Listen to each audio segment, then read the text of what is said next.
Jun Molan, a name that renders all legends of the supreme immortal realm pale in comparison. Within a short span of several millennia, he ascended to become the unparalleled Immortal Emperor, his might unrivaled throughout history. Yet he remains as solitary as snow. Following his ultimate brilliance comes an equal measure of madness, transformed the entire supreme immortal realm into his own essence, becoming a living embodiment of the Heavenly Dao. In search of the meaning of existence, he resolutely sealed his supreme cultivation and descended into the cycle of worlds.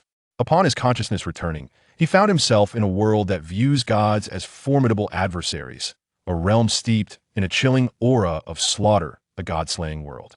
The mightiest immortal emperor has fallen to the mortal realm. How shall he begin anew in this perilous land? Chapter 1. The arrival of the immortal emperor Mo Jun in the god-slaying world.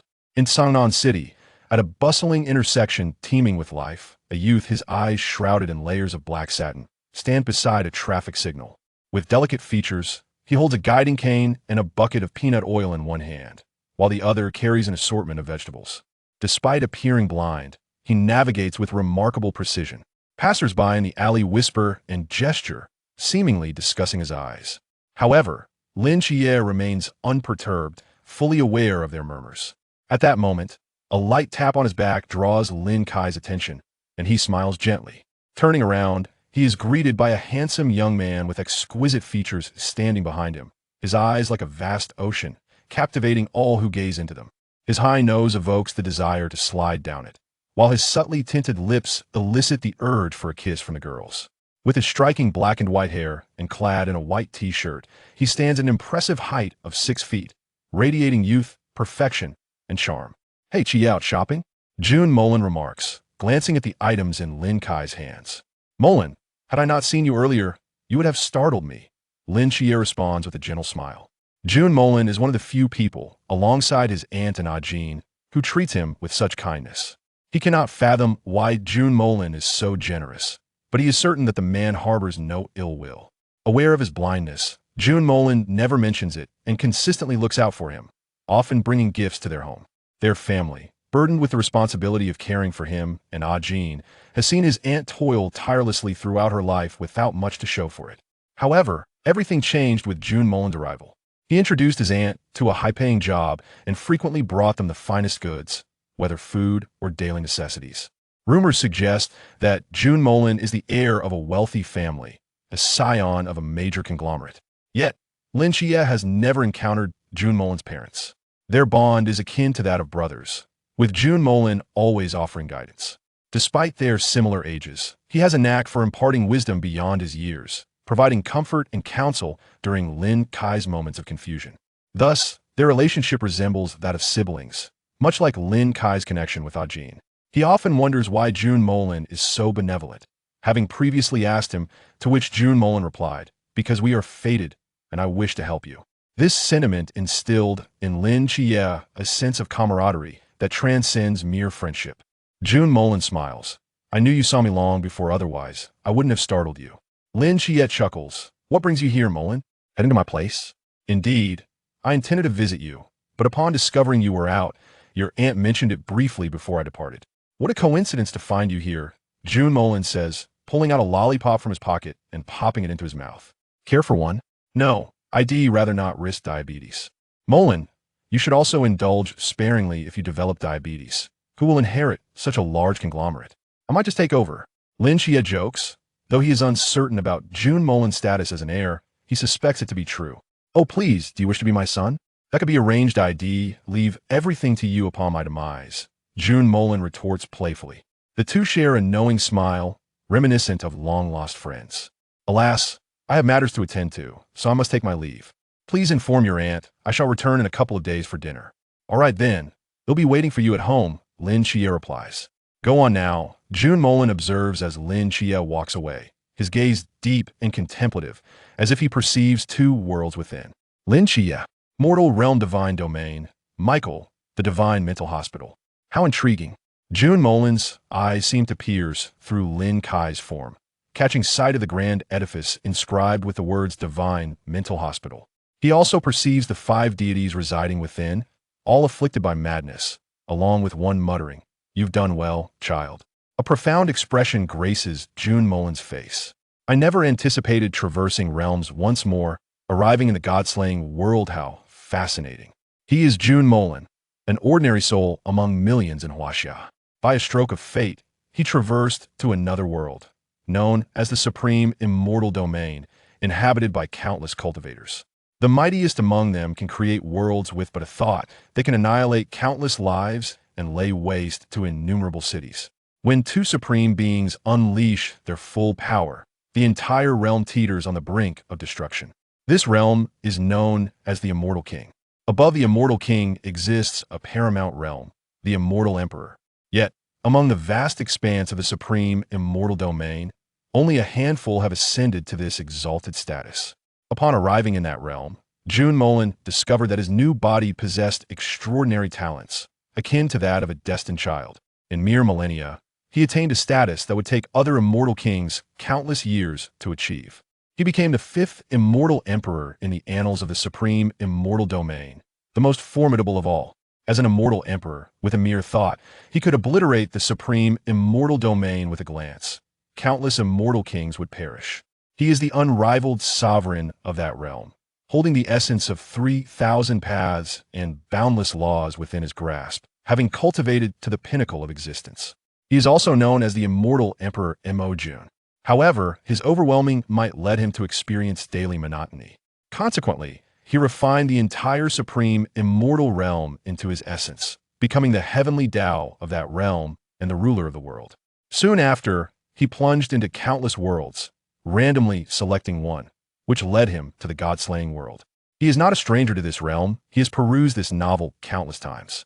The individual he encountered earlier is the protagonist of this story, Lin Xie. In this world, his power far exceeds the norm.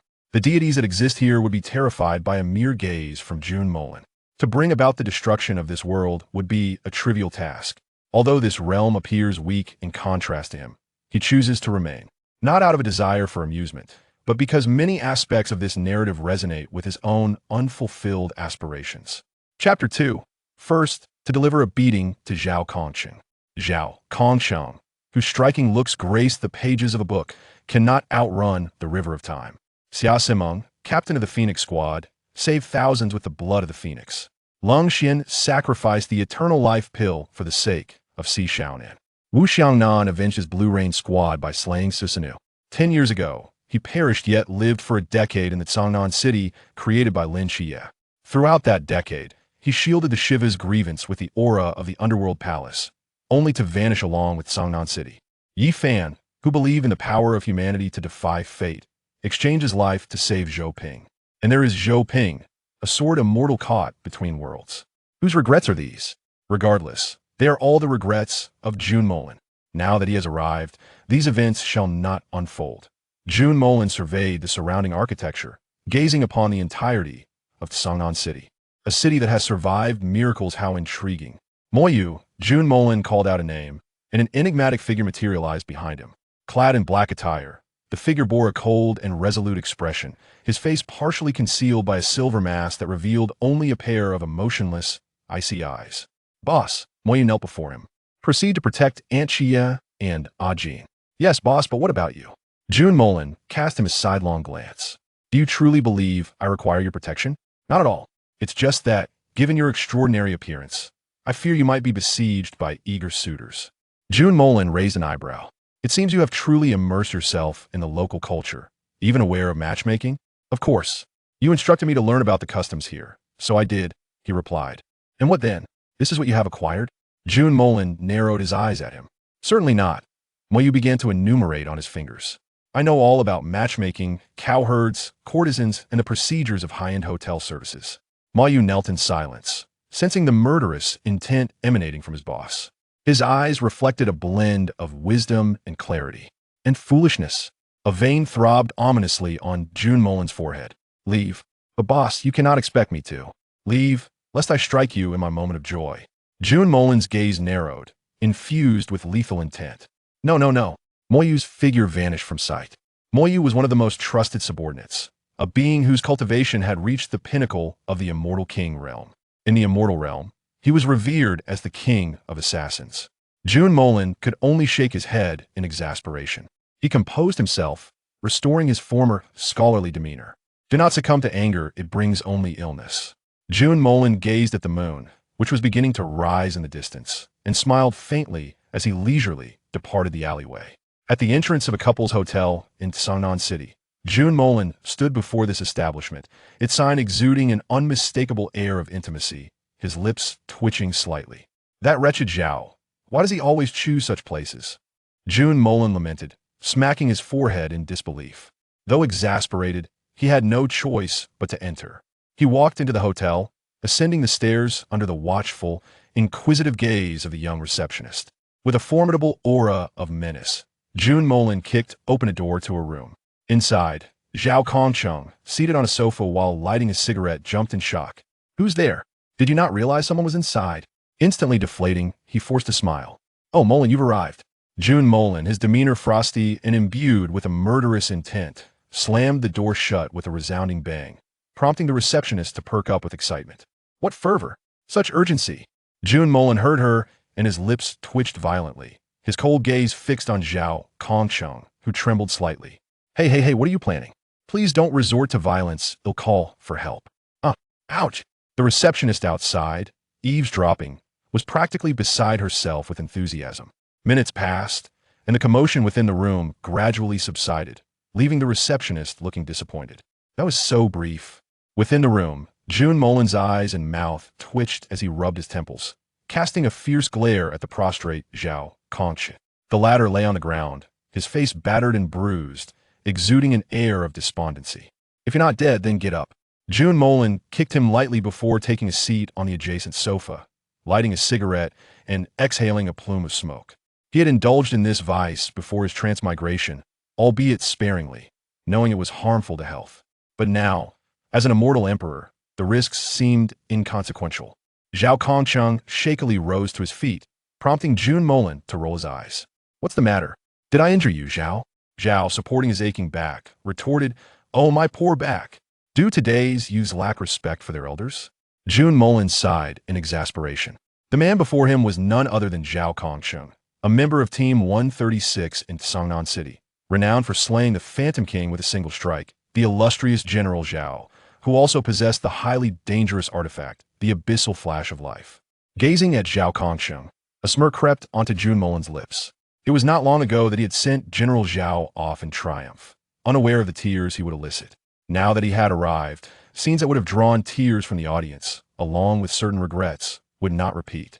It was once the case that a mysterious entity from the Chuan realm had descended upon Sangnan City, prompting the entire Team 136 to mobilize for an expedition. However, this mystery had crossed paths with him, and with just a glance from Jun Molan, the rest had become history. Chapter 3. Peppa Pig Keychain. At that moment, the members of Team 136 were all present, which was how Zhao Kongcheng became acquainted with them, including the members of Team 136. Over the years, he had been of considerable assistance to them. "Stop pretending. That face of yours, with all its injuries, are you quite sure you didn't just trip and fall?" Zhao Kongcheng coughed a couple of times. "Ahem, it seems that is indeed the case." Jun Molan rolled his eyes. "All right, what do you want from me? Is there an issue with Team 136? Zhao Kongcheng casually settled beside him, lighting a cigarette. "Nothing too significant, just that some masked ones have entered Sangnan City and are seeking your intervention." Jun Molan raised an eyebrow. The arrival of the masked ones indicated that the plot was about to unfold. "Surely, a few masked ones are something your Team 136 can handle? Where's old Chun? When have you ever seen the captain leave Sangnan City?" Jun Molan remained silent. It wasn't that he didn't want to go out, but rather that he couldn't. He was a being replicated by Lin Chi as Miracle. Though they are merely masked ones, they have been quite bothersome these past few days, depriving us of sleep. Indeed. Sangnan City has been infiltrated by numerous masked ones. Hey, you knew about this long ago. Why didn't you inform us? Zhao Kongcheng raised an eyebrow. Finding it unsurprising that Jun Molan was aware of the situation. What is Team 136 doing then? I could take care of them. Not even the deities could do anything. Zhao Kongcheng rolled his eyes. Let us not get ahead of ourselves. I acknowledge your strength, but I still find it hard to believe you can slay a deity. Deities are exalted beings, although I, old Zhao, hold little regard for those fellows. Jun Molan said nothing. He had repeated this many times. And this guy had never believed him. Speak up. What do you want me to do? Nothing much. The captain just asked me to check on you. He doesn't intend for you to take action, as it's merely a few masked ones. The captain is indeed from the river realm, and these minor masked ones are of little concern. Jun Molan smiled, but Chinmai is not from the river realm. It's simply that he is a being replicated from a miracle, so his strength cannot be enhanced. Moreover, due to his powers, he has been suppressing the Shiva curse and cannot utilize his true strength. Let me guess, is Old Chin inviting me to join the Night Watchman?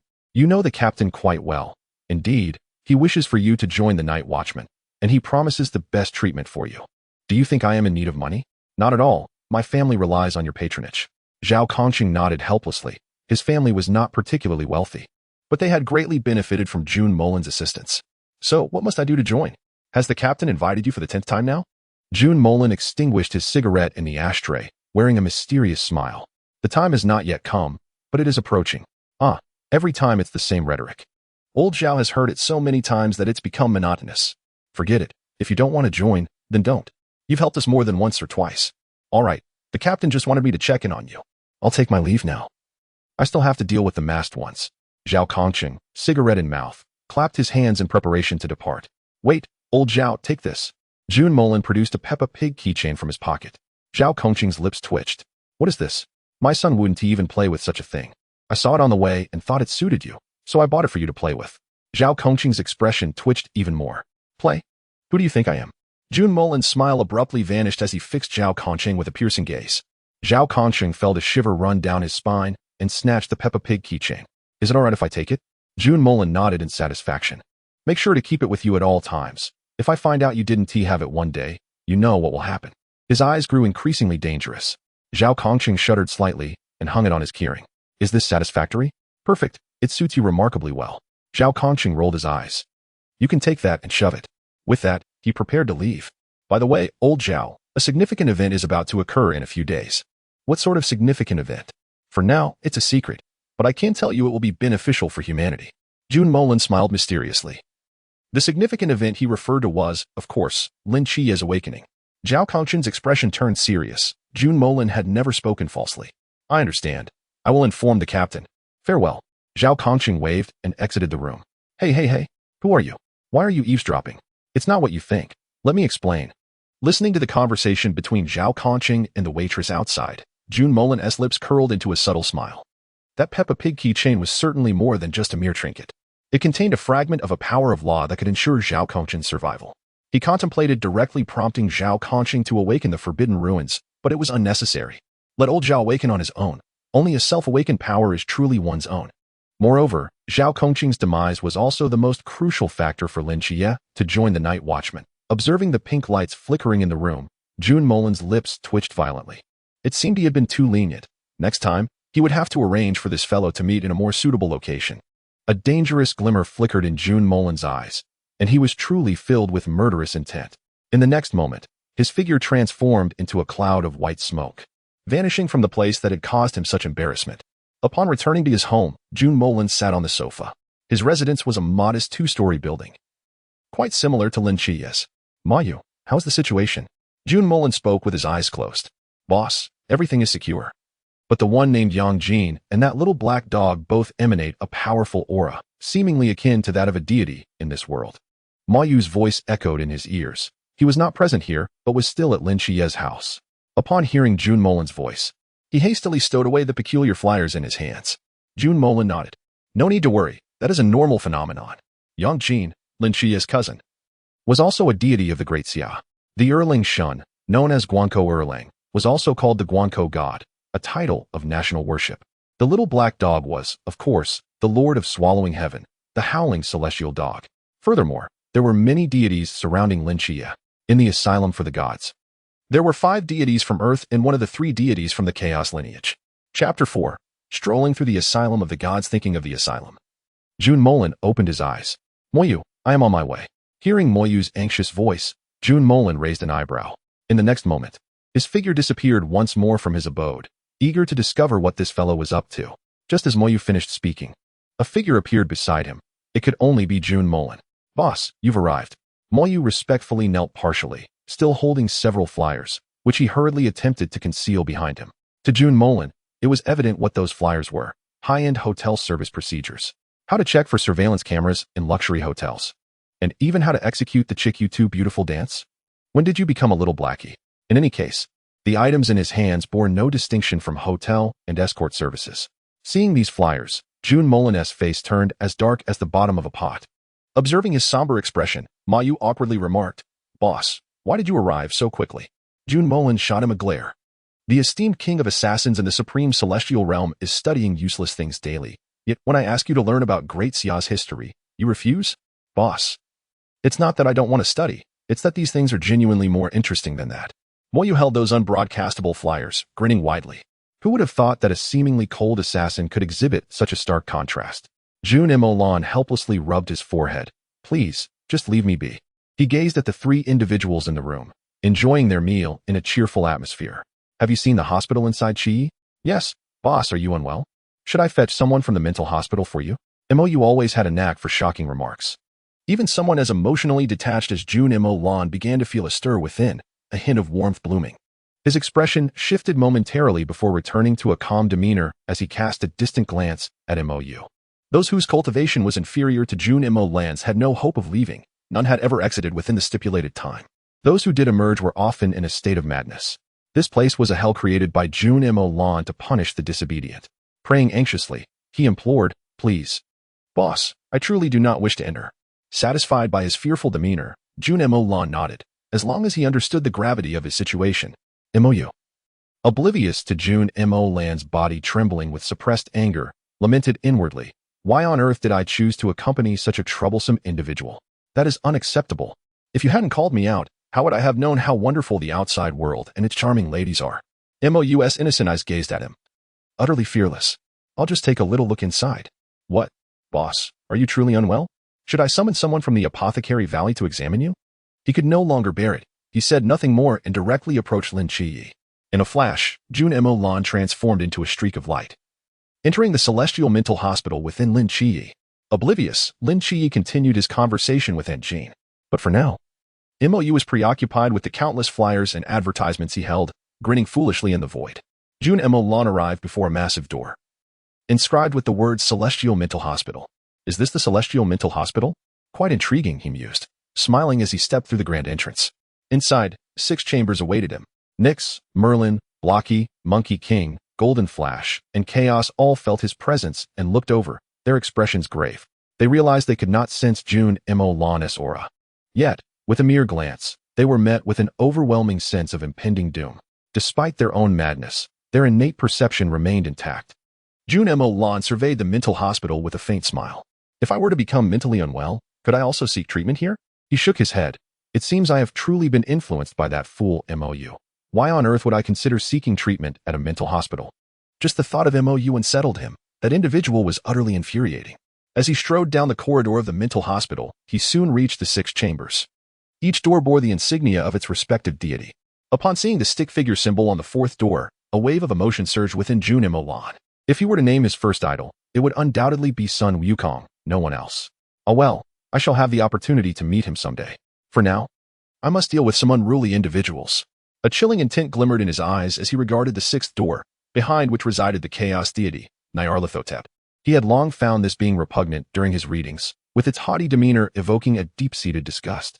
Hence, upon arriving at the mental hospital, his first order of business was to ensure this entity faced some consequences, thereby relieving his own frustration. With a hand on the doorknob, he swung open the 6th room.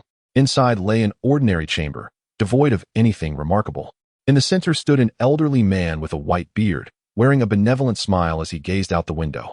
Chapter 5. You have done well, my child. This was the visage of Yolanda, the creator god of the Western Holy Church. Upon spotting Jun Molan, his eyes flickered with movement, and the warmth of his gaze transformed into a tumultuous wave. He approached Jun Molan slowly, whispering in his ear, "You have done well, my child. You have done well, my child. You have done well, my child." An invisible force attempted to alter Jun Molan's psyche. Yet in the next moment, a hand gripped his throat, lifting him off the ground. Attempting to influence my mind? I must commend you. You are indeed one of the 3 great deities of chaos. Nyarlathotep. A murderous intent flashed in Jun Molan's eyes. This entity had sought to manipulate his thoughts, but it was to no avail. Nyarlathotep's pupils constricted in disbelief as he gazed at Jun Molan. How do you know? Jun Molan smirked. What do you think? Aren't you supposed to be Nyarlathotep, one of the 3 great deities of chaos? Why do you think I am aware? Do you not consider yourself supreme? believing everything is within your control? Let us see if you can control me. Anger and madness ignited in Nyarlathotep's eyes. You are courting death. As he prepared to summon his inner power, he suddenly froze. His strength had vanished. It was neither sealed nor lost inexplicably. Is it you? Nyarlathotep glared at Jun Molan's smiling face, trembling with fury. Do you realize that even your creator, Azathoth, cannot wield a fraction of his power before me? What do you amount to? A mocking grin played on Jun Molan's lips. In this realm, he was the paramount deity, yet in his eyes, Nyarlathotep was nothing more than a mere insect, albeit a slightly larger one. Nyarlathotep, consumed by rage, began to shift forms, at times resembling Yolanda and at others, an Egyptian pharaoh. Enough of your struggles. It would be wise for you to remain calm until Chi-Yi matures. I shall restore your power later. Jun Molan placed his left hand upon Nyarlathotep's head, extracting an intangible force, the entirety of the chaos deity's supreme power. Now, Nyarlathotep was akin to an ordinary person, utterly powerless. You, Azathoth will surely avenge me. Nyarlathotep trembled as he felt the loss of his power, howling in madness. You have done well, my child. Jun Molan whispered softly in his ear. This phrase, once pleasant, now dripped with mockery. Upon hearing it, Nyarlathotep's face flushed crimson with rage. Yet he could only cede impotently. Amidst Nyarlathotep's furious cries, Jun Molan closed the door to the sixth chamber. With a scoff, he muttered, Azathoth? What a trivial being. As Jun Molan's derisive laughter echoed, he exited the corridor. He had no intention of meeting the remaining deities. He would encounter them in due time. And it seemed unnecessary. Jun Molan sensed 6 presences surrounding him. 5 belonged to the deities, and 1 represented the consciousness of the hospital. Rest assured, I harbor no ill will towards Chi-Yi, he said with a gentle smile directed at the horizon of the mental hospital. As he finished speaking, the gaze of the hospital's consciousness faded away. Acknowledging the attention of the other 5 deities, he shrugged nonchalantly and exited the mental hospital. Should he desire, the moment they dared to gaze upon him, they would face utter annihilation. However, it is unnecessary. These individuals are destined to become friends and family of Lin Xie, serving as sources of strength. Having exited the mental institution, I stand beside Mou. Yes, keep watching. Should anything arise, inform me at once. Jun Molan truly feels disinclined to engage with this fellow, not sufficiently incensed. Yes, boss, Missouri replies with unwavering determination.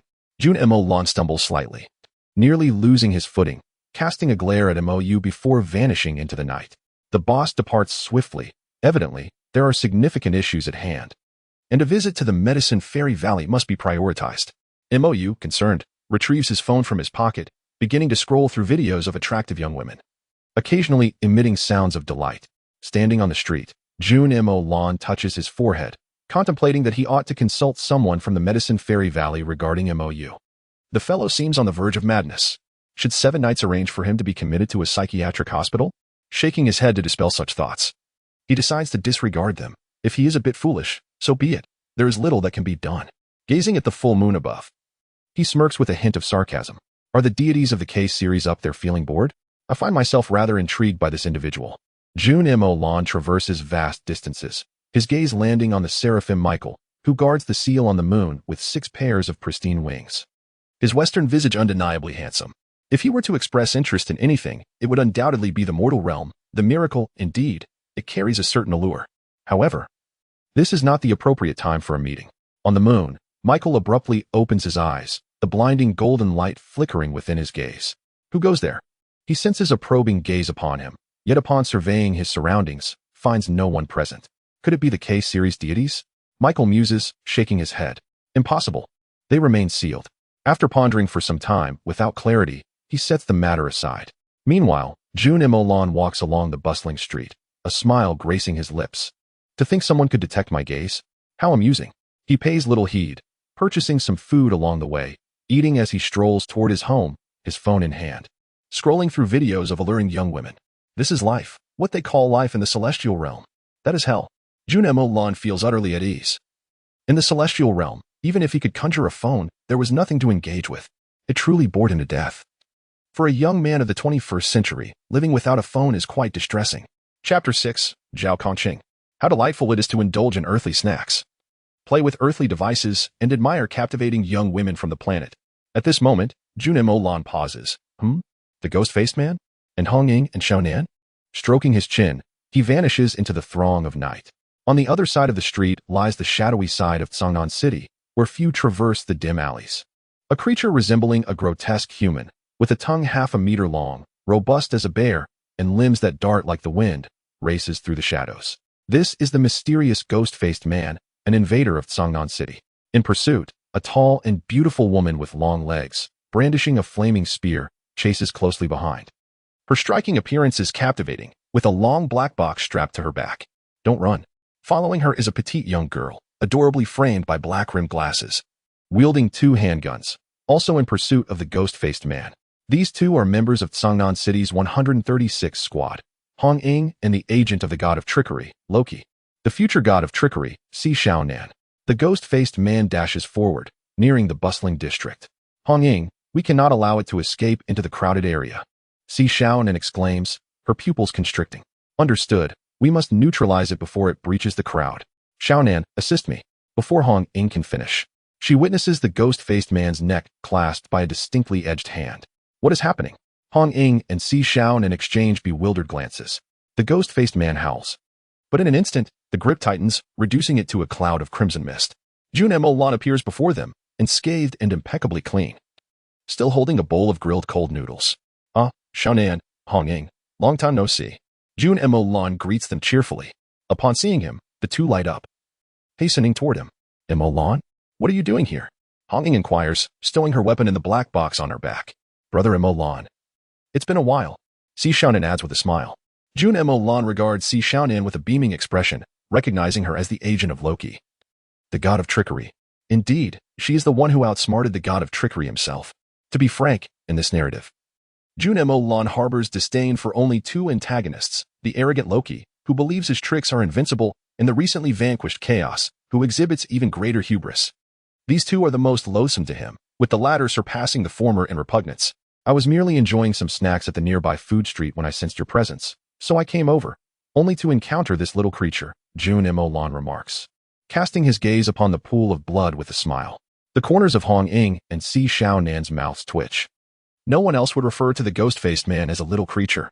Stretching, Hong Ying's impressive figure is on full display. Very well, then, Brother Molan. Do come by for a meal sometime. Indeed, Molan, the Peace Affairs Office is your home. Rest assured, I shall not be polite. Hong Ying observes Jun Molan's hesitant demeanor. What is it, Hong Ying? Speak freely. Well, Molan, you are quite handsome, but you mustn't cause some girl in the world to lose her partner, right? Upon hearing this, Si Xiaonan blushes, quickly hiding behind Hong Ying. Jun Molan stands bewildered. What do you mean? Hong Ying chuckles awkwardly. I heard rumors that you and old Zhao visited a couple's hotel, and certain unmentionable sounds were made. Molan, you are so handsome, there is no need for such actions. Finding a partner should be straightforward, and besides, old Zhao is already taken. At this, Jun Molan stands frozen in shock, his mouth twitching furiously. Si Xiaonan nods in understanding, clearly grasping the situation. Moreover, old Zhao mentioned that you subjected him to some indescribable torment. Molan, you must exercise restraint with that old fellow. The 2 women leave no opportunity for Jun Molan to respond.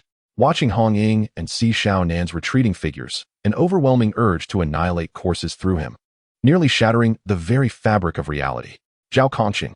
His voice reverberates, threatening to fracture the heavens.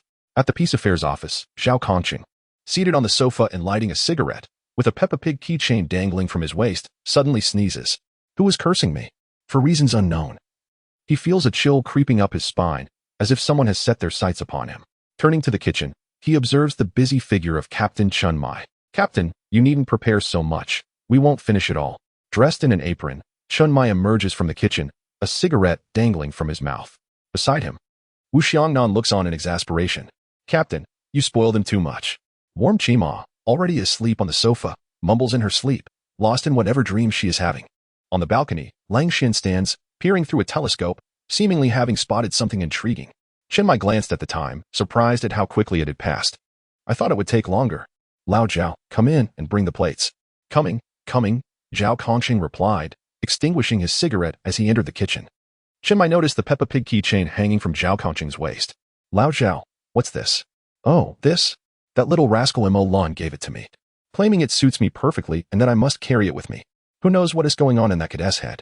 Zhao Kongqing said, carrying a plate with a resigned expression. Chapter 7. The plot is about to unfold. Chen Mai stared at the Peppa Pig keychain for a while. unable to decipher its significance. He had never truly understood anything that kid had given him, not even the person of Jun Molan himself. Since Molan wants you to carry it, then do so earnestly. After all, that kid has never been mistaken. That's why I keep it with me. Today, I went to extend an invitation, but he declined, saying the timing wasn't right. That kid always leaves me guessing.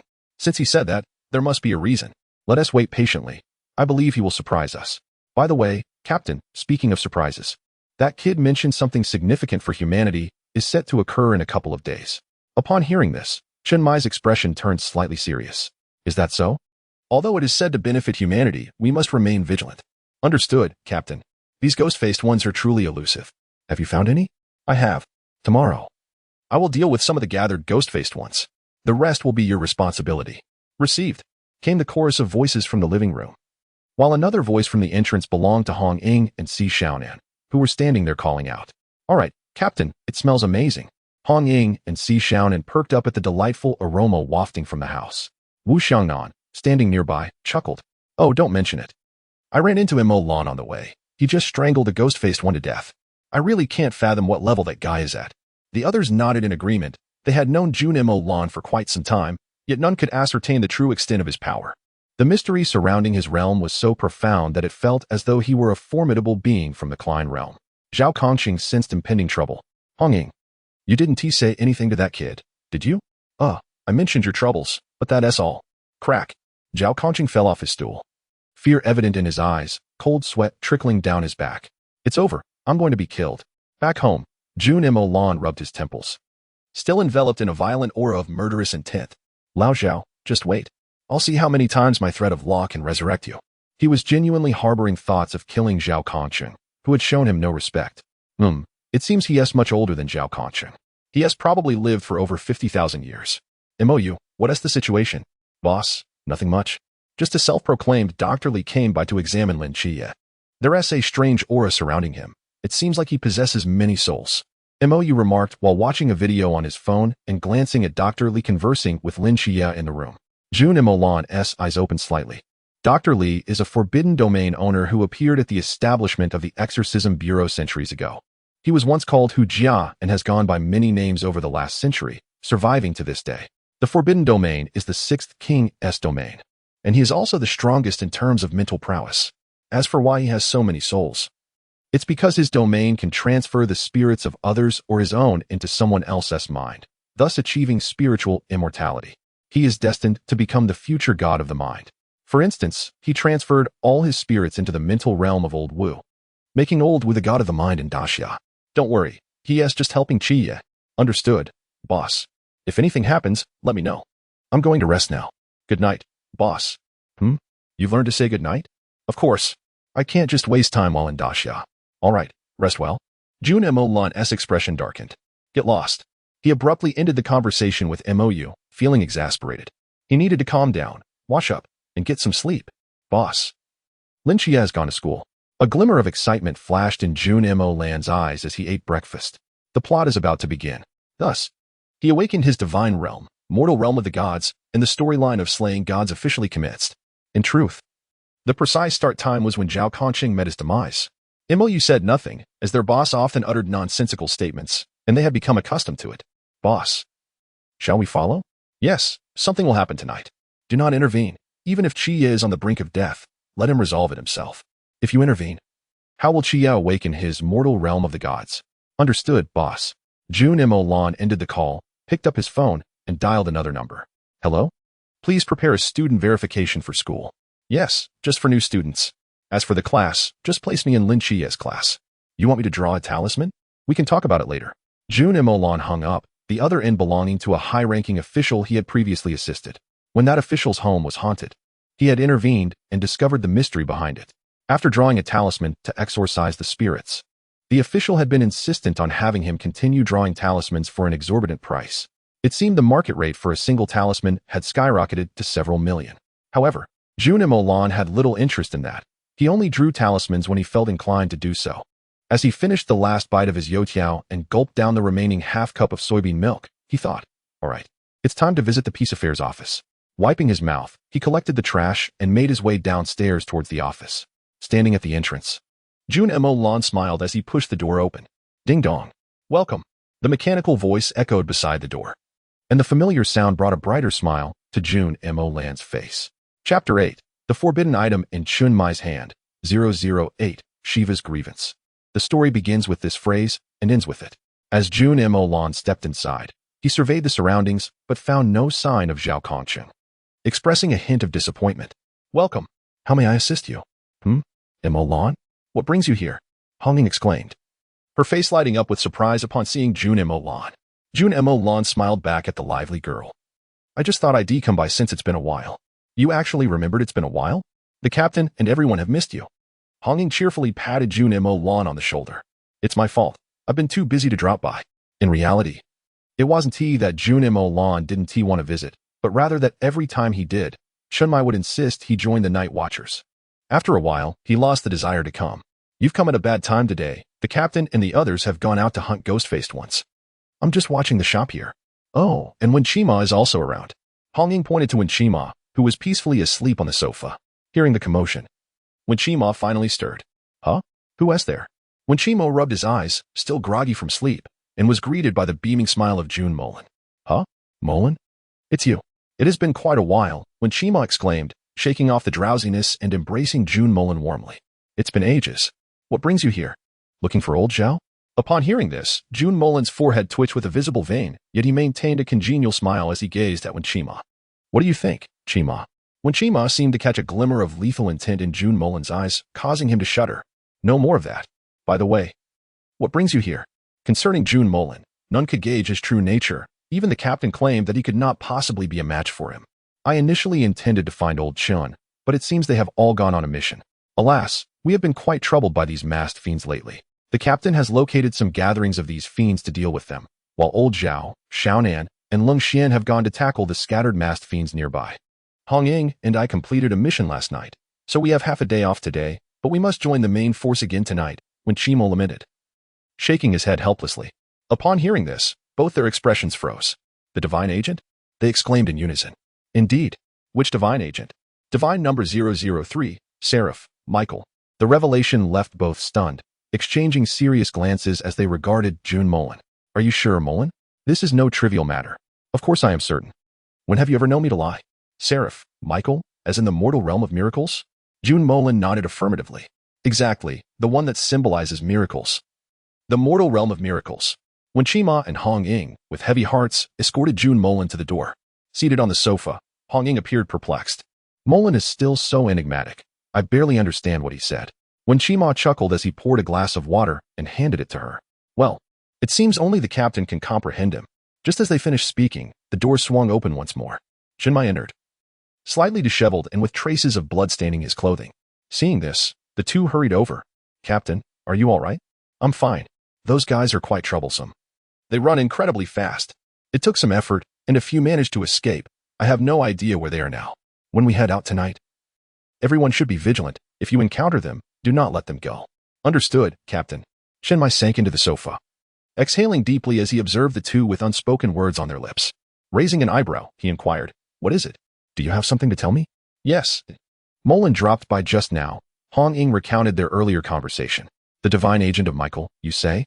Chun Mai's expression grew distant, pondering the implications of a divine agent appearing in Songnan City. How peculiar. Not too peculiar, really. He is also a divine agent, albeit of a different kind, just a half. In fact, merely He Wu Chang. I understand. We must remain cautious tonight. Yes, Captain. As for the matter regarding the young man, it appears he wishes to join the Night Watch. A smile appeared on Chun Mai's face. He had discussed this with Jun Molan countless times without receiving a response. So learning that Jun Molan intended to join the Night Watch brought him some joy. Hong Ying and Wen Qima exchanged excited glances with Chun Mai. Really, Captain? Could it be that Molan will join our 136 squad? Whether Molan will join, I cannot say, but it is likely we will gain a new member. He referred, of course, to the divine agent that Jun Molan spoke of. If he wishes to join the Night Watch, he would likely start with our 136 squad. As for whether he will remain with us, that will depend on the higher-ups' intentions. Who can fathom their thoughts? I see. Then I eagerly await our new member's arrival. Hong Ying beamed like a friendly neighbor. Wen Qima yawned and reclined on the sofa. Hong Ying, wake me when you go out. I'll just rest for a while. Within moments, the sound of snoring filled the room. Chun Mai gazed out the window at the encroaching night sky, murmuring, The miracle of the Seraph's agent? His hand reached inside his clothing, retrieving a piece of parchment. It was the forbidden object 008 Shiva's grievance, which had once brought destruction to Songnan City. The aura of the Yama Palace could suppress this terrifying forbidden object, yet recently, his power had been increasingly unable to contain it. He understood that the emergence of its aura would attract significant attention, perhaps even the true deities. It could spark a war amongst the gods. At that time, not only he, but the entire Songnan City might face peril. Molan, just where does your strength lie? Contemplating Jun Molan, Chen Mai's expression grew exceedingly grave. Chapter 9. The Manifestation of Erlang, the Divine Ruler, Yang Jian. As a member of the Chuan realm, he was utterly unable to discern the extent of Jun Molan's strength. To him, Jun Molan's power seemed to rival that of humanity's pinnacle. He had never seen it. But this was his intuition. Molan, could you be the catalyst for saving Songnan City and the Great Xia? He knew that other nations' deities were beginning to stir, seeking to make their move against the Great Xia. Great Xia's deities, where are you? Chen Mai's expression was heavy as he contemplated the future. Night fell. In a narrow alley, several students clad in uniforms were encircling Lin Xie as he walked ahead. After sending off one classmate after another, only a few remained. Lin Xie, Li Yifei, the future steward of the mental hospital, and a girl named Jiang Qian. As they walked, a foul odor assaulted their senses. Suddenly, a swift figure appeared before them. It was a masked fiend. Meanwhile, the entire 136 squad was mobilized, hunting masked fiends in the boundless void. In the next instant, they felt an overwhelming, divine, and terrifying pressure. A golden, blazing beam of light shot into the sky.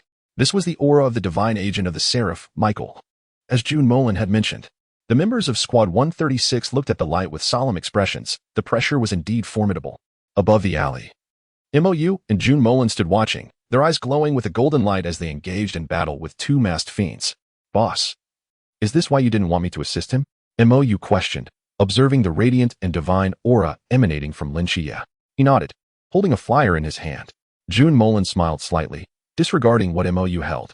If you intervene, the divine realm of Xie will not awaken. Boss, the one named Zhao Kongqing has arrived. Upon hearing the name, a vein bulged on Jun Molan's forehead, his expression darkening with murderous intent as he looked at Zhao Kongqing, who had come to the rescue. Suppressing his killing intent, he waved his hand. You continue to follow. I have other matters to attend to. Some situations need to be addressed. Understood, boss. Jun Molan waved, vanishing into the moonlit night. In the district, in front of a house, a strikingly handsome young man stood, accompanied by a small black dog. His expression turned grave as he gazed at the distant golden beam of light. The divine agent of Michael, brother. Do not worry. Your brother is fine. Who goes there? Inexplicably, a three-pronged dagger appeared in Yang Jin's hand, aimed at his back. Upon turning around and seeing Jun Molan, Yang Jin was visibly taken aback. Brother Molan? Ah, Jin, what a pleasure to see you again. Not quite. Now you should be called the second king of the Jiangkou. Erlang Shun, Yang Jian. A smile flickered in Jun Molan's eyes. Even though one could ascend to the pinnacle of human potential, it would be a forced ascent. And if one were to reach such heights without assistance, it would spell doom. Upon hearing this, Yang Jin's gaze gradually turned frigid, fixating intently on Jun Molan. Are you an outer god? Do not mistake me for those worthless beings. Jun Molan, observing Yang Jin's icy demeanor and heightened vigilance, shook his head in resignation. It seemed he needed to demonstrate a bit of power. Extending his right hand, he lightly pressed his index finger towards the air. In an instant, an invisible and terrifying presence, one that seemed capable of annihilating the world, descended upon Yang Jin and Little Black Lie. An indescribable, formidable pressure engulfed them, akin to a surging tide cascading over their heads. At that moment, space shattered completely, and time appeared to come to a standstill. Yang Jin felt every muscle and bone in his body tremble, struggling to breathe, his heart pounding like a drum. He beheld a figure materializing slowly behind Jun Molan, an existence that resided at the apex of the world. Though not towering in stature, he seemed to bear the weight of the entire universe. His gaze sparkled like brilliant stars while exuding boundless authority. A mere glance sent shivers deep into the souls of Yang Jin and Little Black Lie. He stood there quietly, seemingly the very center of the universe. The surrounding air appeared to bow to him, subtly warping. Every movement, every nuanced change in his expression, tugged at the nerves of everyone present. This ethereal figure was none other than Jun Molan, embodying the power of a mere fingertip. The overwhelming pressure radiating from this supreme being felt like an insurmountable mountain, suffocating Yang Jin. Little Black Lie lay prostrate on the ground, unable to lift his head, fearfully gazing at Jun Molan. The very presence of Jun Molan seemed to declare his absolute dominion over this realm, instilling a fear that none dared to defy. Just as Yang Jin prepared to grit his teeth and resist, he noticed the oppressive aura had dissipated. All right, it was merely a demonstration. I haven't exercised my power in a while. I'm feeling a bit rusty, sighed Jun Molan, a hint of regret in his tone. Yang Jin, panting heavily, looked at Jun Molan, his expression laden with gravity. Who exactly are you? Me? You may call me Jun Molan, or the Immortal Emperor Mo Jun. Jun Molan replied with an indifferent expression, as if an emperor's might radiated from him, suggesting that his very presence embodied the essence of the cosmos. The Immortal Emperor Mo Jun? Yang Jin's face mirrored confusion. He wondered who this individual truly was. Enough of that. It matters not who I am. I harbor no malice towards you. On the contrary, I may even assist you in combating the impending outer gods. Really? Yang Jin's eyes brightened. If he could lend a hand, those outer gods would be of no consequence. Even the three heavenly lords of their celestial court pale in comparison to the aura of Jun Molan. Of course, but it depends on you. I will not intervene unless absolutely necessary. I refrained from intervening during the awakening of Chiya, for if I had, his divine ruins would never have awakened. Chapter 10. Furthermore, I am also a citizen of Xia. It seems you have known for quite some time, even that I am Yang Jin. Roughly. I know what I ought to know, and what I should not know, I know as well. Yang Jin let out a sigh of relief and sheathed his three-edged blade. I apologize for my earlier rudeness. Oh, come now, no need for that. I am your brother Molan. As long as you don't mind, just call me that. Yang Jin chuckled. All right, brother Molan. There we go, that feels right. Jun Molan nodded in satisfaction, enjoying the familiarity of the address. So, brother Molan, what brings you to me? Yang Jin inquired, curiosity piqued. Since Jun Molan sought him out, there must be a matter at hand. I need you to convey a message to the celestial court. After hearing the request, Yang Jin's expression turned serious. Is that true, brother Molan? It matters not. Just tell those two heavenly lords what I have said. Additionally, inform them that I am here, and Xia endures, urging them to act as they must. Jun Molan wore a serene smile, yet his tone bore an unmistakable authority. Hearing this ignited Yang Jin's fervor. As the second king, he was inherently combative. I understand. On behalf of Xia, I thank you, Immortal Emperor Mo Jun. All right. The title sounds increasingly strange coming from you. Jun Molan rolled his eyes. Yang Jin sheepishly scratched his head. Since you called me brother Molan and I just bullied you, I can't let you suffer for it. With a wave of his hand, an invisible barrier enveloped the area. Jun Molan's fingers came together, lightly tapping Yang Jin's forehead. Yang Jin did not resist. He knew that for Jun Molan, ending his life would be as effortless as slaying a chicken. As Jun Molan's fingers made contact, the energy within Yang Jin began to swell. From the realm of ordinary, to the vast sea, to the infinite, to the pinnacle of humanity, to the supreme deity. On the brink of transcending into the realm of the utmost divinity. The commotion arising from Yang Jin was contained within the barrier that Jun Molan had established. The immortal touches my crown, granting me longevity. This phrase perfectly suited the scene unfolding before them. Feeling the surging power within him, Yang Jin gazed at Jun Molan with wide eyes. With a serious expression, Yang Jin bowed deeply. Thank you, Immortal Emperor Mo Jun. He had confirmed that the individual before him was undoubtedly more formidable than the three heavenly lords. As for the divine war, Yang Jin's demeanor turned grave. He understood the implications. The celestial court's essence had yet to be restored, so the only divine being available now was you. The ensuing divine conflict relies on you. Jun Molan patted Yang Jin's shoulder, expressing his confidence in him. After all, he was the second king, Erlangshan. Yang Jin's eyes sparkled with determination. If Brother Molan can assist, then the divine war and those outer gods are nothing to worry about. Me? If I intervene, it would lose its significance. Rest assured. I will step in if necessary. After all, I am not of this world. Since you are present, you should handle your own affairs. If it becomes unmanageable, I will intervene, Jun Molan stated with a slight smile, implying that his involvement would render the conflict trivial. With a reassuring response, Yang Jin finally felt relief wash over him. Good, I understand. Thank you, Brother Molan. Jun Molan's words left Yang Jin momentarily bewildered, not fully grasping their meaning. All right. You need not comprehend everything. I must take my leave. Tell your mother I will join for dinner in a couple of days. Sure. I will have her prepare a feast. Yang Jin's eyes sparkled with excitement. Jun Molan smiled and vanished into the moonlight. Watching him disappear, Yang Jin exhaled. Feeling a weight lift off his shoulders, it was impossible not to feel anxious standing next to a being of such immense power. At that moment, he noticed a figure emerging from the alley, stained with blood and shrouded in a black satin wrap. Little Black Lie also barked excitedly. In the southern border, At the foot of Jinan Mountain, Jun Molan strolled along the village's dirt path, untouched by dust, akin to an otherworldly being. Here, in this vibrant and bustling village, soon to face a devastating mudslide and the impending clash with one of the ancient gods, Whisper, Jun Molan gazed at the thriving village with a heavy heart. Immortals too possess emotions. Moreover, I am a citizen of Desya. He could not bear the thought of such peace, such a lively village, facing obliteration. Gently, he extended his hand, enveloping the villagers within a strange, colorless aura. This was Jun Molan's essence, potent enough to shield them from the impending mudslide and the chaos of battle. The villagers remained blissfully unaware, steeped in the vibrant atmosphere of their home.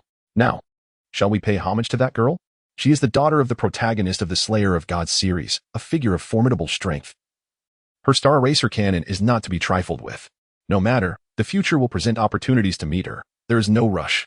For now, let us acquire the title of Night Watchman. A faint smile graced Jun Molan's lips as he vanished from the bustling village. Chapter 11. The 5th Generation Supreme Commander. Yifan at the headquarters of the Night Watchman, within the Supreme Commander's office, sat a middle-aged man draped in a dark crimson cloak, a standard star blade resting beside him. This man, Yifan, stands as one of the 5 towering figures in the Great Xia, the 5th Generation Supreme Commander of the Night Watchman, and a being of unparalleled might among humanity. Rubbing his temples, he pondered the increasingly frequent appearances of mythical creatures. Was this a portent of significant events to come? Upon opening his eyes, he was startled to discover someone seated on his office's couch, an individual clad in casual attire, sipping tea. Yifan's senses sharpened instantly. To have evaded the notice of someone of his caliber, this intruder must be a genuine deity. Furthermore, ordinary deities would not appear in his office without his awareness. This could only be a being of supreme divinity. Why would a supreme deity find their way into his office? After a brief moment of contemplation, Yifan clenched his jaw. Even at the cost of his life, he could not allow this individual to enter the Great Xia. Yifan's back bore an inscription. When the dark night descends, I shall stand before the multitude, blade drawn, staining the heavens with blood. This encapsulated the essence of the Night Watchman's existence, a testament not only to their belief, but also to their combat. He pressed a switch, and a needle shot forth.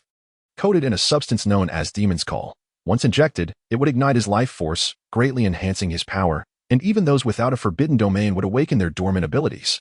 In the next moment, Yifan prepared to pierce his neck with the needle. Rising from his chair, he gripped the standard star blade. His expression grave as he regarded Jun Molan. Might I inquire, from which divine realm do you hail? A golden aura began to emanate from Yifan, a manifestation of his forbidden domain. As for the nature of this domain, Jun Molan was uncertain. The original text had not elaborated. Calm yourself. Cannot you discern my fluent Great Xia tongue? Jun Molan waved his hand in exasperation. He had already begun speaking Mandarin. How could he still be suspected of being an outsider? Besides, did they truly consider him akin to those foreign deities? Jun Molan sighed. Exasperated. Do you truly believe an outsider could attain such fluency in such a short time?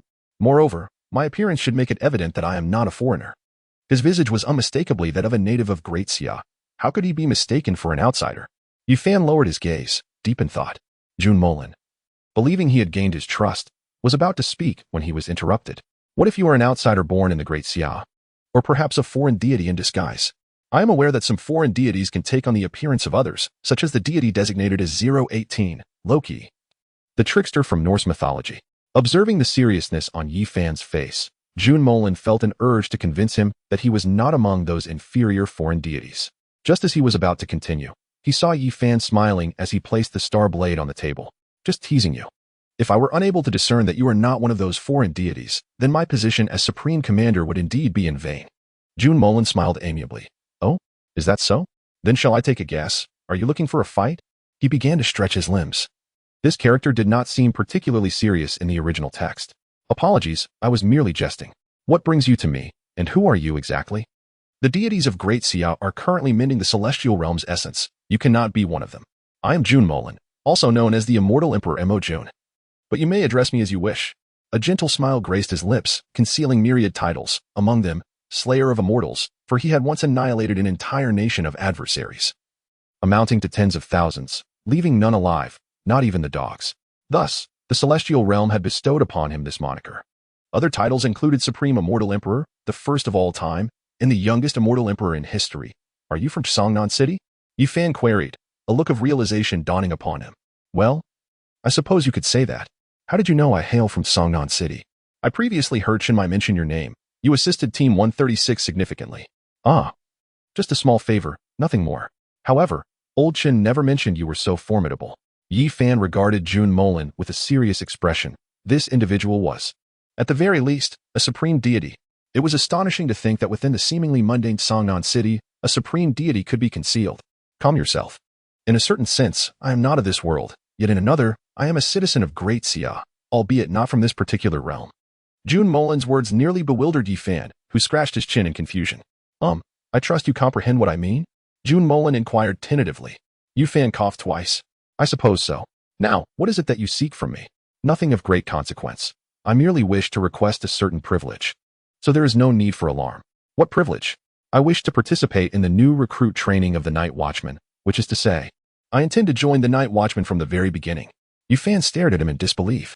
You, a supreme deity, wish to partake in our new recruit training?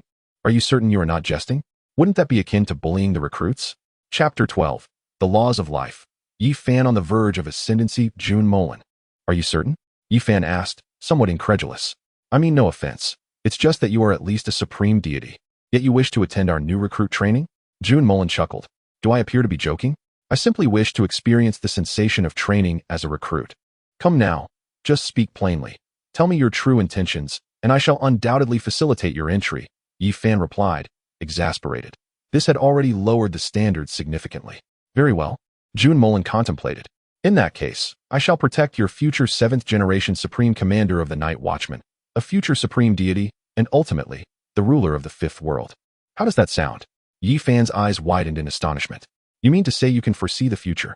Something like that. After a moment's reflection, Yi Fan settled back into his chair. If that is the case, I can permit you entry into the new recruit training, allowing you to become the next generation of Night Watchmen. However, every privilege comes at a cost. I can grant you access to the training camp, but I require a promise in return. Speak, Jun Molan replied, intrigued. Yi Fan's expression turned serious. I need you to assist Great Xia in overcoming 3 critical junctures in the future. Upon hearing this, Jun Molan raised an eyebrow. 2 times would suffice. Yi Fan, believing Jun Molan had declined, hastily reduced the requirement by 1. Are you certain this is your condition? Absolutely.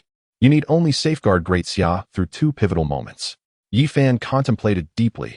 The deities of Great Xia were currently engaged in mending the celestial realm's essence. Thus, within the vast realm of the Great Xia, there exists not a single supreme deity, nor even a solitary divine being. Very well, let us adhere to your assertions. Jun Molan spoke with an unflinching demeanor, for this matter was exceedingly simple. Upon hearing Jun Molan's acquiescence, Yi Fan exhaled in relief, his face alight with joy. Just as he was about to speak, he heard Jun Molan's languid voice. In truth, it was not that I did not wish to, but rather, I intended to convey something, and you interrupted me. Yi Fan was momentarily taken aback by Jun Molan's words, an unsettling sensation creeping over him. What do you wish to say? Yi Fan inquired tentatively. I wish to inform you that before my arrival here, I encountered the Erlang god. Indeed, I met his reincarnation. And I assured him that as long as I exist, the Great Xia shall endure. Therefore, your earlier condition bears little significance, even if you had not spoken it. I would still safeguard the Great Xia. At this revelation, Yi Fan was petrified on the spot. Did that not render his earlier proposition utterly meaningless? With a bitter smile, he conceded, very well, all I need is to know that you intend to protect the Great Xia. May I inquire further? Why do you choose to protect our Great Xia? Jun Molan tapped his chin thoughtfully. Naturally, it is because I, too, am a citizen of the Great Xia. The blood of the Great Xia flows within me. Regardless of which realm of the Great Xia, it is my home, and I shall protect it. Jun Molan smiled. For no matter where the Great Xia lies, it remains his homeland, his lineage, always a part of the Great Xia. These words filled Yi Fan with profound respect, and he rendered a standard military salute. Sir, for your noble intentions, I, on behalf of the citizens of the Great Xia, extend my heartfelt gratitude. No need for such formality, but let me make this clear. Should you face matters beyond your capacity to handle, I will certainly intervene. However, if you are able to manage it, I shall refrain from interfering. Otherwise, I might overshadow your Night Watchman. Yi Fan chuckled. This does not constitute overshadowing, does it not? You will soon be a Night Watchman yourself. Jun Molan rolled his eyes. You, my friend, truly possess a knack for adapting on the fly. Just moments ago, you were adamant about facing the divine adversaries alongside me. Yi Fan smiled sheepishly. I merely viewed you as an external deity. Do not regard me as one of those ineffectual beings. To me, those supreme deities are merely larger ants. This power should not be wielded carelessly. As the commander of the 5th generation of Night Watchmen, you cannot afford to perish so easily. I would not typically resort to such measures. Yet if a deity threatens the citizens of the Great Xia, I cannot remain indifferent. Jun Molan chuckled. Very well, allow me to bestow upon you an opportunity. With a flick of his fingers, he lightly tapped Yi Fan's body. Yi Fan felt a warm current surge within him, coursing through his limbs and frame. Senior, this is... Yi Fan gazed incredulously at his hands, for the dark injuries he had previously suffered had all been mended. Yet, that was his singular method. Achieving the status of a supreme deity, Zhou Ping, represented the hope of the Great Xia. Thus, it is quite a poignant point of contention. Jun Molan would not witness this event unfold again. Yi Fan must save Zhou Ping, and Zhao Kongqing must also be saved. His arrival here was to rectify the regrets contained within this narrative. Yi Fan looked at Jun Molan with astonishment. Senior, I feel as though I am on the verge of a breakthrough. He stood at the pinnacle of humanity, and should he transcend, he would attain the rank of a supreme deity. Previously, he had remained at this peak for quite some time without any signs of divinity. To become a deity, one must align with any fundamental principle of existence, which is the cornerstone of ascension. Yet now, he sensed that he was nearing divinity. Indeed, the principle of life is among the most formidable of all laws. With its presence, humanity can ascend to deityhood. Moreover, as the commander of the Night Watchmen, your prestige is considerable, thus your faith has amassed greatly. Becoming a deity is merely a matter of time. Chapter 13. I have a mother, slaughtering beneath the supreme. Jun Molan smiled at him. For this time, Yi Fan would surpass Zhou Ping in attaining divinity. Initially, I intended to elevate your cultivation directly to that of a supreme deity, but I trust you would not prefer that, would you? Ahem, senior, I would indeed desire that. Shall I elevate you now? No, I would rather prefer to cultivate my strength independently. I appreciate the opportunity you have granted me, senior. Yi Fan's excitement was palpable. After a moment of recovery, he stood solemnly before Jun Molan. Once again, I extend my sincerest gratitude, senior. Oh, enough of this formality. Your earnestness is somewhat disconcerting. Very well, I shall take my leave. Shortly, you will receive uplifting news. Do not forget my matters. Jun Molan waved his hand, dissipating into the headquarters of the Night Watchmen. By the way, I can discuss my entry into the Night Watchmen with old Chun, but do not disclose the details of my abilities to him. Understood. Yi Fan watched as Jun Molan departed, receiving a call that informed him of Lin Qiyi becoming the agent of divinity. In truth, he had been aware of this development long before. Songnan City was indeed a manifestation of Lin Qiyi's miracles. I almost forgot to ask what should be inscribed regarding the divine ruins. Yi Fan slapped his forehead in exasperation, realizing he would have to fabricate some information. Perhaps I shall have Qin Muyi inquire further. Moreover, I neglected to ask, if the individual requiring protection is the 7th commander of the Great Xia Night Watchmen, then who would be the 6th commander? Yi Fan pondered deeply. At that moment, a middle-aged man approached, slightly younger than Yi Fan. Commander Yi? Commander Yi? What occupies your thoughts?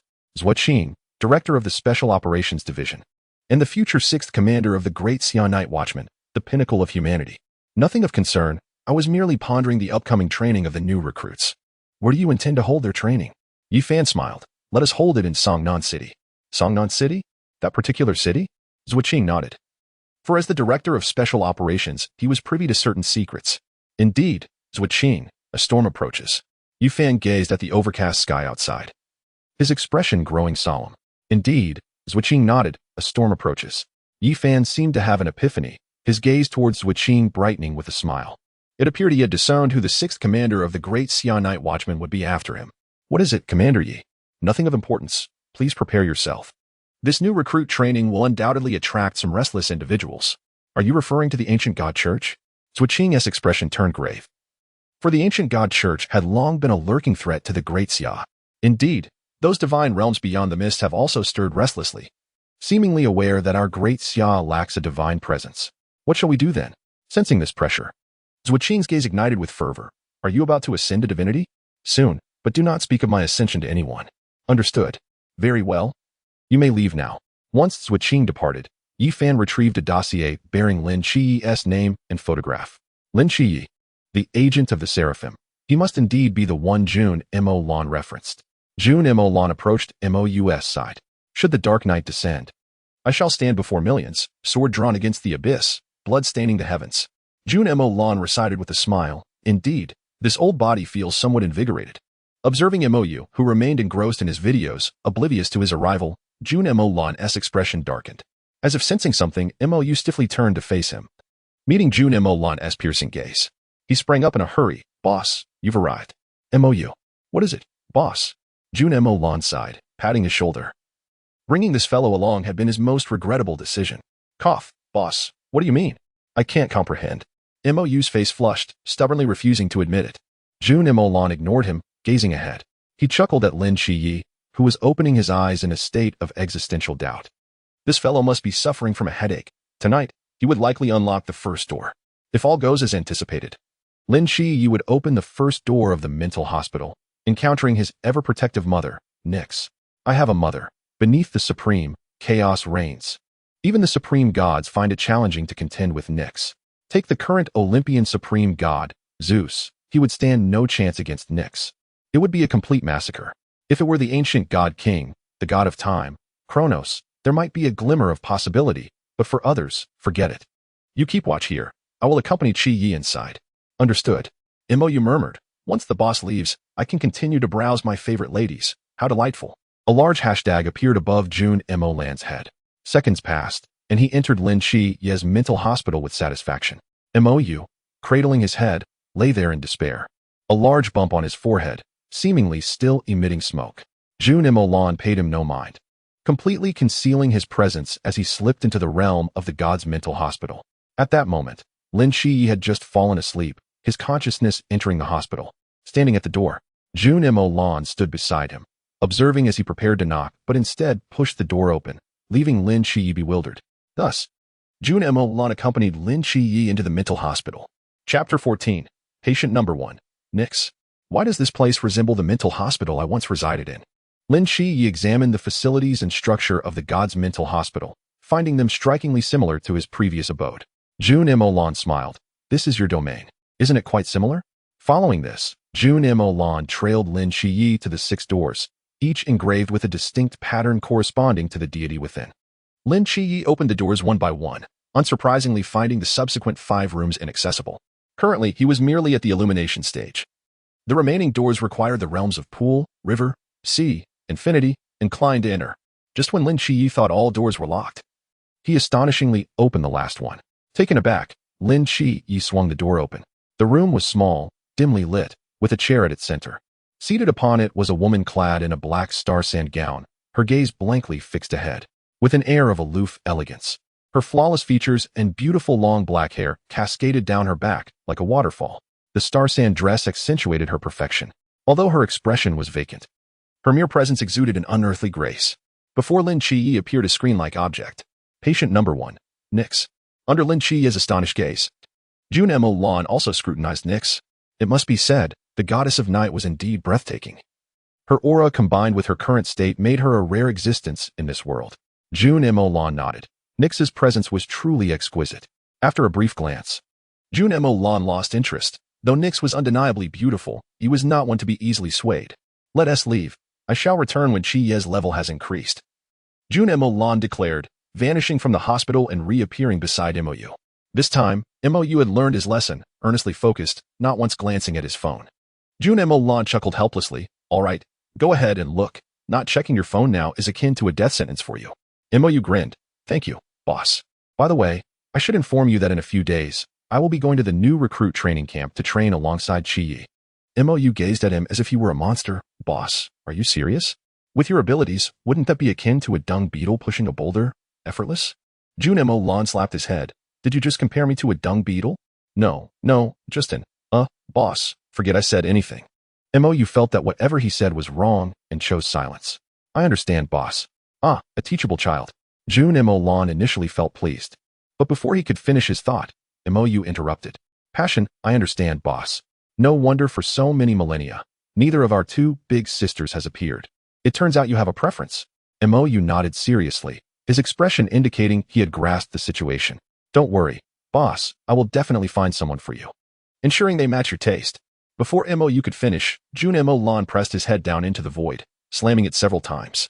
The very fabric of reality began to fracture, with chaotic streams of space swirling about. Jun Molan's face flushed with anger, nearing the brink of madness. Observing the rifts in the void, He waved his hand, restoring it to its normal state. This world is so wondrous, yet I am filled with rage. Do not be angry, do not be angry. If I lose my temper, who will benefit? Moreover, it is both taxing and futile. Looking at Molan, who lay on the ground, convulsing with his silver mask fallen off, Jun Molan felt a sense of relief. Damn it, I've longed to hit you. Had I not feared shattering this world, you would have felt the might of an immortal emperor. This fellow had nearly driven him to madness over the past 2 days. Jun Molan kicked him. Get up, stop playing dead. You remain motionless. I see you haven't had enough. Jun Molan flexed his wrist, ready to slam his head again. You quickly sprang to his feet, blood trickling from his nose. Boss, I'm fine now. No need. Jun Molan shot him a disdainful glance. Hurry, and put your mask back on. Don't embarrass yourself. You quickly picked up the mask and placed it back on his face. All right, in a few days, I will go to the new recruit training camp. You can either join us or entertain yourself. It's up to you. Consider it a little vacation. Jun Molan could no longer allow him to linger by his side, truly fearing he might lose his temper. Mou's eyes sparkled. Thank you, boss. Jun Molan waved his hand. Although this fellow was a bit frivolous, he was undoubtedly one of his most trusted companions. Mou had been with him from the very beginning, rising from the depths of a fallen immortal sect to their current heights. Thus, Mou was his brother. Many referred to him as the Immortal Emperor, yet a few, like Mou, had always called him boss, having ventured together since the start. By the way, boss, speaking of this world, isn't there a concept of forbidden realms? What should your forbidden or divine realm be called? Upon hearing this question, Jun Molan stroked his chin. I shall name my divine realm emperor. Mou looked puzzled. The 8th? Boss, you should be the first. Why the 8th? I meant emperor. Indeed, boss. You are absolutely the first, not the 8th. Seeing Mou's earnest demeanor, Jun Molan was momentarily at a loss for words. Take a break. I'm leaving. If I stay here any longer, I genuinely fear I might kill you. Jun Molan declared, preparing to depart. Boss, take care. When I rest, I will definitely find some passionate individuals for you. Jun Molan stumbled, nearly falling through the void. Mou. A furious roar echoed through the heavens, accompanied by Mou's incessant pleas for mercy. On that day, Lin Xie entered the school with his backpack, unencumbered by the black ribbon that previously adorned him. Upon seeing his new appearance, many classmates were left in awe. The allure of Lin Xie had already been considerable while he wore the ribbon, but now, without it, he seemed even more striking. Chapter 15. Is that really you, Brother Molan? Li Yifei approached hurriedly. You can see now? His expression mirrored surprise upon realizing Lin Xie no longer required the ribbon. With a smile, Lin Xie replied, Indeed. I consulted an experienced traditional Chinese medicine practitioner who prescribed an ancient remedy, and my vision has been restored. That is truly wonderful. Li Yifei expressed genuine happiness for Lin Xie. Known for his kind nature, he had previously apologized to Lin Xie for abandoning him during their encounter with the ghost-faced individual. By the way, 7 Knights, did you hear that a new student is transferring to our class today? As they walked, Li Yifei continued, I had no idea. Let us hurry. The homeroom teacher mentioned the new student would arrive today, and we must go see. He eagerly pulled Lin Xie along towards the classroom, though somewhat reluctant. Lin Xie felt a spark of curiosity about the new student. Soon, they arrived at the classroom. The moment the classmates noticed Lin Xie's improved eyesight, astonishment swept through the room, accompanied by expressions of joy for him. As the class began, their homeroom teacher entered. Attention, everyone. Today, we welcome a new student to our class. Please come in and introduce yourself. The teacher waved toward the door. Curiosity filled the room as all eyes turned toward the entrance, including Lin Xie's. At that moment, a handsome figure clad in a school uniform stepped inside. Upon recognizing him, Lin Xie's eyes widened. No way. Brother Jun Molan? It was indeed Jun Molan. Upon noticing Lin Xie's gaze, he offered a slight nod and a smile as he stood at the podium. Hello, everyone. I'm the new transfer student, Jun Molan. From today onward, we shall be classmates. I look forward to your guidance. He introduced himself with grace. In the shadows, Mou observed Jun Molan's demeanor in disbelief, rubbing his eyes. Goodness, is this obedient demeanor truly my familiar leader? Jun Molan glanced toward Mou's hiding spot, narrowing his eyes, clearly having overheard the earlier comment. Mou shivered, holding a small book to obscure his face. I didn't say anything, I swear. With an eye roll, Jun Molan turned his attention back to the bewildered Lin Xie and the many female classmates who admired him. The homeroom teacher cleared his throat. All right, let us warmly welcome Jun Molan to our class. He turned to Jun Molan. You may take a seat next to Lin Xie, who has also recently joined us. I trust you two will get along well. Jun Molan smiled at the still-dazed Lin Chiye. Don't worry, teacher. 7 Knights and I are friends. You know each other? That is splendid. Please take a seat beside him. Jun Molan nodded and, amidst the admiring gazes of many girls, sat next to the perplexed Lin Chiye. Hello, 7 Knights. I'm Jun Molan. Observing Lin Chiye's confused expression brought a smile to his face. Hello, Brother Molan? Lin Chiye replied, still dazed. Sure, the teacher is still speaking. We can talk later, Jun Molan whispered, gesturing toward the teacher. Lin Chiye nodded in understanding, though a multitude of questions swirled in his mind. He refrained from asking them at that moment. Jun Molan, satisfied, regarded Lin Chiye with narrowed eyes. Lin Chiye had awakened the god ruins and currently possessed the strength of a light realm. However, remnants of divine power from the seraph Michael still lingered within him, granting him the capacity to contend with opponents of the river realm. After all, it was Michael's residual divine strength that had enabled him to vanquish the ghost-faced king. He glanced at the state of the mental institution, where Nyx remained confined, clutching a vase and incessantly calling out the names of her children. Unfortunately, they were all deceased, victims of the Olympian entities. This tragedy had driven Nyx to madness. Not lingering on this somber thought, Jun Molan felt a wave of nostalgia as he surveyed the classroom, both familiar and foreign. He reminisced about his limited school days before his transmigration and found himself yearning for the essence of student life. In school, one often yearned for independence. Yet only through work does one truly appreciate the beauty of education. Unable to suppress his curiosity any longer, Lin Chiye asked, Brother Molan, what brings you here? With a resigned gesture, Jun Molan replied, My family arranged for my transfer. I only just learned about it and came. His expression bore an air of feigned reluctance. Convincingly crafted, yet entirely fabricated. Is that so? By the way, are you still in school? Lin Chiye inquired, recalling that he had never heard Jun Molan mention attending school since their acquaintance. Of course, I'm the same age as you. What else would I be doing? Jun Molan rolled his eyes. Unbeknownst to him, he had indeed aged considerably. A voice, audible only to Jun Molan, echoed nearby. A playful laugh from Mou. Boss, I shouldn't be laughing, but your attempt to appear youthful is utterly amusing. Jun Molan clenched his fist, itching to retaliate against Mou's teasing.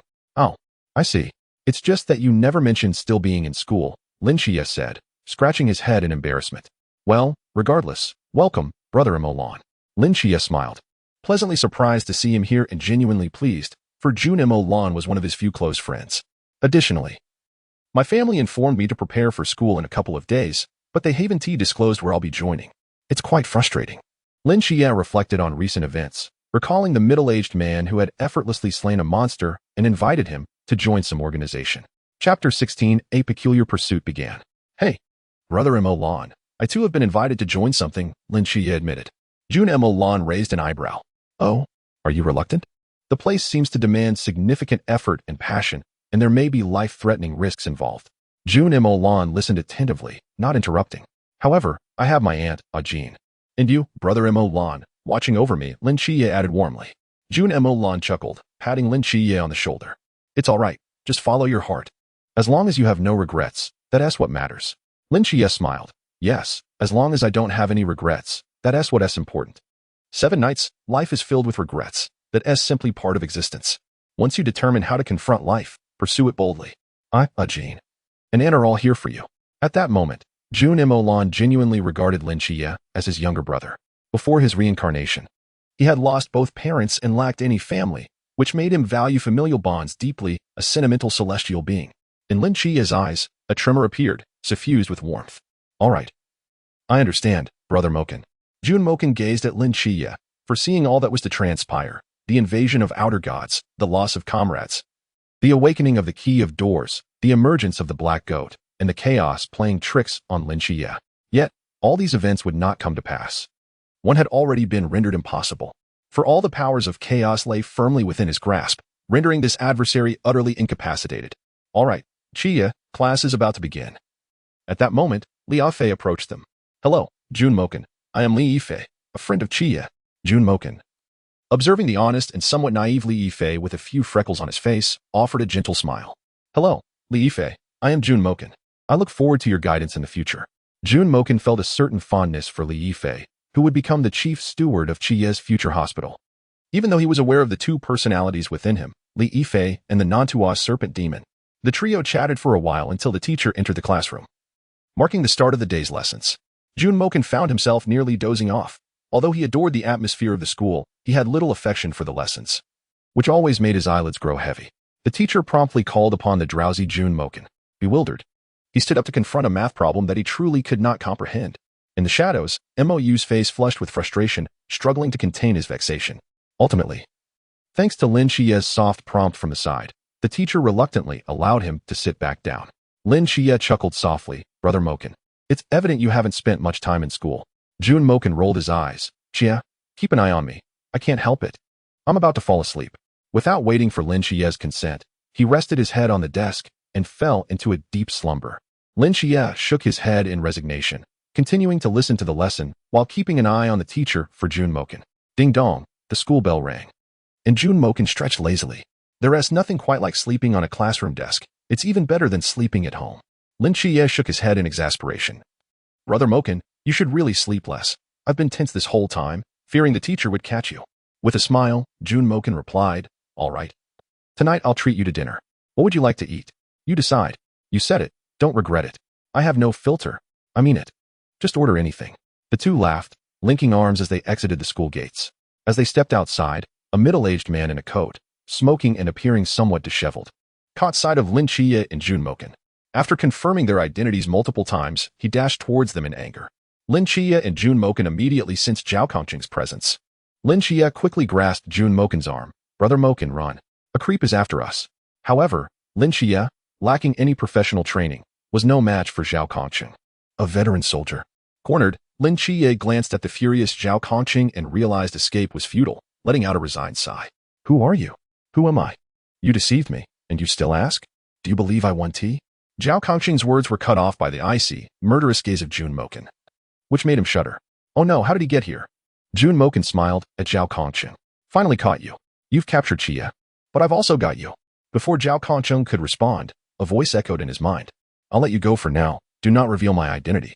I am a friend of Xie." Zhao Kongqing recognized Jun Mokan's voice. Behind him, he gestured to Jun Mokan with a hand signal. "No way. This kid is coming with me. I won't let anyone escape." Zhao Kongqing seized both Lin Xie and Jun Mokan's arms and began to stride towards the bustling market. Lin Xie, feeling helpless, looked at Jun Mokan. "Brother Mokan, I'm sorry for dragging you into this." "No worries. Is this the person you mentioned earlier who wanted you to join the local group?" "Yes, that's him. I think he has been waiting for me since I stood him up a couple of days ago," Lin Xie whispered to Jun Mokan, his expression one of exasperation. "All right then, it's nothing serious. I'll follow you for a bit. If he dares to make a move, we'll break his legs." Chapter 17. Have you ever seen Michael? Lin Xie's lips twitched as he recalled the night Zhao Kongqing had slain that monster with a single stroke. "Brother Mokan, with just the two of us, I fear we cannot prevail." Jun Mokan surveyed the familiar surroundings, sensing something was amiss, as though he had traversed this path before. Soon, he confirmed his suspicion when Zhao Kongqing led them to an all-too-familiar couple's hotel. Zhao Kongqing, oblivious to their expressions, stood at the entrance, lighting a cigarette. "Why are you dawdling? Get inside.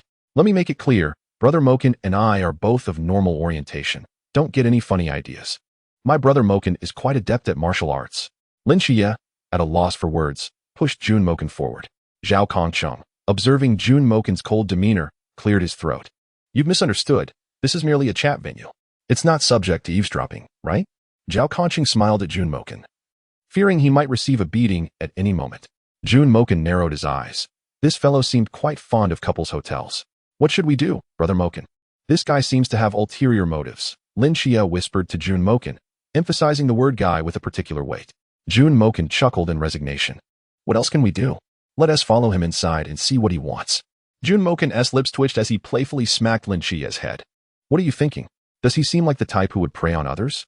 Lin Xie studied Zhao Kongqing for a moment before nodding seriously. "Very much so."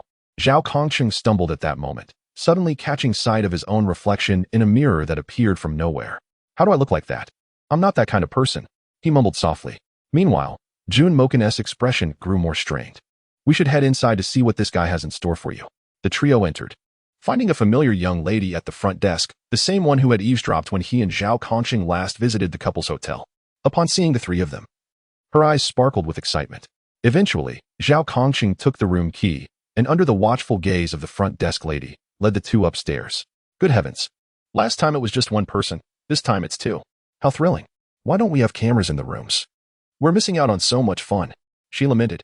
Not far ahead, Jun Molan stumbled, his eyes radiating a cold menace. Zhao Conqing had embarrassed himself twice already. He would not let this go unpunished.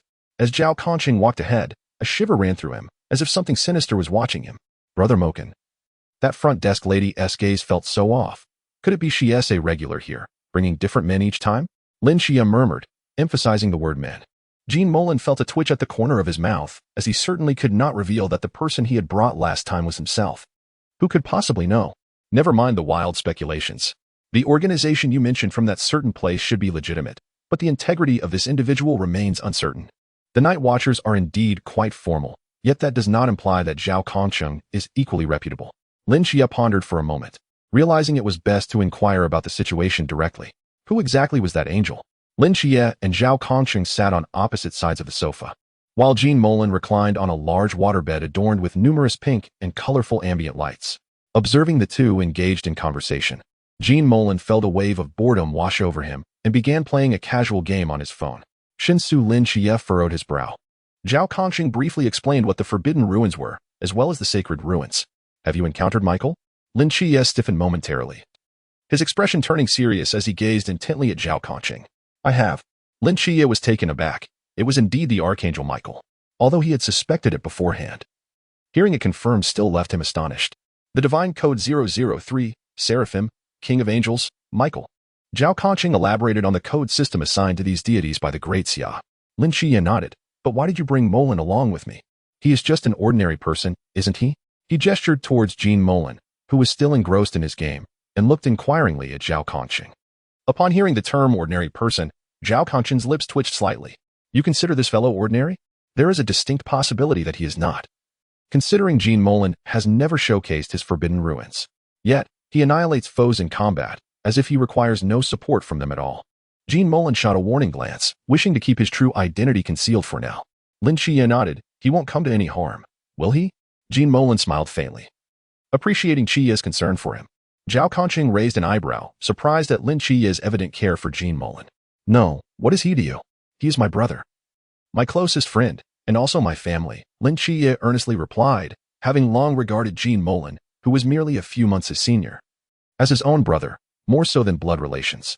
Jun Molan's gaze softened as he thought to himself. Indeed, the years of affection have not been in vain. Zhao Conqing exhaled a puff of white smoke and nodded. I understand. Well then, since everything is settled, I shall take Molan and leave. Lin Xie rose and addressed Zhao Conqing. Chapter 18. Jun Molan strikes Zhao Conqing once more. Zhao Conqing's eyes widened in disbelief as he looked at Lin Xie. You were leaving just like that? Of course. Enjoy the ambience here on your own, he responded, attempting to drag Jun Molan away with him. Have you finished asking your questions? What about me? This was followed by a clash of words, as Zhao Conqing invited Lin Xie to join the Night Watchers. Ultimately, Lin Xie declined. I need to earn money to buy Auntie and Ajin a spacious home, to support Ajin's university education, and to ensure my aunt lives well. I must work hard to repay Jun Molan for his kindness in saving me. When I was blinded, Annie, Ajin, and Jun Molan did not abandon me. And now I will not forsake them. Such declarations left Zhao Conqing momentarily speechless, unable to persuade him further. He simply could not. Never mind. I will take Molan and go. No, I am uneasy. Do you wish for him to know your circumstances? I have yet to restore his memories. Lin Xie paused, casting a threatening glance at Zhao Conqing. If anything happens to Jun Molan, I will not let you off even in death. Rest assured, we are a legitimate organization. Not human traffickers, Zhao Conqing replied, shaking his head in resignation. Lin Xie cast another wary glance at Jun Molan, who was still sitting on the bed, engrossed in his phone. After observing for a while, he finally departed. Jun Molan put away his phone and sat opposite Zhao Conqing, lighting a cigarette. What's the matter? Feeling disheartened? Jun Molan smiled at Zhao Conqing. Zhao Conqing chuckled. Not at all. I merely see a reflection of my former self in that lad. And then? Jun Molan remained silent, silently inquiring further. We all once held dear what we cherished, but as we grow, we tend to overlook its existence. Since this young man has chosen this path, he must walk it well. We shall leave the safeguarding of the world to those like us. Zhao Conqing extinguished his cigarette in the ashtray. He did not wish to coerce Lin Xie into joining the Night Watchers. He hoped that this dream-filled, hopeful youth would not tread the same path he had taken, a path devoid of such pure dreams and hopes, which he had not encountered in a long time. Jun Molan exhaled a wisp of smoke. However, some matters cannot be obstructed by human effort. The future is not something one can alter by mere will. Yet, he can't. He is not human. He is a celestial being. His voice was so soft that Zhao Kongqing did not catch it. What did you say? Jun Molan smiled slightly. Nothing at all. Do you need to erase my memory? Zhao Kongqing rolled his eyes. Will that even be effective for you? That is indeed a valid point. Yet an invisible barrier stood at the door. I say, are you planning to leave just like this? Jun Molan crushed his cigarette with force, smiling while casting a cold glare at Zhao Kongqing. Zhao Kongqing seemed to have recalled something, his body trembling as he forced a smile. Molan, what are you planning? Do not resort to violence. If you do, I shall scream. Don't push me. Go ahead and try. Let us see if you can resist. Do you know how the Red Tassel and Xiaonan perceive me now? Do you have any idea how the members of Team 136 view me? What followed were a series of indescribable sounds as Zhao Kongqing was turned into a punching bag, his body convulsing, bruised, and battered. Jun Molan felt a great sense of relief. He had finally vented his frustrations, nearly driving him to madness. Zhao Kongqing stood up unsteadily. You lack martial ethics. Who told you to spread rumors about me? You deserve this. No more. No more. I want to say it again. Oh, my poor back. Zhao Kongqing rubbed his aching back, nearly beaten to death by Jun Molan. I say, old Zhao. What is it? If you possess the Forbidden Ruins, would you be delighted? Of course. Old Zhao here yearns for the Forbidden Ruins. Every time I see the captain and the others wielding their powers, I feel envious, pondering how wonderful it would be if I, Zhao Kongqing, could also possess the Forbidden Ruins. Zhao Kongqing smiled bitterly. But there is nothing to be done. Life is often filled with regrets. I just need to focus on fulfilling my duties. Zhao Kongqing, clutching his waist, exited. Jun Molan watched his retreating figure. Old Zhao, your dreams will undoubtedly come true. Zhao Kongqing waved his hand as he left the room. Just as he stepped outside, a furious shout erupted. Why are you lurking here again? Are you a peeping Tom? It's not what you think. I'm not lacking in stamina. Quite the opposite. But I assure you, it's not as you imagine with those two. Hearing Zhao Kongqing's earnest explanations, Jun Molan couldn't help but burst into laughter. Old Zhao, being with you is truly a trial. On a rainy night, regardless of the circumstances, one must avoid direct confrontation with the ghost-faced king. It suffices to hold him off in the boundless void for 10 minutes. Old Zhao, can you hear me? Before Zhao Kongqing, a manhole cover slowly opened, releasing a foul stench that invaded his nostrils. He understood precisely what this odor signified. With a resounding thud, the manhole cover was flung open, and a monstrous figure, several times larger than a ghoul, leaped forth, its body marred by numerous wounds, evidence of the damage inflicted by Chen Mai. Chapter 19. Zhao Kongqing's demise. Zhao Kongqing gazed calmly at the Ghoul King, lowered the notice board in his hands, bit his fingertip, and smeared a line of blood upon the board.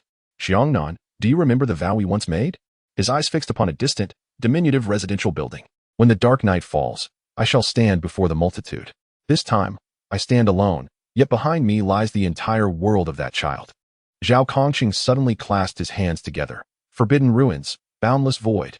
In the residential area, Lin Xie was assisting her aunt in bringing out the prepared dishes, all of which Zhao Kongqing had helped to create.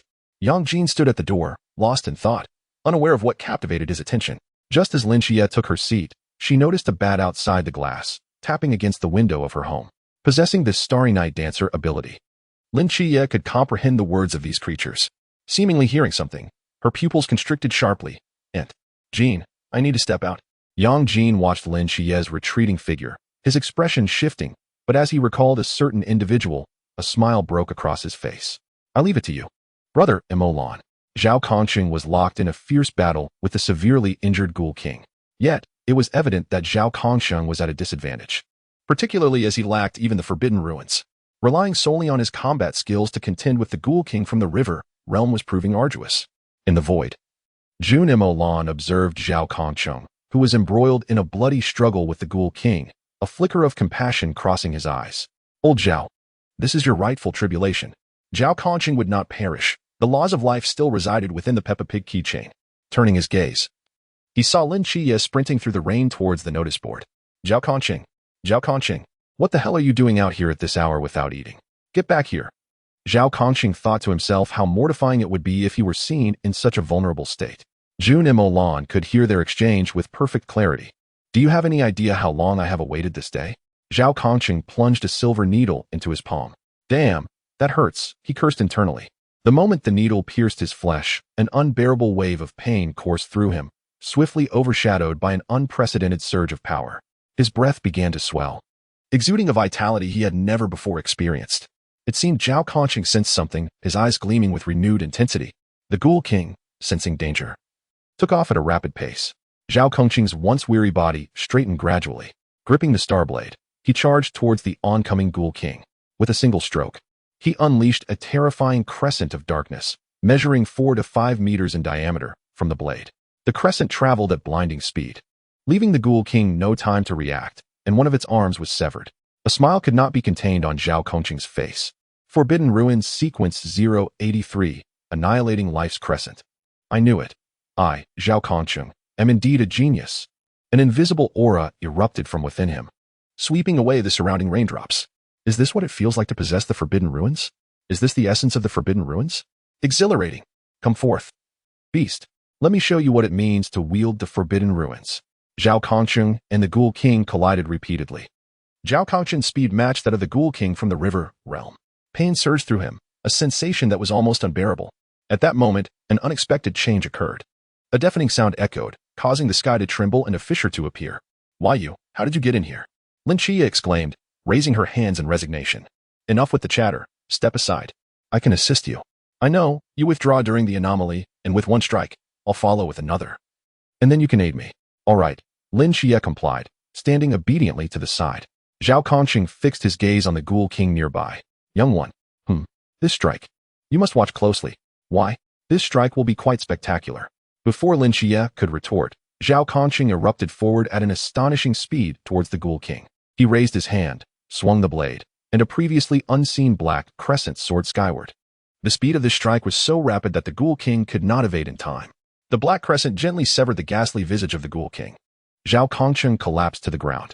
I did it, with my blade across the abyss, staining the heavens with blood. Yet, behind you, there is no one. No one will witness your deeds. Is this truly worth it? Lin Chia gritted her teeth, articulating her frustration. Lin Chia, did you see me slay the Ghoul King with a single strike? I saw it. However, in the distance, the headless Ghoul King twisted its body and stood up, its ghastly face crawling onto its chest. Was I not impressive just now? Indeed. Lin Chia nodded emphatically. Absolutely magnificent. More so than anyone I have ever seen. Zhao Conching, hold on. The ambulance will arrive shortly. Stay with me. Don't drift off. If you sleep, you may never awaken. Lin Chia shook Zhao Conching vigorously, desperate to keep him conscious. Zhao Conching received the answer he sought, the corners of his mouth lifting into a final smile, his eyes slowly closing. Zhao Conching. Dead Chapter 20. Zhao Conching's resurrection in the void. Jun Molan gazed at the lifeless Zhao Conching, a pang of anguish gripping his heart. Reflecting on their shared past, he recalled how this fellow was often disheveled yet undeniably good.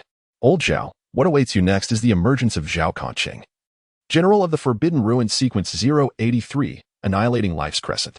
Observing the aftermath of the battle, Jun Molan smiled. Chia, congratulations on your growth. Yet, all of this is terribly cruel. Lin Chia had thoroughly vanquished the Ghoul King. You have saved my entire world, and I shall guard yours for a decade. Does that seem fair? Jun Molan turned his gaze toward the distance, where Hong Ying was desperately running toward them with a black box upon her back. Don't speak nonsense. Perhaps he is merely fatigued. These words ignited an unprecedented spark in Hong Ying's eyes. I knew he wouldn't die so easily. Where is he? He draws nearer. Hong Ying stiffened, her gaze shifting towards the corner. There, a figure emerged from the depths of despair, a youth, bearing a blade upon his back, cradling a man's lifeless body in his arms.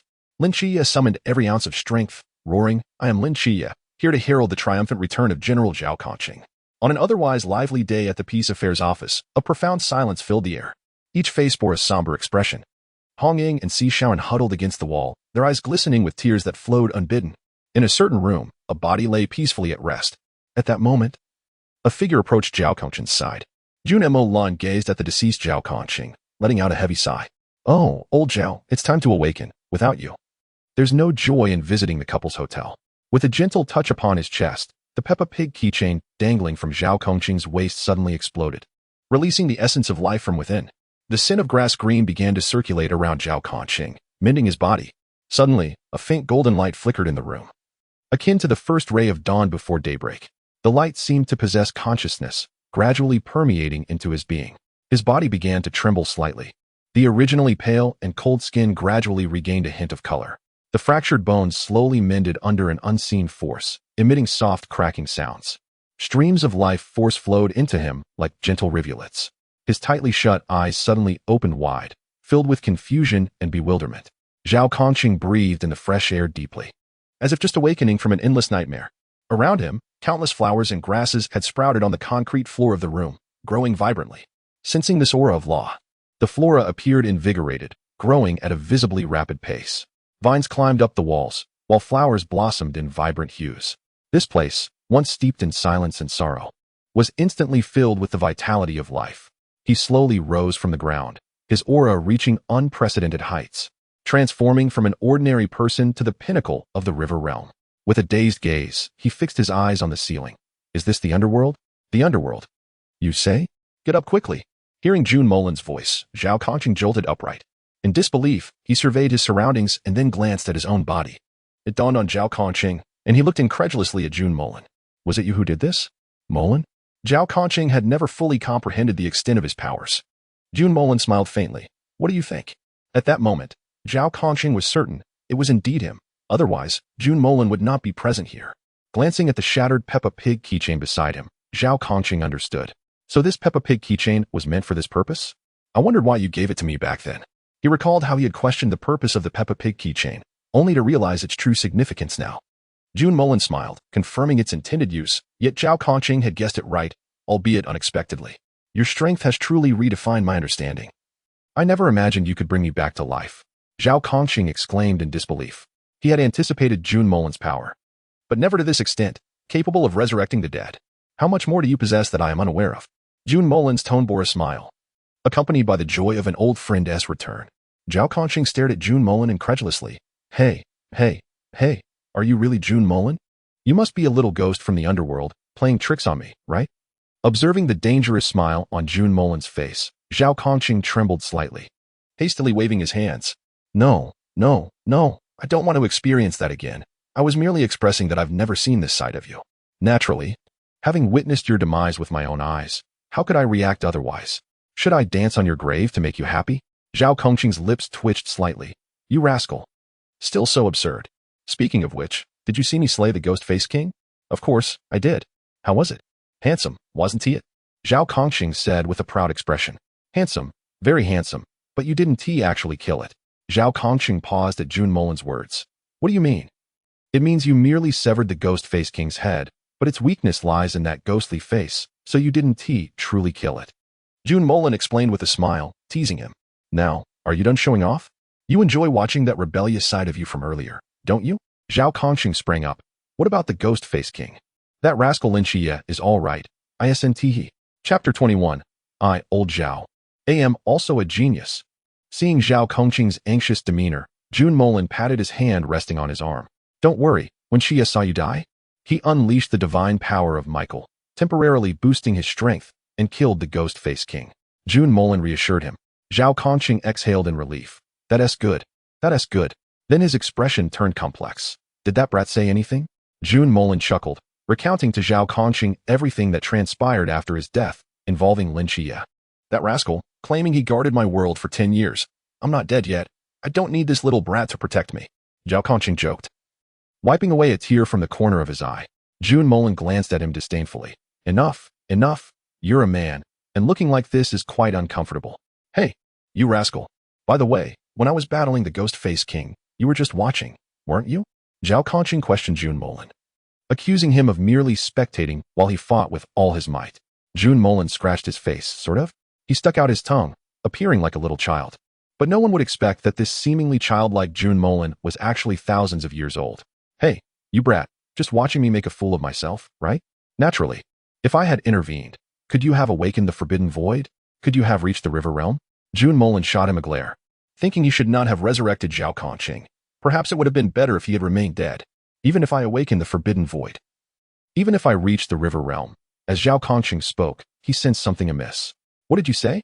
I awakened the Forbidden Void and reached the River Realm. Zhao Kongqing gazed incredulously at Jun Molan, realizing he had attained the same River Realm as Hong Ying and the others. Yes, the Forbidden Void sequence 083, Dying Moonlight. What? Did you forget about it after using the Ghost Goddess call? Jun Molan looked at Zhao Kongqing as if he were a fool. Didn't you just revel in it a while ago? Zhao Kongqing stared in disbelief at his hands. he truly possessed mental strength, and it was formidable. I am now at the pinnacle of the river realm, just a step away from reaching the sea realm, Jun Molan said with a smile.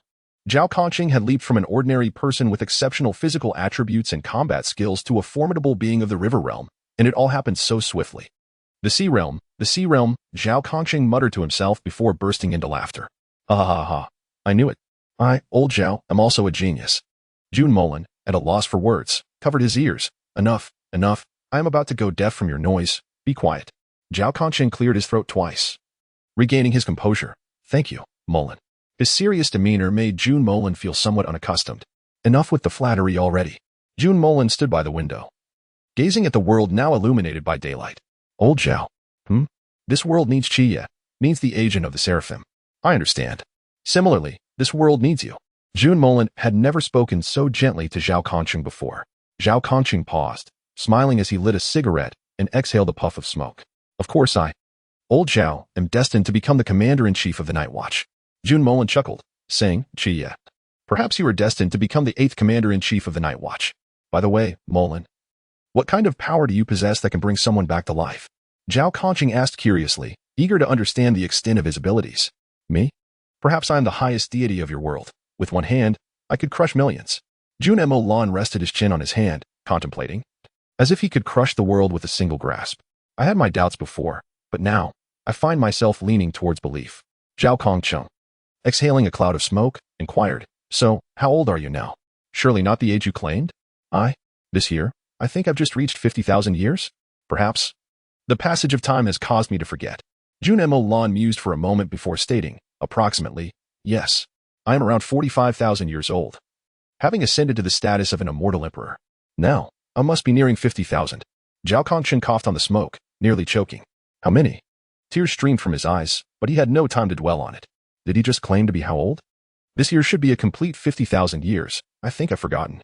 Jun Molan rolled his eyes, gazing at Zhao Kongqing as if he were an unsophisticated child. What is so remarkable about 50,000 years, compared to those previous immortal emperors, who were often millions or even tens of millions of years old? His age was youthful in the supreme immortal realm. Zhao Kongqing observed that Jun Molan appeared earnest, prompting him to take another drag from his cigarette. So, I've been calling you a brat, but you could actually be from my ancestors' generation? Zhao Kongqing stared incredulously at Jun Molan, who was smoking beside him, appearing nearly the same age as his own son. Roughly, yes. Come now, old Zhao, let's hear you call me ancestor, Jun Molan teased. I'd rather not. Zhao Kongqing retorted with a laugh. Regardless of your age, to me, you remain a mere child. Jun Molan rolled his eyes. All right, whatever you say. The two stood by the window, exchanging boasts and laughter, while within the Peace Affairs office, an eerie silence enveloped the room, with everyone seemingly engaged in unspoken conversations, lamenting Zhao Kongqing's death.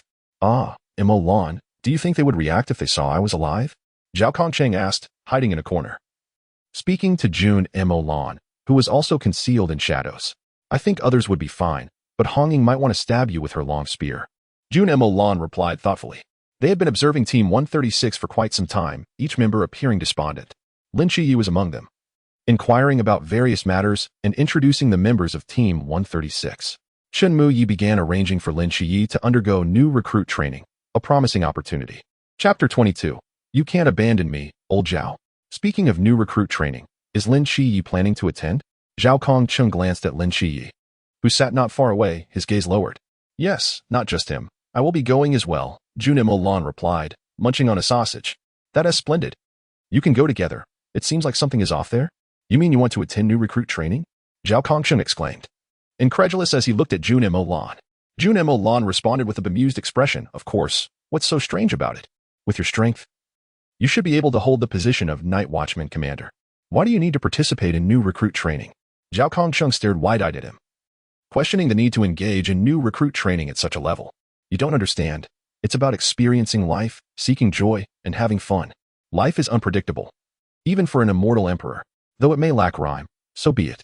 Well then, wouldn't you need to speak to the captain about securing your qualification for training? Not necessary. I've already spoken to Yufan and have secured a spot in the new recruit training, he replied. Yufan, the 5th generation commander? Yufan? Zhao Kongqing found the name familiar, recalling after some thought. Yes, I visited him, and after a friendly and cordial exchange, he granted me a training spot. The corners of Zhao Kongqing's mouth twitched. He knew it couldn't have been that amicable. All right, they must be leaving now, likely preparing to engrave your tombstone. As he observed the departing figures, Jun Molan emerged from the shadows. He had concealed both himself and Zhao Kongqing from sight. Upon hearing engraving tombstone, Zhao Kongqing fell silent. Should he follow them? Or perhaps, just emerge and meet them directly? Well, I suppose it depends on whether they finish engraving my tombstone first. Zhao Kongqing chuckled, intending to reveal himself after the engraving was complete, to deliver a grand surprise. Observing Zhao Kongqing's scheming demeanor, Jun Molan remarked, "It seems you are eager for Hong Ying to give you a good thrashing. There might indeed be such a possibility. I want to concern myself with that. When the time comes, Molan, you must help me. I truly fear being beaten to death by Hong Ying. She strikes without restraint." Zhao Kongqing recalled her demeanor. Shuddering slightly, Jun Molan snorted coldly, "I won't take responsibility. You're seeking trouble yourself. Don't drag me into it. If she strikes, I wouldn't dare retaliate. Not out of fear, but rather, their relationship was too close for such actions to be necessary. You can't do this, Molan. You can't abandon me, old Zhao." In a desolate, uninhabited wilderness, a cemetery lay in the distance, modest in size compared to grand public cemeteries. Yet the craftsmanship of the tombstones and their spacing far surpassed that of ordinary graveyards. They were exquisite, arranged in meticulous order. Lin Qiyi and Wen Qiemo arrived here by car. In the distance, Zhao Kongqing and Jun Molan sat together. With Zhao Kongqing gazing at the cemetery, his eyes momentarily lost in thought. "Molan, do you know what this place is?" Zhao Kongqing spoke in a low voice, devoid of his usual lightheartedness. "I am eager to hear more," Jun Molan replied, regarding Zhao Kongqing attentively. Zhao Kongqing lit a cigarette, exhaling a wisp of smoke. "This is the burial ground for the night watchmen of Songnan City. Those who perish in battle can choose this as their final resting place." Upon finishing, Zhao Kongqing smiled, a look of relief brightening his face. Jun Molan remained silent, simply observing him. Since the official emergence of the Night Watchman in 1936, this place has existed. The casualties in Songnan City are not numerous. After all, mythical creatures do not appear every day. Yet, as time has passed, the frequency of their appearances has escalated, and their power has grown increasingly terrifying. Consequently, our losses have multiplied, almost exponentially. Especially in the past 2 decades, the number of tombstones here has increased dramatically. Zhao Kongqing inhaled deeply, feeling a wave of discomfort wash over him. "Old Zhao, look there." Jun Molan pointed to the cemetery, where a faint light flickered. There, Hong Ying was cradling a blank tombstone, meticulously carving with a chisel in her right hand. Tears flowed unbidden from her eyes, but she wiped them away each time. Continuing her work, Zhao Kongqing, momentarily entranced, began to smile. "I never expected Hong Ying to be the one crafting my tombstone. What a surprise." "Indeed. Seeing your own tombstone is quite eerie." He pondered, "Haven't they noticed my body is missing?" Zhao Kongqing turned to Jun Molan, wondering why they had yet to react to his absence. Jun Molan squinted, chuckling. "Didn't you wish to wait a bit longer before revealing yourself? I merely fabricated a replica of your body. Naturally, they haven't discovered the truth." Zhao Kongqing stiffened. "I just wanted to see how Hong Ying would handle you. I am genuinely curious." Upon hearing Jun Molan's words, Zhao Kongqing was seized by terror, his finger trembling as he pointed at him. "Molan, if you choose not to help me, that's one thing, but to betray me." "I have not betrayed you," Jun Molan replied with a joyful laugh. "Did you not say to give them a grand surprise?" "I am merely assisting you." Zhao Kongqing was nearly beside himself with rage. "Assist my grandmother's leg." Jun Molan continued to laugh heartily, unconcerned with Zhao's complaints, reveling in his own amusement. After a moment, he regained his composed demeanor, albeit still somewhat irreverent. Chapter 23. Who stole my old Zhao's corpse? Old Zhao. They have all arrived. Jun Molan surveyed several directions. Indeed, they have come to pay their respects to old Zhao. Zhao Kongqing, no longer appearing enraged, puffed on a cigarette, a smile upon his face. In the distance, Chen Mai and Wu Xiangnan stood gazing at the grave. Farther away, a sniper rifle rested in Lung Xian's hands. Beside him, Si Xiaonan hugged her knees, her eyes red and tear-streaked. Before the grave, Lin Xie and Wen Qimo stood silently. The night watchmen of Songnan City, Team 136, all present to honor General Zhao Kongqing. And there stood our deceased, the subject of this gathering, Zhao Kongqing, watching them from a place they could not see. The scene bore a touch of absurdity. Zhao Kongqing turned away, a tear swept away by the wind. Jun Molan chuckled helplessly. "What a stubborn fellow." "Very well, I shall defer to you." Under the moonlight, the two figures lengthened as they walked towards the Peace Affairs office. Lin Xie was escorted by Wen Qimo into the grand estate of the Hong Ying family. Si Xiaonan and Hong Ying resided here as well, now joined by Lin Chia. He had become a soldier stationed away from home. Thus, he had no choice but to take refuge in Hong Ying's house for the time being. After settling in, Lin Chia noticed Hong Ying and Si Xiaonan preparing to leave. "Where are you two headed at this late hour?" Lin Chia inquired, perplexed by their late-night outing. "I'm not sure. The captain told us to visit the office. He said there was something important to discuss," Hong Ying replied. Adjusting her attire and slinging a black box containing a long gun over her shoulder, Si Xiaonan, still in her pajamas and looking drowsy, followed Hong Ying. "Wait for me. I'll change and come along," Lin Chia exclaimed, eager to join them. "You need not go, Chia. After all, you have yet to officially join Team 136. And you've been through a lot these past few days. Best to rest well today. We shall handle the mysterious matters," Hong Ying said in a big sisterly manner. Acknowledging Lin Chia's fatigue, Si Xiaonan nodded in agreement. Resigned, Lin Chia acquiesced. "Very well. Good night, Hong Ying, Xiaonan." "Good night, Chia." They waved as they exited the villa. At the Peace Affairs office, Chun Mai, Wen Qima, Lung Xian, and Wu Xiangnan sat in silence. The atmosphere was thick with tension. Just then, two figures entered. Hong Ying, carrying a long black box, followed by a yawning Si Xiaonan in her pajamas, exhausted from a day of tears. Upon seeing the solemn expressions of the four-seated, Hong Ying and Si Xiaonan were taken aback. "Captain, what has happened? Why is everyone so grave?" Hong Ying sensed the seriousness of the day, yet felt someone ought to lighten the mood. Chun Mai looked at them, his tone grave. "Hong Ying, Xiaonan, old Zhao's corpse." At this, both felt a sudden chill. "What has happened to old Zhao's corpse?" Hong Ying exclaimed, urgency in her voice. Si Xiaonan, equally alarmed, asked, "Has it been stolen?" Chun Mai sighed. "We do not yet know, but we four intended to bury old Zhao, only to find his body missing." He did not elaborate further, instead issuing a curt command, "Follow me." Hong Ying and Si Xiaonan followed Chun Mai in a daze to the place where Zhao Kongqing's body had been stored. Upon opening the door, they were met with an empty room, vibrant flowers and vines growing on the floor and walls. Realizing Zhao Kongqing's body had truly vanished, their faces turned pale with fury. Who could it be? Even in death, old Zhao is denied peace. Hong Ying's spiritual energy surged forth, her aura unleashed without reserve. Si Xiaonan clenched her fists, seething with anger. The expressions of the four men were grim, though they concealed their emotions, their eyes glimmering with murderous intent.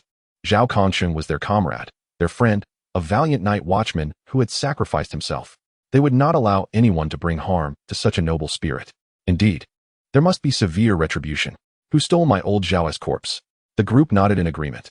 Zhao Kongqing stood there, his expression one of righteous indignation, attempting to blend in with them. Jun Molan face-bombed, bemused by his theatrics. When they noticed Zhao Kongqing, the room erupted in disbelief. They rubbed their eyes, questioning if it were an illusion, but it was real. "Old Zhao, you're alive." "Zhao Kongqing." A thunderous shout echoed throughout the Peace Affairs office. Zhao Kongqing sat beside the table, bruised and battered, while the others lounged on the sofa. Jun Molan perched on the couch, watching Zhao Kongqing with a smirk of schadenfreude. Hong Ying wiped her hands. Undoubtedly, Zhao Kongqing's injuries were her handiwork. The others cast curious glances, recalling how they had witnessed his lifeless form. How could he possibly be revived? Just as Zhao Kongqing opened his mouth to speak, he winced from the pain of his wounds. "Never mind, I shall explain," Jun Molan said, observing Zhao's discomfort, his lips twitching slightly. He recounted the events that had transpired. "That is the crux of it," he finished, taking a sip of water, parched from his narration. As Jun Molan's voice trailed off, a profound silence enveloped the room. More profound than when Zhao Kongqing had been declared dead. Previously, the weeping of Hong Ying and Si Xiaonan had masked the stillness, but now it was an utter hush. After quenching his thirst, Jun Molan sensed something was amiss, glancing at the expressions of those present. Chapter 24, The Cowherd. All except Zhao Kongqing regarded him as though he were a monster. "What is with that expression?" Jun Molan asked, bewildered. Chun Mai scratched his head in exasperation. "I had considered the possibility of you being some sort of deity, but now I realize my imagination fell short. Even the deceased old Zhao has been brought back to life. I am at a loss for words." This was the first time Chun Mai found himself speechless, genuinely unsure of what to say. The others nodded in agreement. Even Lung Xian, typically reticent, stared at Jun Molan in shock. They were all well acquainted with Jun Molan, yet they could not fathom that this seemingly refined youth possessed such formidable power, though he had never showcased his strength. The revival of Zhao Kongqing spoke volumes of his capabilities. Wu Xiangnan smiled bitterly. "My forbidden domain. Rebirth also has a limit on its usage, and it can only be utilized by me. Yet, I never expected you, Molan, to resurrect old Zhao directly. That truly astonishes me." Wu Xiangnan's Forbidden Domain, Rebirth, allows for a finite number of resurrections at each level. When the quota is exhausted, it signifies total demise. It was this very forbidden domain that, in the quest to eliminate Susanoo, absorbed the impurities of the Japanese sun's essence, relying on a fleeting acquisition of the power of laws through rebirth. And with the assistance of Lin Xie and Wang Mian, he managed to slay Susanoo with the heavenly sword of Amaterasu. Ultimately, he transcended. The crowd, in a chorus of inquiries, finally grasped the truth behind Zhao Kongqing's resurrection. Can I stand up now? My legs have gone numb from squatting. Zhao Kongqing weakly raised his hand, indeed suffering from numbness. Hong Ying shot him a glance. Why didn't you do it sooner? Your wife still doesn't know. If she finds out, she'll be angrier than I am. Zhao Kongqing's wife and child, Zhao Zhengbin, were on his mind. He chuckled awkwardly. Well, old Zhao is still alive. Lin Xie chimed in, while Wen Qima beside him pointed out the crux. I could save old Zhao, but it is unnecessary. He now possesses Forbidden Domain Sequence 083, Annihilation Flash Moon, and his strength has reached the River Realm. Coupled with the thread of my life laws, it is enough to elevate him to divinity. As for Qie, this is a path he must tread. Jun Molan spoke enigmatically. This world cannot lack Lin Qie. As the protagonist, his absence would be catastrophic. Upon hearing this, the crowd looked bewildered, except for Chun Mai, who pondered for a moment and then asked Jun Molan, Molan, you can't foresee the future, can you? Upon saying this, he felt it might be implausible since it pertained to the future. To his astonishment, he observed Jun Molan nodding. You may interpret it that way. It's somewhat accurate. In truth, he could indeed glimpse into the future, having witnessed the slaying of deities multiple times. The group gasped in unison, eyes wide in astonishment. Even Zhao Kongqing, ignoring the wounds on his face, stared at Jun Molan in shock. Shen Mai cleared his throat, suppressing his astonishment. Could you perhaps reveal something about Qie's future? Of course, if you cannot, that is also acceptable. Indeed, those who disclose the future often meet unfortunate ends. Hong Ying nodded in agreement, not wishing for Jun Molan to face harm. The others echoed their agreement. Jun Molan smiled. Fear not. My power surpasses your imagination. I shall share a few titles pertaining to Qie's future, which won't divulge too much. The crowd nodded in anticipation. Let me count. Team member of the Cangnan City 136th Squad. Upon hearing this, their eyes brightened. They had speculated that Lin Qie would be their companion, yet it was confirmed. Additionally, the captain of the 5th Special Squad, Nightfall, and the 7th Generation Commander of the Daxia Night Watch. These titles left the crowd gaping, nearly dislocating their jaws in disbelief.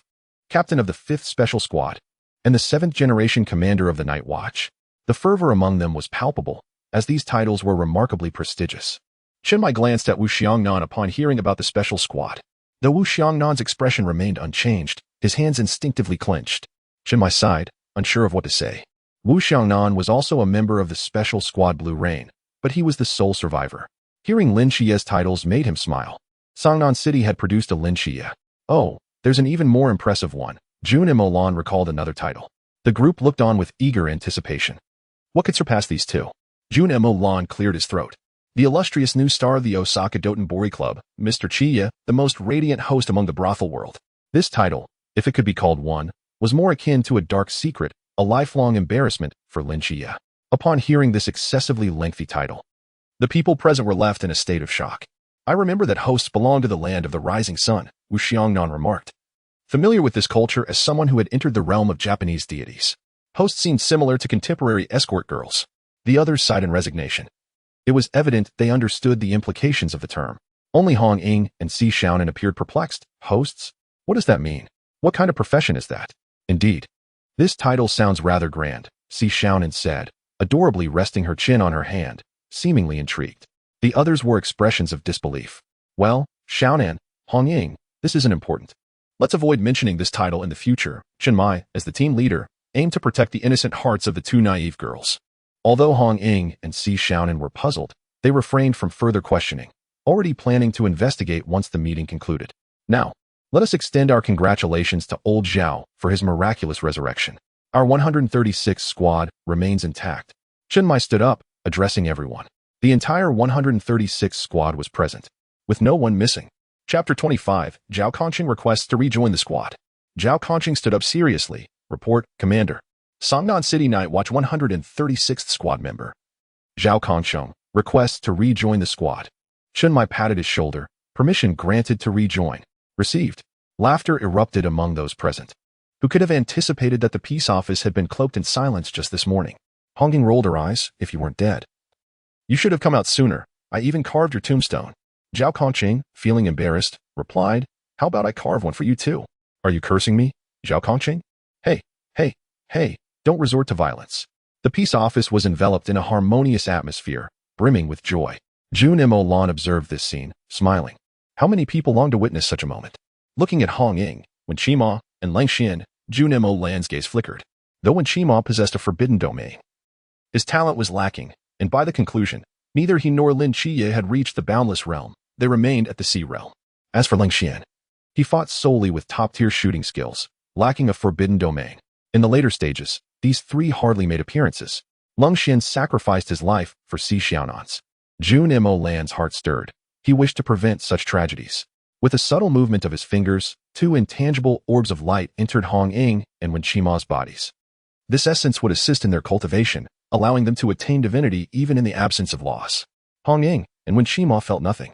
However, unbeknownst to them, a force was altering their bodies, enhancing their talents in their forbidden domains. As for Lang Xian, he merely acknowledged Jun Molan's call with a simple Looking at him. What is it, Molan? Follow me, Jun Molan beckoned, leading Lang Xian outside. The audience was momentarily taken aback, yet said nothing, after all. They could not pry into Jun Molan's affairs. Lang Xian, momentarily stunned, followed suit. Lang Xian, do you wish to grow stronger? Lang Xian was momentarily taken aback by his words. His hands clenched tightly as he glanced at the sweetly smiling Si Xiaonan inside. He mused that he had not awakened the forbidden ruins. His entry into the night watch was solely due to his exceptional shooting skills. A bittersweet smile crossed his lips as he recalled the 136th team, two members without the forbidden ruins, himself and Zhao Kongqing. However, with Zhao Kongqing's resurrection, the forbidden ruins had emerged, leaving him still as the one without it. Was he discontent? Indeed, he yearned for formidable strength to protect those he cherished. Jun Molan nodded, offering, how about I give you a chance? Lang Xian's eyes brightened. They all understood that Jun Molan possessed the ability to resurrect the dead. Awakening the forbidden ruins should be a simple matter for him, right? Lang Xian exhaled deeply, resolutely stating, I desire this opportunity, not for vanity, but to safeguard those I wish to protect. After speaking, he glanced at Si Xiaonan and his laughing teammates. These were the people he wished to shield. You like Xiaonan? If you do, then pursue her, Jun Molan chuckled knowingly. Unexpectedly, the typically aloof Lang Xian's face flushed, and he waved his hands repeatedly. I don't. Don't say such things. Absolutely not. What he meant was the ability to push oneself beyond physical limits and awaken desired powers. In the realm of immortals, this could ignite the latent talents of ordinary individuals lacking inherent gifts. Naturally, success depended on one's own strength, if one could endure. They might awaken a high-risk forbidden ruins, even one akin to the divine ruins. Yet, if one's resolve faltered, only a mundane forbidden ruins could be awakened. This process was excruciating. Would you dare to attempt it? Jun Molan provoked Lang Xian's ambition, ensuring that the forbidden ruins awakened would be even stronger. Lang Xian clenched his fists and gritted his teeth, understanding that Jun Molan meant well, yet he felt a deep-seated frustration. Soon after, he relaxed and looked at Jun Molan with determination. I can, I dare, I am worthy. Jun Molan observed his demeanor, nodding in satisfaction. That's more like it. This is the Lang Xian I know. Now let us begin. Sit down. Lang Xian nodded and settled onto the corridor floor. A sphere of golden light appeared in Jun Molan's hand, emanating a terrifying aura that distorted the surrounding space, as if it would consume everything. Lang Xian, go for it. I believe in you, Jun Molan said, merging the golden orb into Lang Xian's being. In that instant, Lang Xian experienced a searing pain, more intense than any he had ever encountered. He could not help but scream. This agony was beyond human endurance. A flicker of compassion flashed in Jun Molan's eyes. Yet this was an ordeal Lang Xian had to endure to become strong. He turned his head away, unwilling to witness Lang Xian's suffering. He could easily force Lang Xian's forbidden ruins to surface, elevating him to at least the level of the divine ruins. Yet, Lang Xian would surely refuse such a shortcut. He was not one to seek unearned gains. Turning around, he found the others anxiously watching from the doorway. Molan, what is wrong with Lang Xian? Chen Mai asked, concern etched on his face as he observed Lang Xian writhing in pain. Jun Molan explained the situation, leading to a heavy silence among those present. They understood that with Zhao Kongqing's revival came the forbidden ruins, a high-risk one at that.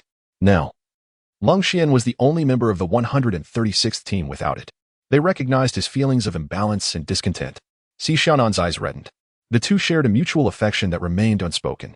Do you know, Xiaonan? Long Xian is doing this to protect you, standing in front of you, as well as to safeguard everyone here. Do you understand? Jun Molan seized the moment to stir their emotions. It was a beautiful thing. Furthermore, he wished to entrust the matter of Loki to both Si Xiaonan and Long Xian.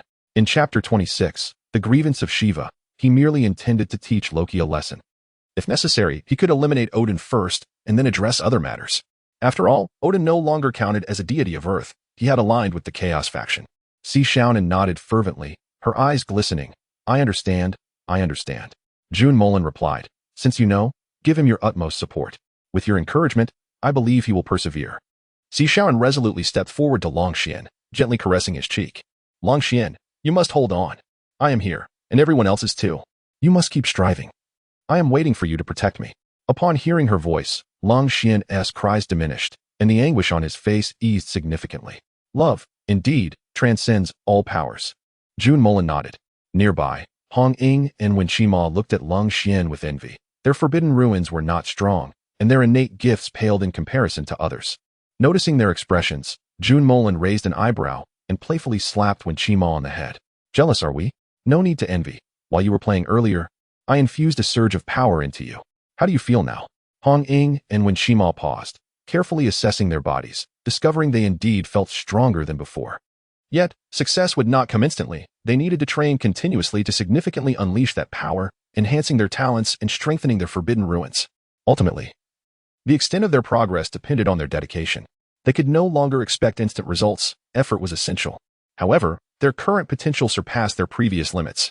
If they had strived before, they might have reached the sea realm, but now they could aspire to become divine beings. Hong Ying and Wen Qima exchanged surprised glances, their expressions shifting as they looked seriously at Jun Molan. Thank you, Molan. All right, enough with the mushy stuff. If you have time for sentimentality, help me teach old Zhao a lesson to vent some frustration. Got it. I haven't had my fill yet. The two eagerly approached Zhao Kongcheng, who had been merely observing. Molan, Zhao Kongcheng's words were drowned out by their enthusiasm. Jun Molan then turned to the hesitant Wu Xiangnan. Old Wu, I actually want to enhance your abilities.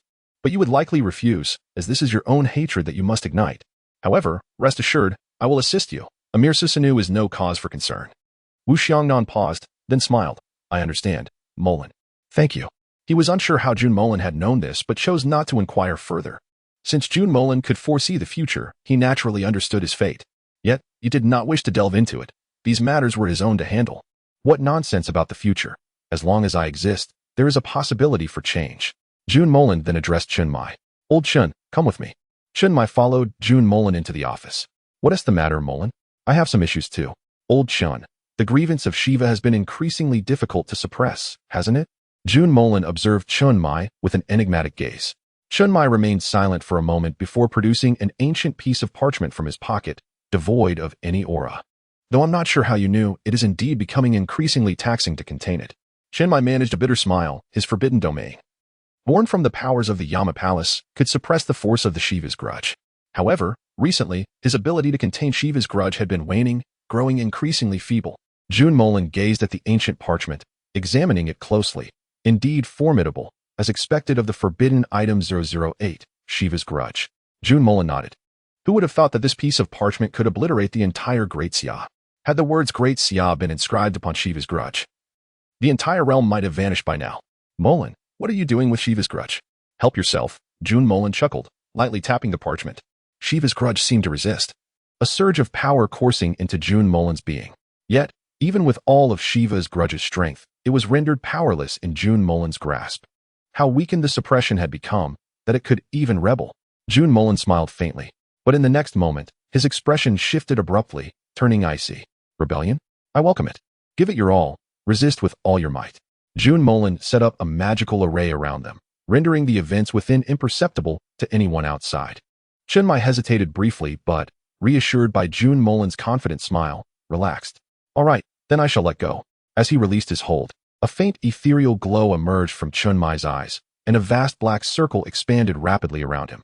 Within the black domain, the silhouette of a crimson palace began to emerge behind Chun Mai. Atop this palace hung an ancient and mysterious plaque, Yama Palace. As the forbidden domain unfurled, Chun Mai's aura suddenly became eerily profound. Jun Molan squinted, Observing the blood-red Yama Palace behind Chinmai, the aura of the river boundary erupted. And it was not limited to just that. Indeed, it was the Forbidden Domain 037, Black Wuchang, and befittingly, a half-deity agent. The term half was due to the existence of another half, the Forbidden Domain 038, White Wuchang, belonging to the captain of the Shangjing 006 squad, Xiaopinga. Both Xiaopinga and Chunmai were known as the Black and White Wuchang of the Night Watchers. Chunmai nodded solemnly. Molan, I have released it. Good. Jun Molan responded without a hint of pressure. A single Shiva's grudge was hardly a threat. Immediately, the parchment exuded a terrifying aura, one that heralded annihilation. A colossal shadow loomed above Shiva's grudge, embodying the power to obliterate all. The essence of destruction began to surge wildly. Chapter 27, Sealing Shiva's Grudge. Jun Molan scoffed, his pupils widening as a massive silvery divine form materialized behind him. With a focused gaze, an overwhelming force surged forth from within him. Behind him, radiance erupted, dazzling as if it had torn through the endless darkness. The space around them appeared unable to withstand the impending eruption of power, twisting violently. The divine form gradually emerged, towering 1,000 feet high, an imposing presence. Its visage mirrored Jun Molan's, exuding both authority and a detachment from the mortal realm. The body of the divine form shimmered with the brilliance of stars, every inch of skin adorned with enigmatic runes that seemed to narrate the supreme laws of the universe. Its hair danced like raging flames in the wind, scattering the surrounding clouds with its brilliance. With deliberate grace, its massive hands rose, as if capable of grasping the entire cosmos. As it moved, radiant beams shot forth from its palms, shattering the very fabric of space into chaotic voids. The divine form's eyes opened, emitting a gaze akin to tangible divine swords. It extended its right hand, effortlessly smoothing the surrounding space. The entire world trembled at the moment the divine form manifested, as if all existence were poised to bow before this incomprehensible power. Witnessing this divine form, Chinmai's eyes widened, a flicker of astonishment crossing his features. The oppressive force did not target him, thus he felt no weight upon him. Yet, merely gazing at the divine form for a moment caused his eyes to sting, as if beholding a figure seated atop the pinnacle of existence, cradling the sun and moon, shrouded in boundless primordial energy. Truly, Jun Molan's power was beyond what I had anticipated. Chunmai managed a bitter smile. He had initially thought Jun Molan merely a deity, but he had underestimated the sheer terror embodied by this divine form. At the moment Jun Molan's celestial emperor divine form appeared, the previously restless Shiva's grudge fell silent, even trembling visibly. The immense black shadow vanished in an instant. Jun Molan fixed his solemn gaze upon Shiva's grudge, extending his right hand. The celestial emperor divine form mirrored the gesture, looming over Shiva's grudge. Seal. At the utterance of this word, the aura of Shiva's grudge dissipated entirely, instantly sealed away. Had Jun Molan not intervened, this entity would have remained uncontained. With everything concluded, Jun Molan dismissed the celestial emperor divine form, extending his hand to effortlessly smooth the shattered space, restoring it to its original state. Shiva's grudge transformed into an ordinary ancient parchment devoid of any aura. Here, Lao Chun. It will no longer resist. I entrust it to your care. Jun Molan tossed the entirely sealed Shiva's grudge to Chinmai. Chinmai hastily caught it, glancing around to confirm its utter lack of aura. Thank you, Molan, but wouldn't it be better for you to hold on to this? Chinmai hesitated before speaking. Me? I have no need for it. You should realize that if I wished to annihilate any divine kingdom, I would not require this worthless item. It would be far too burdensome. Jun Molan cast a disdainful glance at Shiva's grudge, regarding it as unworthy even for a dog. Chinmai's lips twitched slightly. Who would have thought that a forbidden item capable of destroying a nation would be so dismissed by you? Shall I demonstrate for you now? To see whether Shiva's grudger I could obliterate a divine kingdom faster? While I am tempted, perhaps I shall pass. Chinmai chuckled dryly. He was genuinely intrigued but decided against it. By the way, Lao Chen, are you familiar with the mortal realm divine domain? Jun Molan fixed a deep gaze upon Chinmai. Chinmai paused. I know, the divine code 003, the Seraphim Michael's ability, is the mortal realm divine domain. Isn't it? He was uncertain why Jun Molan inquired about this matter. Jun Molan observed Chinmai's ethereal form, enveloped in layers of golden light. With a slight sigh, he tapped Chinmai's forehead. Instantly, Chinmai's body shuddered, memories flooding back. He recalled how Shiva's grudge had annihilated Songnan City and why he still lived. It was all due to the mortal realm divine domain, or more accurately, Lin Chiye. It was thanks to him that he had lived these past 10 years. Chinmai's expression grew complex. Lin Chiye was his benefactor, the benefactor of Songnan City. Have you remembered? Jun Molan smiled, regarding Chinmai. Yes, I have recalled everything. Lin Chiye was unaware of this, at that time. It was merely because Michael had chosen him that his divine power temporarily erupted, using the mortal realm divine domain to replicate the entirety of Songnan City, along with all its inhabitants, through a miracle. Thus, one could say that Songnan City was essentially the mortal realm divine domain, the divine domain of Lin Chia. Jun Molan shook his head and took a sip of water as he spoke. I understood clearly that Qi could not leave Songnan City. Otherwise, the entire city would vanish, and even Qi's state would collapse. Chun Mu-Yi clenched his fists, knowing that Lin Qi must not go out, for the loss of loved ones would drive Lin Qi to madness. Jun Molan remained silent, yet it was true that when Songnan City disappeared, Qi had indeed lost his mind, trapping himself in a place of despair. After taking another sip of water, he said, "No worries, on that day, I will intervene." Jun Molan uttered the most shocking words in the gentlest manner. Chen Mu-Ye's eyes lit up. "Really, Molan? Of course it's true. Why do you all keep asking if it's real? When have I ever deceived you?" Jun Molan rolled his eyes in exasperation. He, Jun, the Emperor of Immortals, was a figure of authority in the celestial realm. How could he deceive mere children like you? Shen Mu-Yi coughed awkwardly, then. "On behalf of all the residents of Songnan City and myself, I thank you, Molan. To be honest, did he wish for death? Who would desire such a fate? He still wanted to see where the future 136 squad would lead, to witness Lin Qi become the 7th generation commander of the Night Watchers, and to see the birth of the 5th special squad. He yearned for all these moments, hence he did not wish to die. If there was no way out, then death would be inevitable, but now that hope had emerged, he no longer wished for death. Who would contemplate their own demise? Chapter 28. The Resurrection of Chun Mu-Yi. All right. We will discuss the salvation of Songnan later. Let me rescue you first, old Chun. Jun Molan closed his eyes as if searching for something. Wait a moment, I found it. Before Chen Mu-Yi could respond, Jun Molan waved his hand, and a corpse unexpectedly appeared before them. Although the body was beyond recognition, it was still apparent that it belonged to Chun Mu-Yi. Staring at his own lifeless form, Chen Mu-Yi felt an indescribable strangeness. For him, finding Chen Mu-Yi's corpse through time was a task that could not have been simpler. Possessing the power of time, such feats were trivial. As he gazed upon his own body, Chen Mu-Yi's expression was a complex tapestry of emotions. "What do you intend to do, Molan?" he inquired, uncertain of Jun Molan's plan. "Of course, I shall resurrect you. No more questions."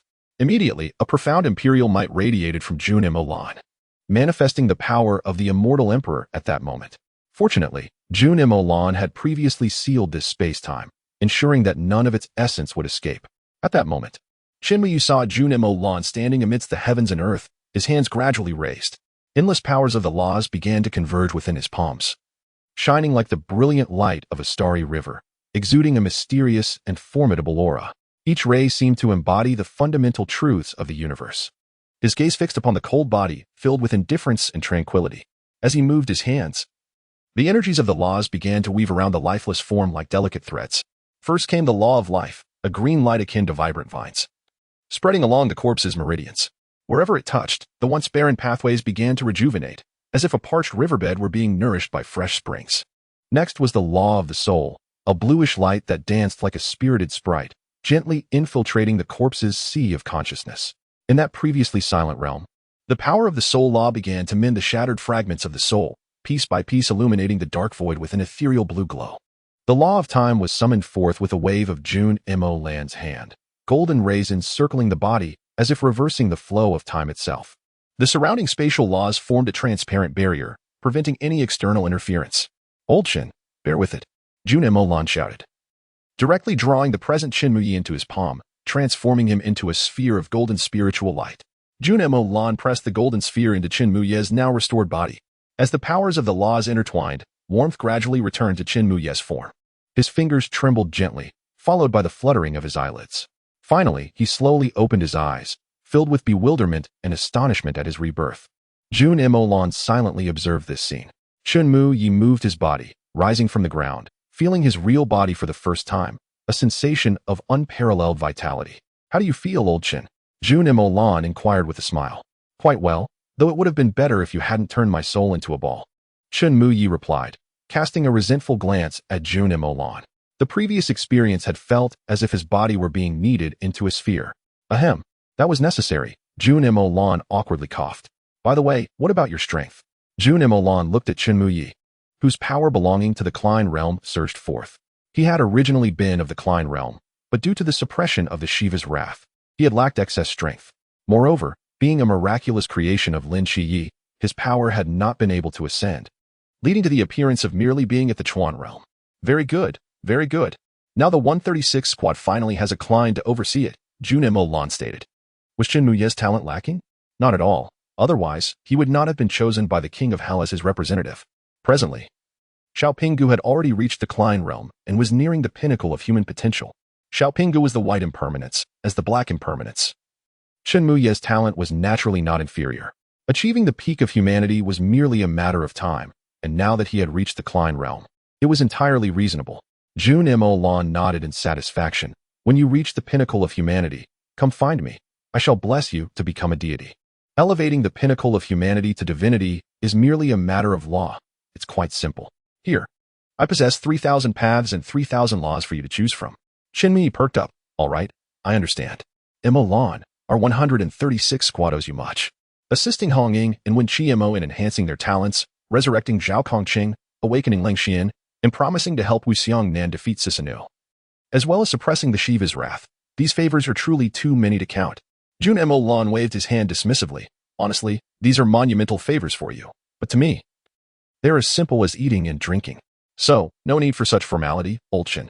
Chinmei chuckled. Although these may mean little to you, I still wish to express my gratitude.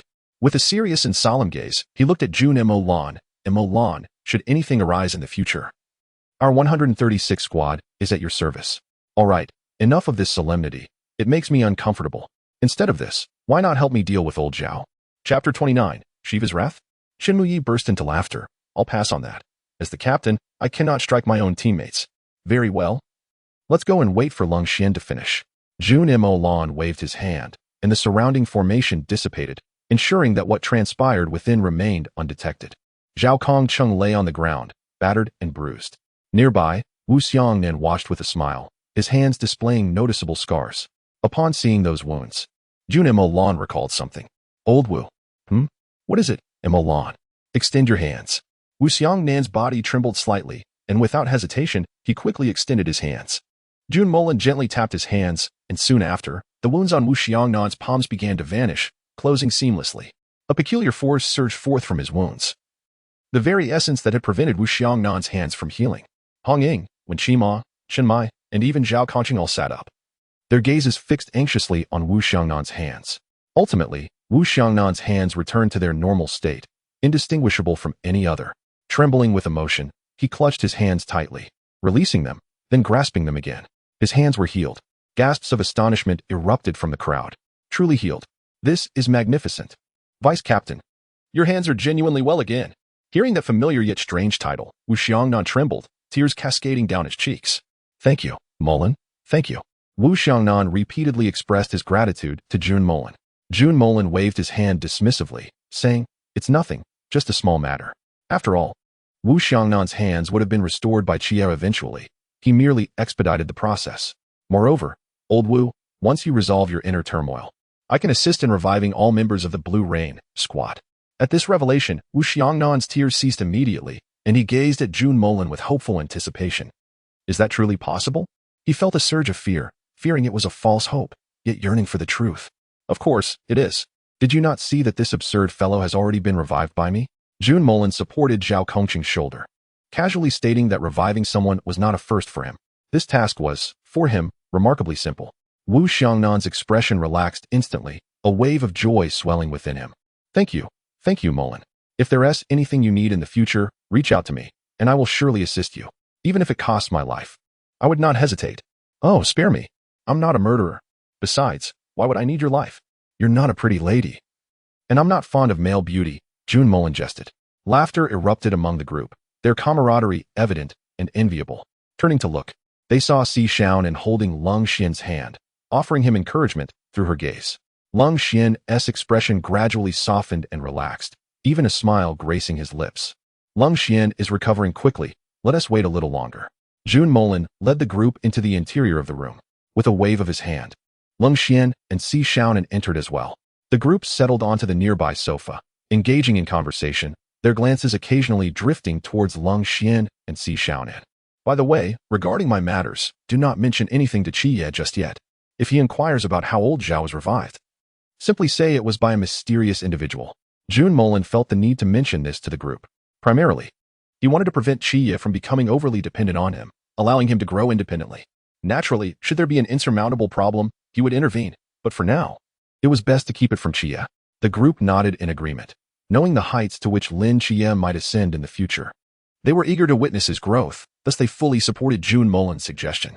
Since Molan has spoken, I too have something to say. Starting today, our Team 136 will no longer have Chuanjing as its strongest member. Chenmai addressed all the members of Team 136 present. The crowd fell silent, bewildered by the statement. Captain, have you broken through to the Sea Realm? Zhao Kongqing seemed to grasp something, gazing at Chenmai in surprise. The others were similarly taken aback, their eyes wide as they looked at Chenmai, seemingly questioning the authenticity of his words. Chenmai coughed twice, shook his head, then nodded. This only left everyone more confused. Was that a shake of the head or a nod? Oh, Captain, just tell us already. We're on the edge of our seats. Hong Ying exclaimed anxiously. The others echoed her urgency, wondering what had transpired. Chenmai cast a glance at Jun Molan, who was sipping water, his expression warm and encouraging. Clearing his throat, he stood, a unique aura exclusive to Klein emanating from him. Now, our Team 136 has a Klein. As Chenmai's presence enveloped the room, everyone gaped in disbelief at him. A Klein, as the strongest among them. Zhao Kongqing felt the overwhelming pressure of that aura. How formidable. After the initial shock, excitement surged through the group. A Klein realm? Our Team 136 possesses a Klein realm now. The crowd erupted in cheers. Even Si Xiaonan, who was by Lang Xin's side, shared in the joy and excitement. Lang Xin seemed to sense the commotion, his smile widening. All right, everyone, calm down. This is all thanks to Molan. It is because he sealed the power of Shiva's grievance that my strength has returned to its peak. Chenmai fabricated a small lie. The fewer who knew about this matter, the better. Shiva's grievance. Everyone present shuddered. As members of the Night Watch, they were well aware of what Shiva's grievance entailed. Upon hearing the name, Si Xiaonan felt a tremor of unease, as if something was subtly influencing her. Unbeknownst to her, Jun Molan's gaze was fixed upon her. Loki is intriguing. If you seek death, I wouldn't mind ending you. The mere mention of Loki's name chilled Jun Molan's demeanor. This arrogant being required suppression. Chapter 30. Lang Xian with the Forbidden Abyss. Indeed, it was Shiva's grievance. Ever since its last use, I have kept it preserved. My Forbidden Abyss is He Wuchang, capable of suppressing the powers of Shiva's grievance with the might of the underworld. Hearing that Shiva's grievance was sealed, everyone breathed a sigh of relief. Thank goodness it was contained. Their expressions mirrored the astonishment Zhao Kongqing had shown when he learned Jun Molan was heading to recruit new soldiers. With your level of power attending the recruit training, are you not simply bullying the recruits? Furthermore, Hong Ying and Wen Qima, both of you, work hard. When I return from the recruit training, I want to see you at least reach the Chuan realm. Remember, I said at least. If you reach the Sea realm, the Infinite realm, or even the Klein realm, I would be even more pleased. Yes, Hong Ying and Wen Qima responded earnestly. If Jun Molan were to assist, their failure would indeed be a testament to their inadequacy. Chenmai touched his cheek, pondering, why do I feel like I've also become a team member? Molan is our Team 130 SIXS captain. Laughter erupted among the crowd. Chenmai rolled his eyes in exasperation but continued. All right, rest assured, my current cultivation is rapidly advancing. Jun Molan smiled, for he had infused many laws into Chenmai's body. Thus, for him to ascend to divinity was merely a trivial matter, and becoming a supreme deity was simply a matter of time. Zhao Kongqing, who had been observing, found himself drawn into the conversation, sighing in resignation. It seemed there was no escaping work for him. He then fixed a serious gaze on Jun Molan. Rest assured, Captain, I will ensure the mission is accomplished.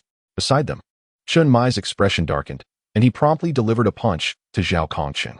Hey, I was wrong, Captain. I was merely being cheeky. Laughter filled the room once more. Team 136 was indeed brimming with joy. Jun Molan turned to Wu Xiangnan beside him and said, Old Wu, I do not have many demands of you. I merely hope that for now you can set aside your hatred. In the future, you will discover the whereabouts of Takamagara. Being anxious and fixated on those grudges will only deteriorate your state of mind. Surely, you do not wish to perish alongside Susanoo, do you?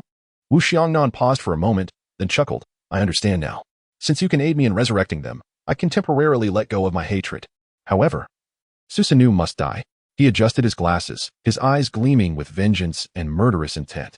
See, you still harbor that hatred within your heart, Old Wu. You ought to relax. This matter cannot be rushed, Jun Molan remarked with a hint of exasperation. The weight of your grievances is too burdensome. It is not that you cannot feel hatred. It is simply that the more you dwell on such matters, the worse your state becomes. You will forever be trapped in obsession and vengeance. Wu Xiangnan smiled. I comprehend. I am aware, so I shall amend my mindset. That's the spirit. If necessary, I can take you to confront Susanoo now, but do you believe you can defeat him? With your current strength, you would be easily vanquished by the Amatsukami sword. What use is inadequate power? You would not wish to rely on my hand to strike down Susanoo, would you? Wu Xiangnan nodded. I recognize my lack of strength, so I will strive harder. Exactly. Release your hatred and focus on becoming stronger. Jun Molan smiled. Snapping his fingers and infusing Wu Xiangnan with a glowing orb of energy akin to that bestowed upon Hong Ying and Wen Qima. This is a power similar to that of Hong Ying and Wen Qima. Use it wisely. Wu Xiangnan stood up earnestly. Thank you, Molan. Jun Molan rolled his eyes and waved his hand dismissively. Please, spare me the formality. I am too familiar with each of you, and your seriousness is rather unsettling. The group exchanged knowing smiles. At that moment, a brilliant beam of light shot up from the side, emanating from Lung Xian. They recognized that aura all too well. It was the essence of the Forbidden Ruins. What in the world? This aura from the Forbidden Ruins must be of an ultra-high danger level. Zhao Kongsheng gazed incredulously at the beam above Lung Xian's head. The energy emanating was terrifying. Chun Mai nodded gravely. It is undoubtedly an ultra-high danger level Forbidden Ruins, immensely powerful. Moreover, it possesses a presence of dominion, control, and mastery over all. Reminiscent of the Divine Ruins, though it does not reach that level of power. Chen Mai pondered. As he was among the strongest present, his words carried weight. It seemed to be a Forbidden Ruins not listed in the sequence. Jun Molan smiled, having already sealed the surrounding space, ensuring no one could perceive the unfolding events. It is best to surprise some of these individuals. Everyone felt the overwhelming aura of the Forbidden Ruins, seemingly commanding everything. Si Shaonan gazed with excitement at Lung Xian, who had begun to levitate above the ground. Slowly, Lung Xian opened his eyes, a flicker of blue light passing through them. As he landed, the soaring beam of light dissipated. Feeling the surging power within him, even Lung Xian could not suppress a smile. Lung Xian, Si Shaonan dashed into his embrace. Worry etched on her face. I was so worried about you. Feeling her warmth, Lung Xian's usually stoic face flushed crimson. Shaonan, I am fine. His voice faltered, unable to express his nervousness.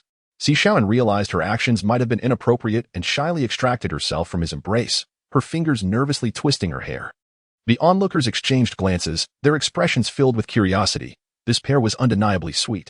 Chapter 31. Sovereign Ruler Jun Molan approached with a smile. How do you feel, Lung Xian? The shyness vanished from Lung Xian's face, replaced by joy. I feel fantastic. I now possess boundless energy. An aura befitting the pinnacle of the Lantern Realm surged forth from him. Previously devoid of any Forbidden Ruins, he had lacked spiritual cultivation. His attainment of the Lantern Realm was solely due to Jun Molan's assistance. What is your Forbidden Ruins, Lung Xian? Hong Ying inquired with curiosity, observing him closely, yet noticing no external differences. My Forbidden Ruins is called Sovereign Ruler. It allows me to manipulate everything in my vicinity, he replied. Chun Mai stroked his chin. It seems quite similar to the Fourth King Ruins, Emperor of Dominion. Somewhat, but the distinction lies in my body as potential for enhancement. If I grow stronger, I could even dominate space and time, perhaps even the entire world. This delineation underscored the difference between his Sovereign Ruler and the Emperor of Dominion. Albeit the variance was not particularly vast. The onlookers gaped in astonishment. This Forbidden Ruins was truly formidable. Jun Molan nodded in satisfaction. Indeed, you can manipulate wind, rain, thunder, lightning, and ice. If you still wish to use a sniper rifle, you can create bullets from these elements, far superior to ordinary ones. Furthermore, no one can best you in close combat. As a sniper, close-range combat was a disadvantage, yet now Lung Xian could be deemed well-rounded. Lung Xian's eyes sparkled. He had not considered that. Additionally, if you can manipulate space, you may distort it to direct your bullets precisely where you desire.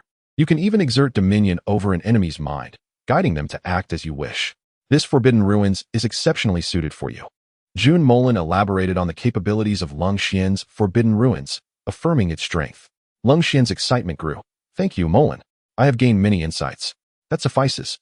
I am merely providing you with some ideas. How you develop it remains in your hands. Jun Molan replied with a smile. Chun Mai patted Lung Xian on the shoulder. Excellent. I will report your Forbidden Ruins for ranking. We shall see where it stands. Lung Xian nodded. Thank you for your efforts, Captain. Jun Molan contemplated. It should rank around the 32nd position in the Forbidden Ruins sequence. His Forbidden Ruins will likely appear among the King's Ruins as well. The 31st in the sequence is Chao Yuan's Black King Annihilation, which stands above all beings under the divine. The group nodded. This forbidden ruins was indeed powerful. Alas, it seems I have become the weakest in the squad again. In comparison, my forbidden ruins at sequence 083 appears rather unimpressive, Zhao Kongqing lamented. Jun Molan rolled his eyes, snapping his fingers to infuse Zhao Kongqing with an aura. How about this? Finally. Thank you, Molan. Zhao Kongqing grinned, delighted with the enhancement. Laughter erupted among the group, while Si Xiaonan chuckled, her gaze darting back to Lung Xian. Upon catching him looking at her, she shyly hid behind Hong Ying. Molan, though it may be inappropriate to ask, I have a request, Lung Xian said gently, glancing at Si Xiaonan before turning back to Jun Molan. You wish for Xiaonan to receive an enhancement as well? Jun Molan guessed his intent instantly. Yes, her talent is not particularly strong, so I would like your assistance for her. I beg of you. Lang Xian bowed deeply to Jun Molan. Jun Molan observed the touched expression on Si Xianan's face, his gaze shifting slightly. I think it would be best to refrain from that. Why? Long Xian was taken aback but remained calm, understanding that Jun Molan had his own reasoning. Because Xiaonan is far stronger than you realize. Rest assured. Please, Si Xiaonan is the agent of Loki, the god of trickery, destined to become the new god of trickery. Does she truly need enhancement? This talent is already top tier in the world. Lung Xian contemplated for a moment. I understand. Although he did not fully comprehend, Jun Molan's words held their own significance. All right, everyone has worked hard tonight. Let us rest at the office for a while. Tomorrow we must return to our duties. Chenmai glanced at the group, now deep into the early hours. Yes, Captain. The others chattered animatedly before heading off to rest, leaving only Chenmai and Jun Molan behind. Chenmai approached Jun Molan, saying, Molan, I need you to take me somewhere. I want to surprise an old friend. Jun Molan, seeing the smile on his face, realized that this fellow was about to show off. All right, where to? Oh, is the Yin and Yang duo gathering today? Let us go. Jun Molan was eager to witness this scene, and with that, he and Chenmai vanished from the peace office. In the Jing City. At the office of Team 006, Xiaoping sat at his desk, utterly fatigued. At this hour, he had not yet rested. Forget it. I'll leave these to Yuan Gang. I need a moment to recuperate. As he gazed at the countless documents spread across his desk, a wave of exhaustion washed over him. It wasn't the paperwork that wore him out, but the constant mental strain from alerting the mysterious forces within Jing City, leaving him drained each day. You're handing things over to Yuan Gang? What a derelict captain you are. The sudden voice that materialized in his room made Xiaoping Gu's nerves tense. Behind him appeared a figure clad in white, Jinshu sequence 038, White Wuchang. The speaker chuckled lightly, and a black figure materialized behind him, mirroring the white figure, yet draped in darkness. Jinshu sequence 037, Black Wuchang. Upon sensing the power emanating from the figures, Xiaoping Gu looked in disbelief at Chenmai standing across from him. How is it possible? How could I possibly emerge from Songnan? How could I arrive here? Chenmai articulated the question swirling in Xiaoping Gu's mind, his face adorned with a broad smile. Xiaoping Gu remained silent, gripping Chenmai's arm, confirming its warmth, pulse, and heartbeat. Releasing a breath of relief, he asked, You've been resurrected? Or perhaps you never truly died? Doubt and misunderstanding crept into his thoughts regarding his own information. Not quite. Chenmai explained with a smile how he found himself here and the circumstances of his resurrection. Throughout Chenmai's explanation, Xiaoping Gu's gaze was fixed on Jun Molan, gradually shifting from shock to seriousness, and then to a hint of fear. Resurrection. A deity absent from history, such titles were indeed daunting. Jun Molan paid no heed to Xiaoping Gu's gaze, instead picking up a teapot from the table to pour himself a cup. Earth's tea is truly delightful. Those Taoist tea leaves must be treasures, but they cannot compare to the tea of Earth. Jun Molan savored the flavor, recalling how, in the celestial realm, he had only tasted the bland Taoist tea, devoid of any real taste. With a wary gaze, Xiaoping Gu addressed Jun Molan. Sir, who exactly are you? Me? Just ask Fan. He knows. Tell him I am Jun Molan. Initially inclined to introduce himself grandly, he reconsidered, deeming it overly theatrical. You commander. Both Xiaoping Gu and Chenmai were struck with astonishment at Jun Molan's words. Yes, Fan. Inquire with him, and you will understand. I suspect he is currently in the process of becoming a deity. Before they could fully process one shocking revelation, another one followed swiftly. You commander is about to become a deity. Xiaoping Gu could no longer remain seated, looking at Jun Molan in disbelief. Why are you asking me? Go ask Fan. Don't interrupt my tea time. Jun Molan waved his hand, bemused by Xiaoping Ji's endless questions. He took out his phone, dialed a number, and connected the call. At the Night Watchman headquarters, Fan was busy preparing for his ascension to divinity, needing to secure a location and arrange the headquarters affairs. As he listed the numerous issues to resolve, he noticed Xiaoping Ji's call on his phone and frowned. Jing City is a crucial location. If something goes awry there, it would be disastrous. He promptly answered, "Hello, Pingu. Is there a problem in Jing City? Commander Yi, there's no issue in Jing City. It's just that Chinmai is here with someone named Jun Molan. I inquired about his identity, and he said you would know, so I called to confirm." "Oh." Jun Molan. Yi Fan initially smiled, but his expression shifted to alarm as he stood abruptly. "Who did you say?" Xiaoping was taken aback by Yi Fan's intense reaction. "Jun Molan, Commander Yi. What's wrong?" Yi Fan spoke gravely. "Pingu. Molan is a deity of our great Xia. Do not offend him. Absolutely do not offend him." Hearing the word deity, Xiaoping Ji's eyes flickered. "I understand, Commander Yi. Good. I trust you to handle matters. Once he leaves, tell me everything that transpired. How could Chinmai possibly leave Tsangnan? Why did Jun Molan seek you out? I need the details." "Understood, Commander Yi. Also, are you preparing to become a deity?" Xiaoping inquired tentatively. Yi Fan paused for a moment. "Did Molan inform you?" "Yes." "Then there's no issue. Indeed, I am preparing to ascend. Just a reminder, my ascension is expedited thanks to Molan's power. So Jun Molan is a deity of our great Xia and a benefactor. We must not offend him." A storm of emotion surged within Xiaoping, though he maintained an outward appearance of fatigue and indifference. "I understand, Commander Yi. I wish you success in your breakthrough." "All right." Xiaoping ended the call, turning to Jun Molan with a smile. "I apologize. I have verified your identity, and my earlier queries were rather presumptuous." Jun Molan waved his hand dismissively. "No harm done. You were merely doing your duty. In fact, I admire your sense of justice." Jun Molan held a fondness for this usually weary individual, appreciating his genuine concern for Great Xia. "Thank you for your praise," Xiaoping replied, slightly embarrassed by the compliment, as it was his first time receiving such acknowledgement. "Well then, you two must have much to discuss after your long separation. I shall take a stroll around." Xiaoping nodded. "I apologize, but today I cannot show you around our office." "No matter, I can explore on my own." Jun Molan chuckled lightly, exiting the office. Xiaoping and Chinmai began to catch up after their long separation. As Jun Molan ambled through the domain of Team 006, he found it far superior to the 136th team in Tsangnan City. Truly, Jing City is vibrant and bustling. Jun Molan smiled as he explored. Suddenly, he spotted a young girl pouting in anger, leaning against the wall. Jun Molan narrowed his eyes, sensing a divine aura emanating from her. "Is this the presence of Cupid?" "Li Jinjin?" Jun Molan scrutinized the girl, recognizing her as the divine proxy of Cupid, Li Jinjin, who was also a member of the future special team, Demon.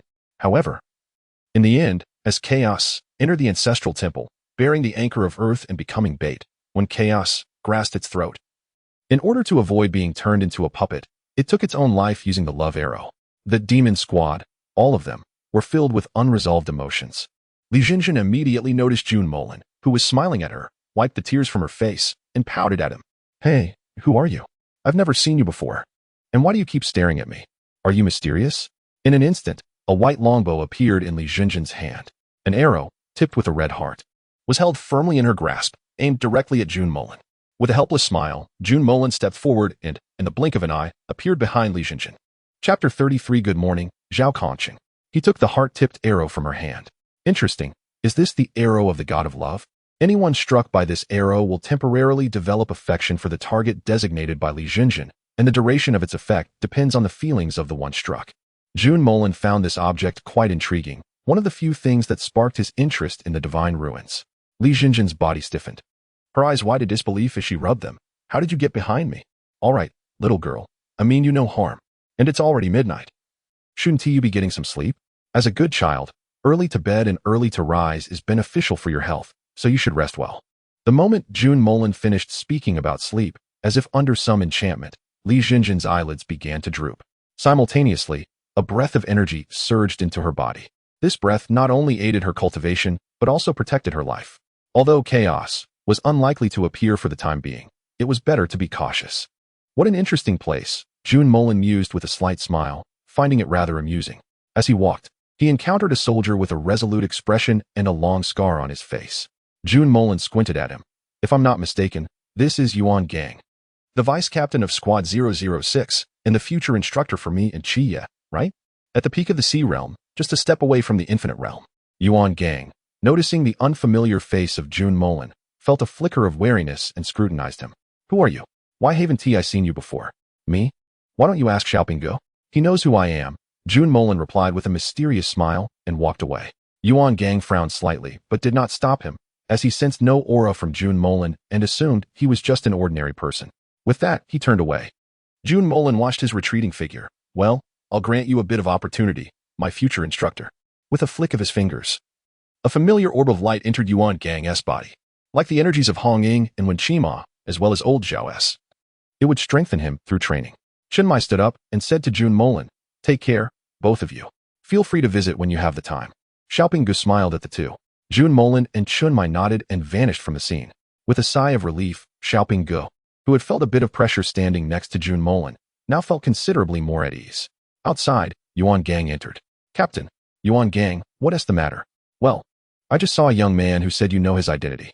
Yuan Gang remained skeptical about Jun Molan's identity, but he knew by now that seeking him out would yield no results. "That guy? Just a friend of mine, nothing to worry about." Upon mentioning Li Jinjin, both wore helpless expressions. They had no way to deal with her.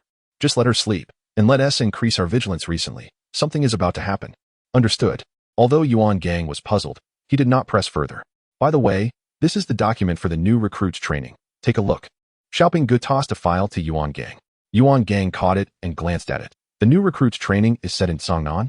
Where's Cangnan?" Yuan Gang exclaimed in surprise. "Where's this? I've never heard of it. Didn't past trainings always take place in the capital? Why Cangnan this time?" Yuan Gang furrowed his brows, confused. "Who knows?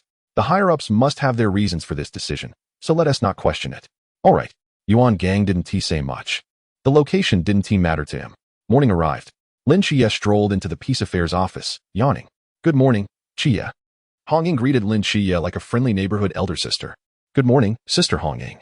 "Good morning, Chia." "Good morning, Lang Xian." "Chia, you're up so early?"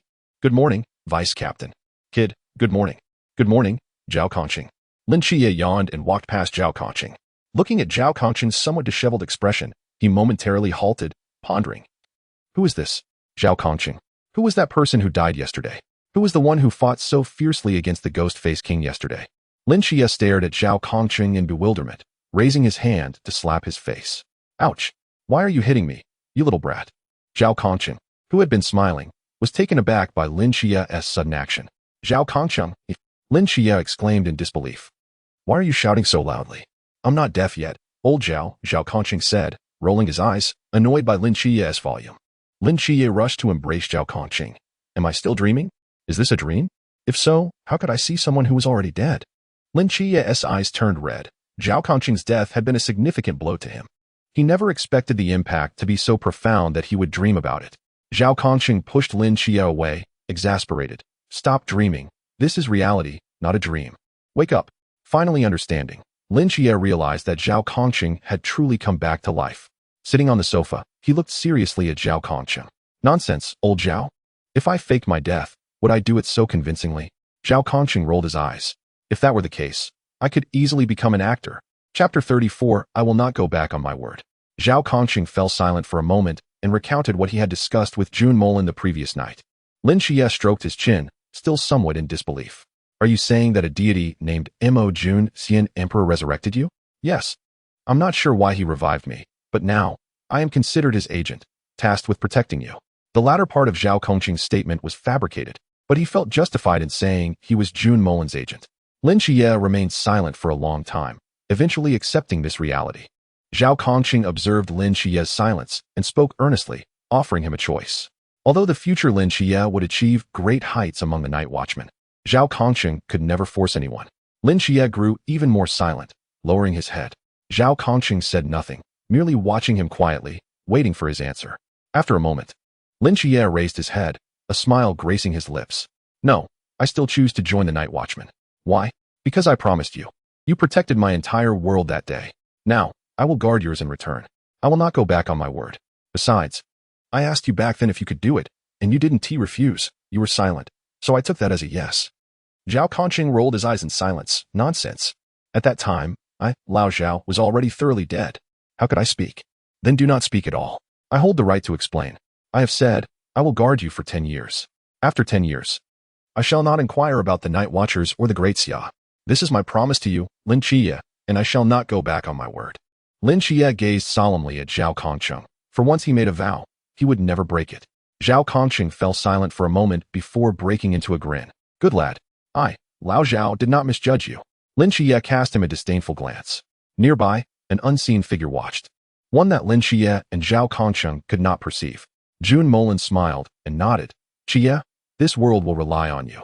Though he did not wish to impose a future upon Lin Xie, he was an outsider, not of this world, and thus could not protect it forever. It was only fitting to entrust it to Lin Xie, the embodiment of universal will. Beside him, Mou held his phone, chuckling to himself, oblivious to what amused him. Jun Molan looked at him, exasperated. What has become of you? The king of assassins in the celestial realm, now reduced to a lecher? Mou cleared his throat, reluctantly putting down his phone, and smiled. Well, my reputation in the celestial realm was never stellar. A little scandal won't make much difference. Jun Molan looked at Mou's obedient demeanor, shaking his head in resignation. Ever since he had given that fellow a thorough beating, he seemed to have transformed into this pitiable state. Going to see Lan Lan? Jun Molan's eyes narrowed, a glimmer of schadenfreude dancing within. A flicker of fear crossed Mou's eyes, unmistakably terrified. Who would have thought that fear would flicker across the eyes of this top celestial king? The king of assassins? Lan Lan, whose full name was Yuan Lanyu, was Mou's wife and companion. It was Jun Molan who had initially brought them together, and even now, he stood as their witness at their wedding. As for why fear manifested in Mou's gaze, it was due to his fierce wife, no longer merely a delicate spouse but a formidable woman.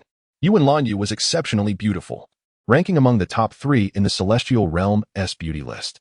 Yet, she was fearsome.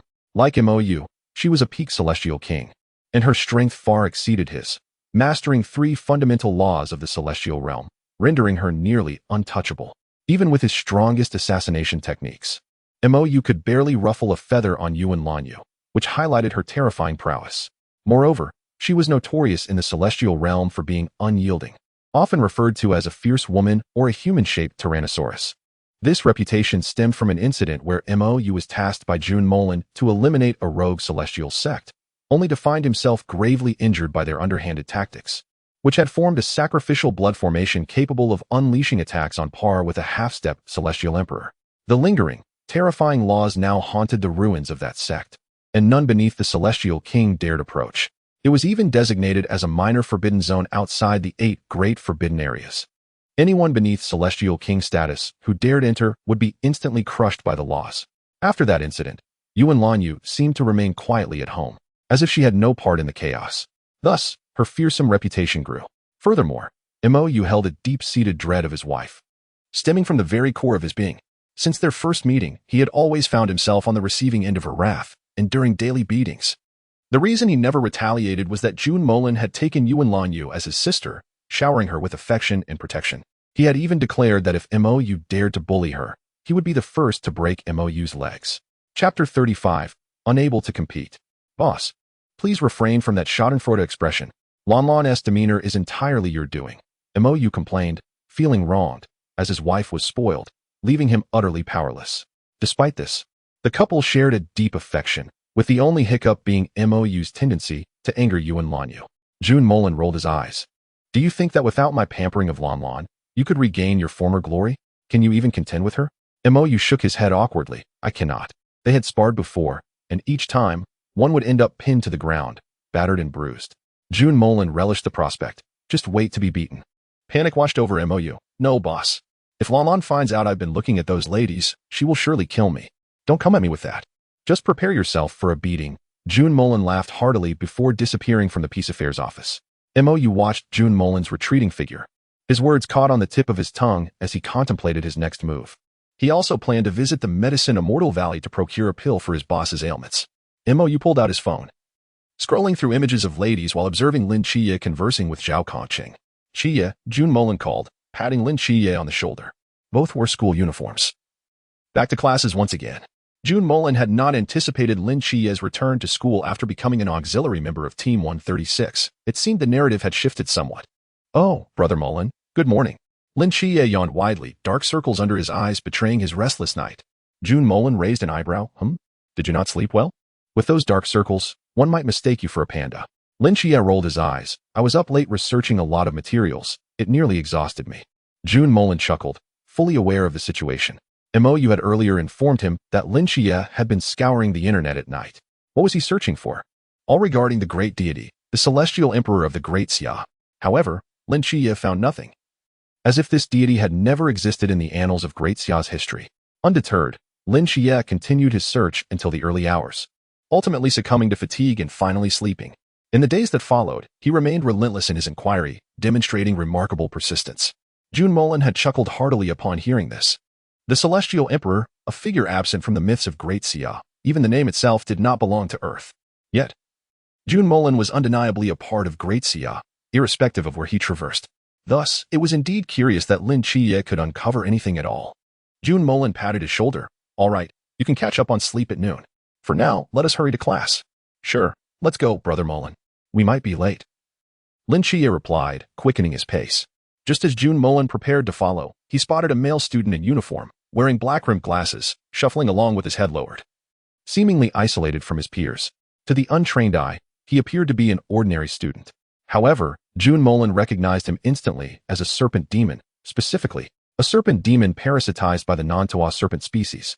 The male student perceptively noticed Jun Molan's gaze, lifting his head to offer a shy smile before continuing to walk with his head down. Jun Molan's eyes narrowed slightly, although the fellow appeared bashful. The chill in his eyes was unmistakable. Intriguing. It seems my arrival has brought about some unforeseen changes in this world. Jun Molan smiled faintly. This is better. This is what makes it interesting. Brother Molan, what are you doing? Come on. Lin Qiye waved his hand, urging Jun Molan to hurry along. The two entered the classroom side by side, preparing for another monotonous day of lessons. Jun Molan promptly dozed off for the entire day. Really, who invented the concept of classes?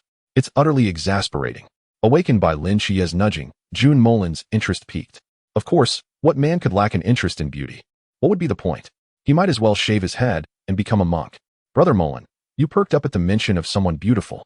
Lin Qiye teased with a mischievous grin. Jun Molan coughed twice. Qiye, you're still young. You can't know too much just yet. Why not have some candy instead? A lollipop appeared in his hand, which he offered to Lin Qiye. Lin Qiye rolled his eyes but accepted the lollipop, popping it into his mouth.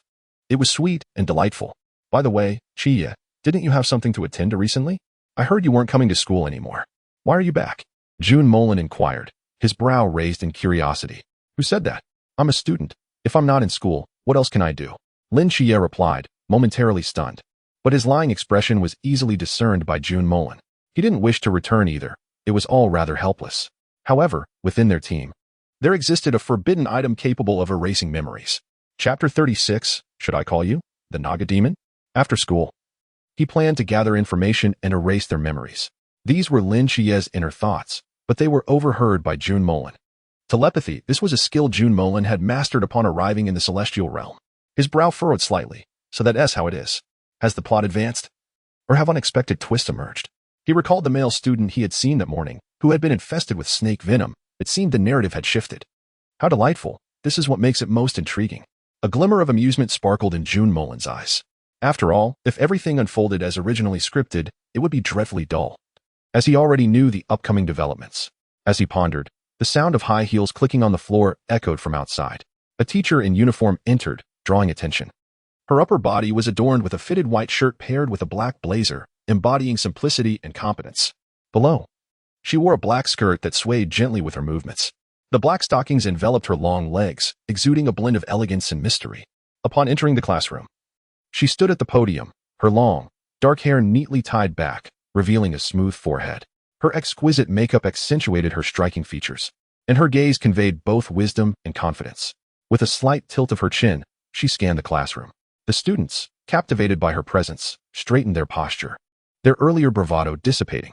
Seeing this teacher, Jun Molan chuckled, stroking his chin. So that's how it is. Lin Qiye, squinting, observed the new teacher with a flicker of golden light in his eyes. He too was taken aback, but concealed it well. Hello everyone. I am your new mathematics teacher, Su Yusen. You may call me Teacher Su, she stated confidently and graciously, surveying the students. Hello, Teacher Su. The students exclaimed joyfully, glad to be rid of their previous math teacher, an elderly man with a receding hairline. As Teacher Su lectured, Jun Molan nudged Lin Qiye, who had been fixated on her. Qiye, what are you doing? Are you mesmerized? Go ask for her contact information, Jun Molan teased, a smile creeping into his eyes. All right, Lin Qiye replied, but Jun Molan suddenly interjected, Qiye, do you know about the Naga demon? Lin Qiye paused, I have a vague impression. It's a creature from Buddhist mythology, primarily appearing in Hindu and Buddhist tales. Supposedly, the Naga demon is a massive venomous snake, usually inhabiting remote caves or desolate woods. Why do you ask, Brother Molan? Just curious. I've been researching various mythological systems lately and stumbled upon the Naga demon. It looks rather grotesque, and I wondered if you knew anything about it. Jun Molan replied nonchalantly, as if it were merely a casual inquiry. Ah, I see. I didn't expect you to be interested in mythological stories, Brother Molan. Lin Xie chuckled. As he was about to join the Night Watch, and having encountered Michael and Nyx, he had been delving into the mythologies of various nations, becoming quite knowledgeable about many deities. Not bad, just have been enjoying these stories lately, Jun Molan said with a smile, genuinely intrigued by these divine figures. The two engaged in lively discussions about deities from different cultures. Jun Molan, however, found it quite amusing. As the supreme celestial emperor, he stood above all. And yet here he was, being punished to stand in class like a mere student. We understand, teacher. We know we were wrong. Jun Molan sighed helplessly. Resigned to his current identity as a student. All right, class dismissed. As the bell rang, the student's eyes glazed over, quickly succumbing to a daze. Lin Xie approached Jun Molan. Brother Molan, I apologize for this. He waved the bell in front of Jun Molan, who seemed momentarily dazed. Honestly, one could hardly believe Jun Molan was the leader. His acting was truly exceptional. Lin Xie sighed in relief, stowing away the forbidden item. He glanced at Jun Molan, satisfied that all was well, and then departed from the school. Unbeknownst to him, in a distant corner, a figure clad in uniform and stockings emerged. Su Yusin's eyes transformed into terrifying slits, her tongue flickering menacingly. She was positioned just outside Lin Xie's perception range, thus he remained oblivious to her presence. As she flicked her tongue, an inexplicable meaning flickered in her gaze. At that moment, a hand clapped her shoulder, freezing her in place. Well, Teacher Su. What a change in appearance after just a moment apart, came a voice, laced with mockery. Su Yusin's eyes widened in fear. When had he gotten behind her? Smiling, Jun Molan replied, What are you talking about, Student Molan? I don't quite understand. Oh, is that so? Then perhaps I misjudged, Teacher Su. No, should I call you Su Yusin? Or perhaps the Naga Demon? Chapter 37. Why are you back again? A glimmer of mischief danced in Jun Molan's eyes as he gazed at Su Yusin. Her body stiffened, her eyes flashing with a sharp glint. Extending her right hand, she revealed a monstrous claw, covered in scales and tipped with sharp talons. Leave now, and I won't harm you. The mysterious aura of the pool realm surged forth. Jun Molan smiled gently, his lips parting to utter a single word, freeze. In the next moment, Su Yusin found herself suspended in midair, her outstretched right hand frozen in place. She realized that the only part of her body she could move was her eyes, and she could still breathe, but nothing else responded. Jun Molan surveyed Su Yusin with satisfaction, nodding appreciatively. It must be said that this body is indeed remarkable as a man. Any sight of you in this state would stir one's blood. This form has been transformed exquisitely, with flesh in all the right places and slenderness where it should be, truly perfect. However, Su Yusin felt no sense of enjoyment. Instead, she was engulfed by an overwhelming fear. Who on earth is this person? Jun Molan waved his hand with a smile, and in an instant, both their figures vanished from the school. As they departed, the area around them shattered like a broken mirror, the barrier Jun Molan had set dissipating. At Jun Molan's residence, he lounged on the sofa with his legs crossed, while a figure with a perfect physique clad in black stockings stood beside him. Su Yusin glared at Jun Molan with icy eyes, demanding, Who are you, really? Jun Molan took a sip of water casually, replying, Me? I am Jun Molan. Who else could I be? Su Yusin's expression shifted, and with a sigh, she bitterly smiled. Fine, you've caught me. Do as you will, kill or spare me, it's your choice. Oh, quite the defiant spirit. Tell me, how did you manage to infiltrate the school as a teacher? Jun Molan raised an eyebrow, intrigued by her tenacity. Su Yusin said nothing, turning her head away to gaze elsewhere. Now devoid of any restraints, she could easily escape. Observing her stubborn demeanor, Jun Molan smiled faintly, choosing silence. Very well. I shall compel you to speak. He stood, and, with a gentle tap on her youthful face, invoked a spell. As the sensation coursed through her, Su Yusin's cheeks flushed, and she glared at Jun Molan in anger. Yet, the next moment, her mouth opened involuntarily, spilling forth words. I am a Nandu snake demon, but I have never harmed anyone. I envy human life, so I aspired to integrate into the human world. I transformed into a human and lived in Daxiao for several years, and now I genuinely consider myself human. And what were you observing 7 night for? Su Yusin's face turned crimson as she struggled to maintain silence, but her lips betrayed her. Jun Molan nodded, realizing, so that's how it is. You are indeed a relatively temperate Nandu snake demon. Were the students planted with snake seeds in the school you're doing?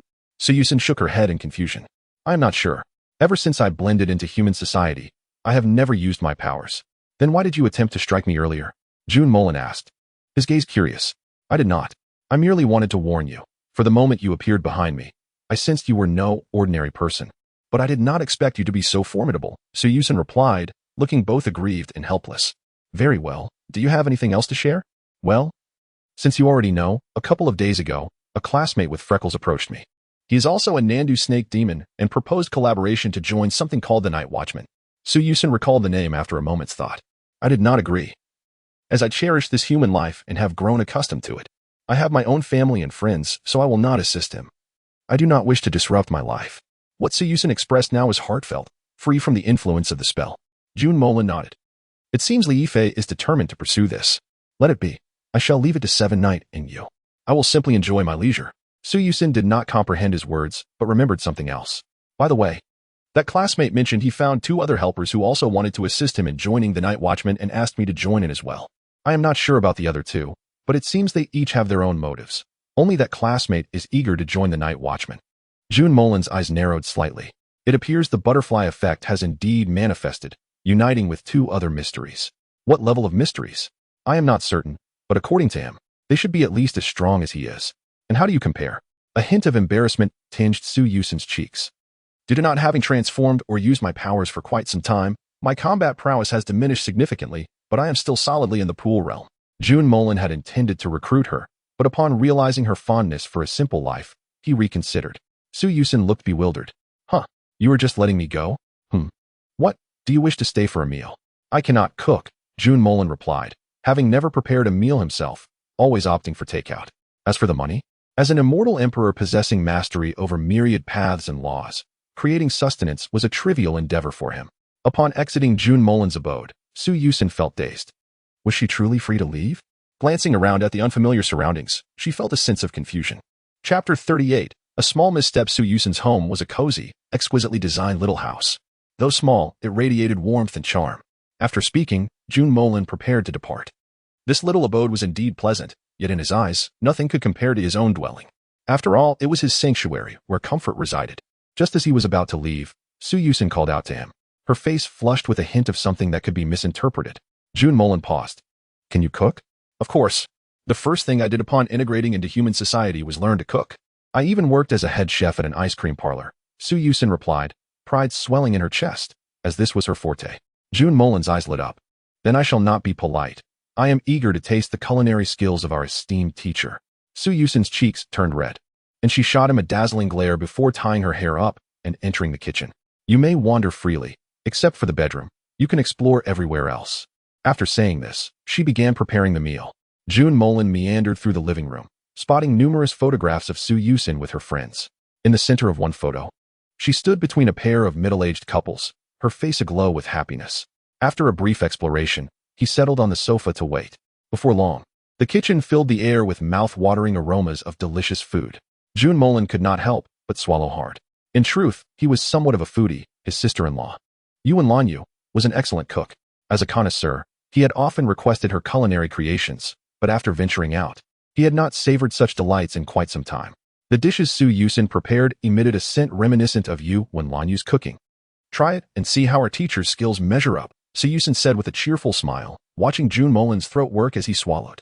He gazed at the spread of 4 dishes and a soup, salivating at the sight. You dare to test a foodie with this? How could I possibly resist such temptation? Then I shall not hold back, Jun Molan declared, rubbing his hands together as he picked up his chopsticks and grabbed a piece of meat, placing it in his mouth. The explosion of flavors and sheer delight sent him soaring. Delicious, isn't it? Suyusen asked, her head held high, her eyes sparkling with anticipation. Jun Molan remained silent, concentrating on chewing, giving a thumbs up with his right hand. Delicious. Absolutely exquisite. That's wonderful, Suyusen replied with a sweet smile, and she too began to eat. The 2 individuals devoured every dish, leaving nothing but an empty plate, with most of the food consumed by Jun Molan. You can really eat a lot. I almost felt as if what I prepared was insufficient, Cuxin remarked, gazing at Jun Molan as if he were a monster. Such an appetite, truly remarkable. Jun Molan chuckled, a toothpick dangling from his mouth. Well, that is simply because the food you make, Teacher Su, is delicious. Cuxin was visibly pleased by the compliment and stood up to wash the dishes. However, as she picked up a plate, she noticed it was spotless. Turning her head, she discovered that all the plates and bowls were impeccably clean, as if they were brand new. Before she could process this, she saw the smile on Jun Molan's face. Did you do this? Of course. Convenient. Isn't it? Convenient, yes, but it feels like something is missing. Cuxin mumbled softly. It just felt incomplete to finish a meal without washing the dishes. Her face flushed. What's wrong? Nothing. Just thought I'd remind you. What? Cuxin's expression darkened. Her fist clenched tightly. I just want a peaceful life. She harbored no grand ambitions, even as a Nandu snake demon. She would never harm anyone. She merely wished to live the life she desired. Jun Molan smiled. I have a choice for you. What choice? Come to my home. Before he could finish, he noticed Cuxin eyeing him warily, arms crossed defensively. I'm a snake demon. That is not permissible. Jun Molan's expression turned serious. What kind of person do you think I am? I'm not sure. Jun Molan face-bombed in disbelief. How had he, the illustrious Emperor Jun, become perceived as a lecher in her eyes? Shouldn't that title belong to that scoundrel Mou? What I meant was, your culinary skills are impressive. Would you consider being my personal chef? The wariness in Cuxin's eyes did not weigh. A chef? One who cooks everything? Jun Molan sighed. I'm not that kind of person. I just admire your cooking. Under Cuxin's startled gaze, Jun Molan continued. I simply wish for you to prepare meals for me. Nothing more. Cuxin let out a sigh of relief. Oh, in that case. How much are you going to pay me? Oh, you're asking about salary before you even start? Of course. Do you think I've been in human society all these years without reason? All right then, as a teacher at school, how much do you earn? 5,500 a month. So low? My education isn't high, and I only managed to achieve this through exams. I'm only proficient in cooking. Other fields, not so much. Cuxin's cheeks flushed, feeling a bit embarrassed about her culinary skills. I see. What do you need the money for? I support an orphanage, a nursing home, and 5 impoverished schools. Chapter 39. In a year, that amounts to 6 million. Cuxin counted on her fingers. That's about it. Not much. Wow, you even do charity? Jun Molan was taken aback, wondering how this Nandu snake demon could be so humane. Not really. I just feel sympathetic towards those orphans, the elderly, and the children who cannot afford education. I help them as much as I can, though it's not a lot, Cuxin said shyly. Impressive.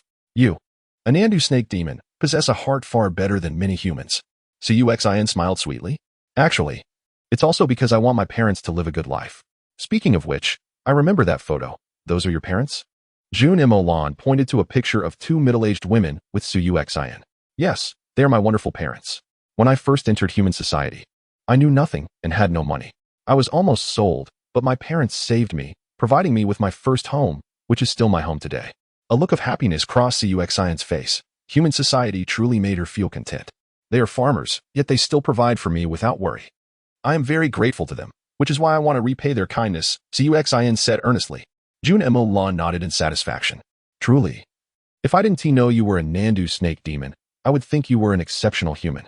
Thank you for the compliment. Now, I want to mention your salary. You just tell me a number, and I'll oblige. Cuxin hesitated. How about 100,000?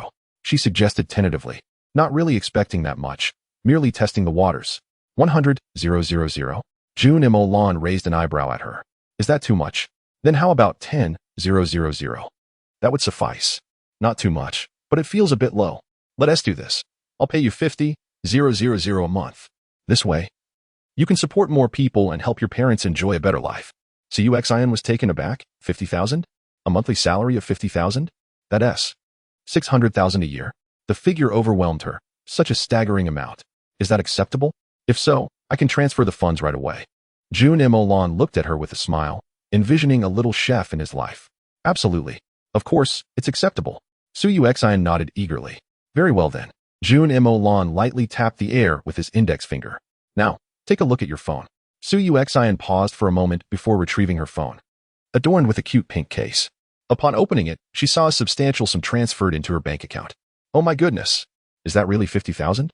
Cuxin exclaimed, nearly delirious with excitement, bouncing in place. Her long, slender legs, encased in black stockings, trembled with enthusiasm, providing Jun Molan with a delightful view. Though he was 5,000 years old, he was still in his prime, and what was wrong with admiring beautiful women? As for the money, a mere flick of his wrist could resolve that.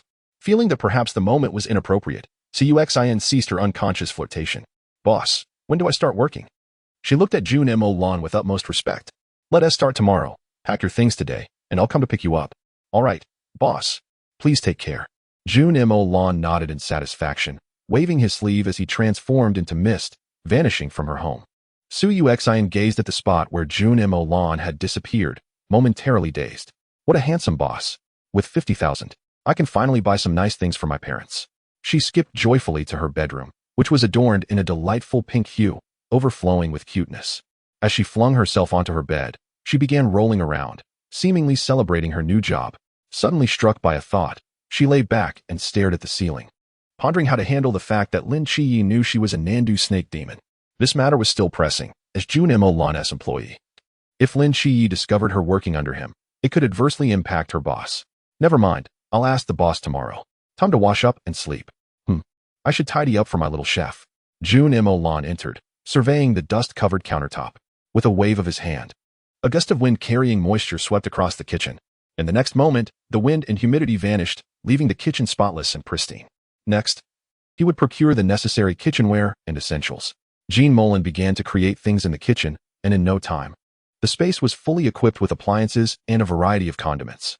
Everything was ready. He simply awaited the arrival of the little chef the next day. After washing up, he retired for the night, realizing that he might not see Chiyi for a while. He mused that the next time they crossed paths, it would likely be during the cleansing of the serpent demon at school. As he spoke, he entered the bathroom, freshened up, and prepared a room for Cuxin, as his residence had several additional rooms. Wow, boss, is this your home? Cuxin exclaimed, standing at the entrance with her eyes sparkling as she gazed at Jun Molan's abode. Though modest in size, it was indeed a splendid little apartment, exuding luxury. Yes, this is my home, Jun Molan replied with a smile, helping her with her luggage. Cuxin bounced inside with enthusiasm. Thank you for your support, boss. I will cook diligently and not let you down, she declared. All right, stop calling me boss. You can call me Molan Gu or simply my name. Either is fine. Okay, Molan Gu, Cuxin said without hesitation, feeling that Jun Molan was significantly older than her. After tidying up, she admired her new room with delight. By the way, Molan Gu, what about classmate Lin Chiyi? He knows my identity now. What should I do? Will I cause you trouble by being here? Cuxin asked cautiously, knowing how much she needed this job that paid 50,000 a month. Don't worry about it. If Chiyi sees you, I will explain everything to him. Jun Molan assured her, lightly tapping her forehead with his finger. A powerful aura enveloped Cuxin, only to vanish moments later. Now, regardless of their rank or origin, no one will discern your true identity. Moreover, this aura will assist you in your cultivation. Becoming a deity in the future will not be a daunting task. Well, I prefer a simple life. Cooking for you and spending time with my family is enough for me, Cuxin replied, not wanting to pursue greater power as she deemed it unnecessary. Suit yourself. You can cultivate if you wish, and if not, no one will force you. Rest assured. All right. Molan Gu. Cuxin smiled, feeling both happy and touched. I'll step out for a moment to check on the two companions of your classmate, Jun Molan said, intrigued by the identities of the two individuals Li Yifei had found. Sure, Molan Gu. I remember that boy mentioned those two were mysterious. And they probably aren't from our school. They likely came from outside, she recalled, remembering Li Yifei's earlier inquiries. I see. Thanks, Teacher Su, Jun Molan replied. Oh. Don't call me Teacher Su. Just call me Shinshin, as my parents and friends do, she suggested. Got it, Shinshin. I'm off now. With that, Jun Molan stepped forward, causing the space to tremble as he vanished from sight. Such power Molan Gu possesses, Cuxin remarked, her face paling as she recalled the tremor caused by his departure. Unsure whether the ground or the entire building had quaked. Regaining her composure, she cheerfully headed to the kitchen.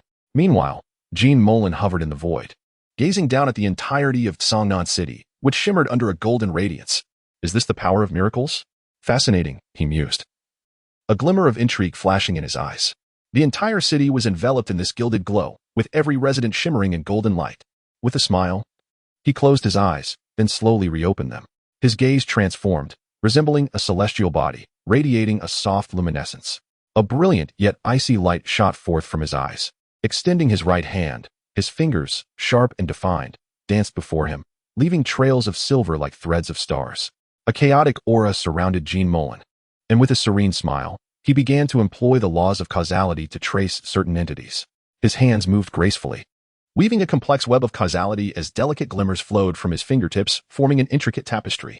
This web emitted a ghostly blue light, with each strand representing a potential causal link. Focusing intently, he expanded his perception along the web, uncovering seemingly unrelated yet interconnected causal threads. He noted, for example, the sudden wilting of vegetation in a remote valley, an omen of an evil presence passing through. A ghost-faced king and a scorpion person? Jun Molan paused at the sight of another enigmatic figure. A scorpion person? What mythological lore does such a creature belong to? He stroked his chin, realizing his understanding of mythological beings was still somewhat lacking. Notably, this entity possessed a divine power, which piqued his interest, though he could directly identify which deity it was. He felt rather lazy. I'll leave this information for Lao Chun and the others, he decided, vanishing from sight. Zhao Kongqing, puffing on a cigarette, entered a familiar couple's hotel. Molan has begun to mimic me, arranging to meet here, he thought, a smirk tugging at the corners of his mouth as he recalled the numerous times he had invited Jun Molan to this very place. He braced himself as he approached the front desk, relieved that the receptionist was not the same nosy girl from before, thus sparing him another embarrassing encounter. Upon entering a room, he found Jun Molan sitting by the window, gazing at the moonlight outside. You're here? Jun Molan turned with a smile, his expression amused at Zhao Kongqing's flustered demeanor. Indeed, it was intentional. He wanted Zhao Kongqing to experience a taste of the embarrassment he had previously inflicted upon him. Zhao Kongqing, awkwardly clearing his throat, said, Molan, why did you choose this place to meet? Do you have any idea how mortifying this is for me? Jun Molan narrowed his eyes, fixing a piercing gaze on Zhao Kongqing. What's the matter? Now you understand the embarrassment? And what about when you brought me here before? Wasn't I in the same position? This is merely a case of retribution. Zhao Kongqing stiffened momentarily, recalling that indeed, he had previously invited Jun Molan to this location. It was, without a doubt, a fair turn of events. Enough of this awkwardness. What did you want to discuss? He asked, eager to shift the topic. In school, a male classmate has emerged. He is a Nandu snake demon, accompanied by two mysterious entities, a ghost-faced king and a scorpion person. They seem to have reached an agreement with the Nandu snake demon to pursue some agenda within the school. The intentions of these two mysterious figures remain unclear. However, the Nandu snake demon aims to join the Night Watchers to conceal its identity. Wait. Are you saying that three mysterious beings have appeared at the university, one of whom wishes to join the Night Watchers while the intentions of the other two are unknown? Is that correct? Zhao Kongqing reiterated, his expression serious as he regarded Jun Molan. It is more or less the same meaning. In any case, some uncontrollable variables are about to emerge within the school, and your team, Squad 136, should spring into action. Recently, aside from dealing with the ghost-masked man, you haven't had much to do, have you? That is true. After all, our city of Tsangnan isn't exactly teeming with mysterious occurrences. When there is nothing to do, we simply manage our agency and find ourselves rather idle. Zhao Kongqing shrugged, feeling rather helpless. Jun Molan nodded in agreement. Indeed, just remain vigilant. You and Old Qin should refrain from intervening, allowing Lang Xian to test his newfound abilities while letting Hong Ying and Wen Qima hone their skills. As for the Nantua serpent demon, leave it to Qi. He could use the practice. Those three mysterious beings amount to little more than a ghost-masked king and a scorpion man from the Chuan realm. If Zhao Kongqing and Chun Mai were to intervene, it would end the matter in an instant. They ought to be given the chance to develop their skills. Zhao Kongqing nodded, acknowledging that he stood at the pinnacle of the Chuan realm. As for Chen Mai, he is a Klein. He could easily dispatch foes from the Chuan realm with a mere wave of his hand. If the two of them were to act, it would be rather unfair. I understand. It is indeed time to allow these youngsters some training. However, can we truly entrust the Nantua serpent demon to Qi? Zhao Kongqing expressed his concerns. Although the Nantua serpent demon may not be as formidable as the other two mysterious beings, he was still apprehensive about Qi's current state. Rest assured. You call yourself my representative. Should you not possess a modicum of faith? Qi is far more powerful than you imagine. Jun Molan rolled his eyes, recalling how this fellow previously claimed to be his representative. What a character. Zhao Kongqing awkwardly cleared his throat. Ahem, that was merely to instill confidence in Qi back then. He sheepishly scratched his head, realizing he may have been a tad too earnest. Well, you all just handle it.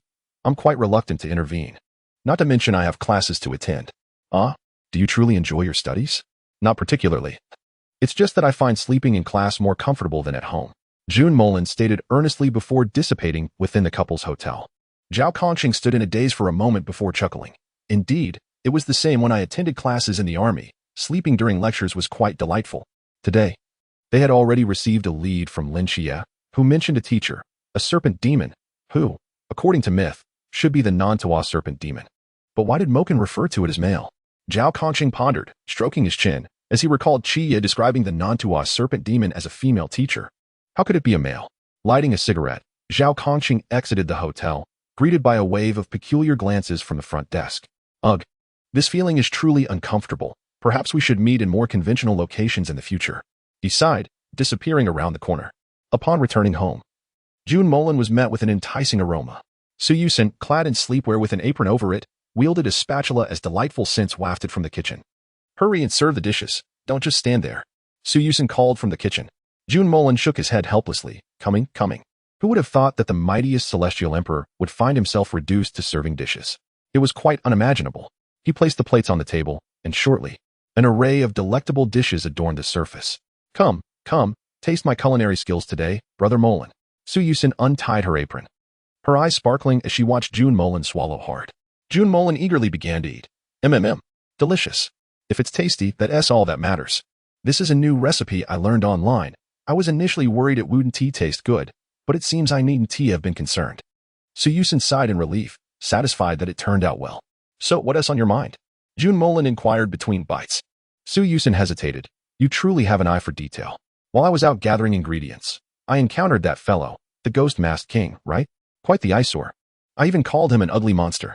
Jun Molan nodded. The ghost-masked king was indeed that, ugly and foul. No wonder Su Yusin found him repulsive. I thought I had concealed your aura. How did he manage to locate you? Who knows? Perhaps that freckled male classmate provided him with my photo. I'm quite puzzled myself. Su Yusin remarked, equally bewildered at how he could find her. Jun Molan cast a glance at Su Yusin, sensing the lingering aura. This indicated that her assumption might be correct, that Li Yifei had indeed given the ghost-masked king her photo, or perhaps the ghost-masked king had encountered Su Yusin previously. What did he say to you? The same old invitation to join their plot, claiming that the Nantua serpent demon intended to infiltrate the Night Watchman. Chapter 42. Such a life doesn't seem too bad after all. As for this ugly creature, it appears to be seeking revenge against Squad 136, stating that its companions have all been slain. Jun Molan nodded. It seems the ghost-masked men were not entirely eradicated and have now evolved into the ghost-masked king. No wonder he is collaborating with Li Yifei. He seeks to lure members of Squad 136 into a trap, aiming to eliminate them one by one. Is there anything else? At that moment, I thought, Brother Molan must be in dire need of intelligence, so I pretended to express interest in joining them while inquiring about more details. Su Yusin playfully stuck out her tongue, looking quite adorable. Jun Molan glanced at her with appreciation. Not bad. Our little chef has a cunning side. Su Yusin grinned. Of course, I'm quite clever. Please, continue sharing the intelligence you've gathered. That ugly creature suggested I accompany them. They require another Nantua serpent demon possessing serpent lineage to assist them in deceiving the Night Watchman. Alongside it is some scorpion man, also quite an eyesore, who plans to hunt down the Night Watchman. Su Yusin recounted her encounter with the ghost-masked king in full detail. Jun Molan, deep in thought, pondered. The ghost-masked king's motive is revenge. What, then, is the scorpion man's objective? I'm not certain, but it seems that the scorpion man may not share the same goal. His intent appears to be searching for members of Squad 136. The reasoning behind this remains unclear. Su Yusin tapped her chin, equally confused as to why the scorpion man sought out members of the squad. Jun Molan reflected. I sensed something peculiar when I first encountered that being. Upon further consideration, I indeed detected a divine power within it. Su Yusin's eyes widened. Divine power. Are there truly deities in this world? Indeed, there are, and not merely one. Essentially, all gods from mythology exist in reality. Jun Molan finished the last bite of his meal, satisfied as he clapped his hands. Truly delectable. What a shocking revelation this is. Su Yusin appeared to ponder something, cautiously glancing at Jun Molan. Brother Molan, are you a deity? Me? I suppose so. Is he considered a deity? Perhaps, as he is a celestial emperor, a legendary figure in the tales of Daxia. Thus it wouldn't be entirely inaccurate to call him a deity. Su Yusin gasped, covering her mouth. My goodness, I have a divine boss. Stay calm. You want to be out fighting. What's the use? Simply enjoy your life at home, relishing your role as my little chef, and leave the rest to me. Hee. Does this mean I'm living off you? Su Yusin gazed adoringly at Jun Molan. Who could have imagined that the person before her was, in fact, a deity? It could be said that you are under my protection, and in return, I shall partake of your sustenance, Jun Molan remarked with a smile. Indeed, that's true. All right, I shall wash the dishes myself today. No using your powers to assist me, Su Yusin declared cheerfully, her adorable demeanor eliciting a resigned smile from Jun Molan. All right, I understand. This is much better. After cooking, not washing the dishes feels like something is amiss, Su Yusin mumbled as she carried the plate into the kitchen. Jun Molan chuckled as he stood at the kitchen door, watching Su Yusin busily at work inside. What are your plans? That ghost-faced king is likely still seeking you, he inquired. A hint of trepidation crossed Su Yusin's face. The ghost-faced king belonged to the Chuan realm, while she was merely of the Pond realm. To extinguish her life would be a trivial task. Jun Molan leaned against the doorframe, smiling. Actually, you needn't fear him. With the aura I bestowed upon you, dispatching a Klein would be effortless. No, I don't wish to trouble you further. You've already helped me immensely, and I don't want to impose again, Su Yusin replied sweetly, flashing a smile at Jun Molan. He momentarily lost his train of thought, smiling gently. All right, I understand, my little chef. Well, I have no intention of going out anytime soon. The ingredients I purchased are sufficient for now, and I certainly do not want to encounter that hideous creature again. I can hardly sleep at night, Su Yusin pouted, recalling the unsightly figure. That is indeed a valid concern. Rest assured, this matter will be resolved in the next couple of days. There is no need for worry, Jun Molan assured her, confident that the three enigmatic beings would be dealt with shortly. Really? Are you going to take action, Brother Molan? Su Yusin's eyes sparkled with anticipation. I will not intervene. It would lose its charm. Those three will be left to the members of Team 136 to handle, which will serve as good training for them. Oh, but then we won't get to see you in action, Brother Molan, Su Yusin said, her face displaying a hint of disappointment, though it was not profound. Jun Molan raised an eyebrow. You wish to witness me in action? Of course. I would love to see how impressive you are when you strike. You will see in due time. Generally, I prefer not to engage directly. My mere intervention could destabilize this world, so it is best to refrain from excessive action. It wasn't that he wouldn't act. Rather, he could not afford to be as reckless as in the celestial realm. I see. Then I shall eagerly await the day you decide to intervene, Brother Molan, Su Yusin said with a sweet smile, diligently scrubbing the dishes. Jun Molan observed the scene with a relaxed smile. Having spent millennia in the celestial realm, he had long been on high alert, given the vastness of that world and his previous weakness. Even after ascending to the status of Celestial Emperor, he had remained vigilant, addressing chaos and warning the 8 forbidden zones, thereby maintaining a constant state of tension. However, in this world, he found himself experiencing a sense of relaxation that was truly refreshing. This lifestyle seemed quite pleasant, Jun Molan mused as he gazed at the sky, a relaxed smile gracing his features. Molan, did you know? Li Yifei came sprinting to Jun Molan's desk, speaking in hushed tones, his face adorned with an air of mystery. What is it? Jun Molan raised an eyebrow, curious about Li Yifei's enigmatic demeanor. Haven't you heard? Xie has joined the military. I heard about it long ago. Jun Molan replied, somewhat disappointed, having expected Li Yifei to divulge something of greater significance. Why did Xie enlist without informing anyone? It's quite perplexing, Li Yifei lamented. By the way, I heard our new teacher, Ms. Su, has also left due to family matters.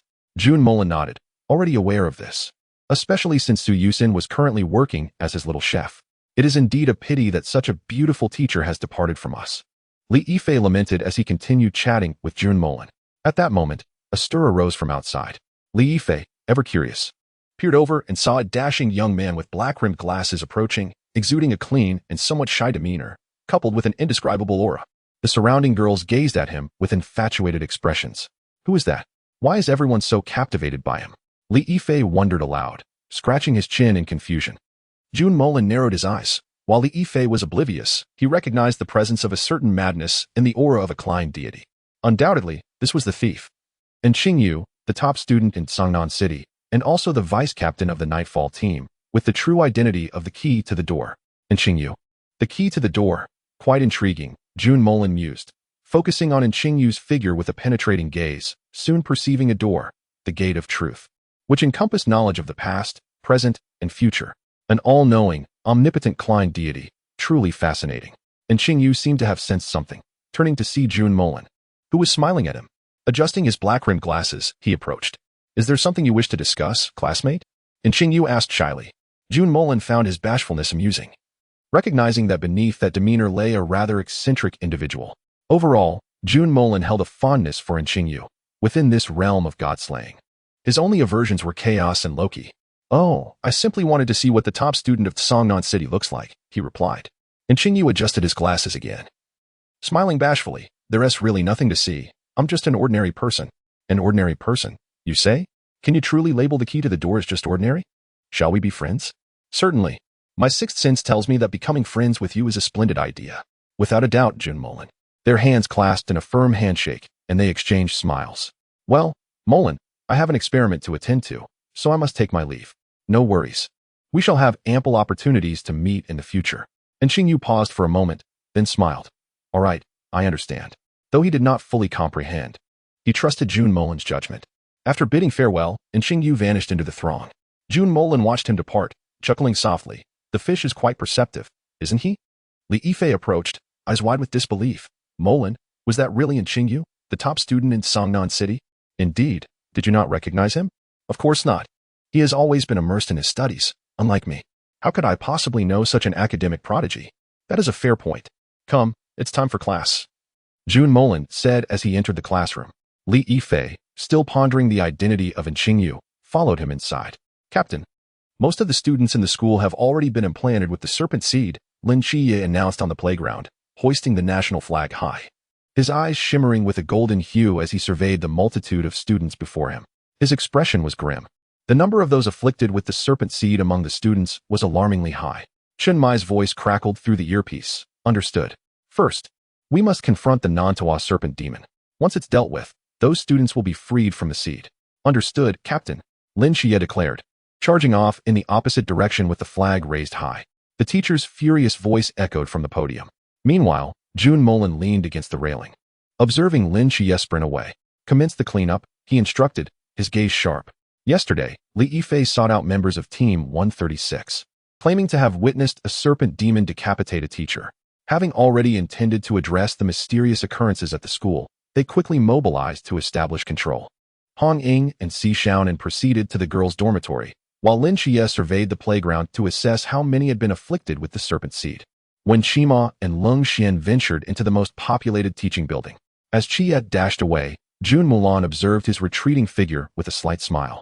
What an ironic twist of fate, yet one wonders if Qiye might struggle against this adversary. Jun Molan gazed into the distance, tapping his cheek.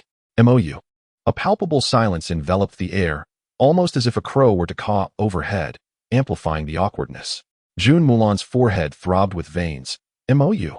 Though his voice was not loud, it resonated throughout the world. In a corner, MOU, engrossed in browsing through videos of a charming girl, was jolted by Jun Molan's furious shout. Trembling, he thought, I'm done for. The boss is going to kill me. He hastily stowed away his phone and vanished from sight. In an instant, he reappeared beside Jun Molan, only to find him fuming, his face dark as the bottom of a pot. Cough. Boss, I didn't hear you. I arrived late. MOU stammered, desperately hoping Jun Molan would remain oblivious to his earlier distraction. Jun Molan's smile, though friendly, held an edge. MOU, have you forgotten that I possess the ability to perceive the heart? MOU shivered at the mention of this ability, a skill invented by Jun Molan that allowed him to delve into the hearts and secrets of others. Jun Molan sighed, exasperated yet amused. Enough of your inner drama. However, I will certainly inform Lan Lan about your antics today, and you'll have to deal with the consequences. At the mere mention of you and Lan Yu's name, MOU trembled even more. Compared to Jun Molan, he feared his wife far more. Please, boss, I was wrong, truly wrong. Don't tell Lan Lan, he implored with a pitiful expression. Jun Molan scoffed. Now you know fear. Where was this sentiment before? You do remember you have a wife, right? Of course I do. I only glance at these, but my heart belongs to my beloved Lan Lan, MOU asserted earnestly, despite his browsing habits. Then what? When Lan Lan is absent, you take flight? Jun Molan narrowed his eyes at MOU. Cough, cough. Boss, it's natural for men to be attracted to beauty. A man who isn't is quite abnormal. Besides, didn't you also pursue Sister Xian? MOU retorted, having met Su Yusen recently, whose beauty rivaled that of Lan Lan. Jun Molan stroked his chin. Xian is a skilled cook. I am not like you. Then why must you have me call her sister? I am merely a few years younger than you. It's quite absurd for someone my age to address a girl in her 20s as sister, MOU lamented, feeling genuinely wronged. Jun Molan cleared his throat. Enough of this. Keep an eye on Qiye. If she cannot handle that foe, only then should you intervene, without revealing your presence. Understood? Of course, I can do that. I am the king of assassins, after all. Do you still remember that? From what I see, you have become quite the lecher, Jun Molan teased. Cough, I'm off, boss. MOU awkwardly vanished from Jun Molan's sight. Jun Molan chuckled as he watched Lin Qiye sprint away. Qiye, this time I have your back. I hope you can eliminate him. Turning his gaze, he noticed Hong Ying and Si Xiaonan managing the serpent-possessed individuals in the girls' dormitory. Indeed, this foe was clearly targeting Xiaonan. In a shadowy corner of the dormitory, a colossal red-skinned scorpion lay in wait. Its lower half resembled that of a scorpion, with massive pincers that seemed capable of shattering the ground. The red exoskeleton gleamed with a mysterious luminescence, resembling an impenetrable armor. Several robust scorpion legs supported its body, moving with agility and strength, producing faint clicking sounds on the ground. Its tail arched high, ending in a large, sharp stinger, poised to deliver a lethal strike. The upper body resembled that of a half-human, with pale skin devoid of hair, save for discernible facial features. This creature was indeed grotesque, reminiscent of the ghost-faced king, which explained Su Yusen's reluctance to encounter it. Jun Molan felt a wave of disgust wash over him. Its appearance was truly repulsive. Yet, the divine energy emanating from it was unmistakably that of Loki. Jun Molan's eyes narrowed, having suspected Loki's involvement all along. Only someone of divine stature could employ their power to summon such a being, and the only candidate was Si Xiaonan. Others had no connection to the divine realm. Thus, it was evident that Loki had sought out Si Xiaonan, likely due to the barrier he had placed to obscure her connections, leaving Loki unable to reach her. Jun Molan smirked. The energy he had infused into Si Xiaonan had effectively severed her ties, prompting Loki to resort to this mysterious creature, infused with his divine essence. In a desperate attempt to locate her, Jun Molan was unperturbed, glancing at the others. When Qima and Leng Xian were ruthlessly dispatching the serpent people, Leng Xian had grown increasingly adept with his abilities, becoming formidable even in close combat. Meanwhile, when Qima's innate talent and combat skills were flourishing, growing bolder with each encounter, Li Yifei had taken on the task of protecting fellow students, including in Xingyu, though it seemed she was the one safeguarding him. It appeared the school's troubles were nearing resolution, yet the scorpion creature posed a significant challenge. "Let Loki entertain you," Jun Molan declared, vanishing into the void, a cruel smile lingering on his lips. Meanwhile, Lin Xie prepared to confront the serpent people lurking in the teaching building. However, upon reaching an open area of the school, he was met with a foul stench, one he recognized all too well. This odor, Lin Xie's pupils constricted. He had encountered this scent on the night Zhao Kongqing perished. His gaze hardened, imbued with a chilling murderous intent as he scanned his surroundings. In a corner, he spotted a massive ghost-faced king, watching him with predatory eyes. Indeed, it was the ghost-faced king. Lin Xie tightened his grip on the star blade. Having encountered this creature several times before, he had seen it once after slaying the previous ghost-faced king, and the memory of its spirit within the underground of the mental hospital lingered vividly.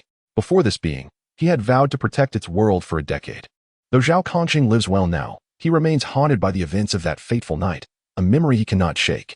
As he stood in silence, the ghost-faced king suddenly leaped forth, positioning himself directly before him. Chapter 45. This blade will be dashing. Night Watchman? Excellent. You have slain so many of my comrades. Today, I shall make you pay in blood. The ghost-faced king's pale visage let out a wrathful roar, his crimson eyes gleaming with a frenzied desire for bloodshed. In the distance, atop a towering building, Zhao Kongqing and Chun Mai were observing every movement in the arena while sharing a cigarette. This is bad. That rascal Chia has encountered the ghost-faced king. Zhao Kongqing exclaimed anxiously, rising to his feet. That kid is merely at the Lantern Realm, while the ghost-faced king is at the River Realm. In his urgency, Zhao Kongqing was about to leap down when Chun Mai stopped him. Calm down, old Zhao. Since Molan has not intervened, it indicates he has a backup plan. We agreed not to interfere. Let us simply watch the spectacle. Moreover, the lack of communication from Xiangnan implies that Molan is aware of this situation. Upon hearing Chun Mai's words, Zhao Kongqing managed to calm himself, but his concern lingered. That brat Molan wouldn't he be unprepared, would he? No. When have you seen Molan make an error or misstep? True, but I still worry. If it comes to it, I'll have to jump in. This rascal needs to face the ghost-faced king alone. I fear for him. Zhao Kongqing's anxiety was palpable. Look, old Zhao. Chun Mai suddenly pointed ahead. Zhao Kongqing paused, turning his gaze. Lin Xie stood resolutely, facing the terrifying and grotesque ghost-faced king. The ghost-faced king loomed large, emanating an aura of malevolence that chilled the soul, his blood-red eyes seemingly penetrating into the very essence of a person. The familiar pale visage sent a shiver down Lin Xie's spine. Clutching the star blade inscribed with Zhao Kongqing's name, Lin Xie's eyes radiated determination and resolve. He understood that his strength might not suffice to confront the ghost-faced king, yet he harbored no thoughts of retreat. This foe was destined to be his lifelong adversary. There would be no backing down. Die, Night Watchman, perish. The Ghost-Faced King launched the first strike, swinging its massive palm with the force of a tempest. Lin Xie swiftly sidestepped, narrowly evading the blow. Yet, the Ghost-Faced King unleashed a barrage of assaults akin to a torrential storm, leaving Lin Xie scrambling to dodge and parry, appearing quite beleaguered. As the battle raged, numerous wounds adorned Lin Xie's body, blood staining his garments. Nevertheless, he persevered, bolstered by the unwavering conviction within. The Ghost-Faced King let out a thunderous roar, launching another ferocious attack. Lin Xie was sent flying, crashing heavily to the ground. He sensed his strength waning, despair creeping into his heart. Yet at that moment, a surge of fierce determination ignited within him. He could not afford to fail. His mission remained unfulfilled. A powerful force erupted from the depths of his being. Slowly, Lin Xie rose, radiating a dazzling brilliance, a golden aura surging forth. This was the divine power bestowed by Michael, the last vestige of divine energy. His gaze sharpened, as if capable of piercing through anything. He raised his weapon, charging towards the Ghost-Faced King. The Ghost-Faced King sensed the transformation in Lin Xie, a flicker of panic crossing its features. No, no, no. How is this possible? You are merely at the Lantern Realm. Why do you possess such strength? Yet, it quickly regained composure and launched another assault. Confident in its status as a River Realm entity, unafraid of a Lantern Realm opponent, Lin Xie, undaunted, faced off against the Ghost-Faced King in a final confrontation. Each of his attacks was imbued with overwhelming power, gradually overwhelming the Ghost-Faced King. Ultimately, Lin Xie unleashed his most potent strike. The Ghost-Faced King roared, "Die!" as it channeled all its strength, even igniting its forbidden domain. With a thunderous roar that echoed like thunder, a colossal and grotesque visage began to manifest on the ground, centered around the Ghost-Faced King. As this visage appeared, Lin Xie was struck by an unprecedented wave of dizziness. His brow furrowed, and he strained to maintain his footing. To his dismay, the world before him twisted and scattered, akin to a kaleidoscope, disorienting him in every direction. In the distance, Zhao Concheng recognized the familiar scene. His heart racing. Forbidden Domain Sequence 176. Ghost-Faced Land? Damn it, is this the essence of the Ghost-Faced King's forbidden domain? Captain, I'm going down. Chun Mai said nothing, permitting Zhao Concheng's decision, for if the Ghost-Faced King were to employ its forbidden domain, it would surpass Lin Xie's capabilities. However, in the next moment, Chun Mai's expression shifted to one of astonishment. Old Zhao, there's no need to go. Zhao Concheng looked on in confusion, only to witness the Ghost-Faced King being struck by an unseen force, hurtling backward, bloodied and battered, as its recently activated forbidden domain dissipated, leaving it half-kneeling in shock. What power was that? The Ghost-Faced King gasped, bewildered by the sudden turn of events. Lin Xie, equally perplexed, had experienced a bout of dizziness before witnessing the Ghost-Faced King being struck by some unseen force, sending it sprawling. Though bewildered, Lin Xie seized the crucial opportunity. Channeling all his strength into his hands, the power of the Lantern Realm erupted forth, and he surged towards the Ghost-Faced King. The Ghost-Faced King stumbled, attempting to rise, but its injuries rendered it incapable of standing. It could only glare at Lin Xie, brimming with rage and resentment. With an unexpected surge of strength, the massive right hand reached out towards Lin Xie, but its movements were sluggish. It was at the end of its rope. Lin Xie deftly evaded the colossal hand, wielding the star blade, his eyes glimmering with golden light. With a fearsome might, the star blade descended upon the Ghost-Faced King's visage. Old Zhao. Lin Xie spoke through the earpiece. Zhao Concheng paused, taken aback. Huh? You'd best watch this next strike. Zhao Concheng felt a sense of deja vu wash over him. This blade will be dashing. Lin Xie's lips curled into a smile.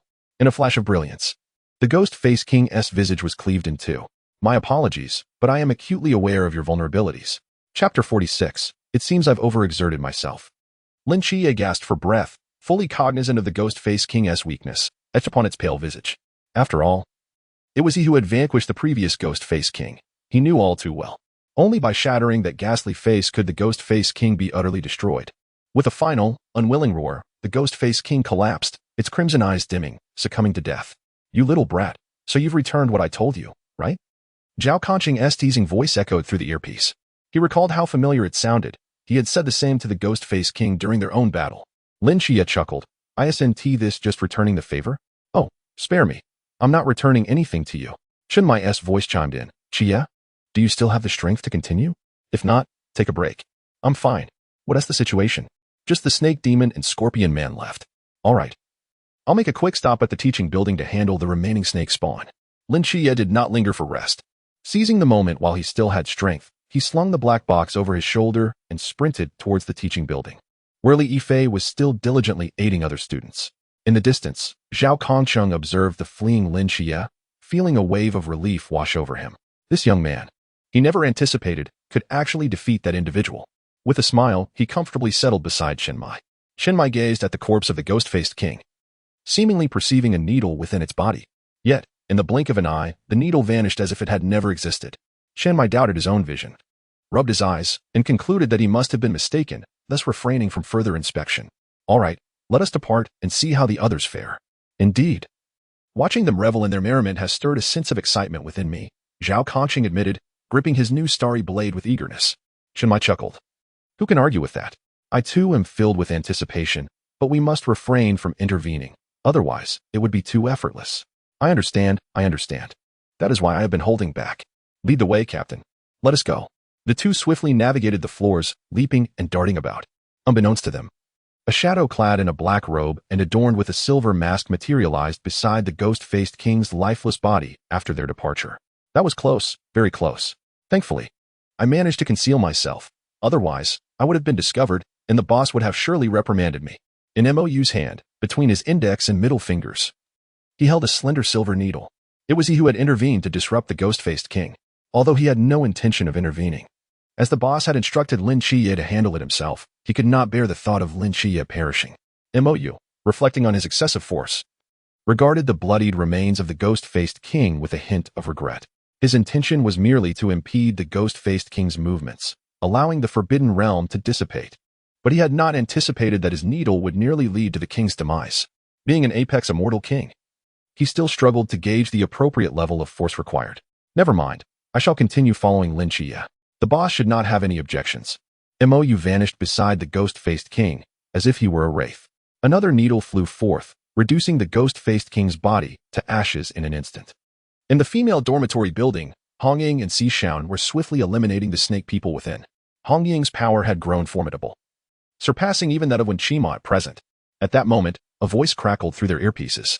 From a distance, within a building, Wu Xiangnan observed the entire school's layout, aware of any incidents that might arise. Hong Ying, Xiaonan, be cautious. A scorpion person has approached your location, at least a river-level scorpion person. Hong Ying and Si Xiaonan exchanged glances, their expressions growing serious. Prior to their arrival, they had been informed of the presence of three mysterious entities, a Nantua snake demon, a ghost-faced king, and a scorpion person. They had not anticipated the scorpion person would target them. Having dispatched the last of the snake people, the duo remained on high alert, bracing themselves for the scorpion person's arrival. Just then, a gust of wind stirred behind Si Xiaonan, and a flash of crimson suddenly appeared. Xiaonan, get down. Hong Ying reacted swiftly, wielding her Hong Ying spear, which was enveloped in crimson flames, colliding with the incoming red streak. After days of training, Hong Ying's flame enchantment had significantly strengthened. Si Xiaonan hastily retreated, witnessing the source of the red flash, a massive red scorpion claw. The scorpion person emerged from the shadows, its legs clicking ominously against the ground. Upon seeing the scorpion person, Si Xianan's pupils dilated, sensing a disturbing aura that felt hauntingly familiar. Clutching her chest, she crouched low, beads of sweat forming on her forehead. Noticing Si Xianan's distress, Hong Ying's concern was palpable. Xiaonan, what's wrong? She inquired, worry etched on her face. I don't know. Hong Ying, I feel unwell, as if something is calling to me. It's unbearable. Si Xiaonan's distressed voice pierced Hong Ying's heart. Stay put, Xiaonan. I'll handle this foe. Hong Ying's gaze turned icy as she focused on the scorpion person, her anger igniting within her. Be assured, even if it is Klein today, I shall slay it before your very eyes. Armed with her Hong Ying spear, Hong Ying marched resolutely toward the roaring scorpion person. 1 step, 2 steps, 3 steps. She began to sprint, her expression resolute as she locked her eyes on her target. You are the cause of Xiaonan's suffering, aren't you? Today, you shall not escape. I swear it. Chapter 47. You shall perish. Hong Ying's furious voice echoed. For the moment the scorpion person appeared, Si Xiaonan began to suffer, and their fates were inexorably intertwined. The scorpion person roared in anger, its legs thrashing as it charged toward Hong Ying. Its crimson eyes reflected a complete lack of reason, as if it were under some form of control. The scorpion person's bulk resembled a small mountain, its red shell glistening ominously. With every swing of its massive pincers, a fierce wind was set in motion.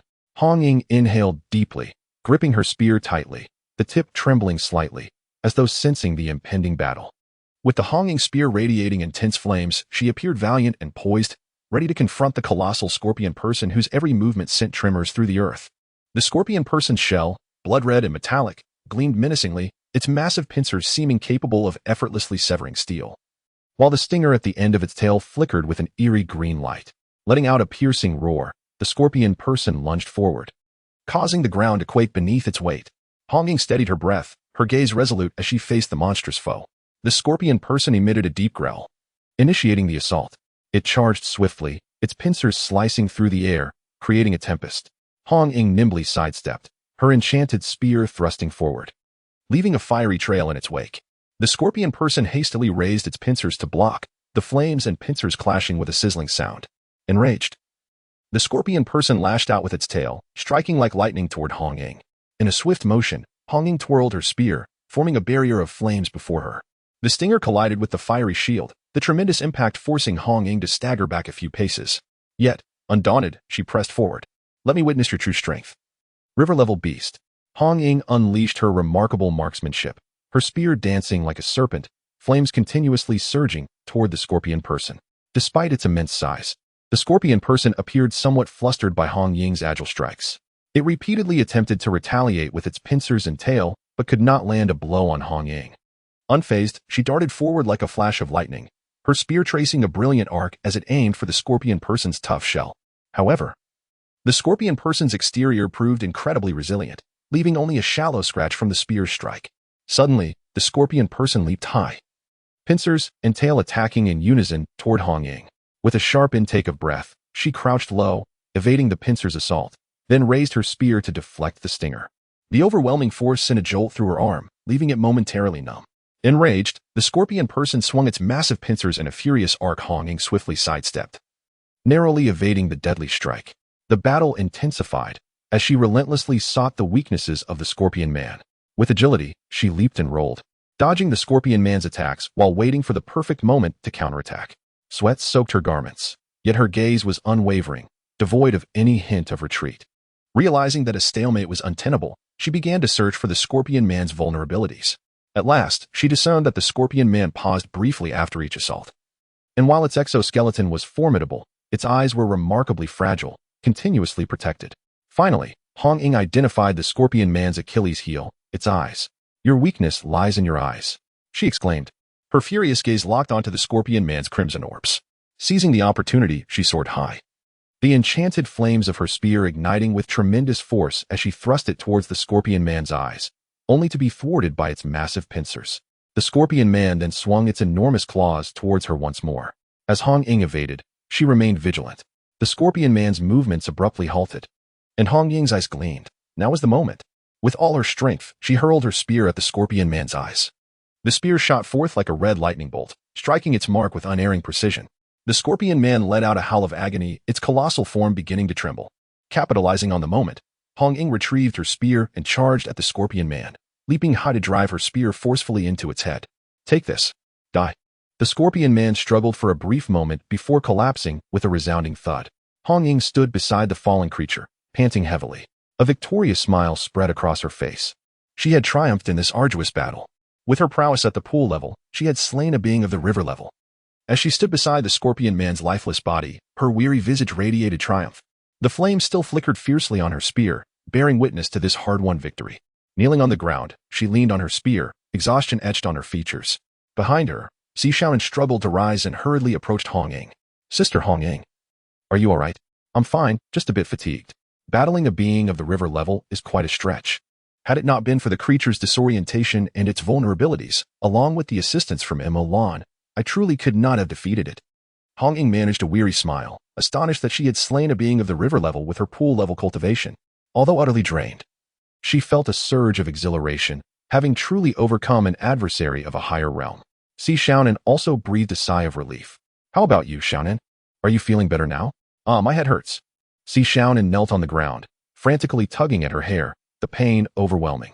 Hong Ying was startled by this sudden display, anxiously supporting Xiaonan's trembling form, sensing the quaking of fear within her.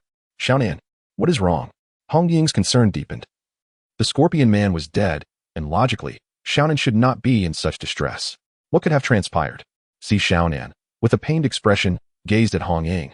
Sister Hong Ying, it hurts so much. I am in agony. Hong Ying embraced Si Xiaonan tenderly. It's all right, Xiaonan, I am here. It's over now. The creature is dead. Tears streamed down Hong Ying's face, not wanting to witness Si Xiaonan in such torment, feeling her own heartache and sympathy. Just then, Si Xiaonan's eyes widened as if she perceived something. Sister Hong Ying, behind you, behind. Hong Ying paused momentarily. Feeling the ominous aura emanating from the corpse of the scorpion man, a powerful presence pressing upon her, enveloping her in dread. At the Night Watch headquarters, Yi Fan, engrossed in paperwork, snapped his pen in half. This aura. An outer god. Yi Fan's expression darkened. Why would an outer god descend upon Daxia at this time? As someone on the verge of divinity, he was well acquainted with divine energies, and this presence was unmistakably not of Daxia's gods. That direction, Songnan. Yi Fan's pupils constricted as he recalled something. The wrath of Shiva. Could it be that Chun Mai's side was unable to contain it? Yi Fan's expression grew grim. Regaining his composure, he remembered. Wait, Molan is there. And according to Xiaoping Go, Molan should have completely sealed the wrath of Shiva. What on earth is happening? Zhuqing, clad in the Night Watch cloak, rushed in. Commander Yi, alert all members of the Night Watch. An outer god has arrived in Daxia. Yi Fan's serious voice echoed. Zhuqing's pupils narrowed into pinpoints. It was indeed the aura of a deity. As a Klein, he too could sense this energy. But the reality of it being a divine presence was unfathomable. Without delay, he responded, Understood, Commander Yi. I will notify them immediately. Yi Fan retrieved his phone. Hello, Master. A deity has appeared in Songnan City. An aged voice responded from the other end. Songnan? That cursed place is experiencing a divine presence. Indeed, you must have sensed it as well. Yes, I feel the immense divine might. Which deity could it be? Still unclear, but Master, I need you to head over. Oh, I am but an old bone. Why trouble me? Very well, I shall make my way there now. The call ended. A carriage glided across the river. A wind chime dangling from it, emitting a series of melodious sounds. Though the carriage appeared to move slowly, in the next instant, it was far ahead. A young attendant seated at the front inquired, Master, where to now? To Songnan, that cursed place. I would not wish to go were it not for the deity. The master tossed out his phone, which the attendant swiftly caught, then turned the carriage towards Songnan City, speeding onward. The master, Jinjing, one of the 5 pillars of humanity, was en route to the battle in Songnan, at the Sanzhou-flavored restaurant. A shy young man clad in an apron was diligently wiping tables. His repressed sword intent sent chills down spines. Sensing something, the youth raised his head towards the distance. Why would the divine might of Daxia manifest an outer god? This young man was Zhou Ping, a paragon among those who slay gods, one of humanity's 5 pillars. The Sword Saint, the first human to ascend to divinity, and the premier supreme god, instructor of the entire Nightfall squad. Worry flashed in his eyes as he finished wiping the table, removed his apron, and called to the figure bustling in the kitchen, Uncle San. I'm stepping out for a bit. Uncle San quickly emerged. You little rascal, where are you off to? To slay gods. Slay gods? What nonsense. I'm swamped here. Zhou Ping chuckled and waved his hand, departing the Sanzhou-flavored restaurant. That little brat, leaving to play while I'm busy. Though Uncle San scolded. A smile graced his face. I never expected he would take time to have fun. He has changed. Boss, is our food ready yet? Coming right up. Just a moment. Zhou Ping found an uninhabited spot, where a long sword materialized beneath his feet, his dragon elephant sword. He soared into the sky, swiftly heading towards Songnan City. One of humanity's 5 pillars, the Sword Saint Zhou Ping, was en route to the battle in Songnan. On a bustling street, a yellow food delivery electric bike cruised by. On the bike sat a young man with a yellow propeller duck perched atop his head, peering around. The aura of a deity? The gaze of the youth was fixed upon the distant direction of Songnan. The familiar delivery vehicle, the recognizable yellow duck, left no doubt regarding its identity. One of the 5 pinnacle entities of humanity, the delivery rider, was resolute in his mission, navigating the roads with unyielding determination. Alas, yet another order I cannot fulfill, lamented Lu Wuwei, as he placed the delivery in the thermal box behind him and located Songnan City on the order. He then twisted the throttle of his electric bike. Although not swift, he surged towards Songnan City at a speed that was astonishing. One of the 5 pinnacle entities of humanity, the delivery rider Lu Wuwei, was en route to Songnan. In a dimly lit room, a figure clad in a duck-billed cap was furiously typing on the keyboard. The screen displaying a complex array of incomprehensible code, as if engaged in a programming endeavor. Even the most skilled programmers would find it indecipherable. Suddenly, he paused, staring into the distance. Is that the breath of divinity? One of the 5 pinnacle entities of humanity, the programmer Guanzai, was determined to act. He needed to hurry. If indeed a foreign deity had descended, it would spell trouble. Guanzai ceased his work, clicked several times in front of him, and in the next moment, his figure transformed into lines of code and vanished from the room. One of the 5 pinnacle entities of humanity, the programmer Guanzai, was headed to Cangnan. Among the 5 pinnacle entities, only one remained stationed at the headquarters of the Night Watchers, the 5th-generation commander Yifan. The other 4 hastened towards Cangnan City. In front of a 2-story building, Yang Jin and the little black dog stood, gazing into the distance at the divine aura, the presence of a deity, or perhaps a foreign god. An icy cold killing intent flickered in Yang Jin's eyes. He would strike down any foreign deity that dared to invade the Great Xia. A vertical pupil slowly opened at his brow, as if he were about to transform into Yang Jin to confront this divine intruder. Beside him, the little black dog bared its teeth, its body trembling as if it were on the verge of becoming the sky-devouring hound. The aura emanating from both man and dog was terrifyingly potent. With the deities of Great Xia currently engaged in mending the celestial realm's essence, he could not act. Should he do so, it would attract the scrutiny of countless foreign gods. Presently, the only deity of Great Xia he could mobilize was himself. Thus, he must remain patient, waiting until all the deities of Great Xia could return to their positions before he could make his move. For now, he had to entrust the matter to the people of Great Xia. Brother Molan, I leave this to you, Yang Jin said with a smile, as the vertical pupil at his brow vanished without a trace. The little black dog returned to its original form, nuzzling at Yang Jin's feet. Yang Jin's gaze fell upon a building where a handsome youth, yet childlike in appearance, stood. You too have been stirred. Yang Jin smiled at the child. With such a commotion, it would be odd not to be. In the next moment, the child's figure appeared beside Yang Jin. Yang Jin looked into the distance. Are you not going? Your powers have already been restored by that one. The child, chewing gum, responded. Not going. With Brother Molan here, there is no problem. And the deities of Great Xia have yet to arrive. Is that so? You've made me a bit restless, the child replied. Fear not. There will be plenty of time for you to make your move in the future. Yang Jin chuckled. Neza, when do you think the supreme deities will finish mending the essence of the celestial realm? From his words, it was clear that this child was Neza, the 3rd prince and the first rebellious spirit of the Great Xia deities from Chintang Pass. Behind Neza, a red, ethereal figure emerged, a diminutive shape brimming with boundless power. With 2 adorable twin buns atop his head and a red ribbon fluttering in the wind, he appeared lively and playful. A vivid red mark on his forehead, like burning flames, radiated a mysterious glow. His features were exquisite and full of vitality, his large, bright eyes sometimes reflecting the innocence of childhood, while at other times shining with courageous resolve. His petite nose tilted slightly, and his cherry-like lips were always tightly pressed, as if ready to embrace any challenge. Adorned in a fiery red lotus battle attire, he resembled a blazing inferno, symbolizing both his passion and vigor, as well as his bravery and resilience. The lotus patterns on his attire seemed to sway gently in the breeze. He stood upon windfire wheels, flames swirling around him, moving with the swiftness of the wind. In his hands, he wielded the magical red silk and the universe circle.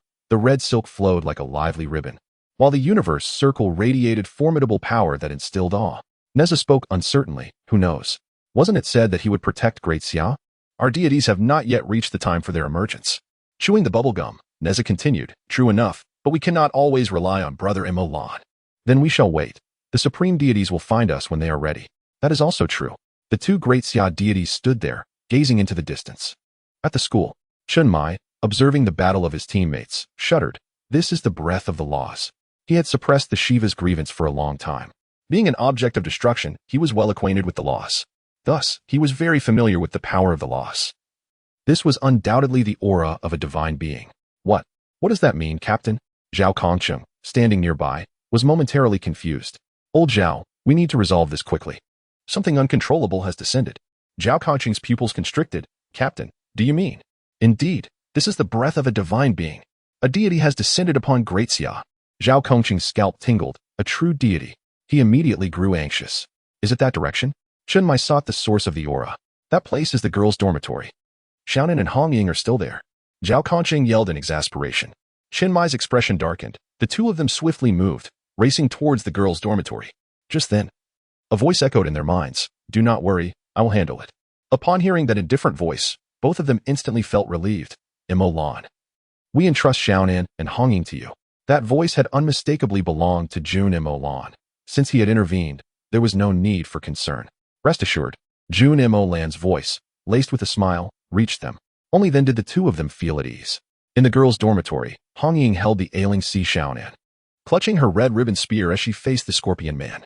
The Scorpion Man had risen to his feet, emanating a potent divine aura from his very being. What manner of monster is this? How can it possess such strength? Hong Ying gritted her teeth, struggling against the overwhelming divine presence that threatened to topple her. Just then, a mocking smile cut through the tension. Si Xiaonan, my agent, I have found you. As the words fell, half of the Scorpion Man's human form transformed into a strikingly handsome, dark-haired European man, with an otherworldly, seductive appearance. Divine being code 009, the god of deceit, Loki. Upon hearing Loki's voice, Hong Ying's eyes widened as she turned to Si Xiaonan. Did he just mention you, Xiaonan?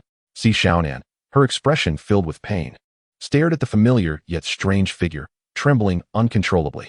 She couldn't comprehend why she quaked so, but it was a fear that stemmed from her very soul. Loki inhaled deeply, the air of Great Xia. How nostalgic. It has been a long time since I visited, and this fresh air is somewhat unfamiliar. With a wicked smile, Loki gazed at the two, or rather, at Si Xiaonan cradled in Hong Ying's arms. Si Xiaonan, my agent, it has been a while. I am quite curious how you managed to shield yourself from my divine power. Loki was filled with confusion. Over the past few days, he had attempted to communicate with Si Xiaonan to ascertain her current situation. However, he discovered that his divine powers were obstructed by an elusive aura. This force was not particularly strong, yet he found himself unable to break through it. Even seeking the counsel of his brother, Odin, the supreme god of Asgard, proved futile. Consequently, he employed a split form of himself to channel a fragment of his divine power into the body of a Scorpion Man. The infusion nearly caused the creature to explode, but he managed to stabilize it. Nevertheless, the Scorpion Man's consciousness was clouded, transforming it into a mindless beast driven solely by a thirst for slaughter. Had it not been for the initial command to seek out Si Xiaonan, the creature would have already embarked on a rampage. Hong Ying gripped her red spear tightly, realizing from earlier conversation that this being was a deity. Taking a deep breath, she carefully laid Si Xiaonan on the ground and leveled the spear at Loki, her gaze unwavering despite the fear she felt. Regardless of the god's intentions towards Xiaonan, she was resolute. Anyone who sought to harm Xiaonan would have to step over her dead body. Taking another deep breath, she felt her body tremble slowly before her stood a true divine being. Loki glanced at her dismissively, muttering, "It's her not worthy of conversing with gods." The massive pincers of the Scorpion Man lifted, unleashing a streak of emerald light toward Hong Ying. Sensing the impending threat of death, she gritted her teeth and prepared to thrust her spear forward. But in the next moment, the surrounding space froze. Stunned, Hong Ying saw a figure clad in white materialize behind Loki. The exterior world churned with clouds, aglow with radiant light. Amidst the vastness of heaven and earth, a silhouette emerged quietly. It was a man, draped in garments as white as snow, appearing as if a deity had descended. He stood tall, his long hair flowing like ink, dancing gently in the breeze. Each step he took seemed deliberate and unhurried, yet contained boundless secrets. The air around him became clearer, infused with a faint, almost imperceptible fragrance. He walked with an air of tranquility, yet in an instant, his figure shifted like a specter, appearing at a considerable distance. The fabric of his white attire rustled in the wind, narrating tales of his legend and authority. His gaze was profound and serene, as if he held dominion over all existence. Wherever he passed, the fabric of space subtly warped, unable to withstand the weight of his formidable presence. He traversed step by step, yet in the blink of an eye, he crossed immeasurable distances, imparting an aura that was both enigmatic and awe-inspiring. Upon seeing this figure, Hong Ying exclaimed joyfully, "Molan." Jun Molan's white boots touched the void as if stepping on delicate lotus petals, each stride radiating a terrifying pressure that dispersed Loki's oppressive aura entirely. His indifferent gaze fell upon the now tense Loki. In that singular glance, Loki felt as if he witnessed the confluence of the sun and moon, the annihilation of worlds, and countless realms under his command. He also perceived the figure seated upon the throne at the pinnacle of existence, casually manipulating the timelines of innumerable worlds. That single gaze nearly obliterated Loki. Not merely his split form, but the essence of his being. From a fundamental standpoint, it seemed to erase Loki entirely from this realm. This sensation filled him with humiliation. For he, the god of mischief, had always deceived others with his cunning. Yet now, he was on the verge of being extinguished by a mere glance. An affront he could scarcely endure. Even the highest of gods had never instilled such terror within him. Jun Molan cast a sidelong glance at Loki before directing his attention toward Si Xiaonan. Loki, consumed by rage, perceived disdain and derision in that gaze. However, he refrained from erupting, for he could not fathom the depths of the man before him. Jun Molan extended his sharply defined right hand, gesturing towards Si Xiaonan. In an instant, the agonized Si Xiaonan fell silent, returning to her original state and drifting into a deep slumber. Hong Ying, take Shaoan away, Jun Molan's voice resonated. Devoid of emotion. Understood, Molan. Be careful, Hong Ying responded, knowing she could not assist further. She hurriedly scooped up Shaoan and dashed toward the dormitory building. Jun Molan's gaze flickered slightly as he extended his angular hand again, grasping at the air ahead. The next moment, the space before him shattered like glass, revealing him gripping Loki's throat. Do you think you can deceive me with tricks? Navi, outer god. Jun Molan's eyes turned icy as he regarded the reddening Loki. Loki's pupils flashed with a frenzied intent to kill. Who are you? A deity of the great Xia? I am an entity that even Asgard cannot provoke. I would not even regard your brother, Odin, as a threat. Jun Molan smiled faintly. Loki glared at him furiously. How dare you? I am a god. God. My foot. Jun Molan's fist collided with Loki's distinctly Western visage. Although it appeared to be an ordinary strike, Loki experienced the impact as if he had been struck 100 or 1,000 times over. The force of Jun Molan's punch was augmented by the acceleration of time and a momentary stasis, equating to the strength of 100 or 1,000 blows. Loki's pupils dilated in shock, almost popping out of his head, as blood involuntarily gushed from his mouth. Weakened, exhausted, and infuriated, he stared at the man before him, desperate to understand who he was and why the outer gods were completely oblivious to such a being. Yet he refused to remain passive. His hands moved through the air, attempting to weave a deception to ensnare or confuse the man in front of him. Jun Molan regarded Loki with the eyes of a spectator observing a clown, his gaze laced with mockery, showing no inclination to interrupt Loki's efforts. In truth, he had no intention of interrupting. He was curious to see what the trickster's deceptive arts entailed. Loki, sensing the stillness of Jun Molan, felt his rage and hatred intensify. He felt overlooked, the butt of scorn directed towards the weak. As a deity of Asgard, he had never before encountered such a gaze. His hands began to whirl, and his divine power surged wildly. But just as he unleashed his divine energy, his pupils constricted in terror, as if witnessing a horrifying scene.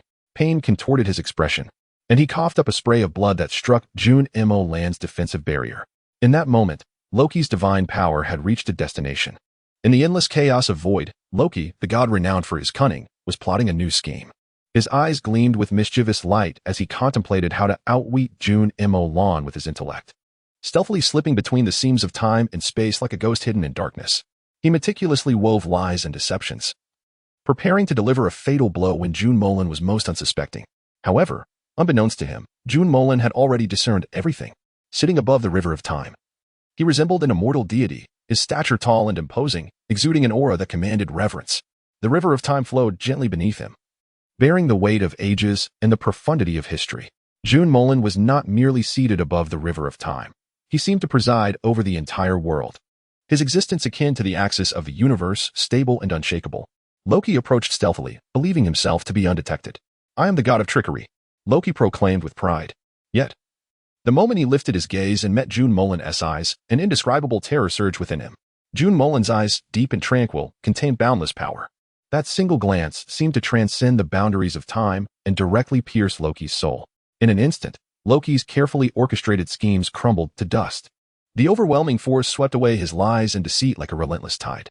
Loki's spirit waned to its utmost, feeling akin to an ant before Jun Molan, infinitesimal and powerless. He collapsed to the ground, his eyes filled with despair and remorse. He finally understood how feeble his machinations were in the presence of Jun Molan. The extent of Jun Molan's power surpassed his imagination. It was an absolute dominion over time and reality. Jun Molan remained seated above the river of time, his gaze calm as water, as if nothing had transpired. His existence shone like an eternal lighthouse, illuminating the chaos of the world. Under the scrutiny of Jun Molan's profound and majestic gaze, Loki's heart was ensnared by fear and regret. Fear surged within him like a dark tide, rapidly engulfing his entire being. His body trembled involuntarily, every muscle taut, as if on the verge of collapse. Panic filled his eyes, the once cunning glimmer now replaced by terror. Loki felt as though he were ensconced in an endless darkness, devoid of any hope for escape. He yearned to flee this dreadful place, yet his legs felt leaden, utterly immobile. Regret pierced his heart like a sharp dagger, prompting him to reflect on his foolish actions. Why had he dared to challenge such a formidable being as Jun Molan? He lamented his arrogance and greed, believing he could deceive the heavens with his tricks. Loki's eyes revealed profound self-reproach. He loathed his recklessness and hubris. His complexion turned pale, his lips quivered, as if silently confessing his remorse. Memories of his past misdeeds flooded his mind, those lies and deceptions, the harm he inflicted for personal gain. He realized he had ventured too far. Now, before Jun Molan, he finally recognized his own insignificance and ugliness. He bowed his head, unable to meet Jun Molan's gaze, as if it were a judgmental stare that would shatter his very soul. His hands clenched into fists, nails digging into his palms, yet he felt no pain, for the terror and remorse within him far eclipsed any physical suffering. His spirit had withered to its utmost, akin to a withered tree in the wind, on the verge of collapse. However, he was astonished to see disappointment etched upon Jun Molan's face. It seems I had too great expectations of you gods. You bring me no amusement at all. Just moments ago, he had thought this trickster's schemes would provide some novelty, only to find that a mere glance nearly led to his demise. How utterly dull. Upon hearing Jun Molan's words, Loki's expression became numb. He had become desensitized, incapable of mustering any thoughts of rebellion against such an entity. Yet the next moment, he sensed something amiss within himself. He felt a tinge of melancholy, a hint of despondency. What have you done? He glared at Jun Molan in fury. Nothing much, merely the law of the mind. Did you think it was so simple to gaze upon me? Jun Molan smiled slightly, but that smile sent chills down Loki's spine. Moments before, when Loki had peered into Jun Molan, he had unwittingly provoked the profound laws of existence. In merely a second, with just a glance, the law of the mind began to alter Loki's inner being. Henceforth, Loki would no longer be arrogant or conceited. He would be consumed by depression and melancholy. This was the terrifying nature of the law of the mind. Loki was on the brink of exploding with rage. He found himself powerless against a force that rendered his own laws futile. Jun Molan's authority stemmed from the highest celestial realm, while Loki's laws were mere remnants from a world of gods, wholly incomparable. If you wish for my demise, then do not expect to fare any better. Loki was seized by Jun Molan, the intense sensation of suffocation rendering his face crimson. Anger blazed within him like an inferno, his eyes ablaze with hatred. Refusing to succumb easily, his spirit roared defiantly, vowing not to yield. As he swung his arms, it seemed he poured every ounce of strength into the movement. A colossal teleportation magic circle began to materialize beneath him, its light flickering as mysterious runes danced within. As the magic circle activated, a powerful surge of arcane energy radiated outward, a terrifying aura descending upon the scene. First, a beam of icy blue light shot skyward, followed by the emergence of countless frost giants within the circle. These frost giants were towering and formidable, exuding a bone-chilling coldness. Their arrival caused the surrounding temperature to plummet sharply, the air thick with frost. Wielding massive weapons, they roared with battle fervor, their eyes gleaming with the desire to fight for Loki. Loki gazed upon these mighty allies, hope reigniting within him. He understood that this was a desperate gamble. Victory or annihilation awaited him. Gritting his teeth, he prepared to command the frost giants to launch a furious assault against Jun Molan. Jun Molan raised an eyebrow. Frost giants? How utterly uninteresting. Sensing the tedium, he was about to obliterate the frost giants when suddenly, several presences intruded upon his perception. The 5 pillars of humanity have brought 4? How intriguing. I shall leave this to you. I will withdraw for now. Jun Molan smiled slightly, inviting them forth while choosing to refrain from engaging directly, as the commotion would be too great. He cast a cold gaze upon Loki. Loki, forget.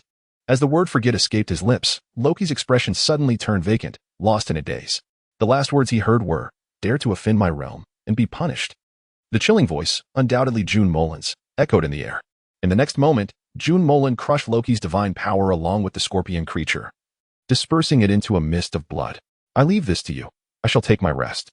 The attire he wore was that of a celestial emperor. Yet in this world, he opted for more mundane clothing. After all, being too handsome could be a burden. Coupled with the white ancient robes, it was a trivial matter. However, seeking something else would prove to be more troublesome. Finding a secluded spot, he concealed himself, observing the myriad frost giants roaring in fury. The frost giants seemed to sense the vanishing aura of Loki, erupting into a frenzied roar that echoed through the air. They commenced a relentless assault on the girls' dormitory. A scene of chaos unfolding as innumerable frost giants surged forth like a tidal wave, driven by an insatiable desire for destruction. Roaring mightily, they brandished colossal weapons, striking the dormitory with tremendous force. Cracks appeared in the walls under their onslaught, and windows shattered, scattering shards into the air. The terrified screams of numerous girls filled the atmosphere, plunging the entire dormitory into an unprecedented crisis. However, in this critical moment, a blade of energy sliced through the sky like a bolt of lightning. This dazzling brilliance seemed capable of rending heaven and earth asunder. Where the sword energy passed, the air was instantaneously torn apart, producing a piercing whistle. In the blink of an eye, countless frost giants vanished like ephemeral dreams. not even having the chance to emit a cry before being utterly obliterated by the formidable sword energy. Then, a figure approached slowly. Zhou Ping, clad in black garments, resembled a specter in the dark of night. His attire billowed gently in the breeze, exuding an air of mystery and severity. On his back, he bore a black box, seemingly containing endless secrets and power. In his hand, he wielded the dragon elephant sword, its blade glimmering with a cold light, a testament to countless battles fought. Zhou Ping's steps were steady and powerful, each footfall resonating like the beat of destiny. A low voice resonated. Ahead lies the great Xia, where divine beings tread not. Immediately following, the sound of wind chimes chimed. Then, a horse-drawn carriage sped into view, its velocity akin to instantaneous movement. Amidst this chaotic battlefield, the carriage darted like lightning. Adorned in antiquated decor, it emanated an aura of authority. Inside, the master sat upright, his demeanor solemn.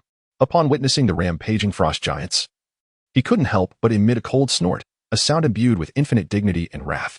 The great Xia needs no foreign gods, nor do we require your ghastly kind.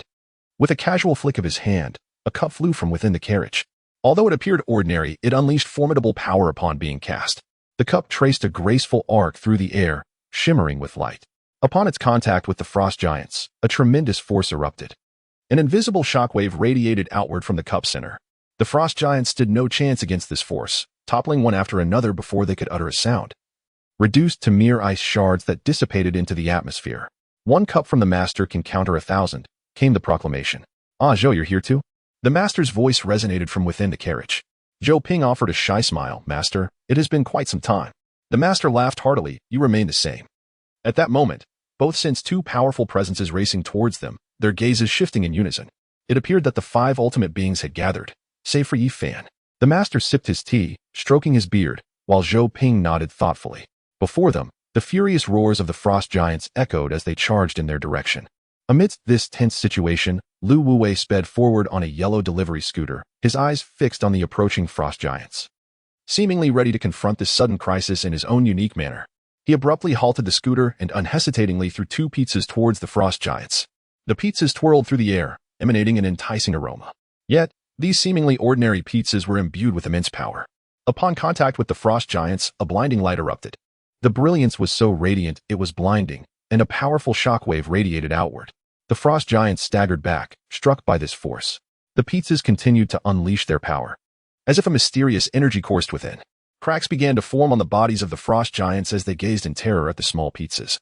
Unable to withstand their overwhelming destructive force, Lu Wuwei stood beside his scooter, a look of resignation in his eyes. "I'm bound to receive even more negative reviews this time." Beside him, a figure began to materialize from a stream of code. In the next moment, Guanzai's silhouette emerged like a specter from a mystical realm of code. He stood quietly, his form flickering in the flowing lines of code. Chapter 51, The 4 Ultimate Beings Descend, Part 2. He seemed to become one with this digital world. Soon, before him, a control panel radiating a deep blue light appeared, resembling a technological marvel from the future. The intricate patterns on the panel glimmered with mystery, as if containing boundless power. Guanzai narrowed his eyes, revealing a focus and calmness. He extended his long fingers, gently tapping the blue control panel several times. With his actions, the colossal blue frost giants began to undergo a remarkable transformation. Their once mighty bodies grew ethereal, as if shrouded by an invisible force. Blue light poured from the frost giants, akin to melting glacial water, flowing slowly. Guanzai observed all this with a stoic expression, as though he were merely performing a trivial task. With a wave of his hands, in the next moment, many of the frost giants were eradicated as if they were mere computer viruses, their existence seemingly erased. Among the 5 ultimate beings of humanity, 1 sword, 1 master, 1 rider. In one void, all 4 had arrived. "Ah, everyone is here, but where is Yi Fan?" Guanzai, donning a cap, smiled as he nodded at Zhou Ping, also greeting the master and Lu Wuwei. "Humph, he hasn't come. It's left to me, the old man. Who knows what that Commander Yi has been busy with lately?" The master snorted disdainfully, such disrespect for the elders and love for the young. As the 4 engaged in conversation, a colossal black crescent moon slowly emerged, as if breaking free from an endless darkness. It exuded a mysterious and terrifying aura, its edges shimmering with an eerie light. Silently, it glided through the sky, carrying an indescribable sense of oppression. As the black crescent moon approached, the air seemed to warp, resonating with deep rumbling sounds. Racing towards the frost giants, the crescent moon accelerated, akin to a bolt of black lightning. The frost giants sensed this overwhelming threat, raising their heads in fear, yet they had no time to react. The black crescent moon struck down upon the frost giants, unleashing a tremendous wave. The force of the impact made the very earth tremble, dust swirling, obscuring the sky. Under this strike, the frost giants shattered like fragile ice sculptures. The power of the black crescent moon appeared limitless, continuing its relentless advance, ruthlessly obliterating everything in its path. This formidable force seemed like a judgment from hell, extinguishing the frost giants' arrogance in an instant. A transcendent being, just shy of the oceanic realm. But why does its power seem so immense? The four ultimate beings furrowed their brows. The newcomer was merely a transcendent being. Yet the power of the black crescent moon seemed to approach the immeasurable realm. And there's a Klein, Zhou Ping remarked calmly. They watched as two figures raced towards them from the distance. Zhao Kongcheng and Chunmai landed. Zhao Kongcheng wielded the starry blade, casually flicking it as he exhaled smoke, adopting an air of nonchalance. Beside him, Chunmai, armed with twin blades, mirrored Zhao's demeanor while indulging in a cigarette. Behind them, a colossal manifestation of the black Wuchang loomed, its gaze fixated on the furious frost giants ahead. Since reclaiming his corporeal form, and with the complete sealing of Shiva's grievance by Jun Molan, Chunmai's strength had been on a remarkable ascent. Nearing the latter stages of the Klein realm, it seemed only a matter of time before a new pinnacle of humanity would emerge in the Great Xia. Zhao Kongqing's prowess had also surged significantly, nearing the realm of the sea. Though not an official agent of Jun Molan, his innate talent was formidable, further augmented by Jun Molan's enhancements, marking him as the second most powerful member of Team 136 alongside Chunmai. Upon noticing the four individuals present, Chunmai's pupils constricted sharply. A swordsman, a Confucian scholar, a void entity, and a knight, the four foremost paragons of humanity had all gathered. When they recognized Chunmai, their expression shifted to one of gravity, especially upon observing the black Wuchang behind him. Within the ranks of the Night Watchers, none were unaware of Chunmai and Xiaopinga, collectively known as the Black and White Wuchang. Thus his name was well known among them. However, to witness Chunmai in the flesh, and in the Klein realm no less, was astonishing. Are you the Chunmai of Team 136? One of them exclaimed incredulously. Is it possible? I thought you had perished. The voice belonged to the Confucian scholar, who was well versed in the circumstances surrounding Songnan City. Otherwise, Yi Fan would not have dispatched him there. Chunmai chuckled. Confucian scholar, it has indeed been a while. My situation is rather intricate. I shall explain it to you later. Suffice it to say, I am fully aware of everything now and remain unscathed. The scholar's expression turned serious, tinged with astonishment. As a paragon of humanity, he could discern that Chunmai no longer bore the aura of miracles. Chunmai, along with all the humans in Songnan during Gaia's use of Shiva's grievance, had been resurrected by Lin Chiye's miracle. Yet now, it was evident that he was an entirely living being, a true human. Very well, let us converse thoroughly after this battle concludes, the scholar replied. Chunmai smiled, certainly. Confucian scholar, Team 136 eagerly awaits your presence. Zhao Kongqing, slightly bewildered, grasped that the four individuals before them constituted four of the five remaining human paragons in the Great Xia. The sheer improbability of four of the five appearing simultaneously was astonishing. The scholar's gaze shifted to Zhao Kongqing, a flicker of recognition crossing his features. Chapter 52. Carnage. Zhao Kongqing straightened, declaring, Zhao Kongqing of the Night Watchers Team 136, at your service, Confucian scholar and esteemed paragons. You are the Zhao Kongqing who was resurrected after vanquishing the Ghost-Faced King? The scholar's voice resonated with surprise and skepticism. Chunmai had previously informed Yi Fan about Zhao Kongqing when procuring a new starry blade. Yi Fan, aware of Jun Molan's existence, accepted the matter without question. After contemplating, Yi Fan expressed his astonishment at the underestimated might of Jun Molan. Using Zhao Kongqing's earlier explanation to Lin Chiye, Yi Fan conveyed that Zhao had become an agent of an enigmatic Great Xia deity known as Emperor Mo Jun, allowing the matter to pass without further scrutiny. The existence of an unknown deity was beyond doubt. Indeed, Confucian scholar, I am surprised you are familiar with me, Zhao. It seems my reputation precedes me, Zhao Kongqing replied, narcissistically adjusting his hair and flicking the cigarette in his hand, striking a pose he deemed appealing. Chunmai's lips twitched slightly at Zhao's antics, while the four paragons exchanged amused glances. Quite impressive to serve as an agent of an unknown deity, and possessing the powerful Forbidden Ruin Sequence 083, Moon of Oblivion. Though the scholar pondered why Zhao Kongqing lacked a divine ruin, an agent of a deity typically acquired one, Zhao retained the Forbidden Ruin Sequence 083, which was curious. Previously, he had inquired with Yi Fan, who explained that Zhao's Forbidden Ruin had been enhanced by that deity, thus continually growing stronger. with the potential to transform into a divine ruin in the future. Upon hearing Yu Fan's explanation, the scholar accepted it, recognizing the lack of alternatives. You flatter me. Confucian scholar. I am but an ordinary man, Zhao Kongsheng remarked modestly, prompting laughter from the assembly, save for the socially anxious swordsman, Zhou Ping, who fidgeted awkwardly. Enough chatter. Esteemed paragons. If we continue, those frost giants may escape, Chun Mai declared, igniting a cigarette, his sharp gaze fixed on the retreating horde of frost giants. They were not foolish. They sensed the overwhelming strength of the individuals before them, particularly Zhao Kongsheng's formidable presence, which exceeded that of any frost giant among them. Thus, as they conversed, it was prudent to withdraw. The inadequacy of Loki's avatar's strength was evident, as the summoned frost giants comprised only a few at the sea realm, while the rest were mere trivialities at the river realm, with only one reaching the boundless realm. Such power was insufficient against the 4 paragons of humanity, one strong as a sea realm despite being a river realm, and another in the Klein realm. What chance did they stand? The frost giants inwardly cursed Loki, the wretched being. The 4 paragons had already noted the giants' attempts to flee, yet continued their idle chatter. For they knew escape was futile. Let us proceed to eliminate them, Zhao Kongsheng declared, cigarette in mouth, wielding the starry blade inscribed with his name. A tremendous aura began to surge forth from the blade.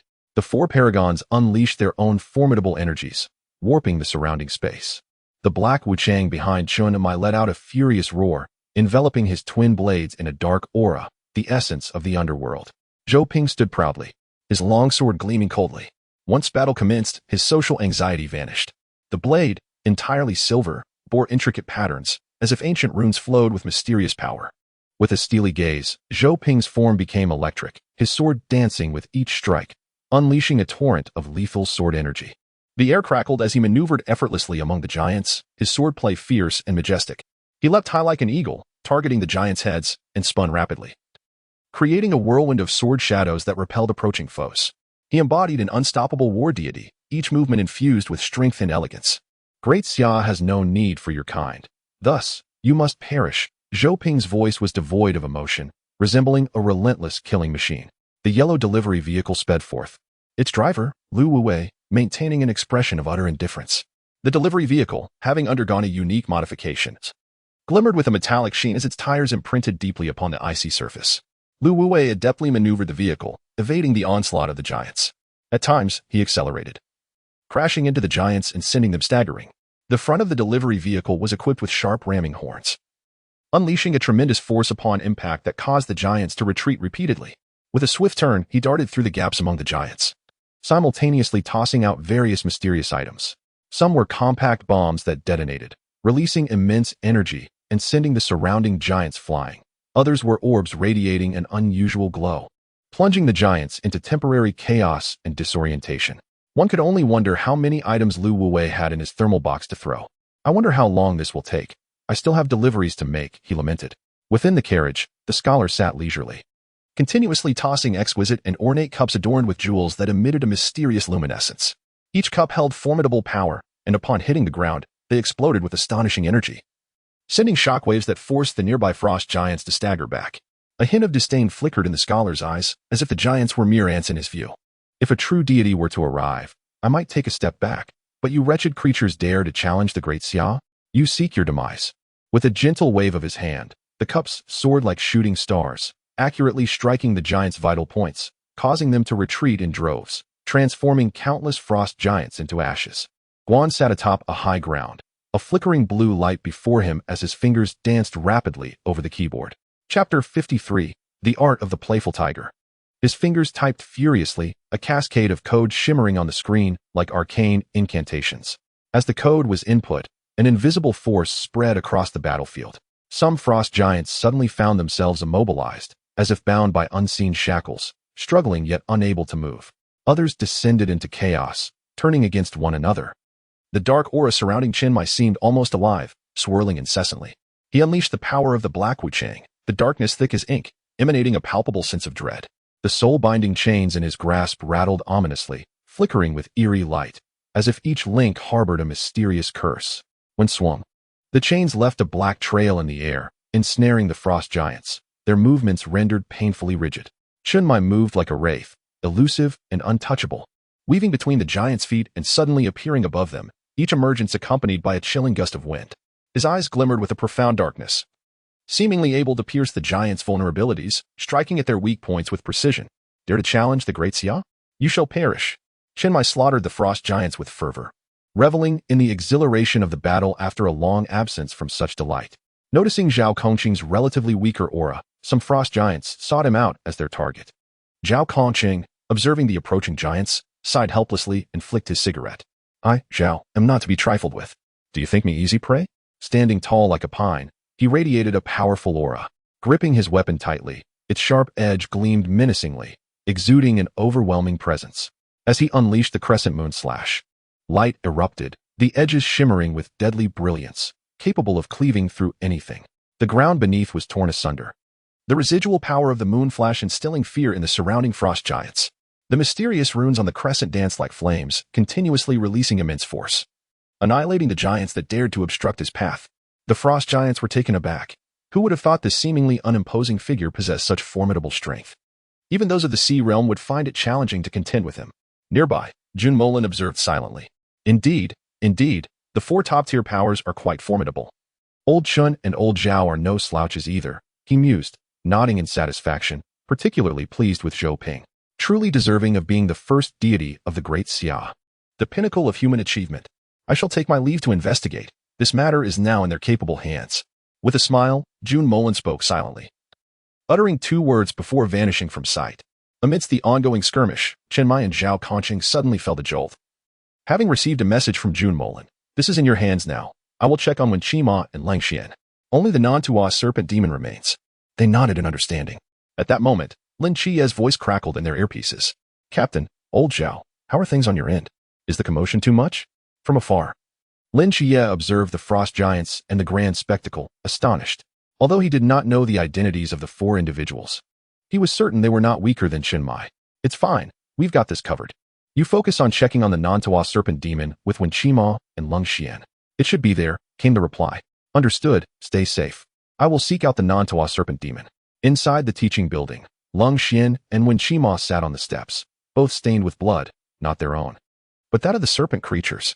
How about it, Lang Xian? Did you enjoy the slaughter? Wen Qima asked, grinning at the visibly elated Lang Xian. Who would have thought Lang Xian would exhibit such delight? Lang Xian nodded enthusiastically. Absolutely. Watching you all charge into battle while I remained behind was incredibly frustrating, but now, I feel liberated. It's exhilarating. Your forbidden domain truly is a terrifying place. Molan has indeed crafted an invincible refuge for you, Wen Qima remarked, his smile widening. This battle had seen him take a backseat as Lang Xian wreaked havoc, leaving him exhilarated. All thanks to Molan, Lang Xian beamed. Indeed, all credit goes to Molan. Wen Qima echoed, chuckling. His own power had significantly increased through these battles, though not as dramatically as Hong Ying's, whose power leaned towards aggression while his was more supportive. At that moment, both turned their gaze toward a figure standing at the classroom door, revealing Jun Molan clad in school uniform. Jun Molan smiled and shook his head at the two. As they prepared to rise, they understood his intent. Molan truly excels at playing the fool while being a tiger. Wen Qima remarked, exasperated. Indeed, he has mastered the art of deception, Lang Xian agreed, equally bemused. As Jun Molan entered the classroom, he found many students huddled together, trembling in fear. Li Yifei's eyes lit up upon seeing him. Molan, where have you been? I searched everywhere for you, thinking. Li Yifei's words trailed off, as he genuinely feared that Jun Molan had perished. Jun Molan smiled reassuringly. Fear not. I encountered a few armed individuals who rescued me. They informed me you were here, so I hurried back. Ah, I see. It's a relief that you are well. I was terribly worried. Li Yifei was indeed quite concerned about Jun Molan, after all. Besides Lin Qiye, he was another friend. Jun Molan smiled, holding Li Yifei in high regard. In Chapter 54, Lin Qiye and Qingyu collaborate. This fellow, despite lacking in talent, truly harbors no ill intentions. The one with malevolent intent is the personality of the non-Tua serpent demon. Nearby, Qingyu adjusted his glasses and approached. Molan, are you all right? Oh, it's you, Qingyu. Rest assured. I'm fine, Jun Molan replied, surprised that Qingyu had come to inquire about him. I'm glad to hear that. Qingyu's gaze fell upon the serpent demon's corpse lying outside, his eyes gleaming with an unsettling curiosity. Undoubtedly, he was intrigued by such entities and wished to dissect it to uncover its nature. Similarly, he found Jun Molan equally fascinating. Observing Jun Molan, Qingyu adjusted his spectacles, his eyes sparkling with interest. What piqued his curiosity about Jun Molan? It was the reactions of those present to these creatures: fear, shuddering, terror. Even in the absence of monsters, they dared not venture outside. However, Jun Molan was different. According to his account, he had undoubtedly encountered the serpent demon, yet there was not a trace of fear on his face. There was even a hint of calmness and confidence, a demeanor unbecoming of an ordinary person. Hence, his interest in Jun Molan deepened, to the point where he contemplated dissection. Jun Molan raised an eyebrow, a wry smile tugging at his lips.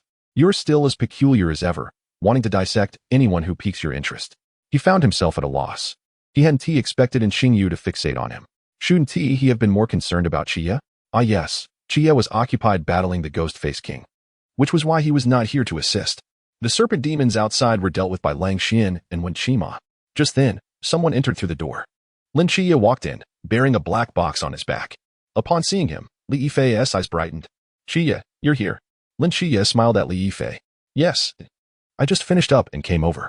He glanced around and sighed in relief upon spotting Jun Molan. "Brother Molan, I'm glad you're safe." "Rest assured, Chia. How could anything happen to me?" "Those two brothers saved me," Jun Molan replied. "You mean Lang Xian and Qima, right? We owe them a great deal." Outside, Lang Xian and Wen Qima exchanged glances, their lips twitching. "Are you sure we saved him and not the other way around?" Just then, a commotion erupted outside. "Chia, another group of students infected with the serpent seed has arrived." Lang Xian's voice echoed from outside. "All right, leave it to me. You all take a breather and keep an eye on Brother Molan," Lin Chia instructed. "Sure, we'll handle it." "You be careful," they replied. Lin Chia shot a glance at Jun Molan before stepping out of the classroom. And Xingyu watched Lin Chia's retreating figure, his eyes narrowing. Another intriguing specimen had appeared. Stepping outside, Lin Chia gazed down the corridor. A throng of humans infected by parasitic serpent seeds approached, moving like mindless zombies, their eyes filled with madness and bloodlust. Without a hint of fear, Lin Chia dashed into the fray like a bolt of lightning. The starry blade shimmered in his hand, each swing releasing a sharp glimmer. He unhesitatingly raised his gun, aimed, and pulled the trigger. With a loud bang, the bullet whizzed past an infected individual. Lin Chia's lips twitched in disbelief as he fired several more shots, only to find none had struck true.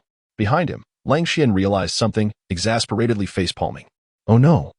I forgot this guy's shooting skills are utterly abysmal. He can probably only hit if it's point blank." He had been Lin Chia's shooting instructor and had previously lamented Lin Chia's utter lack of talent in this regard. When Qima burst into laughter.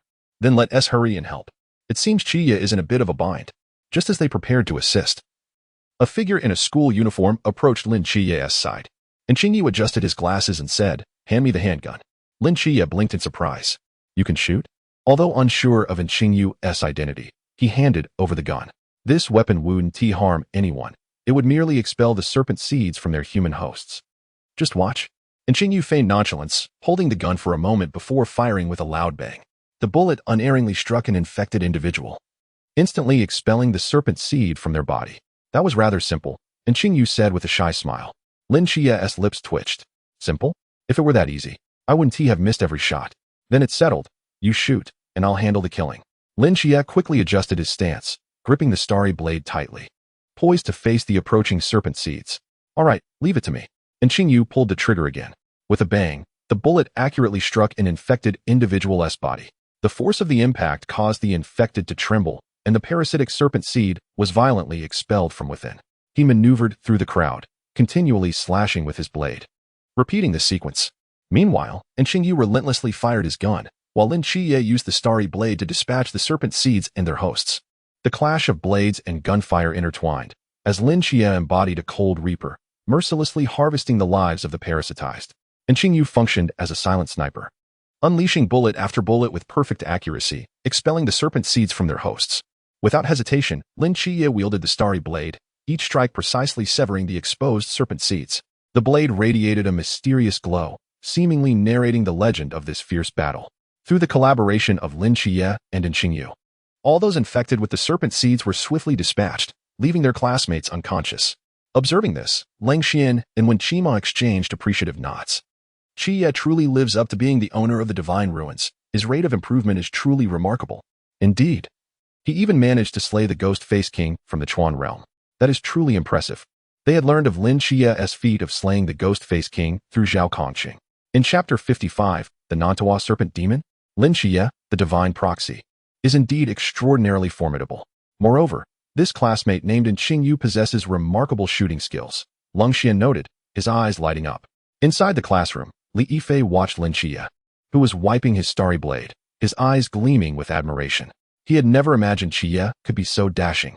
And Qingyu, who had merely held a gun, had learned to shoot so quickly. Beside Lin Xie, Qingyu adjusted his glasses, his eyes shimmering with intrigue. Now, his desire to dissect Lin Xie had intensified. Jun Molan smiled at the scene, reflecting on how quickly Xie had grown. He is certainly improving, he thought, content in maintaining his facade while enjoying the spectacle. As for Qingyu, he truly lived up to being the future vice-captain of the Nightfall Squad. Qingyu sensed Jun Molan's gaze upon him and turned to see the inexplicable sense of satisfaction on Jun Molan's face, raising an eyebrow in curiosity. He has become increasingly curious about Jun Molan and Lin Xie, almost wishing to dissect the two of them immediately. With the Starblade in hand, Lin Xie approached Long Xian and went Qima. Long Xian, brother Qima, have you found the true form of the Nantua serpent demon? Lin Xie inquired, his concern palpable. After all, eliminating the true form of the Nantua serpent demon would cause all other serpent kinds to vanish, thus saving considerable time. The two exchanged serious glances and shook their heads. Long Xian and I have slain many serpent demons. Yet we have yet to uncover the whereabouts of the true Nantua serpent demon. The girl that Li Yifei mentioned earlier has also gone missing. Moreover, the female teacher you spoke of, she resigned a few days ago and her current whereabouts are unknown. Lin Xie's expression grew grave. That female teacher was undoubtedly Su Yusen. And he was certain she was the true form of the Nantua serpent demon. But she had resigned days earlier. Could it be possible for two Nantua serpent demons to exist in this school? Li Yifei? Lin Xie called out into the classroom. Li Yifei rushed over. What is it, Xie? I'm here. Are you certain that the female classmate you saw was truly a serpent demon, and that she infected the teacher? Lin Xie regarded him with suspicion, sensing something amiss. Li Yifei nodded, puzzled. Yes, I saw with my own eyes as that female classmate devoured the teacher's head. And then the teacher stood up again moments later, transformed into a serpent demon. Lin Xie scrutinized him, feeling that something was indeed off. Yet he suppressed his unease for the moment.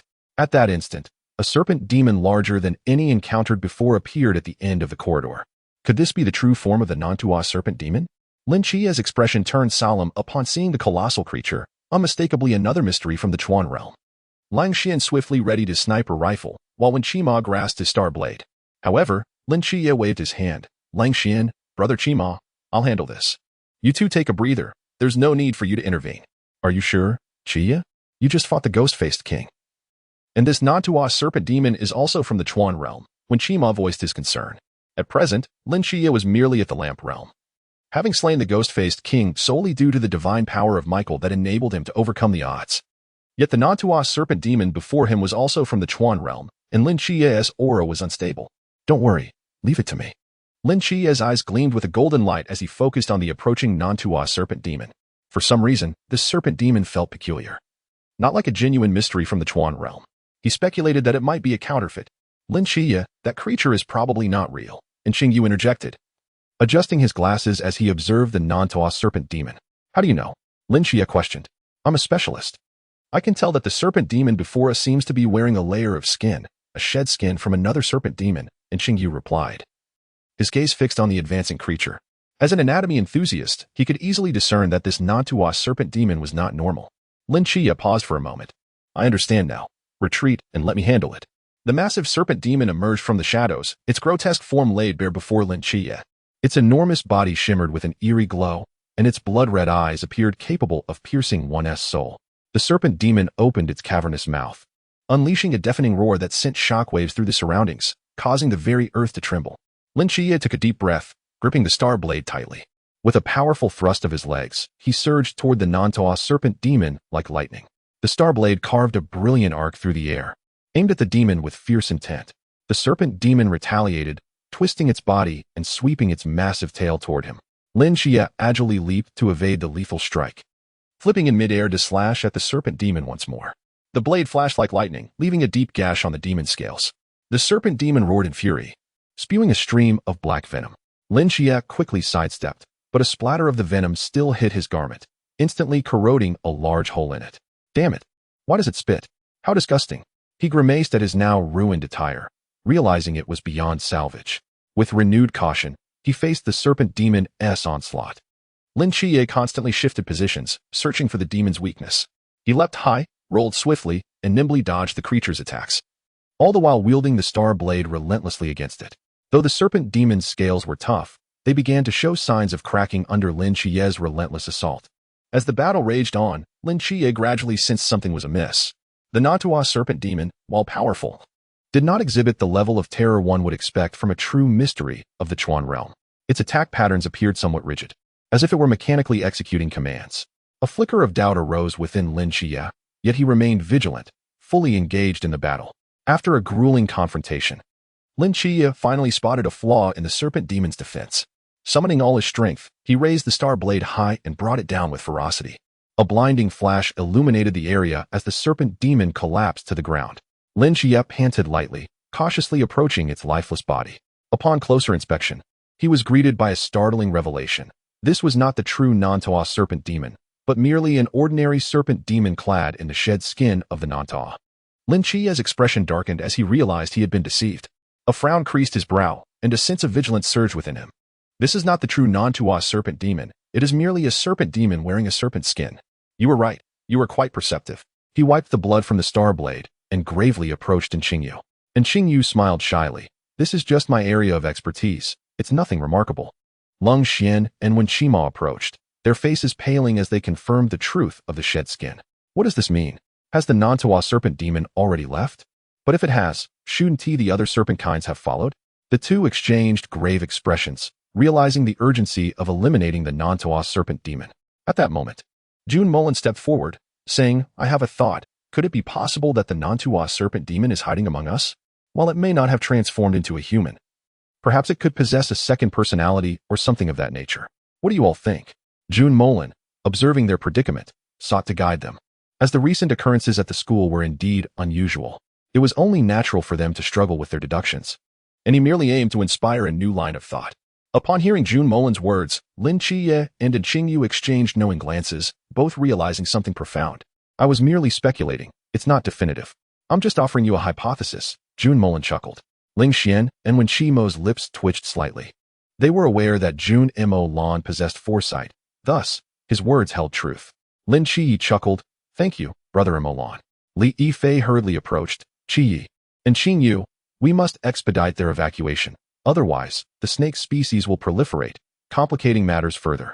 All right, you lead the way for everyone to evacuate, Lin Chiyi remarked, her gaze briefly flickering as she smiled. Certainly, I'll guide everyone out. Come on, classmates, follow us. Li Yifei called out to those in the classroom, and the students hastily ran outside, eager to leave the place behind. Observing the orderly evacuation, Li Yifei chuckled. Chiyi, do you think I could join you in this night watch after this? Upon hearing this, Lin Chiyi regarded him with a complex expression. I'm uncertain. But it should be possible. Li Yifei laughed but was interrupted by the chilling sensation of a gun barrel pressed against the back of his head. His expression froze, and his body stiffened. Then came in Qingyu's voice, though I'm unsure about your potential membership in the night watch. I do know that eliminating you will bring this matter to a close. With a loud bang, a bullet pierced through Li Yifei's forehead, blood gushing forth violently. The students who had just exited, along with Ling Xian and Wen Qimo, were bewildered by the sudden turn of events. Li Yifei, dazed, questioned, and Qingyu, why did you shoot me? Suddenly realizing the crimson liquid on his hands, he exclaimed, wait, why am I not dead? Lin Chiyi gazed at him with a complex expression, because you are the embodiment of the Nandu snake demon, Li Yifei. Confusion clouded Li Yifei's features as he stared at his palm, and at that moment, his expression shifted dramatically.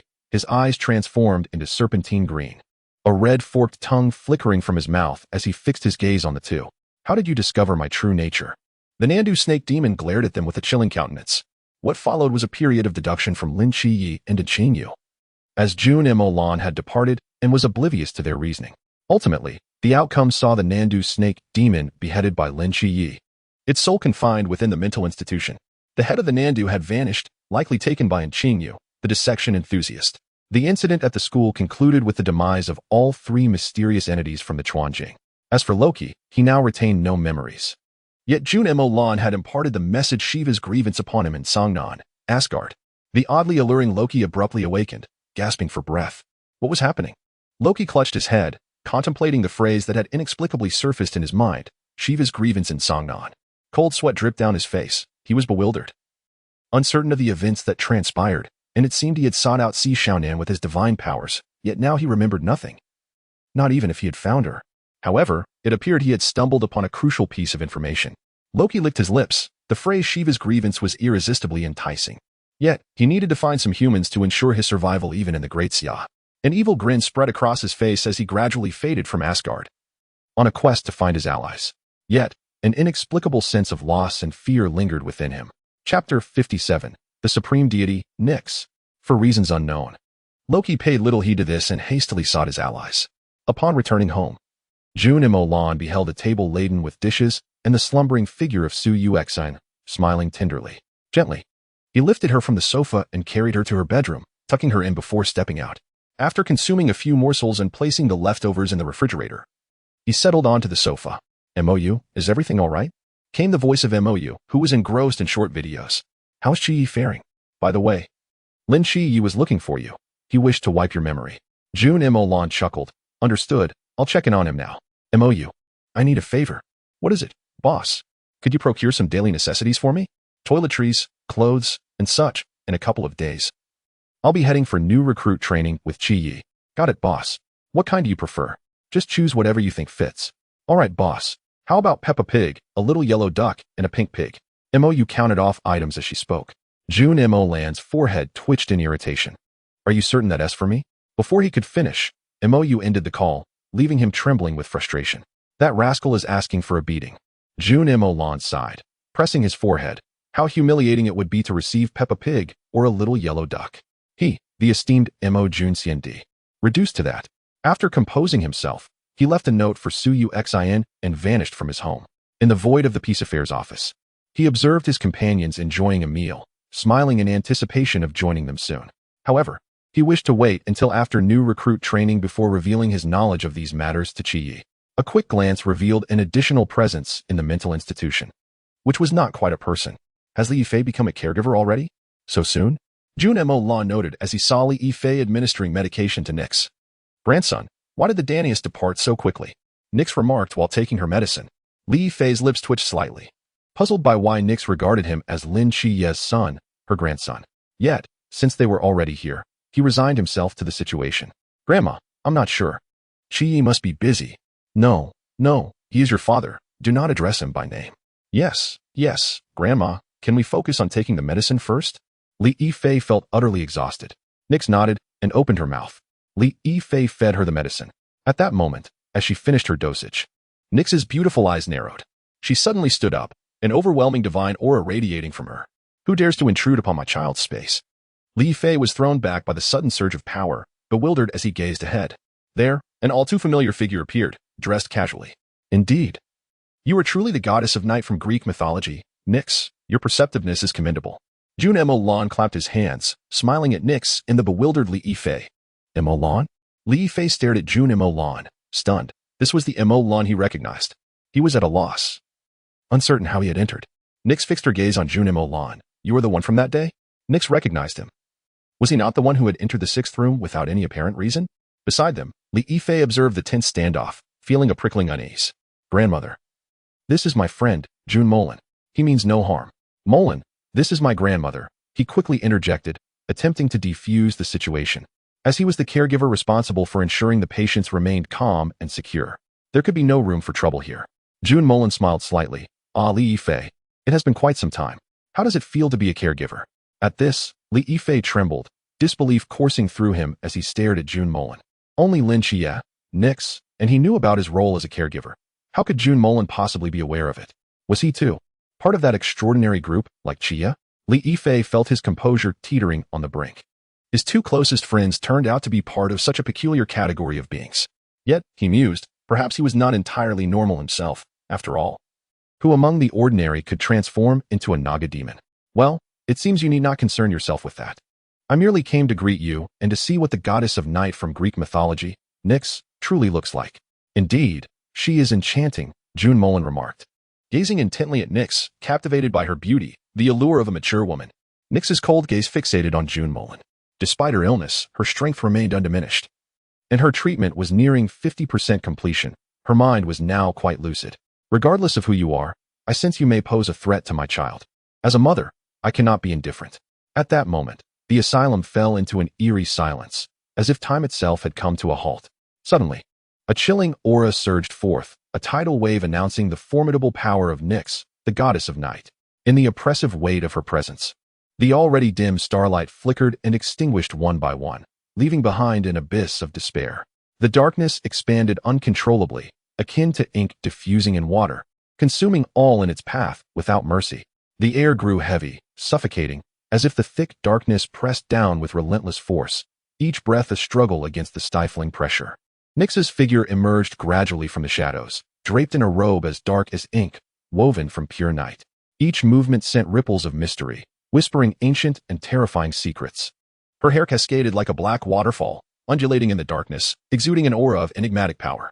Her eyes were deep and frigid, resembling endless black holes that radiated a chilling essence. Merely meeting her gaze felt like having one's soul frozen, eternally lost in that infinite darkness. With a delicate lift of her slender finger, the darkness around her coalesced into tiny vortices. As she moved, the power of darkness surged forth like a torrent. The earth trembled violently, rocks eroded into dust beneath the onslaught of shadow. Trees withered instantly, stripped of their life force. Rivers ceased their flow, their surfaces enshrouded in darkness. Resembling black mirrors, Nyx swung her arm, unleashing a blade forged from darkness that sliced through the void, carrying the destructive force towards her adversary. As the blade passed, the very fabric of space tore apart, revealing ghastly rifts of darkness. Eerie sounds echoed from the shadows, reminiscent of ghostly whispers, sending chills down the spine. The winds howled mournfully, as if countless tormented souls were weeping. Wherever Nyx's power extended, all life sensed the approach of death. Creatures fled in terror. Yet under the cloak of darkness, there was nowhere to escape.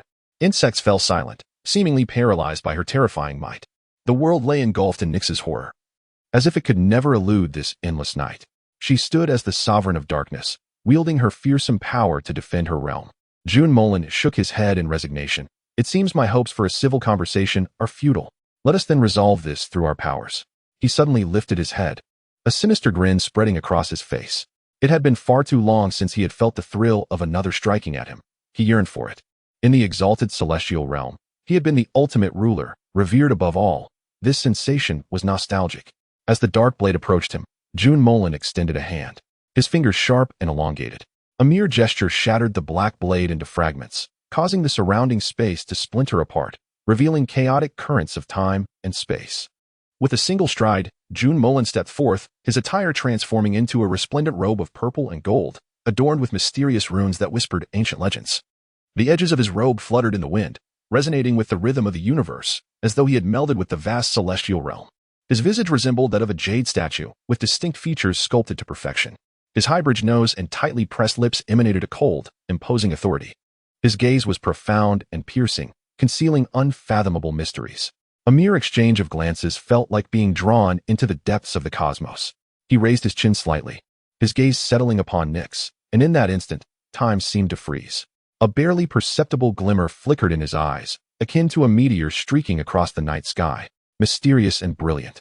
Then, a terrifying aura erupted from him, initially like a subtle undercurrent beneath a calm lake, swelling with astonishing speed. This presence bore a tangible weight, suffocating in its intensity. It surged forth like a tidal wave, overwhelming everything in its path. As it spread, the very fabric of space seemed to groan under the pressure, emitting deep, resonant vibrations reminiscent of an ancient beast's roar, sending tremors through the hearts of all present. The ethereal essence in the air swirled violently, forming vibrant whirlpools around Jun Molan, as if paying homage to this supreme celestial emperor. Dust from the ground was lifted, enveloping the scene in a hazy mist, dancing as if animated by life, performing a desperate ballet. Surrounding flora trembled under the weight of this power, leaves falling in surrender. The once vibrant blossoms dulled, bowing their heads, lamenting their insignificance. The clouds above scattered, revealing a clear azure sky, making room for the emperor's majesty. The edges of the shattered clouds shimmered with an otherworldly glow, conveying reverence for the celestial sovereign. Jun Molan stood silently, unyielding, yet his invincible aura asserted dominance over all, proclaiming his supreme authority as the celestial emperor. He resembled a king atop a peak, gazing down upon all creation, instilling awe and trepidation in every soul. In the other 5 chambers, the deities sensed a terrifying aura and abruptly lifted their heads. It was the Greek deity, but there was another presence that had appeared here that day. In the second room, Merlin, adorned in a grand wizard's hat, suddenly looked up. He recognized Nyx's essence but was bewildered by the other presence, which felt even more formidable. Merlin, a supreme god in his own right, was nearly equal in power to Nyx, yet her strength surpassed his. In the third room, a man with a Western aesthetic sat playing a harp. He pondered whether this aura could assist him in finding his Eden. Bragi's face reflected a sense of desolation. He cared not for the conflicts around him, only longing for his Eden. Chapter 59. Esteemed ones, I beseech your strength. In the fourth room, a stone monkey draped in a robe suddenly opened his eyes wide. This aura was unprecedented, one he had never felt even from the celestial dignitaries in the heavenly court. Sun Wukong's expression turned grave. It seemed an extraordinary presence had arrived. In the fifth room, Gilgamesh, seated upon a golden throne, fixated his purple eyes on the commotion outside. The terrifying aura compelled him to desire battle, a testament to his prowess as the king of heroes. In the sixth room, Chaos, huddled in a corner. Stripped of his earlier arrogance, his expression was vacant, occasionally flickering with fear. Upon sensing this aura, a gleam of terror flashed in Chaos's eyes. Is it him? Is it really him? He screamed internally. Do not come for me. Please, do not seek me out. Chaos was Nyarlathotep, one of the three deities of the Cthulhu mythos, reduced to this state after a week of having his powers siphoned by Jun Molan. Initially, he felt omnipotent, capable of controlling everything. His arrogance was justified, but all that confidence shattered upon Jun Molan's arrival. His strength was inscrutable. Now, Chaos was a complete mental wreck. In the hospital, Nyx observed the spectral figure that seemed to manifest behind Jun Molan, her body trembling slightly. This was no ordinary supreme power, it was exponentially stronger. Yet, she gritted her teeth and straightened her posture. I will not allow you to affect my child. Beside her, Li Yifei was in a daze. He anticipated Jun Molan's strength, but never imagined it would be this formidable. After all, he stood before Nyx, the goddess of night in Greek mythology. How could this be? Jun Molan shook his head helplessly, extending his right hand to gently press against the void. Calm down, he murmured, uttering a single word. In that instant, Nyx's power vanished, as if she were an ordinary person. Nyx felt her essence dissipate, her expression turning grim. All right, I merely came to say hello, not to engage in battle. Please, trust me, or at least trust him, he said, gesturing to Li Yifei, who swiftly approached. Grandmother, this is Jun Molan. My friend, and also a friend of 7 Nights, Li Yifei explained. Upon hearing this, Nyx's demeanor softened, though her vigilance remained. Jun Molan surveyed the chaotic scene of the divine hospital. The surrounding space began to fracture, threatening to obliterate the entire facility. He waved his sleeve. And in the next moment, everything started to reverse. Yes, it was as if time was rewinding, returning to its original state as if nothing had occurred. Witnessing this, Li Yifei's eyes widened in disbelief. Wait, Jun Molan, are you truly this powerful? Jun Molan smiled slightly, but said nothing. Nyx also took a seat, her gaze fixed intently on him. Jun Molan, exasperated, remarked, I assure you, I harbor no ill will towards 7 Nights. I merely intended to greet you. Yet you approached me with hostility. What could I do? Nyx's expression softened further. I apologize. I was unaware. I thought you were an enemy of Donato's. Rest assured, I have known 7 Nights far longer than either of you. If I wished him harm, it would have been done long ago. Jun Molan chuckled, shaking his head. If I had intended to harm 7 Nights, would I have waited until now? Nyx offered a sheepish smile. My apologies for being abrupt. Not at all. Your power shall be returned, he assured her. Feeling the comforting resurgence of her strength, Nyx relaxed. Meanwhile, Li Yifei felt somewhat awkward, unable to interject in the conversation between the two formidable beings. Yifei, how have you been lately? Quite well. I've been working as a caregiver for 7 Nights. And it's been nice, talking with grandmother, doing laundry, and so forth, Li Yifei replied, chuckling at the simplicity of it. That's wonderful, Jun Molan remarked, observing Li Yifei. Your talent is not particularly strong. Li Yifei forced a smile. I know, which is why I can only be a caregiver. Even if I could leave, I wouldn't be able to assist 7 Nights in any significant way. Jun Molan nodded. Do you wish to grow stronger? Li Yifei paused, his eyes lighting up. Is that possible? Indeed. Just tell me, do you want to become stronger? Absolutely. 7 Nights gave me a new life, so I wish to assist him. Li Yifei declared resolutely, longing to shed his weakness. Nyx smiled warmly. Good grandson, good grandson. Feeling a bit bashful, Li Yifei chuckled. Then I shall grant you strength. Jun Molan smiled mildly, extending his right hand. Lady Nyx, may I borrow a fragment of your essence? It will not harm you.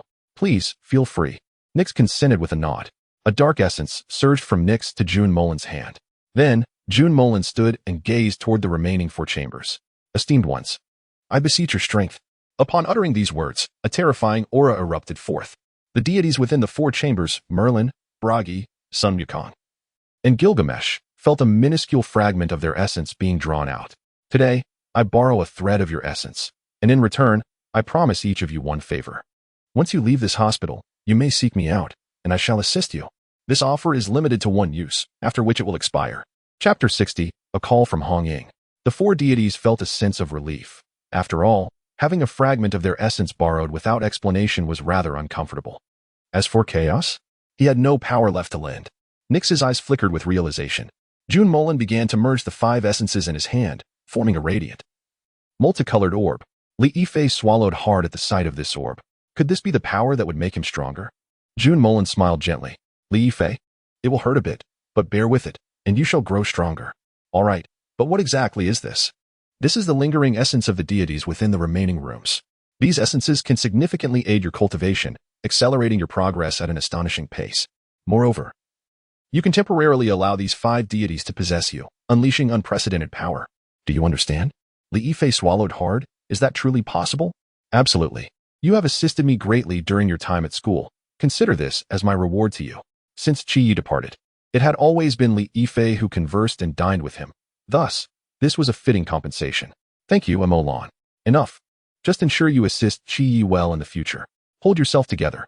Jun Molan's expression tightened as he directly infused the vibrant orb of light into Li Yifei's body. In an instant, Li Yifei felt an intense pain surging through his limbs, a sensation that was almost unbearable.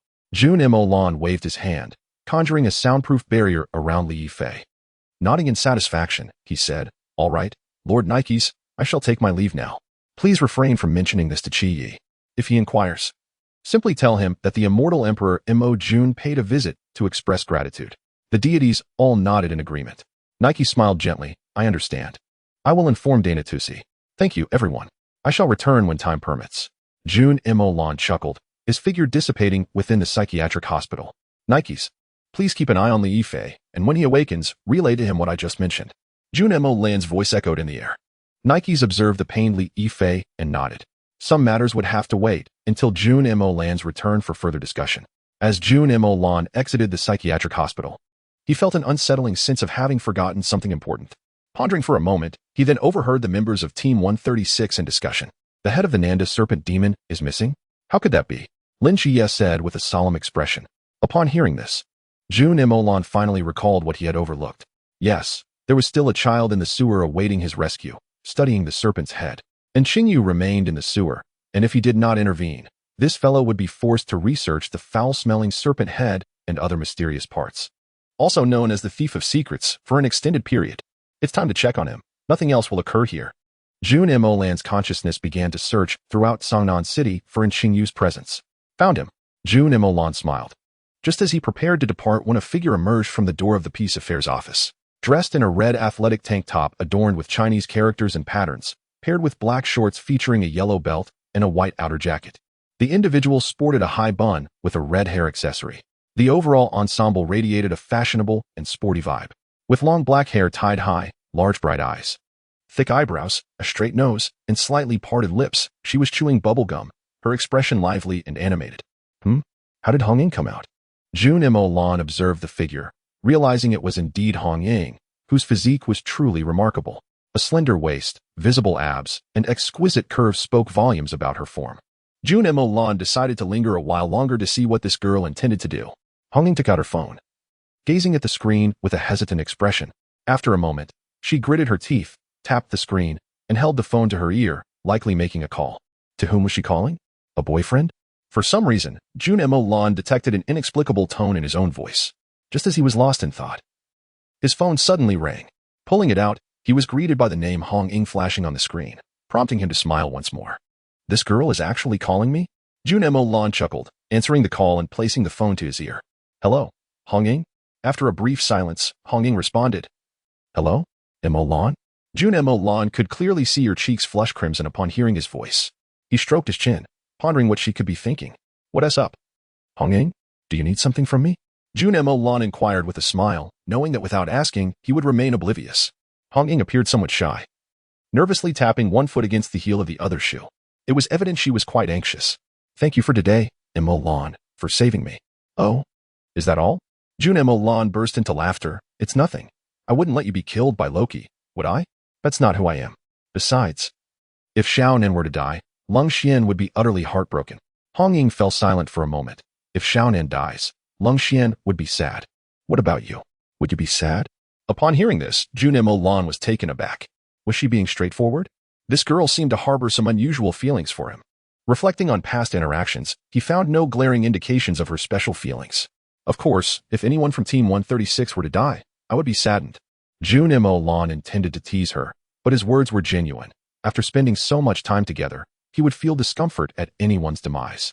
Chapter 61. The element of surprise indeed. After Jun Molan spoke, Hong Ying's expression shifted to one of disappointment as she forced a smile. Is that so? Then Molan, you truly care about us. Upon hearing her words, she suddenly heard a voice beside her. Of course, I do care about you all, especially you. This peculiar voice resonated not only from the phone but also in the air around her, creating a strange sensation. Hong Ying whirled around to see Jun Molan leaning against the wall with a smile, still holding his phone. Her face flushed momentarily upon seeing his smile, but she quickly regained her composure, reverting to her carefree demeanor. Oh, Molan, what brings you here? Are you looking for Lao Zhao or the captain? Chi Yi is still upstairs. I can go get them for you. With a smile still on her face, she prepared to ascend the stairs, believing Jun Molan had come to see Zhao Kongqing or Chen Mai. Before she could leave, Jun Molan grasped her wrist gently. No, I came to find you. His warm voice sent a slight heat through her ears. Looking for me? Hong Ying turned in disbelief, wondering what Jun Molan wanted with her. Jun Molan regarded her with curiosity. You called me. If I'm not looking for you, who else would I seek? Hong Ying's face flushed. Well, that does make sense. She lowered her head shyly, unable to meet his gaze. What do you need me for? Her eyes sparkled with anticipation as she focused on him. Suddenly, her cheeks turned a deep shade of crimson. What? What do you mean? Of course, Hong Ying, if you were to die, I would be very saddened. And I would do everything in my power to bring you back. Jun Molan gazed earnestly into her eyes, knowing that while revival was a simple task for him, it was a moment of sincerity that could not be marred by trivial words. Hong Ying's face blushed intensely as her fingers fidgeted together, leaving her at a loss for words. The remarks made by Jun Molan have indeed attracted considerable scrutiny, rendering her momentarily speechless with a hint of shyness. With a helpless shake of her head, Jun Molan playfully pinched the plump, collagen-rich cheeks of Hong Ying. It was rather unexpected to witness the usually bold and carefree Hong Ying exhibit such bashfulness. Who would have thought there would come a day when she would find herself so shy that words escape her? Truly a rare sight. This was the first occasion Jun Molan had seen the girl display such a bashful expression. Typically, Hong Ying radiates an exuberant and open demeanor, but now, who could have imagined her being so bashful? Hong Ying fidgeted, intertwining her fingers. It's not that. It's just that the one who said it is you. Her voice was barely audible. Had it not been for Jun Molan's keen hearing, it would have been lost to the air. Yet, Jun Molan feigned ignorance, prompting Hong Ying to repeat herself. What did you just say, Hong Ying? I couldn't quite catch that. Hong Ying's cheeks flushed an even deeper shade of crimson as she shyly murmured, Oh, it's nothing, nothing at all. You must have misheard. Nodding, she turned to ascend the staircase, but Jun Molan, just as she was about to leave, was called back by Hong Ying. Afterward, Hong Ying swiftly departed, her face, ears, and neck all ablaze with embarrassment. Jun Molan touched her own cheek, a dreamy smile gracing her lips. This girl, she really enjoys ambushing me. With a resigned chuckle, she stepped forward and vanished in an instant. Hong Ying stood bashfully at the entrance of the peace office, inhaling deeply as her face reddened further, a shy expression adorning her features. Hong Ying, what were you just doing? Are you usually this bold? She questioned herself internally. For reasons unknown, she had impulsively kissed Jun Molan, feeling as if her body had acted independently of her will. Suddenly, she burst into laughter, a smile so enchanting it could captivate the world. Oh dear, I forgot to ask about Si Xiaonan. Remembering the matters concerning Si Xiaonan, which weighed heavily on her and her teammates, Hong Ying realized that her earlier shyness had led her to neglect this important inquiry. Never mind, I'll have Jun Molan come by in a couple of days. Hong Ying smiled brightly, for today had indeed brought significant progress. Truth be told, she had previously been uncertain about her feelings for Jun Molan. However, after being rescued from Loki's grasp, the fluttering in her heart had become undeniable. It dawned upon her that she had developed feelings for Jun Molan. Though she could not pinpoint when it had begun, perhaps it was his gallant demeanor when aiding them, or maybe it stemmed from long ago. Regardless, she recognized that she harbored genuine affection for Jun Molan, whether it was premeditated or a case of love at first sight. At that moment, the door to the peace office swung open, startling Hong Ying. Si Xiaoran's adorable head peeked out. Oh, Sister Hong Ying? What are you doing here? Why aren't you coming inside? Upon seeing Si Xiaonan, Hong Ying's face flushed yet again, but she quickly responded with a smile. I'm fine, Xiaonan. I just stepped out for some fresh air. Are you feeling better? Much better. Now I can eat, run, and jump. I feel fantastic, Si Xiaonan exclaimed, playfully flexing her arms as if showcasing her muscles. Chapter 62. The aquatic creature of the sewers Hong Ying affectionately ruffled Si Xiaonan's hair. Good. As long as you're feeling well, let us head inside. I'm still hungry. All right, let us go, Sister Hong Ying. Si Xiaonan tugged Hong Ying and dashed inside.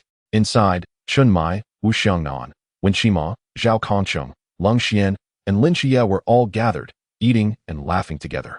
Witnessing this scene, Hong Ying couldn't help but smile. A radiant curve that was hard to suppress. If only Jun Molan were here. Huh, what were you saying, Sister Hong Ying? Si Xiaonan inquired, puzzled by her words. Oh, nothing, let us just eat.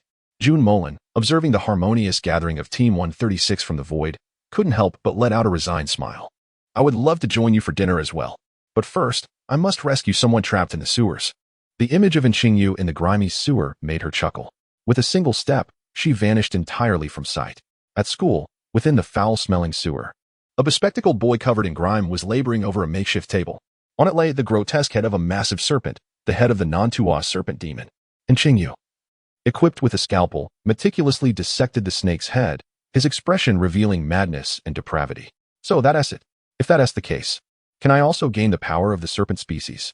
Something within him surged, the force of the forbidden ruins. His eyes glinted with a fanatical and twisted light. Suddenly, he heard footsteps and the sound of applause behind him. Qingyu turned with a grim expression. Have I been discovered? Not quite. Rather, I have discovered you. Jun Molan replied with a smile as she emerged from the shadows. Upon seeing Jun Molan, Qingyu was momentarily stunned, adjusting his glasses. Indeed, you are no ordinary person. Jun Molan shrugged. I am indeed an ordinary person.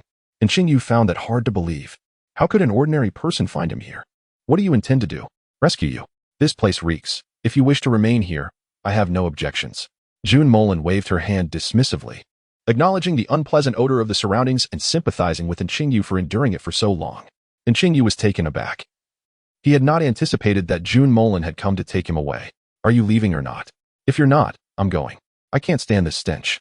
Jun Molan waved her hand in disgust, preparing to leave. But before she could depart, Qingyu called out to her. Why are you helping me? Aren't you also one of the Night Watchers? I violated your rules by taking this artifact without permission, haven't I? Although Qingyu was inclined to leave, he needed clarification first. Me? I'm not exactly a Night Watcher yet, and even if I were, what conflict would that present in assisting you? Jun Molan smiled lightly. She bore no ill will towards any member of the Night Watch. Why? Qingyu tilted his head slightly, regarding Jun Molan with curiosity. Why? There needn't be so many whys.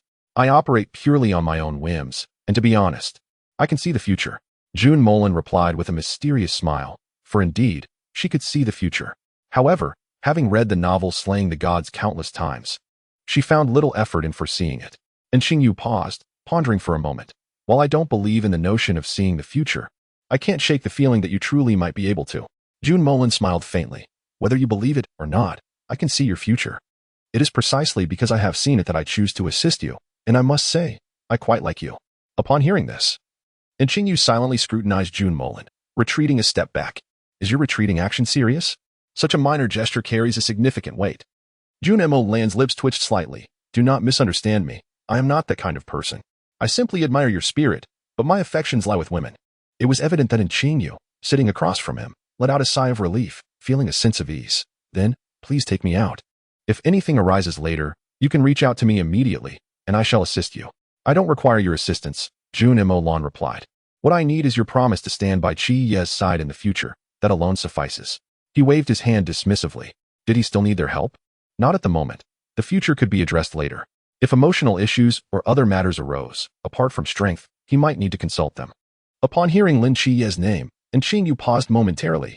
Are you implying that I will be together with Lin Qiye in the future? Or part of the same organization? And ultimately, I will betray Lin Qiye? Is that what you mean? Jun Molan snapped his fingers.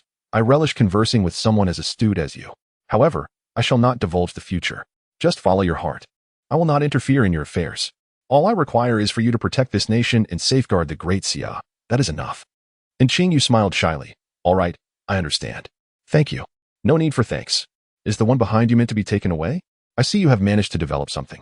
Jun Molan pointed to the massive head of the Nantoa serpent demon behind him, and Qinyu's aura was intensifying. But it had not yet reached that level, indicating that his self-created forbidden domain had yet to manifest. Yes, I appreciate your help. No need. Let me see where I can take you, Jun Molan pondered, considering the appropriate place to bring in Qinyu. And Qinyu waved his hand. No need to make it difficult. Just take me to a place free from interruption, where I can dissect in peace. Chapter 63, Underground Training Base for New Recruits. Then let us go here. Jun Molan seemed to have an idea. Waving his sleeve and taking in Qinyu along with some experimental equipment, vanishing into the filthy sewer. And Qinyu's eyes widened in astonishment as he beheld the structure before him, having arrived in less than a second. In disbelief, he stared at Jun Molan. How did you do that? Is that so surprising? It's quite simple. Jun Molan extended his right hand, flipping it over as if to indicate that it was a matter of ease. And Qinyu's mouth twitched slightly, adjusting his glasses. What place is this? He gazed at the ongoing construction, evidently a newly erected facility. Jun Molan pointed to a vast military base ahead. This is the new recruit training base in Songnan City, hastily established. Yifan arranged for this training to take place here to prevent Lin Qiyi from leaving Songnan City. And Qingyu was taken aback. You? Are you also participating in the recruit training? His reaction mirrored those of Zhao Kongqing and Yifan, with your prowess. Why would you join the new recruits? Isn't that a bit unfair? Jun Molan's lips twitched. Why is that hard to comprehend? Why does everyone react this way? Nothing much, just that your strength seems extraordinarily impressive, yet you still choose to train alongside these youngsters. It's somewhat unexpected, and Qinyu chuckled shyly. Well then, how about this place? Jun Molan gestured to the under-construction training base. And Qinyu was stunned. You want me to dissect in the Night Watchman recruit training base? Of course not. That would be suicidal. I meant underground, Jun Molan clarified. And Qinyu sighed in relief. Had he truly been inside, he would have been swiftly met with violence. Underground? That works. I've spent a while in the sewers, so I'm accustomed to the underground atmosphere. Only a brief period, and you've adapted to the underground? You truly are something else, and Qinyu. Jun Molan's lips twitched, acknowledging the uniqueness of his companion. Adaptation is key. How will you ensure I remain undetected? I can assure you, even a deity would not uncover your presence concealed underground. Jun Molan waved his hand. And the two vanished from the entrance of the training base. Upon reappearing, they found themselves in an underground area, a small, naturally formed cavern. Now, tell me, what do you require? Huh? What do you mean? And Qingyu was momentarily perplexed, unsure of Jun Molan's inquiry. I mean the instruments and facilities you need. I will procure them for you. And Qingyu nodded, casually listing a few instruments used in experiments. Immediately, a surge of powerful energy emanated from Jun Molan. It was the essence of the law of creation. With a wave of his sleeve, a massive laboratory materialized within the natural cavern. And Qingyu was left in a daze, utterly bewildered by the sudden appearance of the laboratory. Jun Molan patted the astonished Qingyu on the shoulder. Shaking his head in exasperation, you realize your image has crumbled, right? Let us go inside and have a look. Jun Molan entered first, and Qingyu composed himself, following closely behind Jun Molan. As they reached the door, a high-tech entrance emitted an electronic sound. Ding, authorization detected. The door is now open for you. The door, an automatic one, slowly opened, and Qingyu remained silent throughout the journey, utterly amazed by the overwhelming level of technology present. Entering the expansive high-tech laboratory felt akin to stepping into the heart of a futuristic world. The first thing that caught his eye was the towering ceiling, adorned with countless advanced lighting fixtures that illuminated the entire space as if it were daylight, devoid of any shadows. The floor was laid with special anti-slip, anti-static materials, both sturdy and conducive to precise experimentation. Surrounding the laboratory were rows of massive transparent glass cabinets, neatly displaying a variety of advanced instruments. Some glimmered with mysterious blue lights, while others emitted a faint hum, seemingly narrating their formidable capabilities. Precision electronic microscopes, high-speed centrifuges, and advanced spectrometers, each device represented the forefront of technology. At the center of the laboratory was a colossal experimental workstation, constructed from high-strength alloy materials, adorned with an array of buttons, display screens, and interfaces. On the workstation lay samples and tools currently undergoing experimentation, as if one could envision researchers clad in white lab coats, engrossed in operating the instruments and recording data. In a corner of the laboratory, there were also small, independent workstations, equipped with comfortable seating and advanced computer terminals, where researchers conducted data analysis and theoretical studies, quiet and efficient. The laboratory's ventilation system was exceptionally advanced, operating silently to ensure the air remained fresh without any unpleasant odors. Displays on the walls continuously showcased the laboratory's environmental parameters, temperature, humidity, and air pressure, clearly visible. Upon witnessing this enormous laboratory, Qin Yu's eyes sparkled with unprecedented excitement. For someone in his field, such a place was nothing short of extraordinary. What do you think? I'm unsure what all of this entails. I merely created it based on memories. Is it satisfactory? If anything is lacking, I can acquire it for you. Jun Molan settled into a comfortable office chair, looking quite at ease. Qin Yu glanced around, and then shook his head. There's nothing left. The equipment here is remarkably comprehensive, far superior to that of my school's laboratory, with some apparatus I have never encountered before. Chapter 64, the only correct answer, is approaching. That's good. This will be the place for your future experiments. I have already granted you access at the entrance. You may come and go as you please. Moreover, this area is shrouded in my aura, ensuring that no one can detect your presence. You can also gather some mysterious corpses for research. Your forbidden ruins are about to emerge. Jun Molan smiled as he observed the intensifying aura of the forbidden ruins surrounding Qin Yu. The only correct answer is on its way. Qin Yu paused for a moment. This power is known as the Forbidden Ruins? Indeed, Jun Molan elucidated the matters concerning the world of Night Watchmen to Qin Yu. Qin Yu expressed his understanding. Thank you, Molan. No need for thanks. We are friends, and friends should help each other, Jun Molan said with a smile, patting Qin Yu on the shoulder. Qin Yu was momentarily taken aback. He had not heard the word friend in a long time. In school, he was merely a handsome young man devoted to experiments and studies, without any friends. Qin Yu smiled gently. All right, I understand, my friend. I will come to see you again in a few days during the new recruit training. I must take my leave now. I have some matters to attend to. Jun Molan had other affairs to manage. All right, Molan, Qin Yu adjusted his glasses, watching as Jun Molan departed. Jun Molan nodded back with a smile before vanishing from the expansive laboratory. Qin Yu stood in a daze at the spot where Jun Molan had disappeared, ultimately placing the head of the Nantuas serpent demon on the experimental table to continue his dissection. Upon returning home, Jun Molan found the house quiet. Su Yusin was likely still asleep. At that moment, a shadow appeared behind him, revealing a figure. Mou, carrying some luggage, emerged behind Jun Molan. Boss, everything is ready. Mou's voice was subdued, as the room was so quiet that he felt the need to speak softly. Jun Molan turned to see a pink suitcase adorned with several Peppa Pig illustrations, along with a yellow bag featuring a little yellow duck design. There were other peculiar items as well, including yellow duck shorts and a pair of elephant-themed underwear. In any case, the oddity of these items was enough to cause Jun Molan great embarrassment. Upon seeing them, Jun Molan's forehead twitched. Are you trying to get yourself killed, Mou? Did you really buy me this? He glared at Mou with a fierce intensity, wondering if the fellow had a death wish. Cough, cough. Boss, you can't blame me. It was Sister Yusin who asked me to buy these. I had no idea, Mou replied, though he had been there for quite some time. He was still unfamiliar with such whims. He had consulted Su Yusin and then purchased these items. Jun Molan's expression crumbled as he glanced towards Su Yusin's room. Letting out a resigned sigh. This girl really knows how to make things difficult for me. Well, it is what it is. I'll just have to endure the embarrassment. Jun Molan waved his hand, and the door to his room swung open violently, with clothes, shoes, and daily necessities flying into the awaiting suitcase and backpack. By the way, boss, what is it? Jun Molan, having finished packing, looked at Mou with curiosity. Someone is looking for you. He said his name is Yifan and that he has something to discuss with you. He found Sister Yusin and said he wanted to see you. Yifan. All right, I understand. I will step out for a moment. Keep an eye on Yusin. Understood, boss. Jun Molan stepped out, and the surrounding space rippled before he vanished from his home. Mou let out a sigh of relief. Fortunately, I consulted Sister Yusin. Otherwise, I would have been found out by the boss for wanting to buy such things. But the next second, he received a sharp smack on the back of his head. Mou, if there is a next time, I will end you. Jun Molan's voice echoed in Mou's ear. Mou wore a resigned expression. How could I forget that the boss can hear everything at any time? This is truly distressing.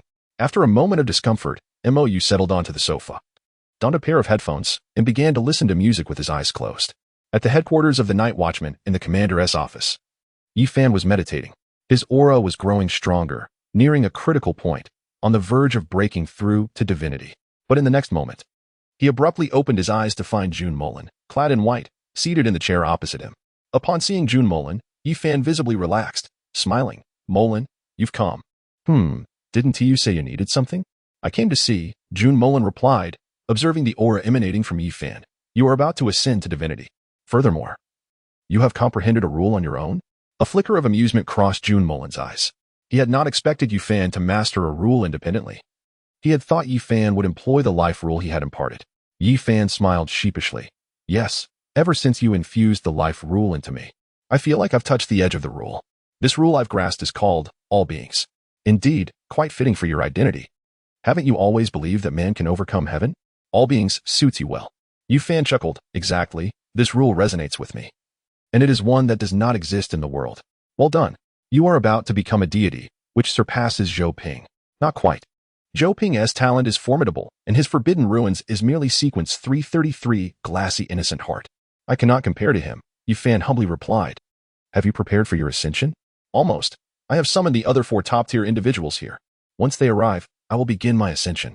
That's good. What did you wish to discuss with me? Well, you are about to enter the new recruit training, right? Yes. What about it? Entering the new recruit training.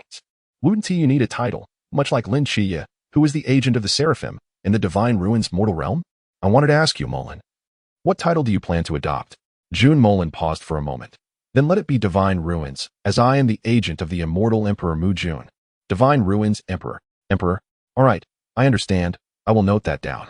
Currently, there is nothing else. However, it seems that other divine nations are beginning to stir, aiming to target Daxia. The leader appears to be Loki, the god of trickery from Asgard, who has gathered many deities from various divine nations. Their intentions remain unclear. But their target is Daxia. Chapter 65, a troubling batch of new recruits. You mean they are after Chinmai's Shiva's grievance? Jun Molan remarked with a smile. As that very information was what he had implanted in Loki's mind. Yi Fan stood up abruptly. Really, Molan? If they are coming for Daxia, that would be disastrous. Yi Fan's expression was unprecedentedly grave. Even if he ascended to divinity, he would only be one deity. While the opposing side was shrouded in uncertainty regarding how many deities were gathered. Do not worry, you have ascended, and with the 4 top-tier individuals, it will suffice. If necessary, we can add one more. Who? The great sage, the true lord of the river, Yang Jian, and the true lord of devouring heaven, the celestial dog. You mean the Daxia gods will intervene? Yi Fan's eyes lit up. If the Daxia gods were to act, that would be a favorable turn of events. Of course. And it is likely not just him. There is a little fellow who can hardly contain himself. Jun Molan chuckled, referring to our Prince Neza, who was eager to spring into action. Besides, what are you worried about? I am here as well. What is there to fear? Jun Molan glanced at Yi Fan with mild disdain. Yi Fan settled back into his seat, reassured. That's good. That's good. Is there anything else? If not, I will take my leave. All is well now. I shall first upload your information, and then I can prepare with peace of mind for ascension. Well, I must take my leave. Should you need anything, do not hesitate to call. Here is my mobile number. Jun Molan provided his number to Yi Fan, for without it, locating him would be a challenge, and he would also need to find Su Yusen. Understood, Yi Fan replied, nodding as Jun Molan vanished from sight. Yi Fan typed a few lines on his computer, and just as he finished, there was a knock at his office door. Come in, Yi Fan called. And the door opened to reveal Yuan Gang stepping inside. Commander Yi, Yuan Gang saluted with precision. Yuan Gang, what brings you here? I have come to collect the list for the new recruits training. After that, I will head to Songnan City, Yuan Gang replied with a smile. Excellent timing. I have just made some modifications. Here you go. Yuan Gang glanced at the document and frowned slightly. This new recruits training seems rather eventful. 2 divine agents and numerous high-risk forbidden zones, including Forbidden Zone Sequence 031. His expression turned serious. With Forbidden Zone Sequence 031 involved, it is akin to having 3 divine agents. Forbidden Zone Sequence 031, Black King Annihilation, stands above all beings under the divine. Indeed, this will require your utmost effort. Do not worry. I have already arranged for the Mask team and the Phoenix team to assist you during the initial training. 2 special teams? That certainly makes sense, considering the presence of 2 divine agents among the recruits. Yuan Gang held the files of Jun Molan and Lin Chiye, the 2 divine agents. Forbidden Zone Sequence 031, Black King Annihilation. Forbidden Zone Sequence 068, Chi Min. Forbidden Zone Sequence 076, Wondrous Frequency. And one more, Bailey Tumming? Upon seeing that name, Yuan Gang paused, murmuring, Bailey, Bailey.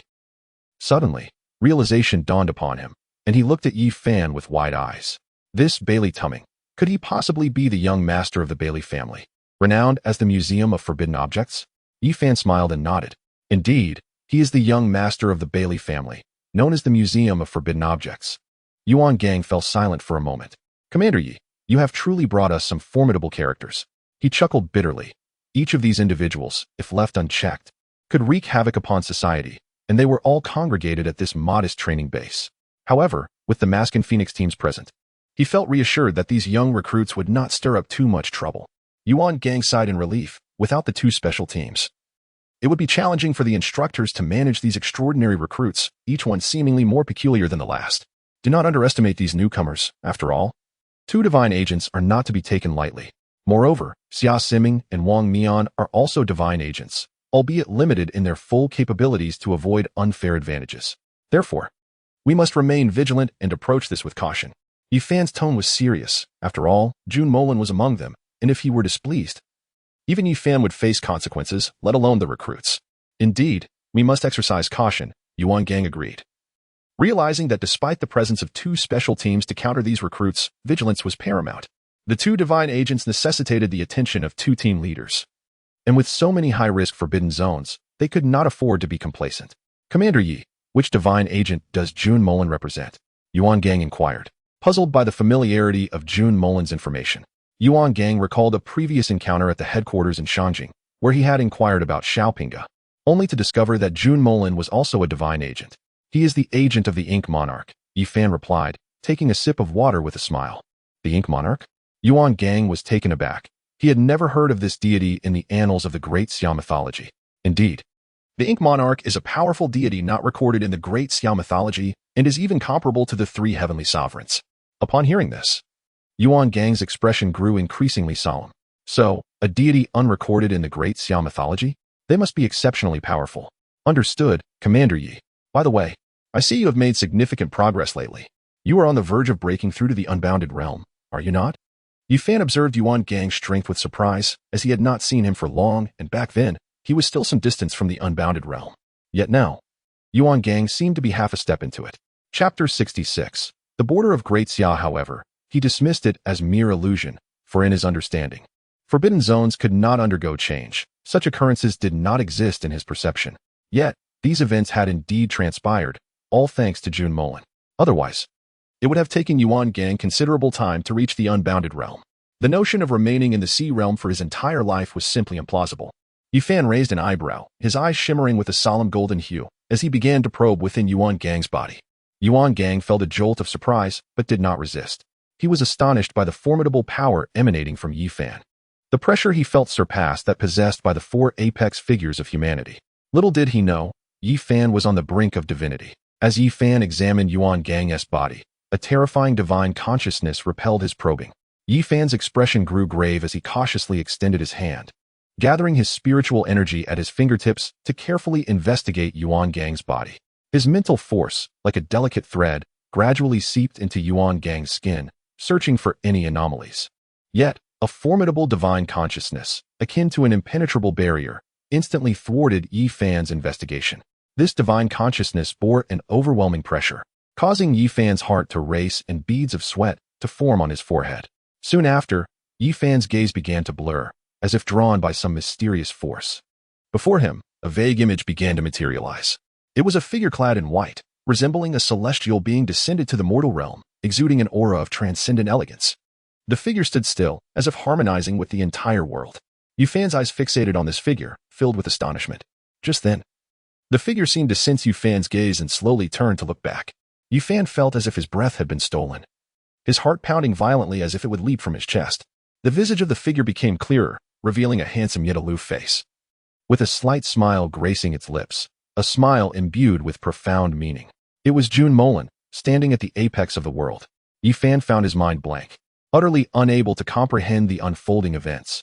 He fell into a deep contemplation, having only wished to ascertain whether any force within Yuan Gang's body posed a threat. Yet, he found himself witnessing Jun Molan's presence.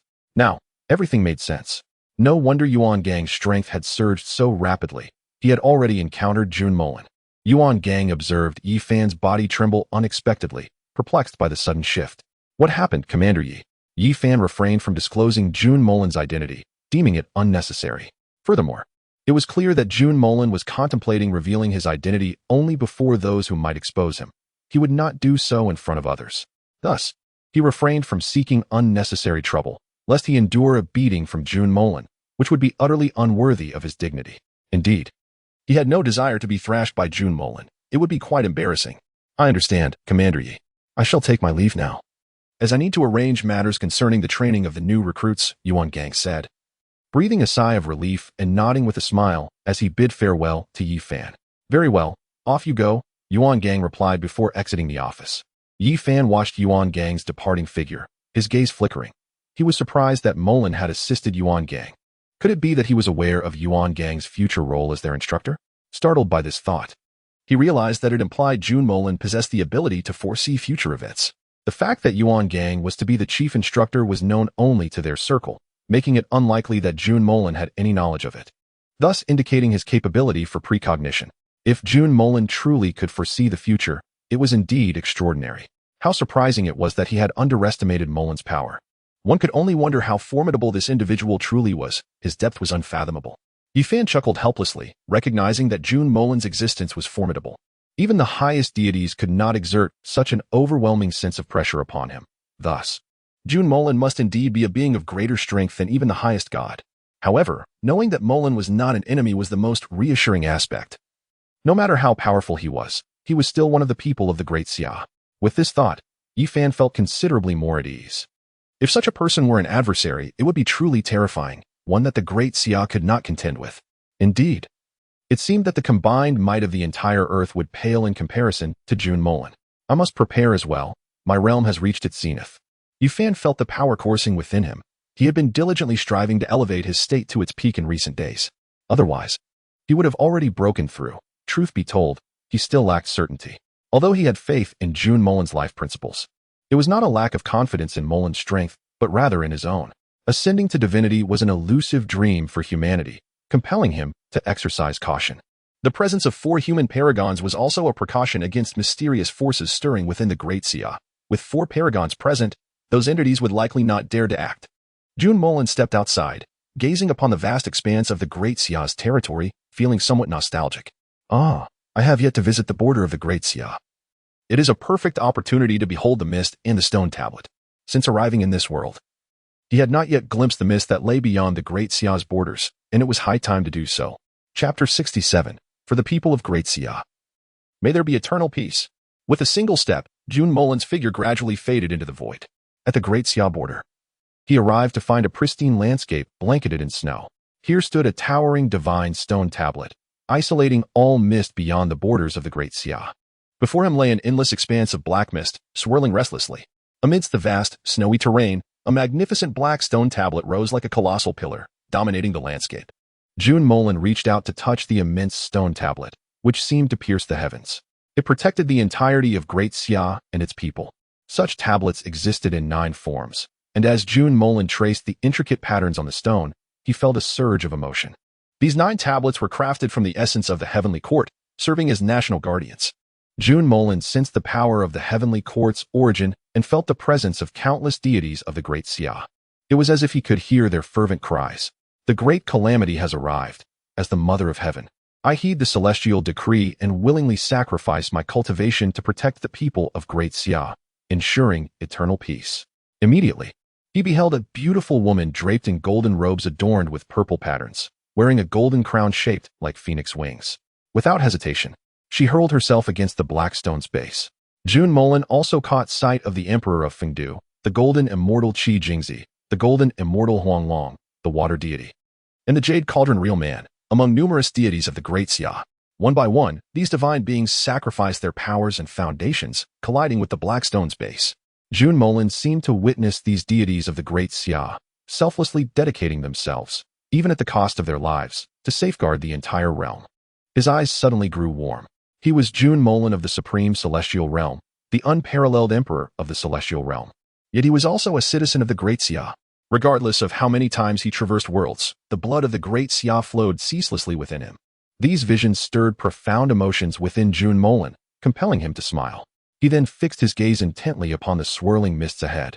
These mists originated from the key of the door, which had been sealed away by several ancestral deities thousands of years ago, unleashing a mist that threatened to engulf the earth. His expression grew cold. Since you have dedicated yourselves to the cause of Great Xia, I cannot remain idle. Jun Molan chuckled softly and took a step forward, his attire transforming into a resplendent imperial robe of purple and gold. At that moment, he stood proudly, adorned in an exquisitely opulent purple-gold robe that shimmered with a celestial radiance, as if it contained the brilliance of countless galaxies, flowing with every movement he made.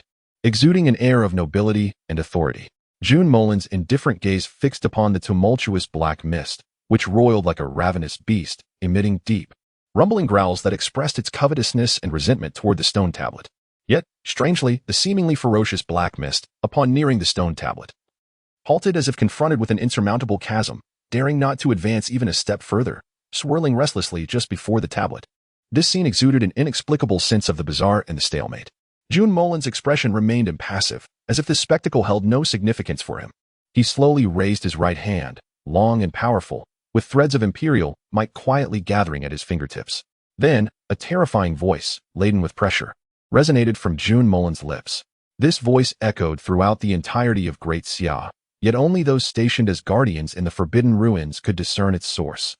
Ordinary citizens of Great Xia could only perceive a whispering murmur in their ears. At the headquarters of the Night Watchers, as Yi Fan prepared for ascension, the voice of Jun Molan suddenly reverberated in his mind. Is that Molan's voice? Yi Fan stood up in shock, his gaze fixated on the distant black mist. Meanwhile, in other areas of the headquarters, Zhou Ping, the Confucian scholar, and Lu Wuwei all heard this voice imbued with imperial power. Whose voice is that?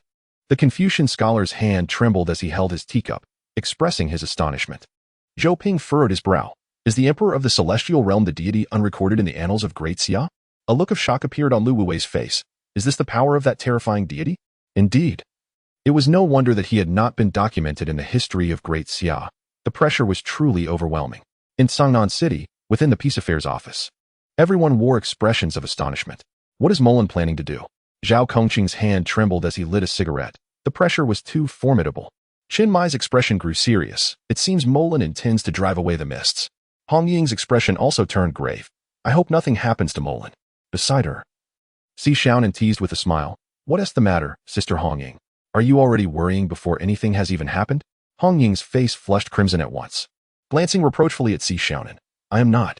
Si Xiaonan smiled as she embraced Hong Ying's arm, reassuring her, rest assured, Sister Hong Ying, we all bear witness to Brother Moken's strength. There is nothing to worry about. Lung Xian nodded in agreement, though he remained silent. Wu Xiangnan adjusted his glasses and remarked, indeed, Moken never engages in battles without certainty. Meanwhile, on the nearby sofa, Lin Xie and Wen Qima, heavily intoxicated, had long succumbed to slumber, which explained their boldness in the conversation. In front of the two-story building, Yang Jin held the small black beast in his arms, as a single vertical pupil on its forehead slowly opened, seemingly gazing upon a figure adorned in a purple-gold imperial robe, standing before a black stone tablet. Chapter 68. I command you all, retreat. What is Brother Moken intending to do? Yang Jin swallowed hard, overwhelmed by the terrifying pressure. The small black beast in his arms nodded in agreement. The oppressive aura was unbearable even for it. In the heavenly realm, two figures clad in coarse Taoist robes stood solemnly. One, a Taoist with hair neatly fastened by a long hairpin, bore a visage as radiant as the moon, his robe immaculate, with simple straw sandals adorning his feet. The other, dressed in a black and white Taoist robe, had wide sleeves fluttering gently in the wind, embodying both mortal and celestial qualities, with a disheveled mane partially obscuring his face. He lifted his gaze slightly, eyes as clear as crystal, seemingly piercing through the void. These two were the Yuqing Primordial Heavenly Sovereign and the Taching Tao de Heavenly Sovereign, esteemed figures of the Great Xia. As they felt the overwhelming imperial majesty pressing upon them, along with the terrifying aura surging forth, both sovereigns remained silent, their eyes betraying an undeniable astonishment. Is this the deity that Yang Jin spoke of? The primordial sovereign pondered gravely. The pressure was indeed formidable. The Tao De sovereign nodded solemnly, affirming, indeed, the individual Yang Jin referred to is the Immortal Emperor Moken. The expression of the primordial sovereign darkened. It was not their weakness, but rather the sheer terror emanating from this being. The Tao De sovereign added, however, Yang Jin mentioned that this individual stands on the side of our Great Xia. Upon uttering these words, a semblance of relief washed over his countenance. The primordial sovereign seemed to share this relief. Thankfully, he is on our side. Now, let us hasten to mend the origins of the heavenly realm. Those outer gods are stirring once more. A fierce glint of murderous intent flickered in the eyes of the Tao De sovereign. The murderous intent of the primordial sovereign intensified. They both harbored a profound enmity towards those outer deities. Simultaneously, every night watchman across Great Xia heard Moken's declaration. Still bewildered by the unfolding events, they were met with a shocking sight. They witnessed Moken extend his arm, a majestic surge of celestial power erupting from within him. Akin to a blazing sun rising abruptly in this darkened realm, enveloping everything around in a radiant and searing light.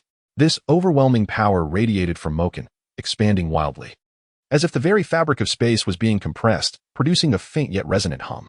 The once rampant black mist, upon encountering this force, recoiled as if scalded, retreating in panic. Yet Moken did not relent.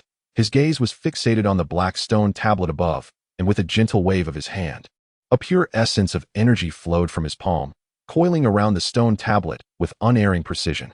"I command you all, retreat." Moken's voice bore a chilling tone, reminiscent of a snow-clad frontier, the temperature plummeting drastically. Then, with a slight exertion, he effortlessly amplified the power of the stone tablet to its zenith. In an instant, the tablet radiated a dazzling brilliance, imbued with an ancient and mysterious aura, as if it had traversed from the primordial era. As the power of the tablet surged, the black mist sensed impending doom and began to retreat in a frantic disarray, colliding and rolling amidst itself, gradually withdrawing to a safer distance. The ominous atmosphere that had shrouded the area began to dissipate, leaving only Moken standing resolutely, observing the black stone tablet of Great Xia.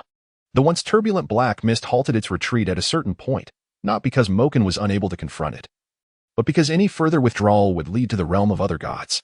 He was solely responsible for Great Xia. The fate of other nations was of no concern to him. Moken nodded in satisfaction. "Well, it is over now. This allows for greater exploration within Great Xia, without the fear of encountering mysteries amid the mist." Task accomplished. The towering black stone tablet remained steadfast, resembling a divine anchor. Moments later, several figures hastily approached. Yi Fan, Zhou Ping, the Master, Lu Wuwei, and Guan Zhan, the quintessence of humanity's 5 pinnacle champions, converged. Upon witnessing the retreat of the black mist that had previously enveloped the stone tablet, their pupils dilated in disbelief, unable to fathom that such feats were achievable by mortals. Is this truly within the realm of human capability? The Master nearly tugged at his beard in astonishment. Zhou Ping, wielding the dragon elephant, bore an expression of profound gravity. Yi Fan stepped forward, extending a hand to caress the black stone tablet, sensing its power was exponentially greater than before. In disbelief, he pondered, is this terrifying power truly within human grasp? It seemed he had gravely underestimated Moken's abilities. A bittersweet smile graced Yi Fan's lips. He often believed he had overestimated Moken. Yet each time, Moken's actions reshaped his understanding. The 4 champions turned to Yi Fan, seeking an explanation. Su Yusin was squatting nearby, meticulously counting her belongings while murmuring to herself. Moken, having made no noise, stealthily approached. As he drew near, he overheard Su Yusin quietly reciting, toothbrush, toothpaste, cup, towel, facial cleanser, little yellow duck underwear, jacket, pants, glasses, Peppa Pig glasses case. Without a doubt, the girl was checking her luggage to ensure nothing was amiss. Initially, Moken felt a sense of relief, but upon hearing little yellow duck underwear and Peppa Pig glasses case, his expression darkened. This girl, Muyu, truly had a death wish. However, observing Su Yusin earnestly counting her items brought Moken a measure of comfort and a smile. Having such a little girl around was indeed delightful. Xin, Moken tentatively called out. Su Yusin sprang up with a start, emitting a startled yelp. Lost in her own thoughts, she had not anticipated Moken's sudden appearance. The unexpected sound startled her, causing her heart to skip a beat. In her flustered state, she lost her balance and began to fall. Just as she braced for an intimate encounter with the cold ground, Moken, like a flash of lightning, swiftly extended his arm to catch her securely. His embrace was firm and warm, his powerful arms encircling her waist, preventing her from crashing to the ground in disarray. Su Yusin, still in shock, gazed at Moken with wide eyes filled with astonishment and gratitude, momentarily at a loss for words. Moken furrowed his brow slightly, gazing at the young woman in his arms, feeling a flutter in his heart, an unfamiliar sensation that he had never experienced in all his years. Su Yusin was truly beautiful, stunning beyond measure. Although he had encountered many women in the celestial realm who matched her allure, and several had shown interest in him, none had ever stirred his heart quite like Su Yusin had. She was the first. Perhaps it is because this girl is exceptionally obedient and considerate. Jun Molan never anticipated that he would develop such affection for someone like her. As Su Yusin gazed at the imposing figure of Jun Molan, the intoxicating scent of his masculinity caused her cheeks to flush instantly. Jun Molan, with an impulsive whim, pinched Su Yusin's rosy cheeks and teased, "Why are you so startled?" "My dear?" With a slight blush, Su Yusin replied, "It's your fault, Brother Molan, for suddenly speaking and startling me." She pouted, clearly displeased. Jun Molan cleared his throat twice and gently placed Su Yusin on the sofa, inquiring, "Are you injured?" No, I just lost my balance," she explained, sticking out her little tongue. "I was startled and nearly fell to the ground." "That's good to hear. What has captured your attention so thoroughly?" "I've been standing here for quite a while, and you didn't even notice," Jun Molan said with a smile, settling beside her. He admired her perfect figure, enveloped in her pajamas, and thought to himself that her physique was truly remarkable. Like a snake, perhaps, but that was inconsequential. "Didn't I hear from MOU that you're heading to new recruit training? I wanted to check if you had everything you needed. So I was a bit too focused and didn't notice your arrival," Su Yusin explained, playfully tapping her chin. Jun Molan smiled gently, ruffling her hair. "You've worked hard. You truly are a wonderful girl." "Hee, isn't that what I'm supposed to do? Now, I'm practically your personal housekeeper." "Everything falls under my purview," she declared with a hint of pride, relishing her role as Jun Molan's little caretaker. "All right, no longer just a little cook. From now on, you are my little housekeeper," Jun Molan responded with an affectionate tone. It's more than that. Look at how different your home is now." Su Yusin chimed, gesturing around Jun Molan's abode. Cushions, calligraphy, and artistic paintings adorned the walls, transforming Jun Molan's space. In his little home, Su Yusin had brought in a gentle breeze of change, introducing various decorations and items. In the living room, a vibrant, hand-embroidered tapestry hung beautifully on the wall, each delicate stitch and vivid pattern seemingly narrating enchanting tales.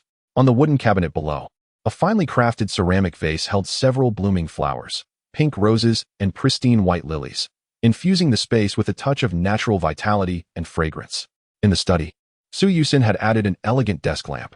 The brass lamp exuded a vintage charm, casting warm yellow light over the desk and creating a serene and inviting reading atmosphere. A petite wooden pen holder was neatly arranged on the table, housing Jun Molan's frequently used brushes, as if waiting for their master to unleash his creativity. In the bedroom, the soft bed was adorned with a cozy floral cotton quilt purchased by Su Yusin. The light blue background was dotted with delicate white flowers, evoking a refreshing and comforting ambience. A charming plush toy sat on the bedside table, an affectionate gift from Su Yusin, intended to accompany Jun Molan during his rest. In the kitchen, a row of colorful aprons hung, injecting a lively splash of color into the otherwise monotonous space. A set of exquisite tableware adorned the countertop, with white porcelain plates embellished with soft blue patterns, ensuring that every meal was an experience of elegance and refinement. Su Yusin's thoughtful decorations and items transformed Jun Molan's home into a warm, cozy haven, infused with love and warmth. This was a revelation for Jun Molan. His home truly felt like a home now. He looked around with gentle eyes, feeling an overwhelming surge of emotion. "Thank you, Shinshin," he said with a smile, recognizing her efforts as a diligent and caring little housekeeper. No need for thanks. It's what I ought to do. I can't just accept such a hefty salary without contributing anything. That would make me feel uneasy," Su Yusin replied, beaming like a little sun on a winter day. However, a hint of regret crossed her face as she surveyed the surroundings. "But it feels a bit wasteful, considering you'll be leaving in a couple of days. And these little decorations might be for naught." As she spoke, a fleeting expression of disappointment crossed Su Yusin's face. Jun Molan raised an eyebrow, teasingly inquiring, "What's this? Are you reluctant to see me go?" His mischievous smile aimed to provoke the girl, finding it quite entertaining. Su Yusin's cheeks flushed crimson in an instant. No, I wouldn't miss you at all." "Oh, I never said you would miss me. I merely remarked on your reluctance to see me go," Jun Molan teased, having found a loophole in her words, his gaze playfully fixed on Su Yusin. Her face reddened even more, resembling a ripe peach. Jun Molan affectionately tousled her silky hair, which felt incredibly smooth. Su Yusin's eyes sparkled. "Really? Of course," he replied. "But what about your new recruit training? It wouldn't do for you to leave," she said, concern evident in her voice. "Well, that's good to hear." Su Yusin sighed with relief, patting her little chest. Then, with a teasing tone, she added, "What's this? Are you reluctant to part with me, Brother Molan?" Her eyes sparkled with mischief, her playful words making the atmosphere feel charged. Jun Molan raised an eyebrow, intrigued by her sudden boldness. "Is that what you desire?" He wrapped his arm around Su Yusin's slender waist, pulling her into his embrace. Before she could react, he whispered in her ear, "Yes, I am reluctant to part with you. What of it?" As he spoke, he even blew gently into her ear, sending a delightful shiver coursing through her. In an instant, Su Yusin's face, which had regained its composure, blushed a vibrant red once more. Her cheeks turned a rosy hue, reminiscent of the most exquisite blossoms in spring. Captivating and enchanting. Her gaze darted nervously, hands fidgeting together, completely losing her usual calm demeanor. Su Yusin stammered, her words tumbling out in a jumbled mess. Unable to form a coherent sentence, her mind swirled in a chaotic haze, buzzing as if a swarm of bees danced around her ears. Her heart raced violently, as though it might leap from her chest. A warm wave spread from her cheeks to her neck and throughout her body, making her feel as if she might ignite at any moment. Su Yusin struggled to regain her composure, but that inexplicable emotion surged like a tidal wave, relentlessly battering her rationality. She yearned to escape the excruciatingly awkward scene, yet her feet felt as if they were nailed to the ground, refusing to budge. At that moment, Su Yusin resembled a frightened little deer, lost and pitiful. Her flushed cheeks and incoherent speech evoked both affection and amusement. Jun Molan, witnessing her adorable state, chuckled. "What's wrong? Is this too much for you? And here you were trying to flirt with me? Well, feel free to do as you wish, after all. I enjoy everything you cook," he declared truthfully, as Su Yusin's culinary skills were indeed remarkable. The rosy hue on Su Yusin's face had yet to fade as she cautiously requested, "Could you perhaps let me go?" She timidly pointed at the arm Jun Molan had wrapped around her waist. Jun Molan coughed twice, reluctantly releasing the enticing figure before him. Su Yusin, observing Jun Molan's hesitant demeanor, felt her cheeks flush deeper as she hurried to the threshold of her bedroom. Molan-ji, I'm heading to bed now. Good night. And do rest early." With that, she slammed the door shut with a resounding thud. Jun Molan watched the girl's retreating silhouette and chuckled, still shy, indeed.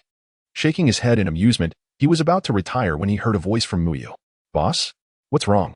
Jun Molan paused for a moment before responding. "Boss, there seems to be an issue with Lin Chia. Would you like to come take a look?" Jun Molan raised an eyebrow. "What issue could arise that even you cannot handle?" No. It's just that the aura of that caretaker, Li Yifei, in Lin Chia's psychiatric ward is growing increasingly strong." Upon hearing Li Yifei's name, Jun Molan remembered that Li Yifei was indeed cultivating within Chia's psychiatric facility. "All right, I'm on my way." He severed the communication and, glancing at the closed door of Su Yusin's room, hesitated briefly before approaching. Inside, Su Yusin's voice floated out, "Okay, Molan-ji, stay safe." Jun Molan smiled and, in the blink of an eye, disappeared from the house. After a short while, Su Yusin opened her door slightly, peeking out cautiously, finding that Jun Molan had indeed left. She sighed in relief, though the blush on her cheeks still lingered. Yet, the thought of Jun Molan having come to bid her farewell made her smile broadly. Unable to suppress her joy, within the villa district where the Honging Villa resided, Jun Molan stood beside Muyu. "What is the current situation?" Muyu silently put away his phone. "There's nothing significant." Lin Chia entered, and then noticed something unusual about Li Yifei. Now, Li Yifei's aura is only growing stronger. Jun Molan, observing Lin Chia who was resting, immediately perceived the situation within the psychiatric ward. Indeed, Li Yifei's aura was intensifying, while Lin Chia appeared somewhat anxious beside him. "Muyu, create some commotion to bring Chia out of the psychiatric ward." Jun Molan contemplated for a moment, deciding it was best for Chia to exit first, as unforeseen events might soon unfold regarding Li Yifei, potentially involving the other four deities. It would be wise to maintain an air of mystery for Chia. "I understand, boss. There happens to be a weak entity nearby. I will send it to stir up trouble," Muyu said, transforming into a shadow and vanishing from Jun Molan's side. Jun Molan stood still, focused, when suddenly a loud explosion echoed outside. Observing the car engulfed in flames and the billowing black smoke, Jun Molan felt a twitch at the corner of his mouth. This commotion was rather excessive. Looking back, he saw Lin Chia had jolted awake and rushed to the window. Even Hong Ying and Si Xiaonan, who were resting upstairs, were startled awake and emerged from their rooms. Jun Molan watched as the three made their way toward the psychiatric ward. Nix, observing the increasingly potent aura of Li Yifei, noted that some of the energies felt unfamiliar. However, one aura was familiar to her. It was her own power. As Jun Molan's figure appeared, Nix cast a vigilant glance his way, but upon recognizing him, she broke into a warm smile. "You've arrived, my lord." "Yes. I came to see how Li Yifei is faring," Jun Molan replied, his gaze fixed on the escalating aura of Li Yifei. "There's nothing wrong. His aura is merely growing stronger, alongside my power. I assume the remaining divine powers belong to the friends in those unopened rooms?" Nix's eyes turned toward the 5 closed doors behind her. Jun Molan raised an eyebrow. "It seems your treatment here is progressing well." Nix chuckled. "Indeed. I thought my children were lost, but as long as Thanatos is here, there remains hope. Jun Molan nodded, though aware that she still mistook Lin Chia for Thanatos, the Greek god of death. Nyx looked at him with curiosity. She had absorbed the powers of 5 deities. Yet why had she not absorbed the strength from the 6th room? Jun Molan smiled enigmatically. That fellow? Better to leave him be. His power remains with me. He is merely an ordinary man with a divine body now, and his power is best left untouched. Nyx nodded, seemingly understanding more than she let on. It seems you know more than I expected. Indeed, I know far more than you can imagine. Their eyes met, both sharing a smile of mutual understanding. At that moment, the power emanating from Li Yifei reached its peak, signaling his imminent awakening. Jun Molan observed Li Yifei's serene expression with satisfaction, while Nyx, beside him, nodded approvingly, her smile radiating warmth akin to that of a grandmother. Li Yifei felt an immense power surging within him, attempting to embrace this newfound strength. In an instant, he perceived a powerful force flooding his body like a relentless tide. This energy, vast as the ocean and profound as the abyss, ignited each of his cells with unprecedented vigor. Soon, ethereal figures began to materialize behind him. The first to emerge was Nyx, her dark silhouette exuding infinite majesty and divine authority. The goddess of darkness, she enveloped the air with an enigmatic aura, the shadows swirling about her, exuding an oppressive yet protective presence. Next, Merlin's figure gradually emerged, bringing with him the essence of wisdom and magic. Vibrant hues danced around Li Yifei, as magical runes flitted through the air like living butterflies. An influx of magical knowledge and techniques flooded his mind, empowering him with a deeper understanding of the forces at his command under Merlin's guidance. As Bragi appeared, the sound of a harp resonated, each note imbued with formidable pressure, compelling Li Yifei to move. In a flash, Sun Wukong manifested, his golden radiance blindingly brilliant, exuding explosive energy, as if he could shatter the heavens with a single punch, his fighting spirit igniting a fierce determination in his gaze. Finally, Gilgamesh made a grand entrance, his regal presence overwhelming, his golden armor gleaming with brilliance. Li Yifei felt an unparalleled authority and dominion, as if he had become the sovereign of the world, wielding the power to dictate all. With each figure that emerged, Li Yifei's strength surged. From the threshold of the pool realm, he sensed his body undergoing a transformation, each cell becoming more resilient under the onslaught of immense power. His aura steadily climbed, causing the very fabric of space to tremble. Ultimately, he stabilized at the pinnacle of the river realm, radiating a formidable and vibrant energy, akin to a tempest howling and waves crashing in relentless fury. Upon witnessing these ethereal figures, Nyx's beautiful eyes flickered with surprise. It was unexpected to see these particular deities. Nyx had indeed heard of them, but her most familiar acquaintance remained Merlin, who had once visited her divine realm. Jun Molan smiled faintly. Indeed. The pool realm has reached the river realm, and you were able to harness the powers of these 5 deities. Now, even Li Yifei, despite being in the sea realm, can engage in combat at will. Jun Molan felt quite pleased with Li Yifei's progress, attributing much of it to Li Yifei's own efforts.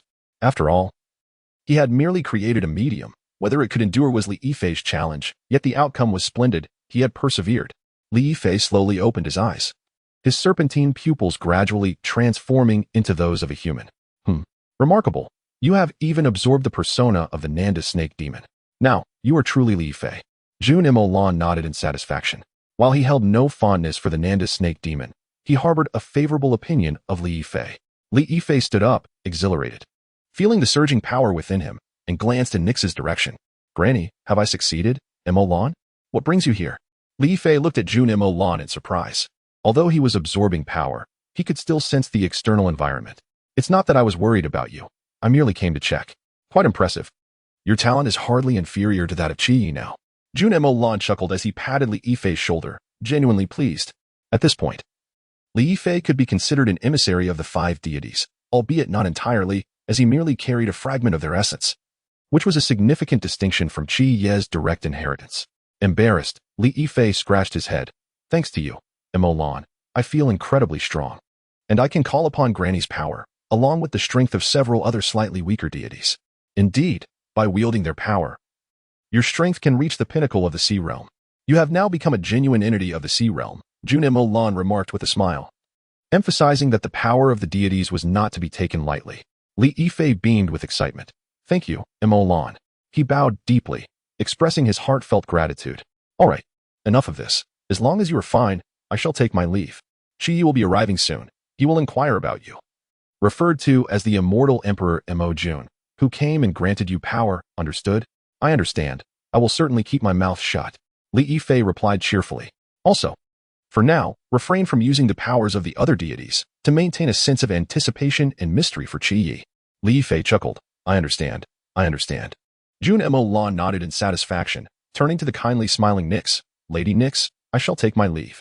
I will visit you for a chat when time permits. With that, Jun Molan waved goodbye and vanished from sight. Nyx gazed at the spot where he had disappeared, a gentle smile gracing her features. Li Yifei approached curiously. Granny, who exactly is Molan? Granny was unsure, but one thing was certain. He was far more powerful than she. Nyx affectionately tousled Li Yifei's hair. Li Yifei stared incredulously at the place where Jun Molan had just been. He had heard from Lin Qi about Nyx, the supreme goddess of night from Greek mythology, and now he found himself feeling inferior to Jun Molan. Who exactly was Jun Molan? Why were his classmates so extraordinary? Nyx lovingly ruffled Li Yifei's hair. My dear grandson, remember what Lord Jun Molan said.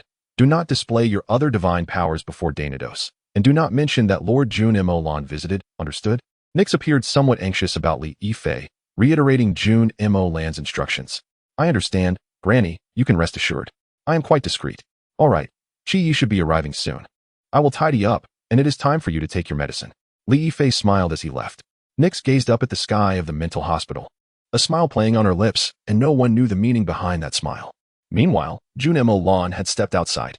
Outside, Lin Qi, Si Xiaonan, and Hong Ying were chasing after a mysterious entity from the pool realm, running amok in the streets. Observing the chaotic scene, Jun Molan sighed. Mou, enough already. The commotion is a bit too much. Mou's voice echoed. All right, boss. All three of them have significantly improved their strength, especially Si Xiaonan. Mou reappeared beside Jun Molan, like a shadow, elusive and enigmatic.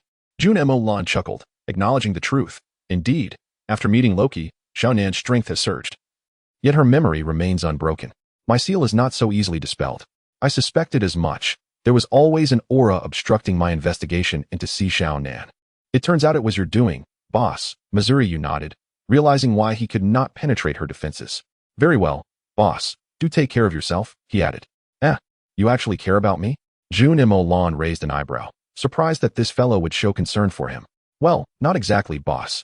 After all, you are currently unwell, and I have yet to fetch medicine from the Medicine Immortal Valley. I just recently contacted the Valley Master, and she insisted that you visit her for treatment. Jun Molan's forehead throbbed, but upon hearing the Valley Master's name, he shuddered. Not out of fear, but because that woman was notoriously unreasonable. Jun Molan shot a warning glance at Mou. Let me make this clear. Mou, if you dare reveal my whereabouts to that woman, you can expect me to tell Lon Lon everything happening here. Just the thought of the ferocious woman from the Medicine Immortal Valley, who could devour everything in her path, made Jun Molan feel unwell. She was simply terrifying, truly terrifying. Mou trembled. I understand, boss. I will definitely keep quiet. Jun Molan finally sighed in relief.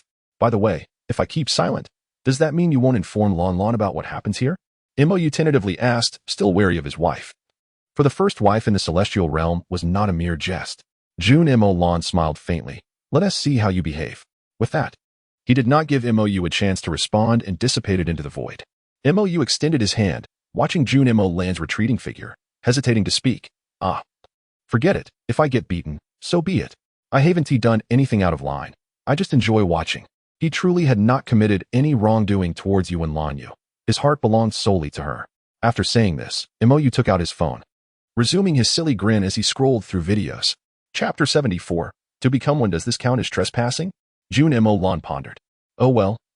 Who would dare say anything about entering the room of my future wife? Jun Molan smiled as he looked towards Hong Ying's room. The decor of Hong Ying's room exuded a delightful and warm ambience. Upon entering, the first thing one would notice was a charming plush teddy bear sitting on a soft carpet, its face adorned with a smile, as if welcoming every visitor to the room. The walls were plastered with an array of adorable cartoon stickers, little animals, stars, and rainbows, infusing the entire space with a sense of childlike wonder. In the center of the room, a petite writing desk is adorned with several vividly colored picture books and an adorable desk lamp. Beside the desk lies a cozy single bed, draped with a soft quilt featuring charming cartoon patterns that evoke warmth and comfort at first glance. In one corner of the room stands a small bookshelf, neatly arranged with an assortment of books and trinkets. Adjacent to the bookshelf is a small window, adorned with strings of colorful wind chimes that emit a melodious sound whenever a gentle breeze passes, infusing the room with vibrancy and life. The overall color scheme of the room is dominated by shades of pink and white, imparting a fresh and sweet ambience. Every corner of the room is filled with delightful and heartwarming elements, creating an atmosphere that instantly induces relaxation and joy upon entry. Observing Hong Ying's room. Jun Molan nods in satisfaction. It's quite lovely, indeed. Just then, a voice rang out from outside. Good night, Hong Ying. Good night, Xiaonan. As Jun Molan contemplated this, he noticed the door to Hong Ying's room swing open, revealing a drowsy Hong Ying stepping inside. Upon seeing Jun Molan seated on a nearby chair, she paused in disbelief, rubbing her eyes to confirm her vision.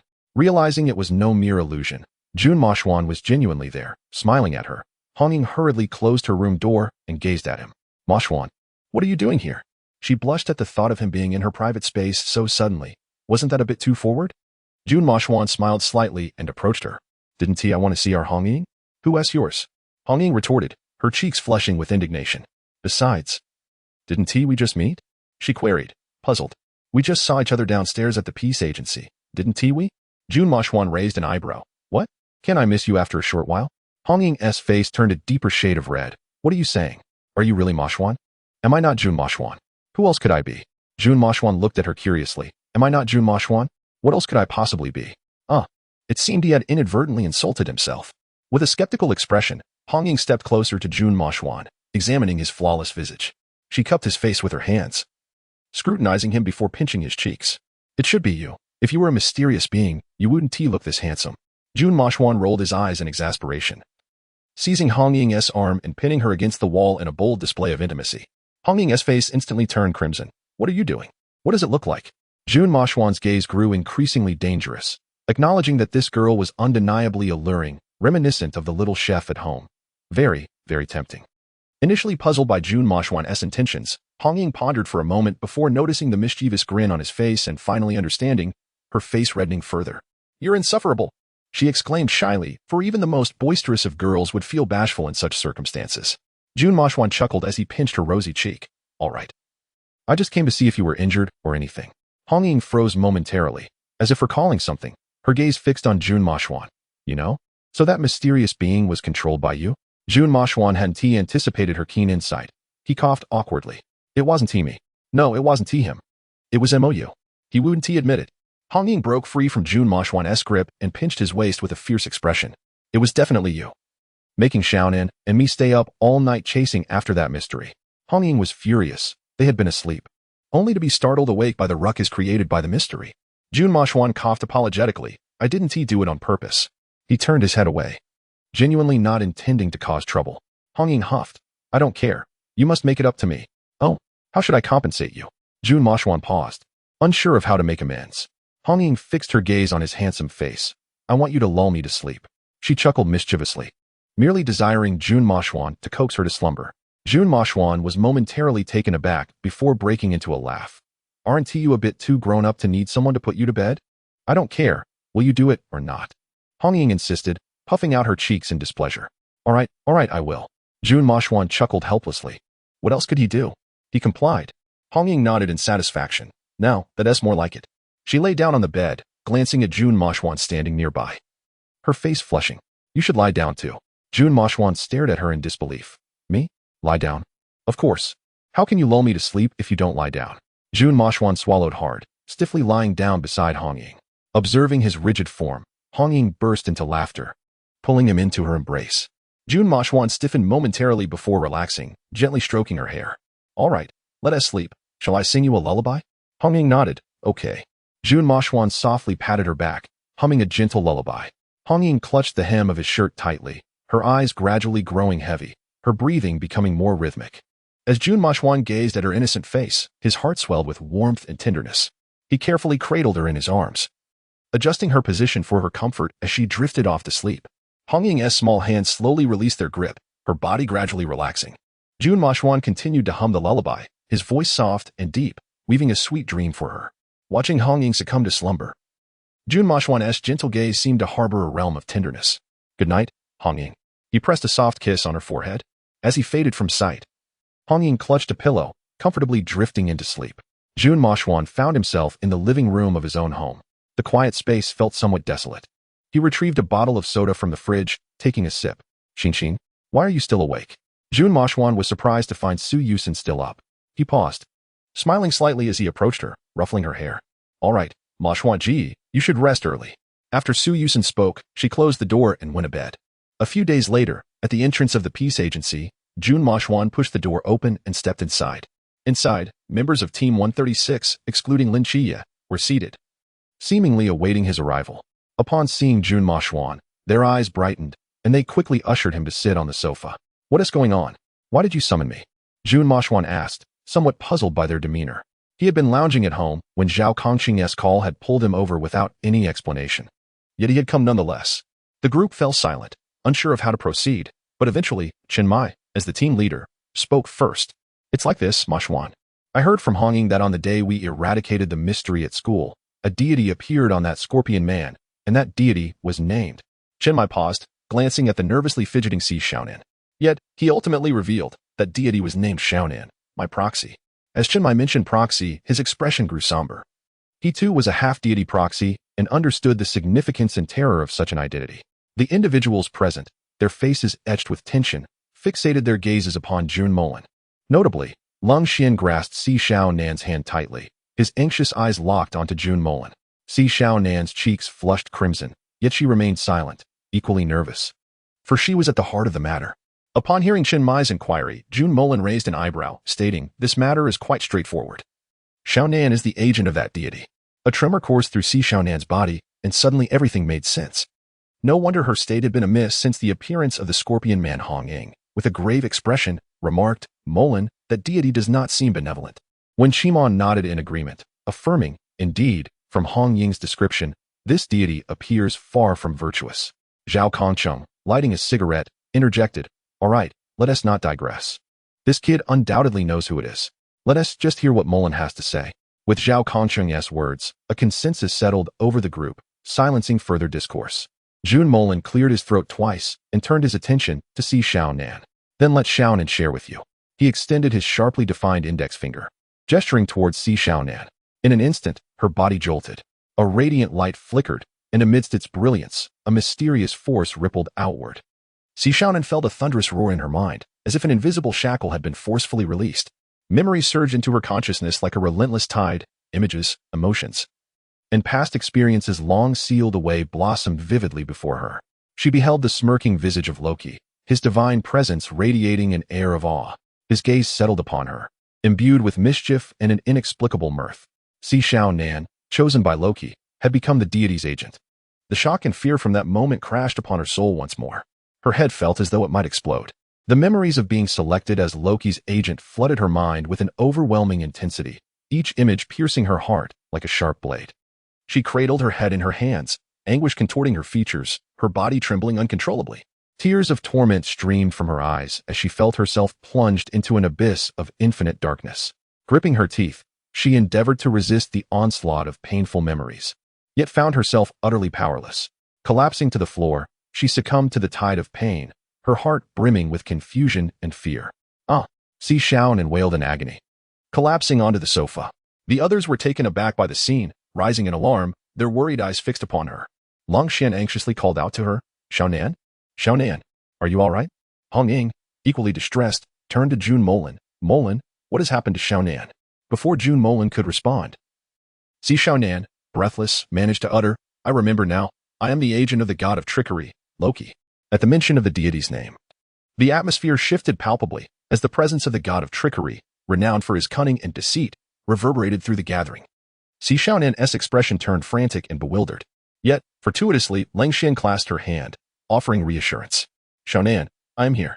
Those 4 words granted her a semblance of security, prompting a faint smile in his direction, restoring her composure. The comfort he provided was unparalleled.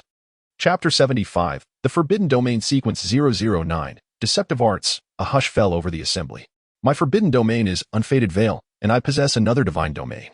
The Forbidden Domain Sequence 009, Deceptive Arts. Si Xiaonan's fingers twitched, and the established reality began to shift. Zhao Kongqing, who had been seated beside Hong Ying, found himself unexpectedly on Chen Mai's lap. Witnessing this, Jun Molan couldn't contain a chuckle. Xiaonan, is this how you employ your trickery? Si Xiaonan laughed as well. Fully aware of her newfound identity as a deity's agent, yet still retaining her essence as Si Xiaonan of Team 136. Zhao Kongqing, awkwardly standing from Chen Mai's lap, quipped, I say, Xiaonan, is this how you treat me? Si Xiaonan stifled a laugh. And this light-hearted moment infused the previously tense atmosphere of the peacekeeping office with laughter. After the merriment subsided, Chen Mai turned to Si Xiaonan. Xiaonan, what are you planning to do? Taken aback by the question, she hesitated, uncertainty flashing in her eyes. Jun Molan, leaning across the table with a smile, proposed. How about I offer you a choice? All eyes turned to Jun Molan.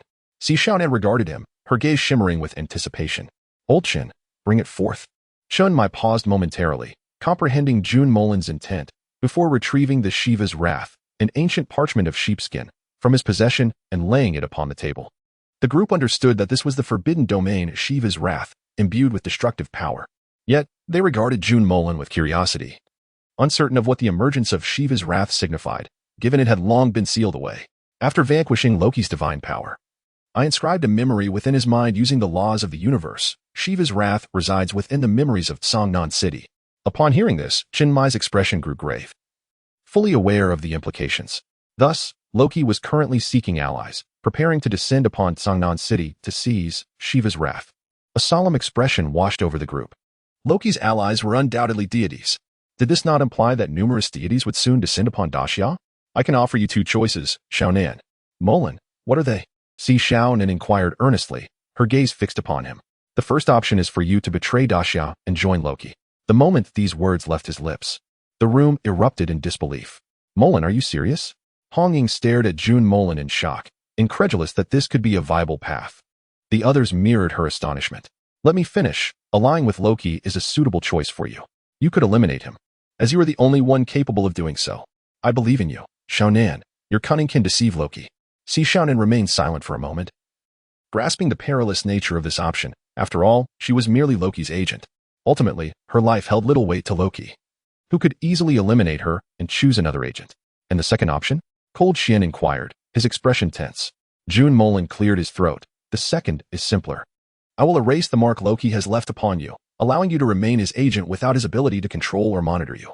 When you ascend to divinity, you can confront Loki yourself. Upon hearing this choice, the eyes of the group brightened. This option was infinitely superior to the former. Si Xiaonan's gaze sparkled with hope. And after a moment of contemplation, she asked, Molan, can you foresee the future? Indeed. Then, will I ultimately slay Loki? A glimmer of determination flickered in her eyes. Jun Molan paused, nodding. Yes, but the price will be steep. He cast a glance at Lung Xian beside Si Xiaonan, his meaning unmistakable. You imply that although Xiaonan could indeed kill Loki, the cost would be significant. Hong Ying's eyes glistened with unshed tears. The others turned their gaze to Jun Molan, yearning for a shake of his head. Yet, Jun Molan remained silent, a tacit acceptance of the grim reality. After slaying Loki, Si Xiaonan, on the brink of death, utilized 2 divine spirit charms to absorb the laws of deception, preparing to transcend. However, Lang Xian bestowed upon her a life elixir that saved her life. Si Xiaonan survived, but her eyes instantly filled with tears, gripping Lang Xian's hand tightly, unable to accept such a fate.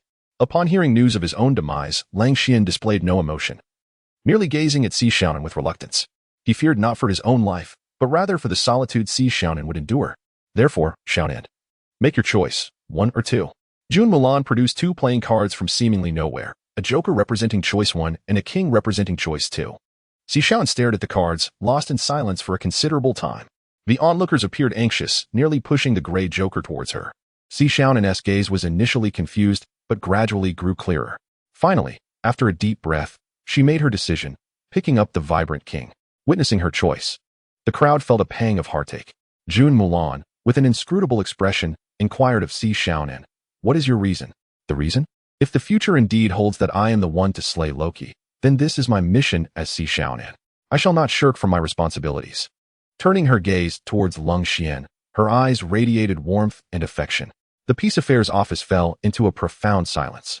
The others, having spent considerable time with Si Xiaonan, understood her stubbornness and refrained from further persuasion. This was her choice. Jun Molan observed her intently, a smile breaking across his face, just as I anticipated. You would not choose the Joker. With a flick of his hand, the Joker spontaneously combusted, vanishing from the table. But fret not, with my presence. I shall ensure the future unfolds accordingly. Chapter 76. Captain, save me. Jun Molan smiled slightly, He had come to mend a regret. The eyes of the crowd sparkled with hope, for if Jun Molan intervened, there would be no reservations. Previously, he had inscribed a memory within Loki's mind, altering his cognition. Loki, in his current state, likely felt quite disheartened, as Jun Molan had imbued him with a character steeped in melancholy, ensuring the once arrogant Loki would never resurface. Thus, Xiaonan, you can boldly execute your plan. With me here, none shall harm you. Whoever dares to approach will meet their demise. Jun Molan spoke with a calm demeanor, uttering the most terrifying and domineering words. If necessary, he could summon Loki and strike him down before Si Shinon's eyes, allowing her to absorb the laws of deception and ascend to divinity simple enough. However, such an act would not sit well with her. No one present wished to rely on Jun Molan, nor did they desire to burden him further. Si Xiaonan, with a radiant smile, expressed her gratitude. Thank you, Brother Molan. Chunmai also stood, bowing deeply towards Jun Molan, captain of Team 136, Chunmai. On behalf of the entire team, expresses our gratitude, Molan. Witnessing Chunmai rise, the others followed suit, all bowing in unison to Jun Molan. Thank you, Molan. Such a scene left Jun Molan feeling somewhat out of place. You all know I can't tolerate such excessive courtesy, yet you persist? He remarked with a hint of humor.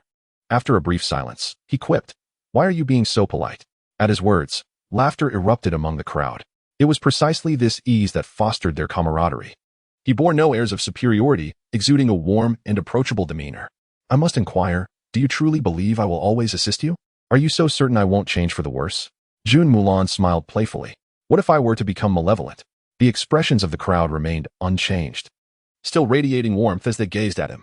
At that moment, Zhao Conqing stepped forward, puffing on a cigarette, smiling as he addressed Jun Molan. You ask, old Zhao. My question is, even if you truly turned evil, would you still be Jun Molan? Zhao Conqing's smile faded, replaced by a serious inquiry. The others, too, shifted their expressions, adding a layer of gravity to the moment. Jun Molan paused, taken aback. Of course, if I'm not Jun Molan, who else could I possibly be? Zhao Conqing regained his previous smile, placing the cigarette to his lips. If you are indeed Jun Molan, we will unconditionally trust you. Not because of your strength or the assistance you've provided, but simply because you are Jun Molan. That name alone is our reason for unwavering faith. His words garnered unanimous agreement from the crowd. Indeed, we trust you not for your might, but simply because you are Jun Molan. Even if one day you commanded us to take a life, we would do so without hesitation, for your actions would indicate your reasoning, and you would clarify your intentions. Hongying spoke with a smile, affirming their unconditional faith in Jun Molan. Absolutely, we will trust you without condition, when Qima nodded in agreement. Si Xiaonan and Lang Xian stood to one side, hand in hand, their smiles directed at Jun Molan. Though silent, their eyes spoke volumes, affirming their unwavering trust in him. Wu Xiangnan adjusted his glasses. Molan, spare the theatrics. You've helped us immensely, and we could never repay you in a lifetime. Chenmai nodded earnestly. Molan, rest assured. My word holds. All members of Team 136 will heed your command. Jun Molan was momentarily taken aback, a helpless smile gracing his lips. You all truly leave me at a loss for words. Oh, look, Molan's eyes are red. Zhao Conqing teased, leaning in to observe Jun Molan's slightly reddened eyes. Laughter erupted once more, bringing levity to the atmosphere. Jun Molan's forehead twitched as he maintained a gentle smile, gazing at Chunmai and the others. I have a favor to ask of you all. Please give Zhao Conqing a good thrashing, hold nothing back, and if he dies, I shall revive him. Hey, you can't do that, Molan. I was merely jesting. Don't do this to me, Captain. Save me. Zhao Conqing quickly hid behind Chunmai, fully aware that Jun Molan would indeed have them follow through. Chunmai coughed twice. Xiaonan, come here for a moment. I need to check if you're harmed, and Lang Xian, you come along as well. Chunmai's cough broke the tension, prompting Si Xiaonan and Lang Xian to smile and follow him. Zhao Conqing, watching the three depart, felt a sense of dread. He realized the captain was evading him, and he had tacitly accepted it. Captain, you can't do this to me, old Zhao. You absolutely mustn't treat me this way. Zhao Conqing shouted, only to feel a chill run down his spine as he turned to see Hongying, Wen Qima, and Wu Xiangnan standing behind him, all wearing peculiar smiles. Hey, you can't do this. You must Immediately, the mournful and pitiful cries of Zhao Conqing filled the air, accompanied by his pleas for mercy. Jun Molan, satisfied, nodded and stepped outside, where he saw Chunmai, Lang Xian, and Si Xiaonan sitting on the sofa, calmly sipping water while listening to Zhao Conqing's anguished screams. Unexpectedly, even the vice-captain had begun to take action. It seemed he had been enduring old Zhao for quite some time. Si Xiaonan stifled a giggle. astonished that the usually serious Vice Captain Wu Xiangnan had joined in punishing Zhao Kongsheng. Truly, there was no one quite like him. Chapter 77. The Grim Reaper arranges marriages?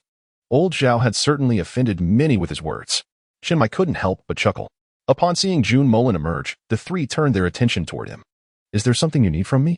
Jun Molan inquired. Nothing much, just a quick question about Xiaonin. There is nothing else, came the reply. They all nodded, aware that Jun Molan was also participating in the new recruits training, which had surprised them all. Who would have thought that Jun Molan would join the training of the new recruits? Wasn't he that a bit unfair? All right, you may leave, Molan. In a couple of days, I need to head to headquarters. Commander Yi has summoned me and Xiaoping Ge. You will be in charge of Chang'an City during my absence. Chinmai informed him. Yifan had also sought out Chinmai and Xiaoping Ge, insisting they accompany him. The two Klein representatives, both divine agents, possessed combined combat prowess that could rival the pinnacle of humanity, hence their presence was essential. Essentially, the foremost combat forces of the entire Great Xia were being summoned to headquarters. Jun Molan nodded. It seems that Yifan's ascension to divinity is indeed a serious matter. Given the stirring of external deities, it's wise for him to be earnest about this. You all go ahead. I will manage things here in Songnan. Yifan placed great importance on his ascension, summoning all the top combatants of Great Xia. Indeed, with Commander Yi becoming a deity, our Great Xia will truly be a nation of gods. One wonders where the deities of Great Xia have vanished to. Chinmai lamented, uncertain of their whereabouts. Yet he knew they still existed. Jun Molan smiled reassuringly. Rest assured, even if I do not take action, others will. Who? Chinmai asked, momentarily perplexed by Jun Molan's implication. For instance, the Erlangshan Yang Jian? Or perhaps the third Prince Neza? The three felt a wave of excitement at the mention of Yang Jian and Neza. Really? Where are they? Quite close. Yang Jian, did you not think of anyone? Jun Molan gazed mysteriously at the trio. Does that name not ring any bells? Lung Xian and Si Xiaonan were momentarily at a loss, but after pondering, Chinmai's eyes widened in realization. Yang Jin, Yang Jin, Yang Jian is indeed Yang Jin. Upon hearing the name Yang Jin, Lung Xian and Si Xiaonan's eyes also widened, fully aware of who he was. You mean, the younger brother of Qie, Yang Jin, is our Great Xia's Erlangshan Yang Jian? Chinmai stared incredulously at Jun Molan. Jun Molan snapped his fingers, nodding in satisfaction. Correct, old Chin. Your mind is still quite sharp. Then that adorable little black dog is. Si Xiaonan shivered, recalling the cute little black dog she had petted during their encounter. The heavenly dog, howling heaven. Lung Xian also fell silent, comprehending the identity of that little black dog. Indeed, quite clever. Even if I do not take action, they will. Moreover, we also have Qie here. The three nodded in agreement. All right, I must take my leave. Tell Hong Ying to calm down. We wouldn't want them to accidentally kill old Zhao. The four erupted into hearty laughter. Suddenly, Chinmai seemed to recall something. By the way, Molan, come with me. Jun Molan hesitated but followed Chinmai outside. Once outside the Peace Affairs office, Chinmai lit a cigarette, a smile spreading across his face as he looked at Jun Molan. Jun Molan, puzzled by his expression, gazed back at him. What is up, old Chin? If you have something to say, just say it. Your stare is a bit unnerving. Well, I want to ask. Chinmai fixed his eyes intently on Jun Molan's face. What do you think of Hong Ying? He suddenly posed a question that left Jun Molan baffled. Although he had grown closer to Hong Ying, being questioned by Chinmai caught him off guard. What I mean is, how do you truly feel about Hong Ying? At this point, Jun Molan could no longer feign ignorance. He would be a fool if he did. Rubbing the back of his head, he replied, Hong Ying? She is quite nice. A lively girl who cares for others. I think she is great. She is indeed quite remarkable. Hong Ying is the type who protects her own and is very assertive. The kind of woman who looks after others. Such qualities are very appealing, and Jun Molan is no exception.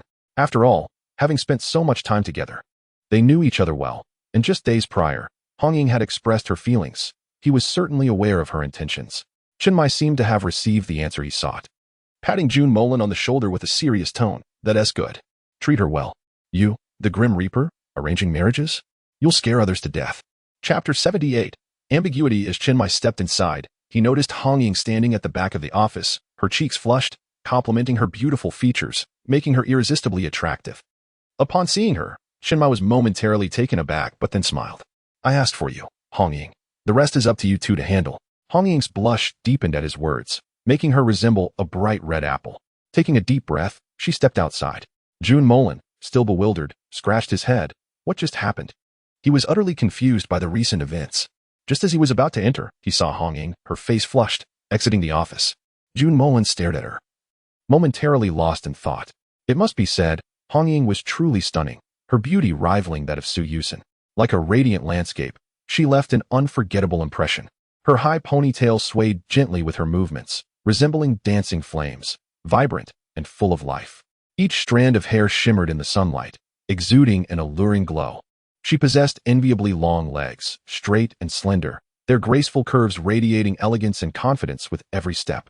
Her taut skin gleamed with a healthy sheen, akin to a finely crafted masterpiece. Dressed in simple yet stylish attire, she showcased her long legs to perfection. With her tall stature, she drew the gaze of everyone around her, becoming the center of attention. Moreover, the subtle blush on her face added to her beauty. Molan? Why are you looking at me like that? Hong Ying asked, noticing Jun Molan's unwavering gaze, causing her cheeks to redden even more. Oh, what's wrong, Hong Ying? Jun Molan coughed awkwardly, feeling embarrassed. Nothing, Hong Ying replied, tucking a strand of hair behind her ear.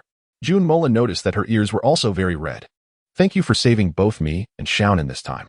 Without your intervention, I fear we would have perished at Loki's hands. Hong Ying lifted her head, her eyes reflecting gratitude and an inexplicable feeling. Jun Molan was momentarily taken aback before breaking into a smile. It's nothing, it's what I ought to do. I couldn't possibly stand by and watch you and Xiaonan be killed by Loki, could I? I couldn't bear it. Besides, didn't you thank me once already? You even dragged me to lull you to sleep. Why are you denying it now? Hong Ying's face flushed crimson as she playfully swatted Jun Molan's arm. You're so annoying. Yet, she beamed brightly. Regardless of everything, I must express my gratitude. Is a mere verbal thanks all I get? Jun Molan raised an eyebrow, a mischievous glint in his eyes. Hong Ying seemed to catch the teasing glimmer and blushed deeper. Then, how about I treat you to a meal another day? Sure, but I won't hold back, Jun Molan chuckled. Don't worry, I'll make sure you eat your fill. Hong Ying laughed in return. Observing her cheerful demeanor, Jun Molan reached out and pinched her cheek playfully. It was soft, akin to squeezing a jelly. Upon feeling the touch, Hong Ying's face turned a vivid shade of red. What are you doing? Nothing. I just didn't expect our usually carefree Hong Ying to become so shy, revealing a more delicate side, Jun Molan teased. Normally, Hong Ying was boisterous. Who would have thought she harbored a more feminine side? Hong Ying fidgeted with her clothes, her cheeks still flushed, resembling an ostrich too shy to meet Jun Molan's gaze. Hong Ying. Yes? You are truly beautiful. Caught off guard by Jun Molan's sudden compliment, Hong Ying felt flustered, unsure of how to respond, her heart racing as if water were boiling. I'll go inside first. When you head to the new recruits training, I'll see you off. In a flash, she dashed inside. Her cheeks and earlobes still tinted pink. Jun Molan chuckled as he watched her retreat, amused by her unexpected shyness. Am I becoming a scoundrel? I already have Xin at home, he pondered. Two is fine, I can manage. Who says one cannot have two girlfriends? With a grin, he entered the room. Finding Hong Ying seated beside a pillow, her head buried in it, completely still. Chen Mai, Lang Xian, and Si Xiaonan exchanged teasing glances at the sight of him and Hong Ying. Clearing his throat, Jun Molan felt somewhat overwhelmed by their stares. When Hong Ying was called out, she sprang up, hastily making her exit. Seeing her flustered state, Jun Molan couldn't help but laugh, and he approached her, taking her arm and leading her outside. The room echoed with cheers and playful jabs. Hong Ying's face grew even redder, and as she walked alongside Jun Molan, emboldened by a sudden surge of courage, she tugged down on his hand. Jun Molan felt her delicate, smooth hand slip into his. He turned to find Hong Ying smiling at him. In the next moment, she stumbled, nearly falling to the ground. But Jun Molan caught her by the waist. Are you incapable of walking? He remarked, exasperated. Cough, I'm not. Don't say such things, or I'll hit you. Hong Ying threatened, shaking her small fist as if to signify her intent. Chapter 79. I am not Hong Ying. With her small fist clenched, Hong Ying seemed ready to strike. Jun Molan raised an eyebrow, making a bold decision. Before she could react, he pushed her against the wall, and at that moment, Hong Ying's heart skipped a beat. Leaning in slightly, Jun Molan's deep, captivating gaze locked onto Hong Ying's wide, startled eyes. A charming smile curled on his lips as he spoke in a low, magnetic voice. What's this? Do you wish to strike me? Hong Ying's cheeks flushed instantly as she bit her lip and playfully protested. I don't. Let me go? Yet. Jun Molan showed no intention of releasing her. Instead, he moved closer, his warm breath caressing her face. Then why are you so shy? I didn't see you act this way when you were teasing me earlier, little Hong Ying. Her face now a brilliant shade of crimson, Hong Ying turned her head aside. Her neck also blushing. Jun Molan, gazing at her endearing demeanor, was filled with affection. Why are you so shy? Did you think I was going to kiss you? If you desire it, I wouldn't mind indulging. Hong Ying's expression shifted dramatically. Pouting in indignation, she glared at Jun Molan. Jun Molan, if I don't knock you out today. I want to be called Hong Ying. With a swift motion, a long spear appeared in her hand, aimed directly at Jun Molan with lethal intent. Hey, enough already, Hong Ying. I'll report you for domestic violence. Jun Molan sprinted ahead, with Hong Ying hot on his heels. Domestic violence? I'm going to knock you out today. Hong Ying, now transformed, was no longer the same as before. Her talent and physical prowess had significantly improved. Catch me if you can. Don't run. Only a fool would not run. Drop the spear, and I'll stop. Thus, they dashed through the dimly lit streets, with few bystanders around, most assuming it was merely a playful chase. Jun Molan, realizing Hong Ying was relentlessly pursuing him, halted with a sigh. Stop. I concede, all right? Just don't chase me anymore. It's inappropriate for others to witness this at night.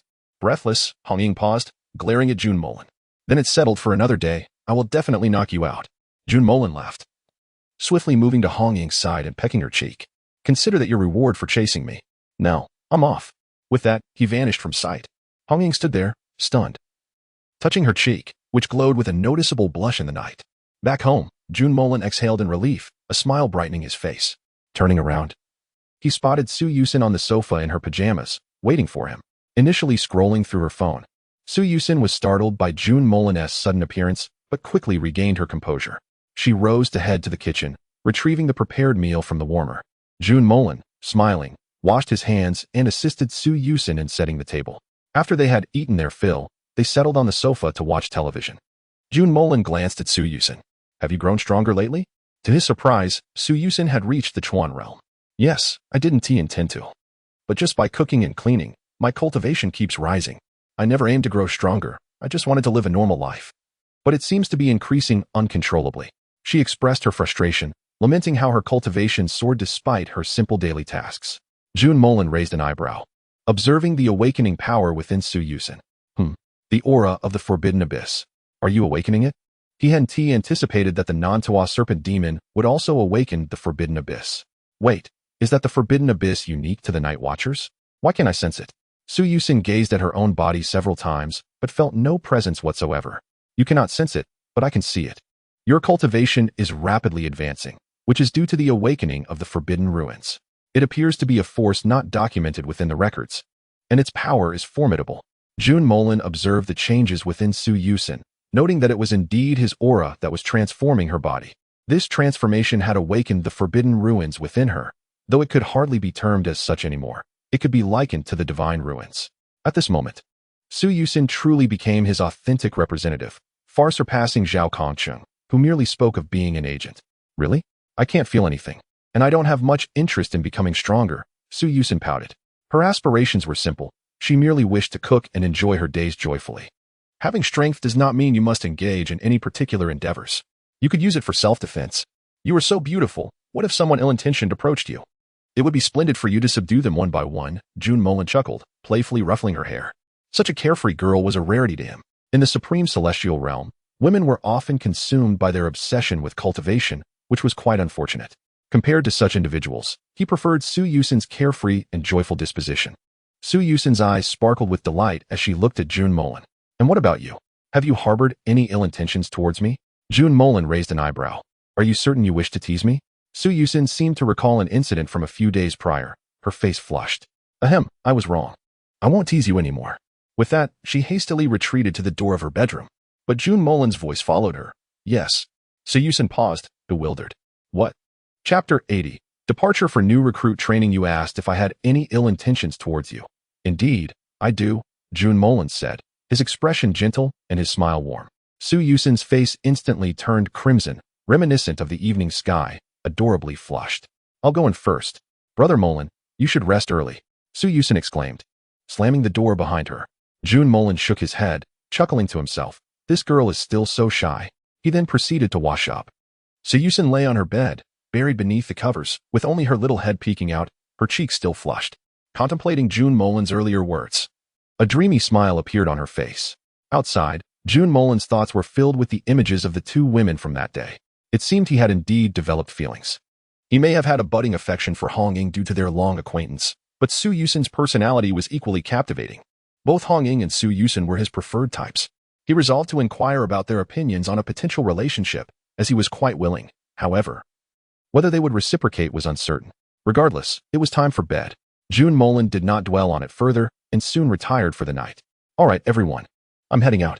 The new recruit training is over, and I do not know where I will be assigned, Lin Chiya announced, dragging a pink suitcase and standing at the door of the office. Her appearance, coupled with the suitcase, was almost a match for Jun Molan. The members of Team 136, except for Chun Mai, gathered there. Chun Mai had gone to the Night Watch headquarters yesterday. Yifan's breakthrough was imminent. Hong Ying looked at Lin Chiya with reluctance. Chiya, go ahead. Your sister will miss you. Lin Chiya's lips twitched slightly. Sister Hong Ying, if you and Xiaonan hadn't gotten me this suitcase, I would truly miss you. Her words elicited laughter from the group. All right, I will escort you, Chiya. Unexpectedly, the new recruit training is set in Songnan City, Zhao Kongqing said, yawning as he stepped outside. Were we not in Songnan City before? Lin Chiya asked curiously. Indeed, previous recruit trainings were held in Shangjing. Songnan City is merely a remote little town. How can it compare to Shangjing? Zhao Kongqing replied with a smile. Old Zhao, your statement is flawed. Shangjing is Xiaopingge. While Songnan has our captain, the black and white impermanents. Who dares to claim Songnan City is inferior? When Chimo remarked playfully, that may be true. All right, you little rascal. Let us go. I will take you there and greet Instructor Yuan Gang, Zhao Kongqing said, leading Lin Chiya to the car, heading towards the new recruit training base. Upstairs, the others stood by the window, watching the vehicle depart. Molan should be setting off soon as well. I cannot wait to see Chiya's expression when she meets Molan. Hong Ying said with a mischievous smile, her anticipation evident. The others said nothing, but their expressions revealed their shared excitement. Hong Ying, are you not going to see Molan off? When Chima asked with a grin, the crowd teased Hong Ying, as they had gradually learned everything they needed to know over the past few days. Hong Ying's cheeks flushed as she cleared her throat. All right, I will go. I am on my way now. Sister Hong Ying, I will escort you, Si Xiaonan offered, her hands weaving a scheme as the two disappeared from sight. At Jun Molan's residence, our protagonist stood at the door, feeling utterly speechless as his mouth twitched incessantly. He held a Peppa Pig suitcase in one hand, a little yellow duck backpack slung over his shoulder, and his clothes adorned with Mickey Mouse. The entire ensemble left him exasperated. Yet, he had no choice. For this was the outfit chosen by Su Yusen. Jun Molan looked at Su Yusen, who was laughing uncontrollably, and shook his head helplessly. Are you satisfied now, little girl? Su Yusen laughed heartily. I am. Brother Molan, you look absolutely dashing in that outfit. Suddenly, as if recalling something, her face flushed. Brother Molan? There is something in your hair. As she approached him, she reached out to tousle his hair. Did it come out? Jun Molan began, but before he could finish, he felt a moist, warm sensation brush against his cheek. Undoubtedly, it was her lips. Jun Molan was taken aback, ruffling her hair gently. All right, I understand. I'm leaving now. Be good at home. He pinched her cheek and, with suitcase in hand, vanished from the house. After adjusting his attire, he settled on the sofa, humming a tune while scrolling through his phone. Once outside, Jun Molan sensed two familiar auras approaching. As he stood there, he saw Hong Ying and Si Xiaonan materialize before him. This trickery is quite clever. This divine ruins, like the mortal realm's divine domain with Lin Chiya, belongs to the conceptual level of the divine ruins. Upon seeing Jun Molan's attire, Hong Ying and Si Xiaonan burst into laughter. Jun Molan's lips twitched. What is it? Is it not visually appealing? Si Xiaonan stifled her giggles behind her hand, while Hong Ying beamed at him. Appealing? Of course. Our Molan looks good in anything. Si Xiaonan teased. Upon hearing Si Xiaonan's playful banter, Hong Ying's cheeks flushed. Xiaonan, which side are you on? Ahem. I am, of course, on Sister Hong Ying's side. That is more like it. Hong Ying looked at Jun Molan with satisfaction. Old Zhao just sent Chiya off. I thought I would come to see you off as well. Today, Hong Ying is no longer so shy, for her relationship with Jun Molan has become quite evident. So what is there to be bashful about? In Chapter 81, while Li Pang said, no need, I can go by myself. You all stay at home, after all. Old Chun is not in Songnan and needs you to guard it. Although Chun Mu Yi has departed, the presence of Si Xiaonan, a Klein, alleviates any particular concerns. With a smile, Hong Ying stepped forward, taking Jun Molan's face in her hands and giving it a gentle squeeze. What's wrong? I wish to see you off. Is that not permissible? Of course it is. If my Hong Ying wishes to send me off, I am immensely pleased. Jun Molan replied, setting down his suitcase and wrapping his arms around her slender waist, their bodies pressed closely together, their faces mere inches apart. Behind them, Si Xiaonan instantly covered her face with her hands, though the gap between her middle and ring fingers was a tad too wide. Hong Ying blushed deeply, and on an impulsive whim, She pressed her lips against Jun Molan's.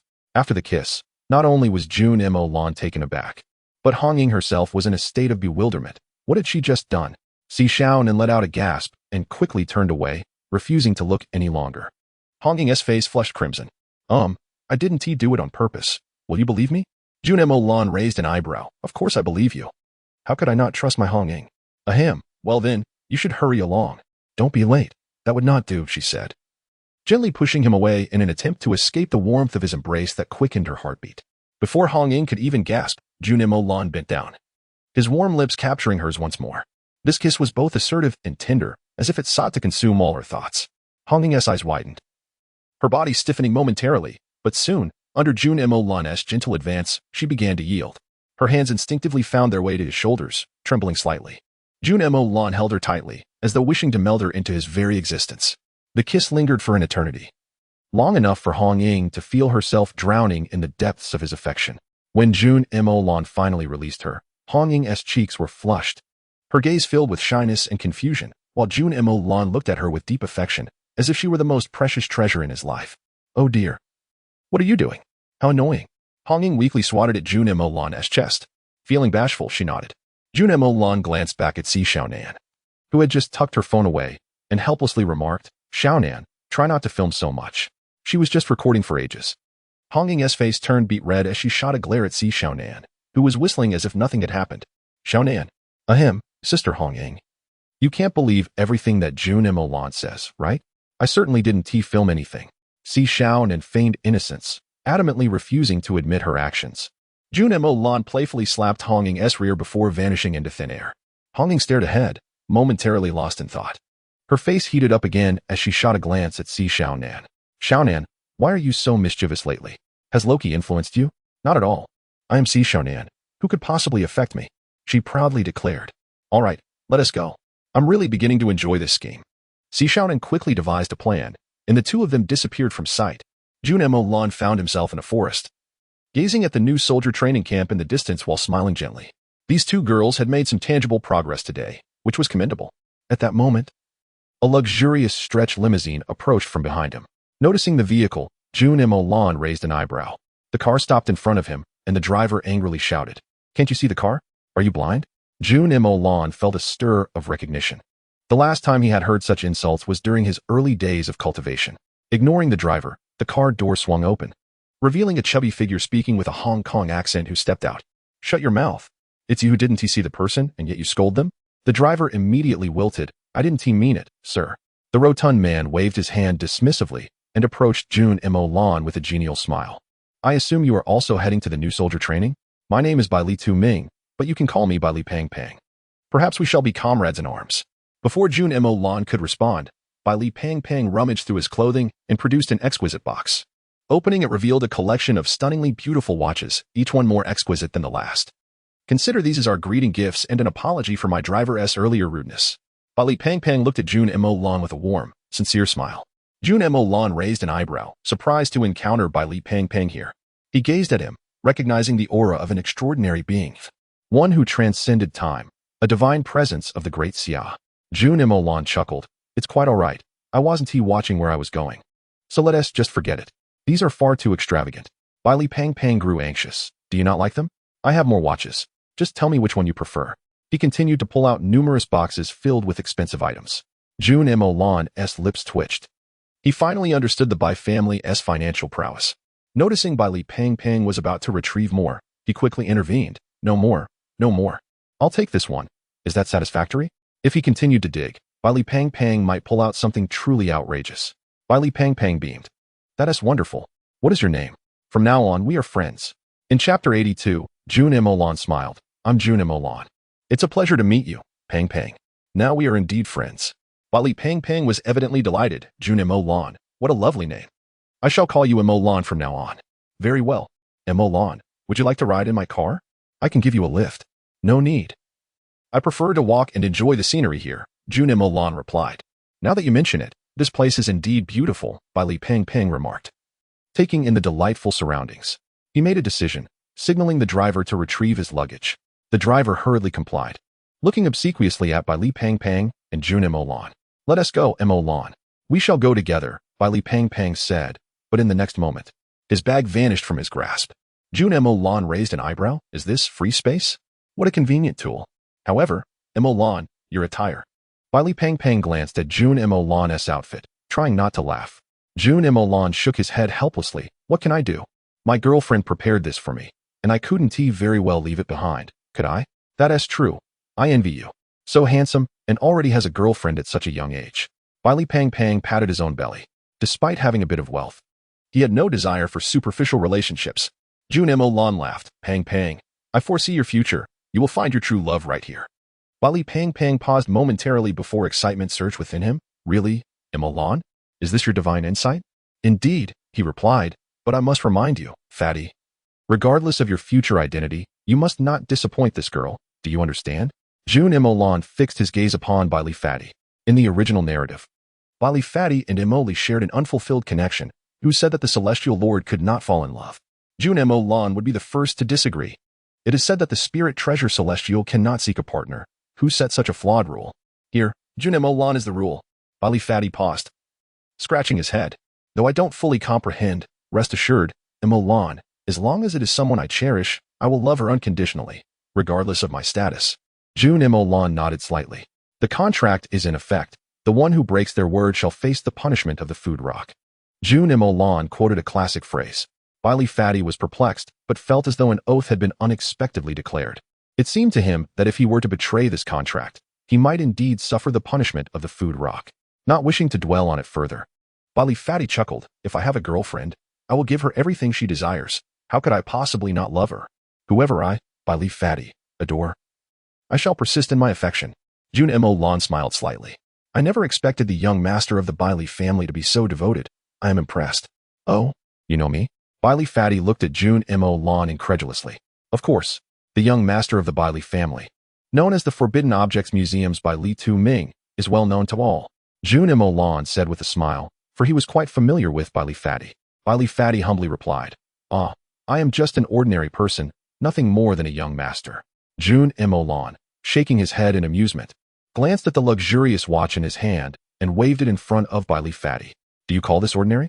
Jun Molan chuckled, realizing that this fellow was quite the embodiment of understated extravagance. He knew Li Fatty did not mean it that way, yet such humble proclamations were truly irksome. Li Fatty waved his hand dismissively. Oh, come on. I'm merely a person with a bit of money. I am not a young master at all. Jun Molan shook his head helplessly and turned to see the driver from earlier glaring at their retreating figures with malice. Jun Molan raised an eyebrow as he noticed the driver pulling out his phone, speaking obsequiously about something. Jun Molan frowned. Young Master Jing, Li Jing. Li Fatty was merely a pawn in the hands of Li Exian, the head of the Li family, meant to divert assassins and clear the path for the true Li Tu Ming, Li Jing. A glint flashed in Jun Molan's eyes as he thought. Mou, it's up to you. Understood. What are we to do? Should we eliminate the entire Li family? Li Fatty asked. Jun Molan shook his head resignedly. Let us deal with this driver first. Consider it a consequence for his disrespect towards me. As for the Li family, we have ample time to play with them at our leisure. Killing the Li family outright? That would be far too dull.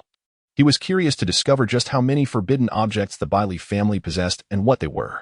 Most of all, he wanted to see the legendary strongest forbidden object, the dirge, a terrifying ability that could reduce all living beings, except for the user. To sand through the power of song, its principle lies in the frequency of sound disrupting cellular structure. The dirge appears as a mere skull, and he was quite interested in that skull. Understood, this fellow deserves to die. Mou's tone turned unusually cold, laced with a strong desire for vengeance. Jun Molan chuckled lightly. All right, it's just a verbal insult. When we were in the celestial realm, we were often berated. He understood that Mou was angered by the driver's insults. Despite his seemingly carefree demeanor, he harbored a profound protective instinct towards his friends, family, and loved ones. This is different. Such a person deserves to die. Mou's voice faded, and Jun Molan even heard the sound of an explosion and a desperate scream. Molan? Li Fatty observed Jun Molan lost in thought and nudged him gently. Typically, those who fell into this fellow's hands would be reduced to mere bones, scattered to the winds. Oh, it's nothing, just lost in thought. Let us hurry up and get inside to tidy things up. All right, let us go. The two moved swiftly through the forest. However, after a short while, Li Fatty fell far behind, panting heavily. Hey. Li Fatty gasped for breath, feeling utterly exhausted. Molan, Wait for me. I can't keep up. Jun Molan shook his head with a smile. Put my things in your space, and I'll pull you along. Wily Fatty nodded. During their earlier interaction, they had come to understand one another a little better. He had shared the existence of his free space with Jun Molan, inexplicably feeling that Jun Molan was trustworthy. Wily Fatty tossed Jun Molan's belongings into the free space and then felt Jun Molan grab his shirt. Let us go, Fatty. You must hang on. Don't vomit on me. Jun Molan teased with a mischievous grin. Before Wily Fatty could react, he was lifted and dashed forward. Jun Molan's strong hand effortlessly grasped the back of Wily Fatty's collar, as if lifting a featherweight object. With long strides, Jun Molan sprinted swiftly, each step resonating against the solid ground with a dull thud. His figure darted through the wilderness like a cheetah, stirring up a whirlwind. As Jun Molan sped along, Wily Fatty felt like a leaf caught in a tempest, entirely devoid of control over his body. The grip on his collar tightened, causing discomfort around his neck. Wily Fatty's eyes widened in terror as he watched the scenery blur past him, too fast for him to discern. His stomach churned violently, the queasiness almost making him retch. He wished to cry out, to urge Jun Molan to stop, but as he opened his mouth, all that filled it was the howling wind, rendering him speechless. Soon, they arrived near the new recruits' training base. Inside the training base, Yuan Gang observed the rapidly approaching figures of Jun Molan and Wily Fatty on the large screen, his expression somewhat distorted. Look, who is that? The operator quickly analyzed the situation. Report, instructor. It is Jun Molan and Wily Fatty. The divine agent of the Immortal Emperor Jun Molan. And the young master of the Wily family? Yuan Gang paused momentarily upon hearing these names, but quickly recalled who they were. Send someone to greet them. They should be the first to arrive here. After issuing the command, an instructor departed in a camouflage pickup truck, speeding towards the location of Jun Molan and Wily Fatty. Yuan Gang, observing the shadow weaving through the forest, struggled to capture the image clearly on camera. Lost in contemplation, it seems this new recruit's training will not be easily managed. Yuan Gang focused on Jun Molan's figure. This individual's speed was nearly on par with that of an average Sea Realm expert. What kind of monster is this? In truth, Jun Molan was simply running normally, exerting no additional effort. Have the Mask and Phoenix teams arrived yet? They are already on the plane, awaiting the new recruit's training. Good. Ensure they take good care of these rookies. Understood. Jun Molan arrived at the edge of the woods, dragging along the plump Bailey. Bailey, with his cheeks puffed and face flushed, hurried to a nearby tree and began to vomit, nearly expelling the remnants of last night's dinner. Jun Molan even caught sight of some seafood in the mix, his lips twitching slightly. Cough. I say, Molan, could you perhaps give me a heads up next time? You nearly caused my demise. Bailey looked up at Jun Molan with an innocent expression. Did I not mention it? Just don't vomit on me. I did give you a warning, Jun Molan replied. Bailey sighed in resignation, then resumed his usual nonchalant demeanor. After a moment of contemplation, Jun Molan realized that it wasn't that he didn't want to elaborate. Rather, he was uncertain about the nature of his forbidden domain. The title of emperor was merely due to his good looks, yet he had not deeply considered the powers of this divine realm. After a brief pause, he mused. To be honest, I'm not entirely sure, but generally speaking, I can achieve whatever I set my mind to. Bailey's eyes widened in surprise. Does that mean you possess the ability of words manifested into reality? Jun Molan responded. Well, your interpretation isn't incorrect. The phrase sparked a light in Jun Molan's eyes. Indeed, words manifested into reality was an impressive divine ability, and thus his divine realm's power was indeed that. Wow, could you demonstrate it? This forbidden domain isn't recorded in the official sequences, is it? Bailey inquired, curiosity and excitement bubbling within him. Jun Molan chuckled. Indeed, it is not documented. The deity I serve is also one not noted in the legends of the Great Xia. Bailey's eyes widened in astonishment. You are a divine agent. Did I not mention that earlier? Jun Molan scratched his head, realizing he had not. No, I had no idea. You are a divine agent, Bailey exclaimed. Excitement coursing through him, as such agents were rare and hard to encounter. Why so excited? You are still the young master of the Bailey family, Jun Molan remarked. That is different. My family has some wealth, but we certainly don't have a divine agent among us. Jun Molan fell silent for a moment. While the Bailey family lacked a divine agent, they indeed had a genuine deity. Molan, could you demonstrate your abilities? Bailey urged, rubbing his hands together in anticipation. Jun Molan nodded. My power is quite straightforward. For instance, I can conjure this. With a swift motion, a magnificent sword materialized in his hand from the void before him. Bailey stared at the grand sword, bewildered. Wait. Isn't that my transforming 3000? He glanced at his free space and confirmed that his transforming 3,000 had vanished, now in Jun Molan's grasp. Jun Molan raised the sword high above his head, proclaiming, transforming 3,000. With a swift motion, the sword erupted into countless duplicates, each one transforming into a multitude of grand swords, hovering ominously in the air with their tips directed toward the ground, each emanating a chilling aura. Bailey observed this spectacle without much reaction. After all, as long as one possessed mental strength, anyone could wield forbidden items, right? What truly astonished him was that Jun Molan had retrieved his transforming 3,000 from his free space. Is this the power of words manifested into reality? Truly impressive. At that moment, a camouflaged pickup truck approached swiftly, halting before them. A camouflaged instructor emerged, gazing at the multitude of swords above, swallowing hard. Is this an attempt to obliterate the base? Jun Molan, upon seeing the instructor, chuckled and dismissed the power of transforming 3,000 with a casual toss. Molan, your forbidden domain is extraordinary. Bailey's eyes gleamed. Can you conjure a roasted chicken? Jun Molan raised an eyebrow. Are you also a glutton? Not quite, Bailey admitted sheepishly. Jun Molan smiled broadly and waved his hand, summoning a delectable roasted chicken into Bailey's grasp. Bailey's eyes sparkled as he devoured the chicken with great delight. Jun Molan chuckled helplessly and approached the instructor. Greetings.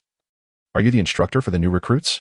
The instructor, eyeing Jun Molan, swallowed again, his throat dry. Indeed, I am here to escort you. Thank you for your efforts. Jun Molan replied warmly, knowing the way but appreciating the guidance, especially since Bailey was too full to walk any further. The instructor regarded Jun Molan as if he were a phenomenon and nodded. Let us move. Jun Molan smiled back at Bailey, who had reduced the roasted chicken to a pile of bones, now contentedly patting his belly. I feel so comfortable. Oh, Molan, I think I can't live without you. Bailey's eyes sparkled as he gazed at Jun Molan, truly feeling an attachment forming. This is like a portable treasure trove, even more powerful than my free space. Jun Molan chuckled. You might want to reconsider. If my girlfriends hear you, they might give you a good beating. Bailey laughed heartily. Ah, your girlfriends. Suddenly, his eyes bulged. Girlfriends? Multiple? Bailey felt overwhelmed, as he didn't even have one girlfriend, while Jun Molan casually mentioned having several. Jun Molan chuckled. Yes, I suppose I now have 2 girlfriends. After saying that, he felt a bit strange, as if he were embodying the archetype of a cat. It truly sounded like a classic Playboy line. Yet he reveled in it. What is the issue? I had no companions in the celestial realm. Can I enjoy myself here? Bailey felt a wave of despair wash over him, but quickly regained his composure. No matter. I, Bailey, shall find my future partner. Jun Molan patted his shoulder reassuringly. Rest assured, I promised you would find your partner here, and you will, as long as you remember what I just told you. Don't worry, I won't forget. No matter what, I am Bailey. Jun Molan nodded in satisfaction. That was precisely what he wanted to hear. Otherwise, Molly would always be pining for Bailey. And by the time everyone else married, he would still be single. Oh, and there's that arrogant fellow who also ended up unmarried. Let us go? Get in the car and see our training base. Jun Molan and Bailey climbed into the instructor's vehicle, heading towards the new recruit training base. Just moments after they departed, another vehicle approached, carrying Zhao Kongqing and Lin Chiye. Go on, Chiye. I can only take you this far. Beyond this point, I can't go. Someone will come to escort you, Zhao Kongqing remarked, lighting a cigarette, exuding an air of nonchalance. Lin Chiye twitched his lips slightly, surveying the dense forest surrounding them, feeling that he would surely get lost within. Hey, Lao Zhao, can't you at least take me to the door? Zhao Kongqing chuckled. There's no way around it. I don't want to go in there. For you, it's like a devilish torment. I have no desire to enter again. Lin Chiye smiled helplessly, wanting to say something more, but was abruptly kicked out of the passenger seat by Zhao Kongqing. You little brat, stop being so tedious, just get lost. After delivering his words, Zhao Kongqing accelerated away in his vehicle, leaving Lin Chiye bewildered as he watched the car's retreating figure. But I haven't even taken my luggage down yet. Moments later, Zhao Kongqing tossed all of Lin Chiye's belongings out of the vehicle, accompanied by a terse command. Hurry up and get lost. With that, he sped off once more. Lin Chiye, with a sense of resignation, picked up his luggage and began to walk deep into the dense forest. Above the new recruit training base, 2 helicopters hovered. Inside one, 5 masked individuals were seated, enjoying a hot pot meal. Each wore a distinctive mask and was draped in gray cloaks. Chapter 84. 2 special teams eating hot pot at high altitude, especially in a helicopter, was truly a unique experience. Hey, Captain. Do you think Instructor Yuan really brought both our special teams here because the new recruits are that troublesome? Asked a man wearing a swirling mask, his speech slightly muffled by food. Beside him, a man with a balanced mask sipped a drink, responding, Indeed, Captain, isn't our mask team sufficient? Why summon the Phoenix team? A woman in a rose mask interjected. If we've all been called here, there must be a reason. Why waste words? The man with the crescent moon mask remained silent, devouring his meal with fervor. At the forefront, a man in a king mask savored his food leisurely. According to Instructor Yuan, there are 2 divine agents among this batch of new recruits. I suspect it's mainly to deal with those 2, while the rest of us are merely along for the ride. The king mask nodded, with 2 divine agents. It certainly wouldn't suffice to call only one-time god agent. Hence, they also summoned Xia Siming, the agent of Athena, ensuring fairness, 1 for each. 2 divine agents? The man named Yuegawei stared at the king mask in disbelief. Have divine agents become so common nowadays? Indeed, calling 2 special teams was necessary. Dealing with 2 divine agents is no easy task. The man with the balanced mask agreed, nodding. Captain, who are these agents? The swirling mask asked curiously, eager to learn their identities. All eyes turned to the king mask, intrigued. According to Commander Yi, one is named Lin Chiya, the divine agent of the Seraph, Michael. At this revelation, the group gasped in shock, realizing the gravity of the situation. The agent of Michael. Does that not symbolize the miraculous mortal realm? Exactly. That is indeed the immortal realm. The group nodded in understanding, now aware of the necessity for 2 special teams, given the formidable nature of Michael's agent. And the other? The rose mask inquired, glancing at the king mask. The king mask paused, his handsome face momentarily creased in thought. The other is named Jun Molan, the agent of the Immortal Emperor of Ink. The crowd fell silent, puzzled by this unfamiliar name from the myths of their homeland. Captain, I don't recall hearing of the Immortal Emperor of Ink in our legends, Yuegawei remarked, frowning even though his mask concealed his expression. The others nodded in agreement, equally unaware of this deity. The king mask sighed, but that's precisely why I hesitated to speak earlier. I, too, have never heard of this Immortal Emperor of Ink. But according to Commander Yi, this deity is one of the supreme beings not recorded in history. Or, as Commander Yi suggested, perhaps history deemed this powerful deity unworthy of mention. The group gasped collectively, the weight of this revelation sinking in. A deity not recorded in history, or deemed unworthy of it. No one knew how to respond. What kind of formidable being were they facing? The king mask nodded. What I can tell you is that this Jun Molan's divine realm is known as Emperor. Even the information provided by Commander Yi lacks specific details about its powers. We are confronting an unknown enemy. Silence enveloped the group. By the way, did you all hear that voice earlier? The swirling mask ventured cautiously. Everyone paused, then quickly understood what he meant. You mean the one about the Immortal Emperor of Ink, who dispels the fog and protects the citizens of our homeland? The man with the balanced mask cautiously added. Exactly.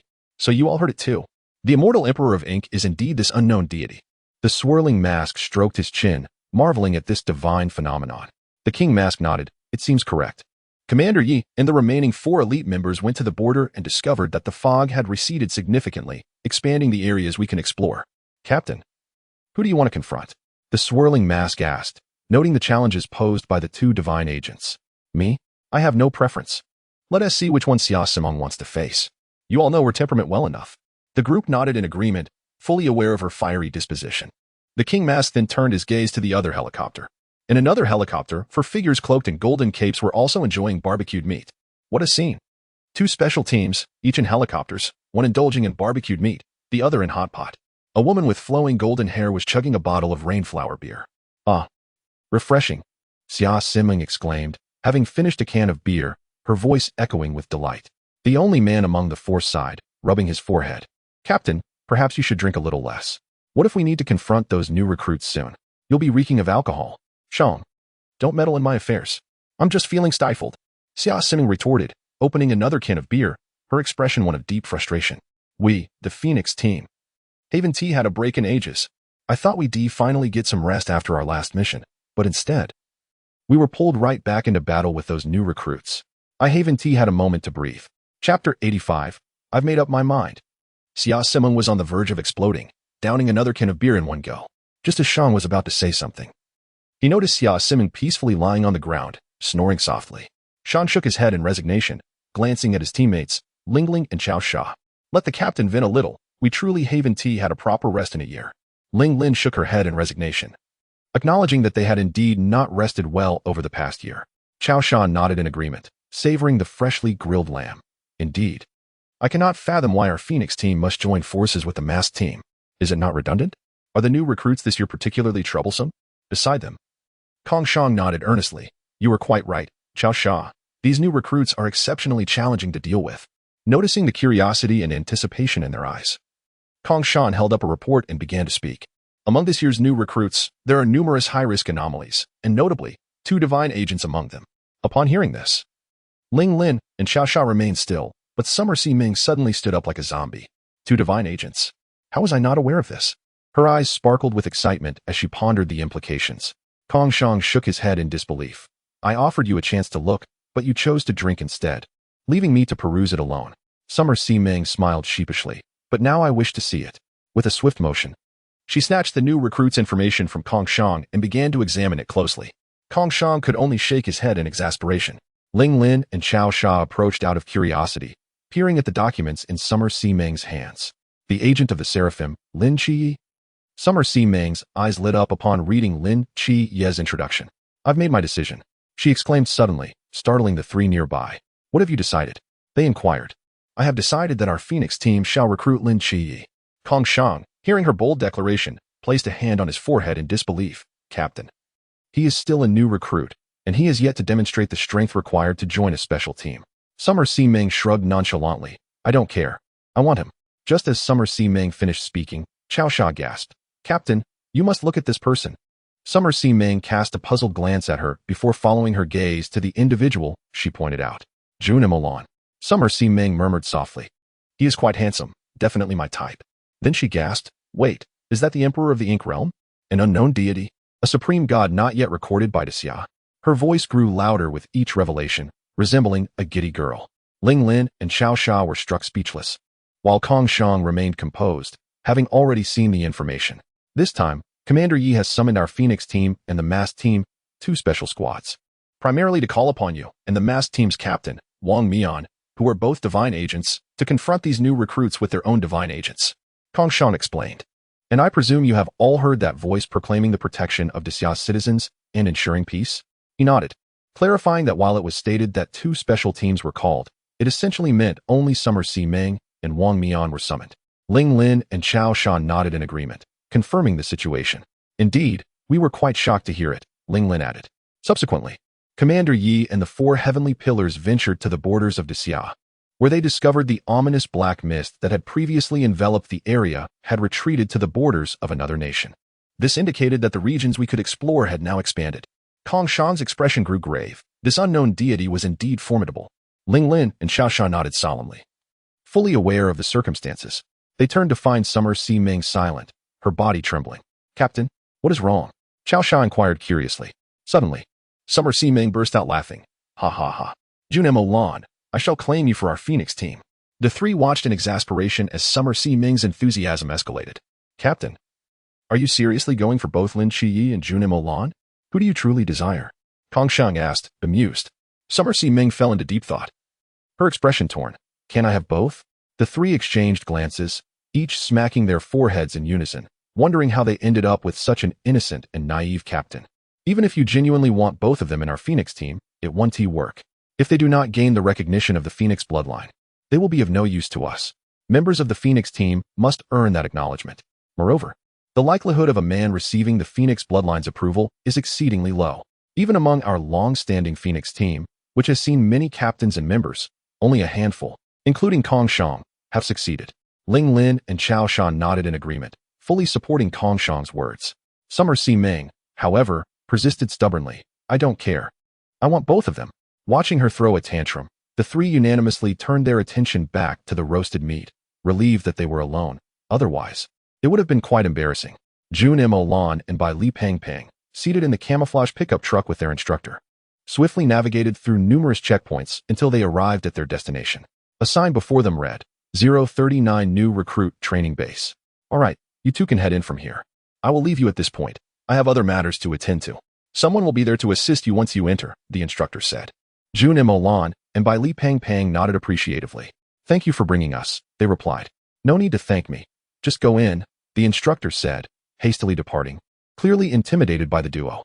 Bai Li Peng Peng teased. Jun Molan, you scared the instructor on your first day? Jun Molan rolled his eyes in response. Enough with the banter. Let us go take a look. All right. The 2 entered the new recruit training base.